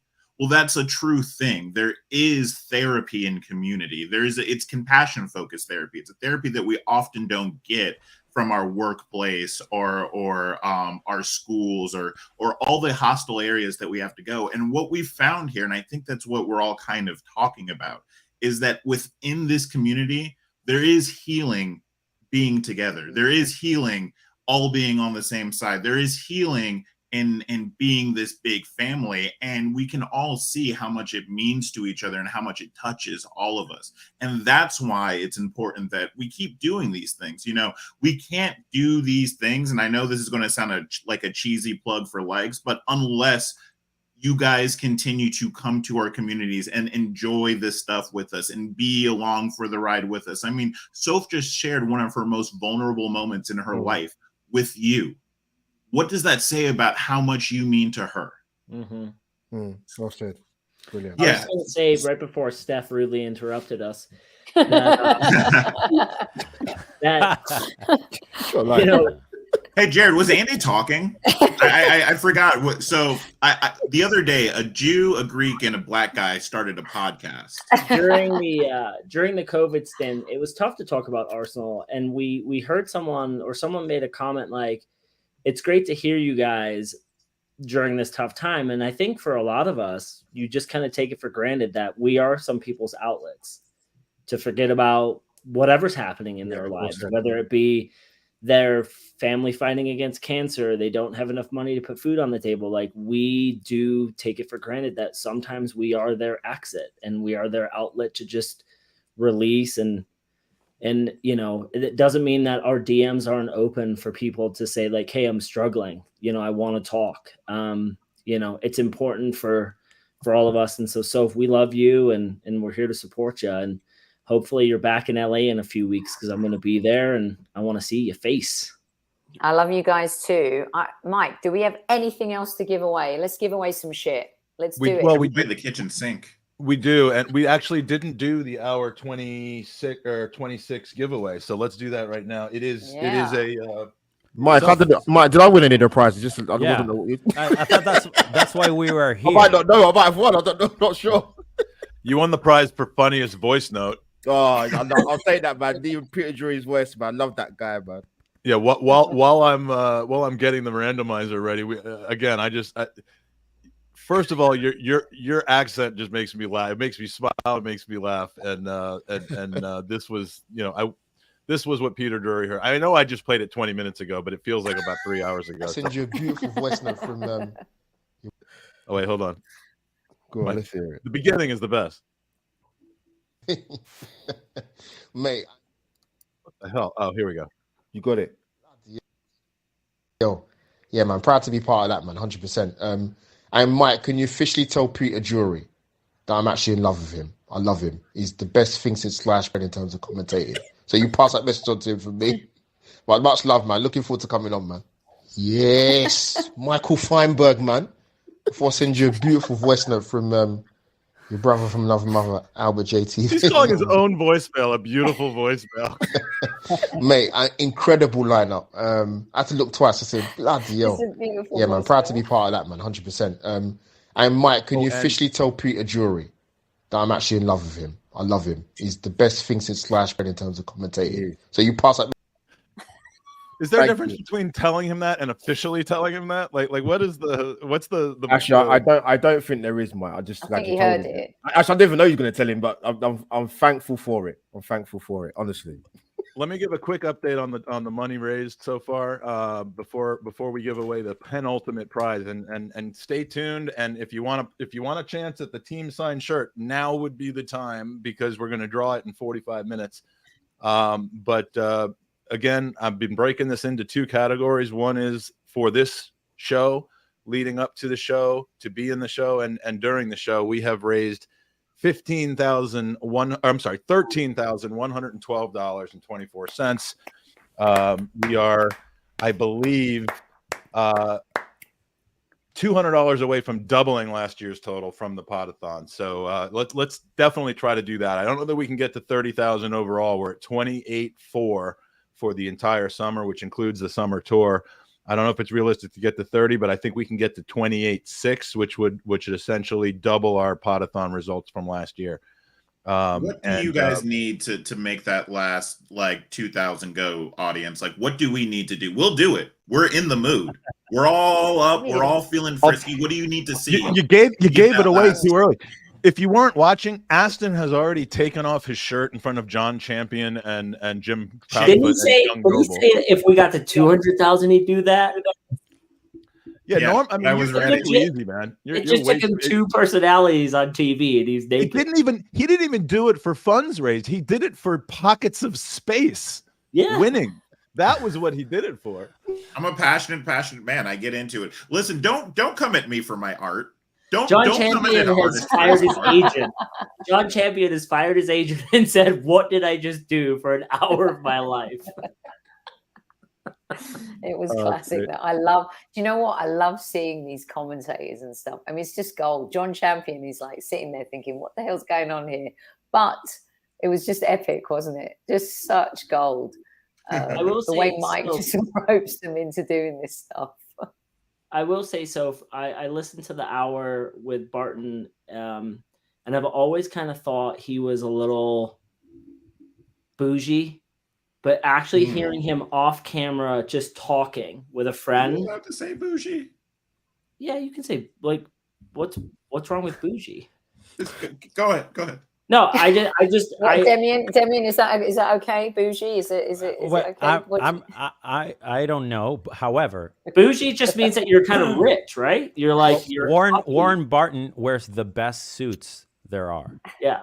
So I love the guy's suits. They're the best. They're the Hearing absolute him best. just with a friend and not being, you know, it was really, really nice. Thank you for that. That was fantastic. Yeah, I mean, you know, It's nice. you know what? I love. Sorry, Go on, I think there's a delay. No. I was just going to say, this is why I love like the shows like inside the dressing room when the players it's so organic. That was so organic. Like Mike, they just went at it. It's just beautiful, isn't it? Like, it's great. I loved it. And at that point in the pod, I was happy to just be a fly on the wall, letting them riff. Me too. I mean, it's like, yeah, it really is like, I mean, Demian, I mean, it's like listening. I mean, like inviting a couple of great musicians on your show and just letting them go. Like, what did I have to add to that? I had a little bit of a kind of steering the conversation through a chronological Howard Stern kind of thing, but like, you know, same budget as Howard Stern for sure. Yes, exact same budget. Yeah. So, by the way, the winner of the final of about, I think, 5 or 6 wonderful pieces of Ruth Beck art. The winner is Denise van der Goot. Denise, well done, Denise. Denise, yes. That sounds like an Arsenal Women's Football Club player. That's right. But yeah, Denise, fantastic. Thank you so much for your donation. And we've got one prize left, and it's the biggie. It's the team signed the first team signed kit. But yeah, I mean, I'm gonna get up for about 45 seconds for the usual reason, and then when we come back, let's do a little retrospective through the 27 hours, because I mean, honestly, when you mentioned earlier, Demian, about doing a podcast with Pedro, I'm like, oh yeah, I did a podcast with Pedro once. It was like hour 9 of this, and I felt like it was like weeks ago, and I'm like, oh yeah, I did that with him. It was a good experience, and it was hour 9. It wasn't even hour 1 or 2. It was hour 9 of this, and that's just how crazy it is. But we'll go back, we'll talk about it, and hopefully that'll take us through most of the last 30 or 40 minutes. But you know, hopefully the 6 of you can find something to talk about for the next. Let's just sit here in awkward silence until he gets back. No, don't do that. Everybody's, you know, bigging up Mike for the last 26 hours. Let's all go around and say the thing we dislike most about him. His weight loss. I answered that really quick. he's been holding that back for a minute. Wow, yeah. Wow. In his head for a while. He's like, I cannot wait till he gains all that weight back. I cannot wait. How cool can you be? Oh dear. Oh, I blame that on the Tourette's. The answer is clearly his kids. No, I'm taking that. Something to dislike. I don't think I know him long enough. Like Mike. I mean, we all know that, but the sequel should have been Dislike Mike. I mean, why didn't they make that? I don't know. Yeah, right. We could put that on a t-shirt and sell it for charity. Do you know what? I'll tell you something. I got one. Although I'm a Virgo, so he's such a perfectionist. Oh my God, Soph. Yeah. Right? I was going to say the amount of fucking spreadsheets he would used to send me. Like, hey, can you sign up for the podcast 6 months in advance? I'm like, I don't know what I'm doing tomorrow. I can't give 6 months. And then he has so many spreadsheets that he needs a spreadsheet to keep track of them because he doesn't know which version he's on ever. I'm also in like 17 WhatsApp groups because of him, and he's started to go back into WhatsApp groups that were deleted like 2 years ago, and he's rebooting them. Oh dear. I love driving you mad. It's just the best possible thing. You get so angry. You missed it. But we were going around saying things we didn't like about you. Oh no, I didn't miss as much of it as you balance out. And I said it was the weight loss because I liked the jovial, fatter Mike because he hugged better. There was more cushion. Am I not jovial anymore? I mean, am No, I you an lost ass now? You're very jovial, Mike. You lost the Jovi. I'm Steven Jovitich. That's how jovial I am. So let's look back at the podcast. 'Cause, I mean, there have been some unbelievable things, some hours that I kind of thought might be a little slow and a little bit questionable. Were those the ones with hers on it? I'm sorry? Were those the one with Mike hers on it? Well, yeah, I mean, clearly. Yeah. You read between the lines of what I was trying to say, but again, unbelievable that it was this same stream. But Gab and Jules, that was a lifelong dream, or a lifelong dream. And Sophie, I need to apologize to you because, you know, we talked about doing that show together. And stop it. I mean, it's not a serious apology, but like I just wanted to make you aware that I am. Wow. There's something I dislike about Mike. His apologies are actually full of shit. It was supposed to be you, and he had to scrape the bottom of the barrel to find any knowledge that we had discussed kind of collaborating, because I had the connections with Gab, and and you had the better connections with Jules and Jules, yeah. Don't worry about it. But that was a great segment. I think it's pretty low, Mike. I think it's pretty bad. I think you should have had Sophie. Yeah. That's my I'm on your side, Sophie. I'm on your side. Let's go. Mike, I got to admit, when I saw that lineup on that spreadsheet, it was a very fine combed spreadsheet. I had to look twice, but yeah, amazing job, Mike. Honestly, fantastic. Well, I thought Paul Pogba created the lineup with so much testosterone in it. Mm-hmm. But so the first hour, then I mean, I learned a lesson from last year, Sophie, because last year I had to count on you to bail me out of literally having Clive lull me to sleep in like hour 18. I was already tired, and I told him I didn't want to tell him that because I thought it might ruin our friendship that we have, but no, he I mean, having him on an hour 2 along with FK, like the two really soft spoken kind of cuddly that was a baller move, having them early on in the podcast when I was ready to go. They should really be hosting like something. Do you remember that show back in the day, Loveline? Do you remember that show, Loveline? Yeah, oh my God, yes. With Adam Carolla and Dr. Drew. Yeah. Here's a message for all you lovers out there in the dark. That's like Clive and FK. They should do like a love. They should reboot Loveline. They can do like an Arsenal fall asleep to their voice, like like the Calm app with Matthew McConaughey, like speaking you to sleep. Maybe they just do Arsenal you to sleep. The lo-fi podcast. Imagine doing lullaby versions of Arsenal chants. Like, oh, that has to be a thing. I would. Oh guess. my, Demian, can we record that to get? I mean, like. As long as we don't do North London forever. No, Demian is not. He's a musician. He's played with the best, and he hates it. Go on, tell him, Demian. Tell him. I don't hate anything, and I just dislike that song a lot. I don't think it's good at all. But who am I to judge? What do I know? I mean, what do I know? There are other Arsenal fans that have voiced their opinion about the North London film. I mean, don't get me wrong. If I wrote that song, and I'm watching 60,000 people sing it, it's incredible. So I'm sure there's a little bit of jealousy or a lot of jealousy, but I'm not a songwriter, so I can never get there. But I just don't. I don't love the song. You know why? It's because it feels manufactured. It didn't happen organically in the stands, created by fans. It was written by an artist. And I mean, I wonder if when You Never Walk Alone first started, for example, or other songs. Like, what was the genesis of that? What was Celtic had that song way before Liverpool did. Right, but so before them. So when Celtic started using it, or when they started singing it, like, I wonder what the genesis was, what people were feeling, if people thought back then was weird, or like we're just starting this song or whatever it was. So I'm not judgmental at all. You'll Never Walk Alone. Yeah, wasn't it like Rodgers and Hammond? Is it Hammerstein? Yeah. Who's that guy that redid it? Oh God, it's just I haven't even had the hours Mike has had, but imagine a lullaby version of he's blonde, he's quick, his name's a porno flick, Emmanuel. I mean, not lullaby for kids, but for us when we can't sleep. That is my lullaby. That's Jerry not and the Pacemakers. That's the one. That's the. Is that them? Jerry and the Pacemakers redid it in the '60s.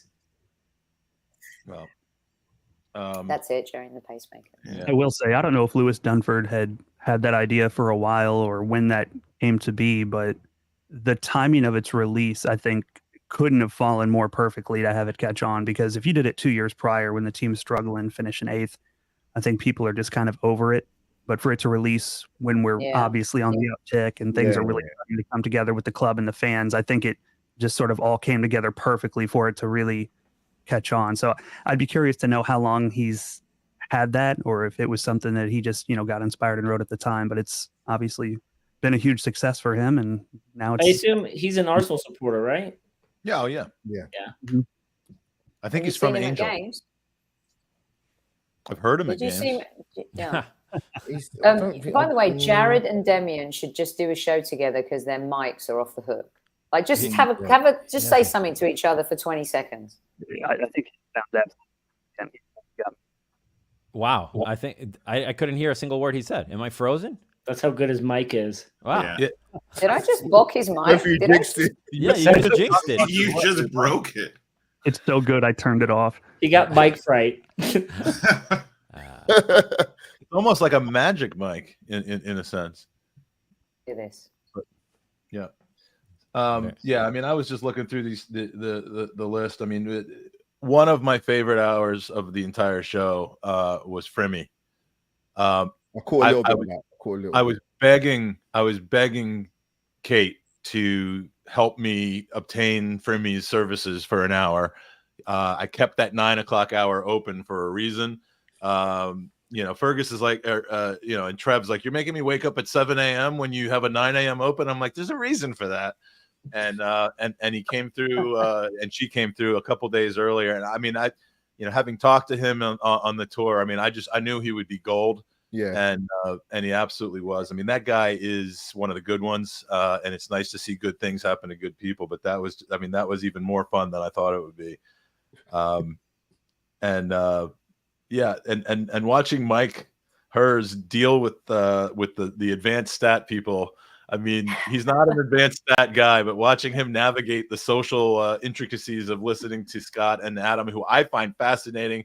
I know Mike found it, interesting as well, but it was just funny when you're on record for kind of cracking jokes about stuff. And then, but I mean, that was good. I enjoyed that. Mike, I love the Peter Drury, like Harry just looking at Peter Drury and then Peter Drury giving him advice. That was a gold moment. If I'm really trying, I mean, I like to think in general, I do like to draw a lot of attention to myself, but I don't like to really praise myself. I just enjoy being in the center of attention. But when I had the opportunity to connect those two together as co-guests, I said, you know what, this is, I mean, this, I think I did him a favor.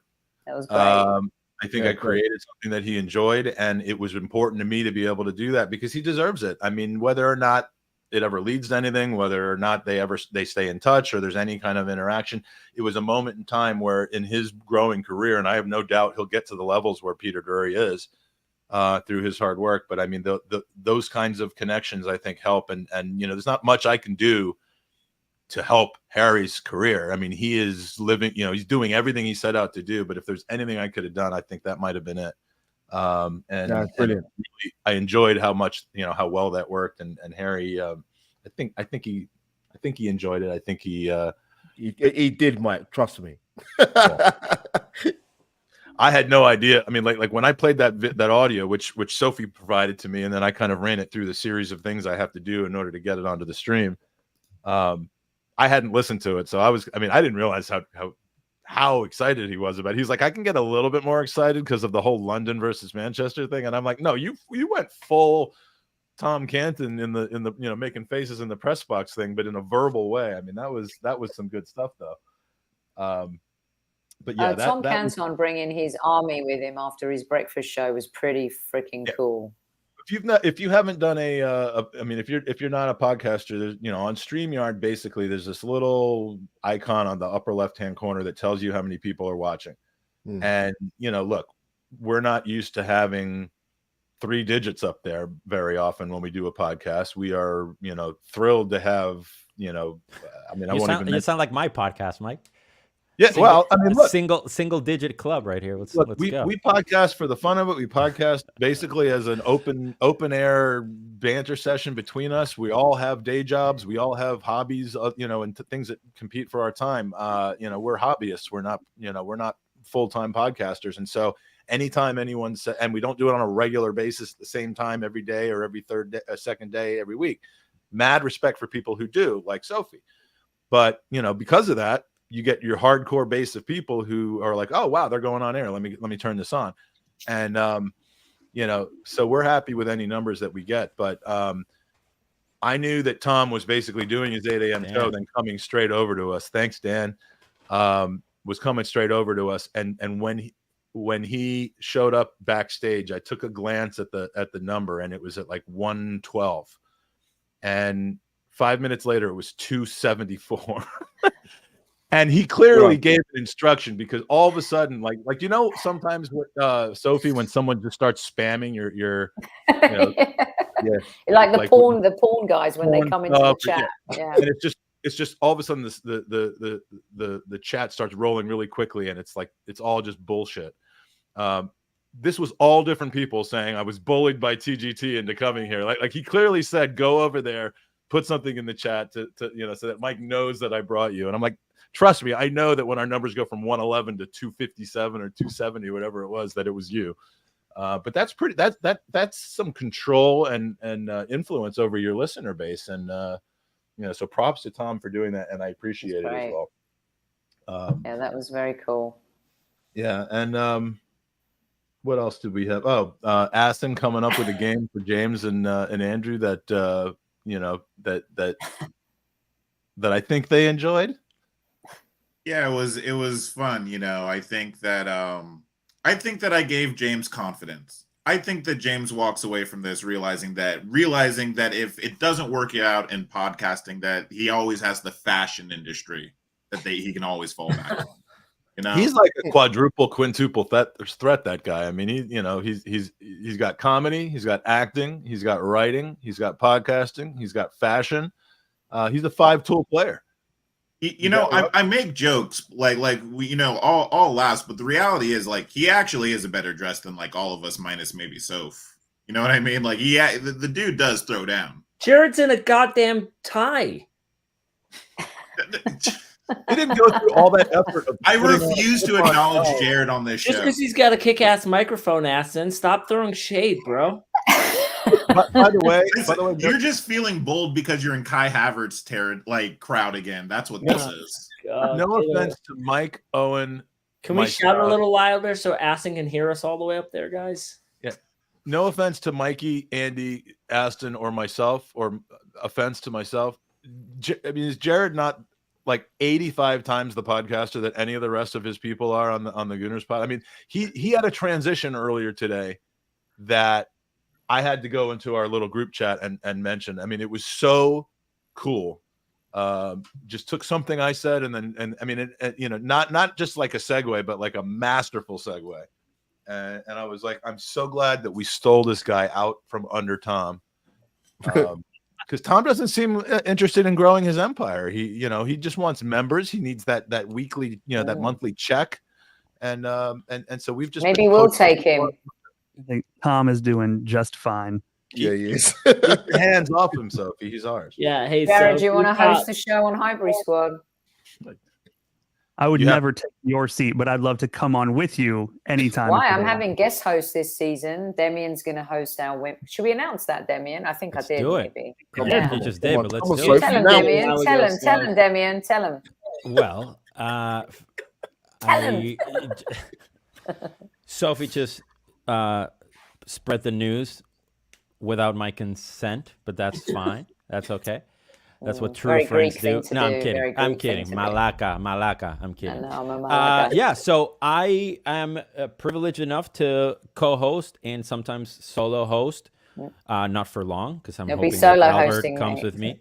Yeah, I'll be taking over some of the women's shows for the Highbury squad, which is unbelievable. An honor to keep that seat warm for Sophie, and we'll have Albert, among other people, coming and talking and not exposing that I know absolutely nothing. And no, a lot more to be said. It'll be a lot of fun. I'm privileged. I'm privileged to be a part of that. And I'll say something really quickly to Mike's point about all the different podcasts. I mean, the mini podcast within this massive podcast.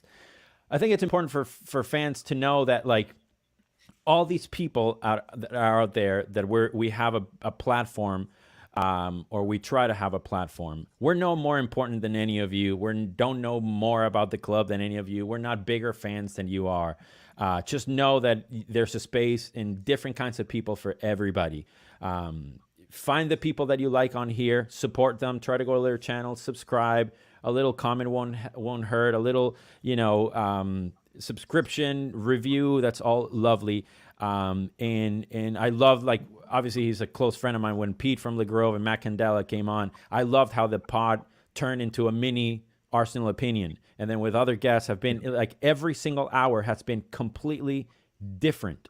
And it's been unbelievable. And it's like a music festival where you have all these bands and then you're like, oh, I like them, I'm going to check them out. Or I like this band, or maybe I don't like this band way too much. But it's amazing to be part of this group and know so many people from so many different backgrounds. And all this to say that all of us, I speak for a lot of us, and all of us, I would say, we're here for you. If you have any Arsenal things that you want to talk about, and also any deep personal things like Sophie just shared, and to echo what Aston said, to share something so vulnerable and so open and so, important. It's so brave. And I thank you, Sophie, for doing that. And anybody that's going through a lot of stuff, you count on us, but reach out. Don't just know that you can do it. Actually do it. We will reply. We will be there for you.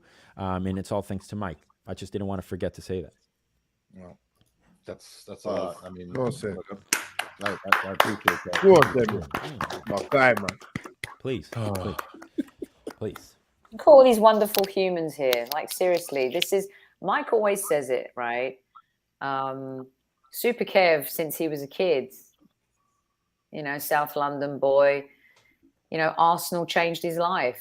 And it's not necessarily that Arsenal's changed all of our lives. I just think it's enhanced our lives. It's brought us friends and love and all sorts of wonderful things. And this is the part about football that I think we tend to forget sometimes. We get so caught up in the emotion of it all, but we would never have met each other if we weren't Arsenal fans.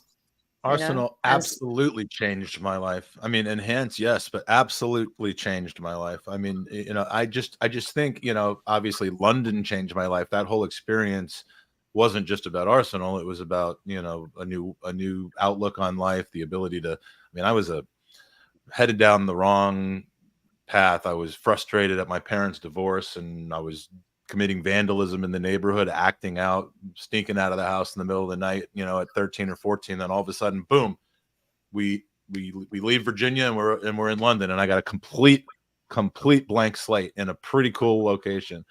Arsenal became a big part of that. But it didn't really rule my London experience until I came back to Arsenal in 2006, all those years later.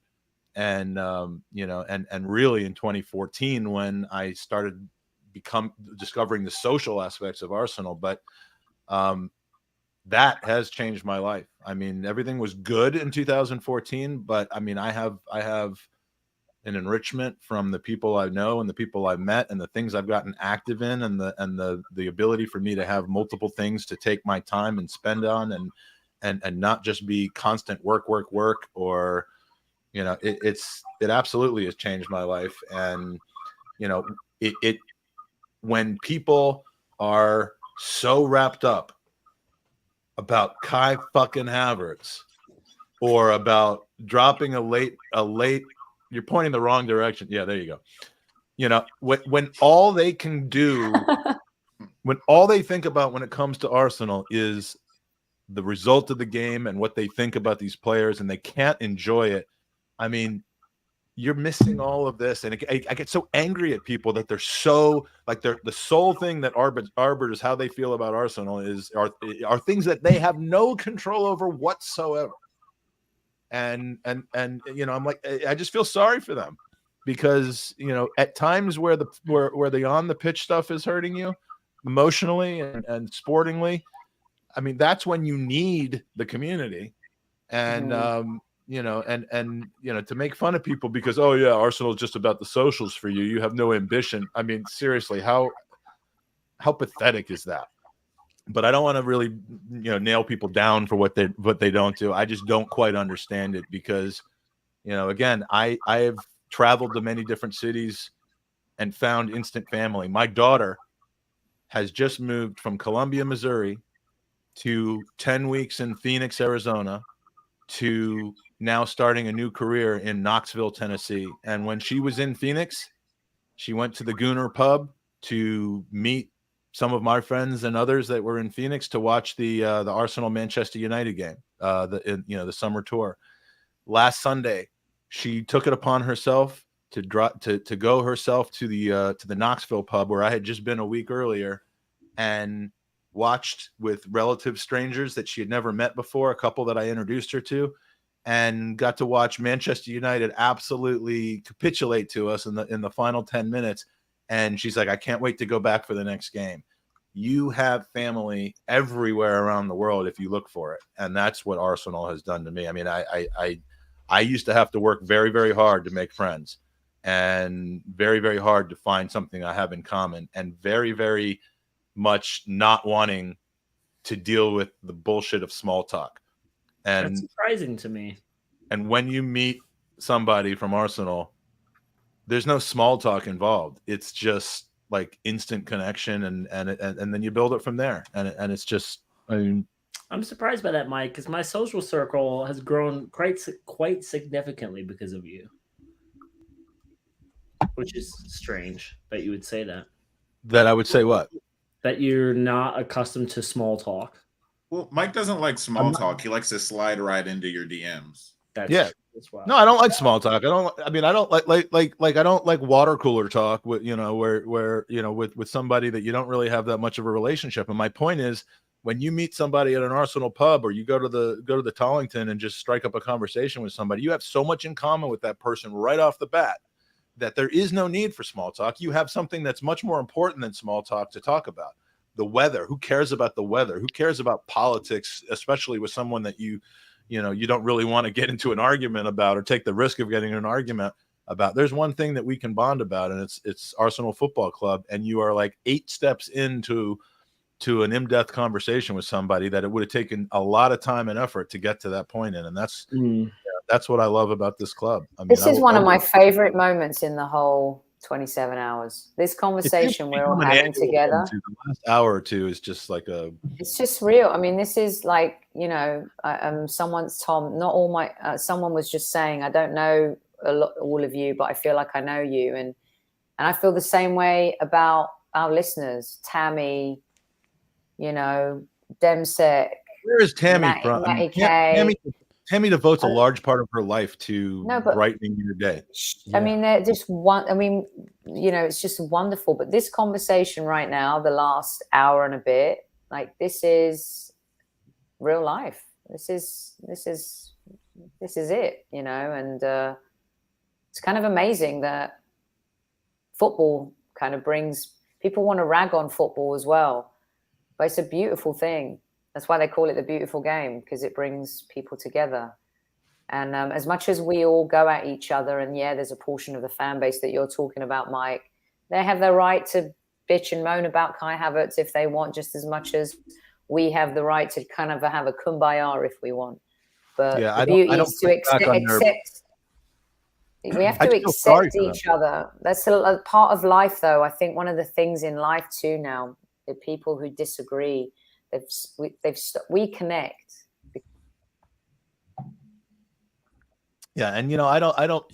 We lost yourself. I think we lost Soph. Yeah, she's muted. No, but I think what she's hitting on and what's right is, like, no matter what your beliefs are about the club, no matter what your relationship is with Arsenal, whether you're a huge social person, you go out to a bar every single game, whether you never watch a game with anyone, it doesn't matter, because the Arsenal way is that you belong here. All are welcome with the Arsenal, and that air of inclusivity is exactly why this community is so healing for all of us. Is the driving force that I think that you're talking about, Mike. You know what I mean? And I want to mention 2 specific people who I've met in my travels, and these are just 2 examples of a much larger group of people. But over the past 4 years or so, I've met 2 people that are just that come to mind right now. The first is Jacob, who most of you know is Poorly Drawn Arsenal. met him in Orlando along with same time as you did, Aston, last summer, and really learned a lot about him and got to spend some good time with him. And he's not a bro, he's not a pub guy. He's self-admittedly very socially anxious, and found that he had a love for artwork, and that artwork gave him the ability. And I hope I'm not violent. I mean, he's said this, so I don't think I'm speaking out of turn. He's utilized his ability to entertain and build confidence in his artwork, and it's absolutely, I think, hopefully changed his life for the better. And and wonderful fiance. And as I found out in DC, an incredible dad, a hilarious dad, and I loved seeing them together, who's very, very proud of him. But his story is of somebody who, found in Arsenal and in harnessing a talent that he had, has changed his life and made him into a more actualized version of the person that he already was, who can connect with people and receive the love and affection that everybody should have.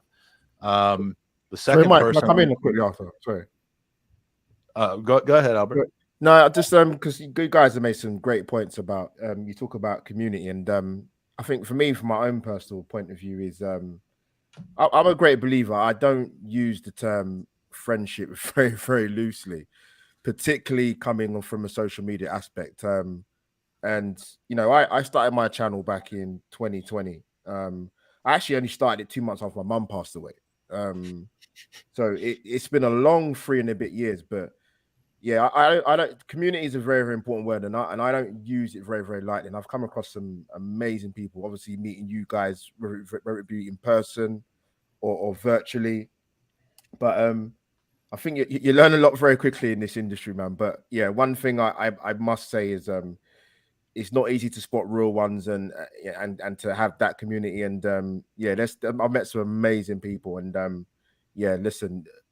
Don't forget that word community and the people that subscribe, and there's people in the chat that I see in my channel and you guys' channels, and it's you can't buy something like that, man. And when it does come along, bottle it up, trust me. And like someone mentioned in the chat earlier about Super Kev, like to say, tell your loved ones you love them. It's true, man, 100%, man. And you guys are amazing. So you know what I mean, life is tough and things happen, and Mike's doing this for very, very good reason, but I've learned a lot in the last 3 years, trust me.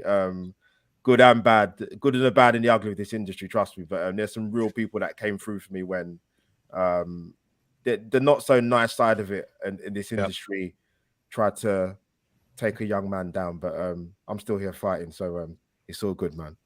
Yeah, and again, Jacob, I hope that you took that in the admiring way that it was intended.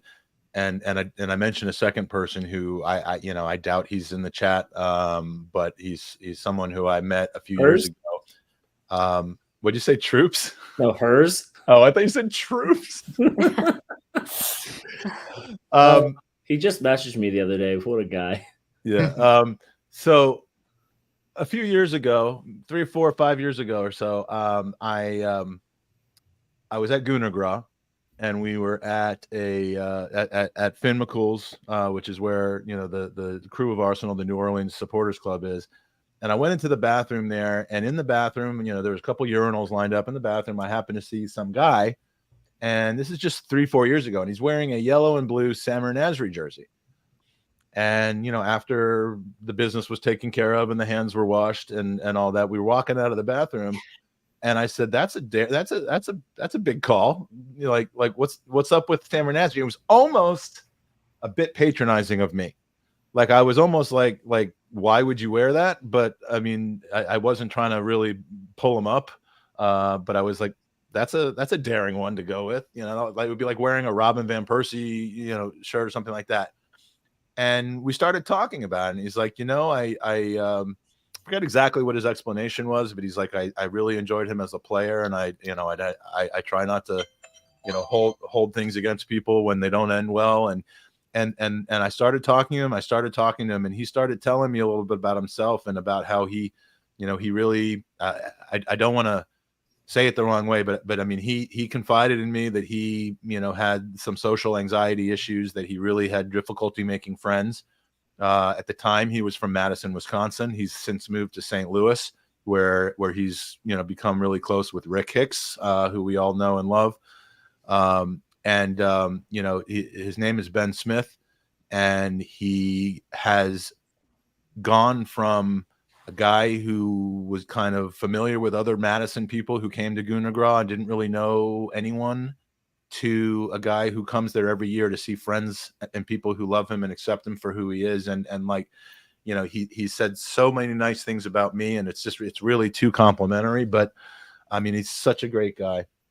And I can see the difference that this supporters club has been. I mean, you could have entered a situation where, I mean, look, I'm the one who said something that could have been kind of mean and unpleasant to him. But imagine imagine the feeling when, we're at an Arsenal pub and some guy in Spurs jersey comes by and everyone starts giving it to them large. And I mean, if that had happened to him because of the whole Nasri thing, that could have been a very, very different experience. But instead, we talked to him, we learned a little bit about him, learned his story, and everyone just flocked around him and said, you know what, you're part of us, you're one of us. And he never wore the Nasri jersey again, which I appreciated. Because Mike ripped it off of his back and burned it in front of him. But that's another story. I mean, it was one of those like wrestling things where I ripped it off and he was naked. But no, I mean, I absolutely love the guy, and he's very active in St. Louis now, and hopefully he feels the same way. But I mean, it's just I think his life wouldn't be the same without the people and the supporters club and the fans and the club itself and their involvement. I'd like to think Jacob's life is better, and there's so many different examples of that, including myself. And it's really just kind of cool. And I just wanted to name check those two because I have a lot of affection for them, and it's just really rewarding to see somebody tell me about their struggles and how Arsenal has helped kind of alleviate or bring them to a level where they're overcome them. And we see, and that story is just reprinted and stamped on so many different people in so many different walks of Arsenal life. So Aston, I'm telling you, I could go for another few hours. I'm not going to, but I could. Tom Canton's going to bed for the second time since you started this. Now, what I was going to say, to echo what Aston said, beautiful words about the community and belonging and all this other stuff. Like, being an Arsenal fan means something different for many people, right? We all digest Arsenal. They're a different part of our lives to various degrees at some point.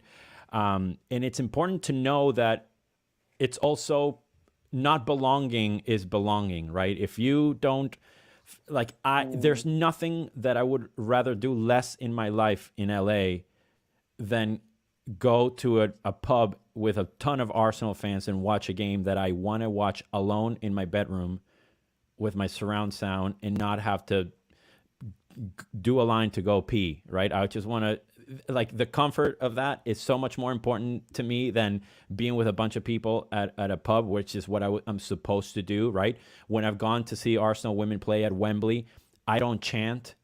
It's not because I don't support her. I don't like the idea of chanting. It's I hate the sound of my own voice singing, and my throat hurts very, very quickly when I yell. It's like, I don't know if it's a condition, but it's something that hurts. So I'm seen as like a crappy fan or not a true fan for a lot of people. And I've discussed this before. You both heard me talk about it in the Fox and Hounds, how like I was very, very gatekeeping, a very gatekeeper of a person for a long time since I grew up in Venezuela. It's how it's been with the Arsenal. I was like the only Arsenal fan in my group of friends. So it's something very sacred to me, and it's something very personal. And that doesn't make it any more special than for anybody else. And I think that's important for people that don't feel like they know what to do with their fandom. If they're brand new fans, if they've been fans for a long time, just know that this is a lovely club. It's inclusive, not only with Arsenal men, but Gay Gooners is one of the oldest, if not the first, gay LGBTQ association in the footballing world, most likely. And obviously Arsenal women, the best. So if you feel the first, okay. So if you feel that at some point you're out of love with Arsenal men, or you don't like Kai Havertz or blah, blah, blah, blah, I encourage you to look not for another club, just look to their sisters. They're going to give you so much joy and so much hope and so much empathy and so many lovely things. So it's a wide net that our club offers, and it's so inclusive, and it's one of the most inclusive for a reason. So be Arsenal the way you are Arsenal. It's unique, it's you, it's welcomed, and we are here to support it in every which way. Obviously, if you're kind and a nice human being, and if you're a douche, maybe go support another team. Yeah. Look, it's a what's it called? Social Darwinism or whatever. If you're a douche, you're going to end up with no friends. I mean, that's just true. how it works. That is correct. Speaking of, let me say this now, because it was said earlier. You need to say you love them. I love you to your loved ones. Well, Arsenal fans, this entire panel, all of you, Sophie, Andy, Mike, Albert, Demian, Jared, all of you guys in the chat, no matter how much you love Kai Havertz, I will still love you. That's the right. We want this a business right here. I don't want this to be the very last thing we do. I want it to be the second to last thing. I thought Jared was going to do a sermon for us so he could send us off. No, for the record, I don't dislike Kai Havertz. Jared. And I mean, Andy, you probably need to hear one more than anybody, but I don't think we have time for it. All right, we're gonna call it on the fundraising, as we are 3 minutes away from 9:00 p.m. Total raised for this podcast $13,187. Last year it was $6,186. My quick maths tells me that double of that would be $6,186, $12,300. We smashed the doubling of last year's funds raised. I'm absolutely thrilled about that. So far this summer in DC, in New York, in LA, in London, and a little bit left over from Chicago from Gunnerpalooza, we have reached a total of $28,487.24 raised, and we haven't even gotten started yet with some of our other campaigns. So I'm just it's unbelievable. That $30,000 mark was not our goal for today. That was our goal for this year. So it's unbelievable. We're going to have to change that goal. Mike, we are about to. What campaigns are on in the future? We've got another raffle. The raffle we normally run, which is one where we have about 8 to 10 prizes. You donate, you get entries, and you can allocate those entries amongst the prize you want to enter. Whereas with this one, you're just entering and we're drawing prizes. With that one, it's a more voluntary thing. My hope is to have a couple game tickets, since those are like gold dust these days. More signed books, more jerseys, and all of that, and some experiences. My hope is so we'll be doing that. I'm still trying to get together another FIFA tournament for those who are still gamers. And we will be giving away. Let me make the announcement here, because I've been kind of alluding to it. We have a second jersey from Anfield '89. If you remember, 2 years ago, we gave away a shirt that Alan Smith obtained for us with my suggestion and his hard work. It is a yellow 1989 shirt from the Anfield '89 season, the '88-'89 season, with Brian Moore's famous, Lukic plays the ball, Lukic to Dixon to Smith. I'm forgetting the name, the whole thing, but it's his famous call of that final rush that ended with Thomas. It's up for grab now, Thomas, right at the end. And each of the four of them, John Lukic, Lee Dixon, Alan Smith, and Michael Thomas, have written the part of Brian Moore's commentary that applies to when they had the ball. It is not something that exists anywhere else in the world, with the exception of the one person who won the raffle 2 years ago for the one another. So it's one of two in the world. And last year we were able to raise $12,500 for that jersey alone, because we said we're just going to keep selling tickets until we raise $12,500. We're going to do that again. And so, I mean, this is the year that we cruise past 50,000 in one campaign. It's all because of the work that you guys have done. It's amazing to me. Mike, would you say that jersey's up for grabs? It is up for grabs, but don't just come and try to grab it. We're gonna do that, and that'll probably be in the first quarter of next year. we got to space things out a little bit, because I know that some people have really just put amazing amounts of their hard-earned money, and to ask them to do it again right afterwards is a bit presumptuous. So so with that in mind, the grand prize today is a first team signed kit from Arsenal Football Club, donated by Arsenal Football Club. And we're going to draw for the winner right now. This is the big one. And let me go ahead and share the screen. Where is it? Random picker. There we go. The winner of the grand prize from the 27-hour Pod-A-Thon. And by the way, we have just hit 27 hours. It's 9 o'clock. The winner is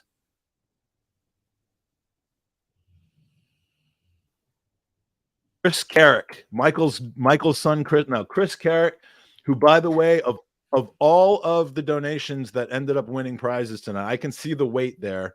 Of all the donations, Chris's was not amongst the larger one, but it doesn't matter. This goes to show you that everyone's got a chance to win. Chris Carrick, congratulations, you have won. I mean, I didn't mean to say it like that. I just meant to say it's a fair draw, and it's not just something that you have to donate a ton of money.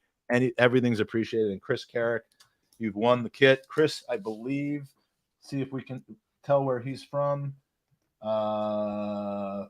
We can't, because I have an older list. But Chris Carrick, congratulations, well done, and you have won the team signed shirt. We'll get that out to you. We'll talk to you about it. I'll reach out to you, and so that's the final prize draw. We've given away something like 27 prizes. It was going to be 25, and then we had additional little giveaways. Given away 27 prizes. We've been podcasting for 27 hours. We've had over 50 amazing guests, and this has been an experience I'll never forget. I really came into this with the smallest amount of sleep I've come into any of these annual shows. I mean, I slept for like 4 to 5 hours a night for the 3 nights leading up to this, and I was really scared because I had so much late stuff going on, and I feel like I could do another 5 hours if we had to. So get Peter Drury back here right now. But we're gonna do this again next year. That is for absolute sure. I want to share something with you guys, and this is the reason that that we do this. Everyone has of course their stories, and none more poignant and current and relevant than what Sophie is dealing with right now, and so many other people. But let's see if I can find this. This is my father as a child. I mean, I'm sure this picture is from like 1949, 1948. You really look like him, Mike. Yeah.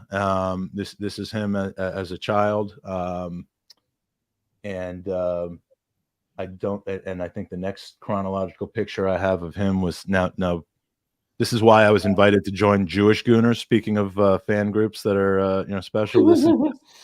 This is a picture of my dad, my mother, who then and they were already divorced by this point, but they it was an amicable one. My sister, you could say I'm in my awkward phase at that moment in time, but this was when I was 13, so this would have been 1986.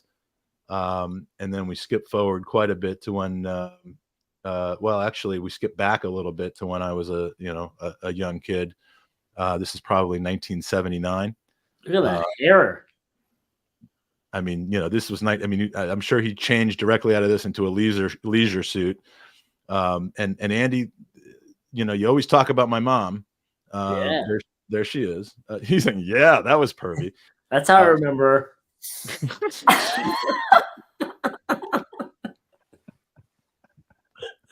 I'm not sure that there's a day that's gone by in the last 5 years where I haven't said to Mike a your mom joke in some fashion. Yeah, it's all then my kids were born, and that was probably the thinnest I've been as an adult, but I was coaching my daughter's team, and that's my dad as he got a little bit older. Then there's Jake, that's my dad and my stepfather, and stepmother, sorry. Later on with my daughter, who that's my little 22-year-old Allie right there. after a dance recital. I don't know where this was my dad the day my son was born. That's Jake, by the way, Soph and Andy. That's little Jake right there. And I forget where, I don't know where there's one more picture I wanted to show, and it's the last picture I have of my dad, and maybe it's just more suitable that it's not here. I can't find it, but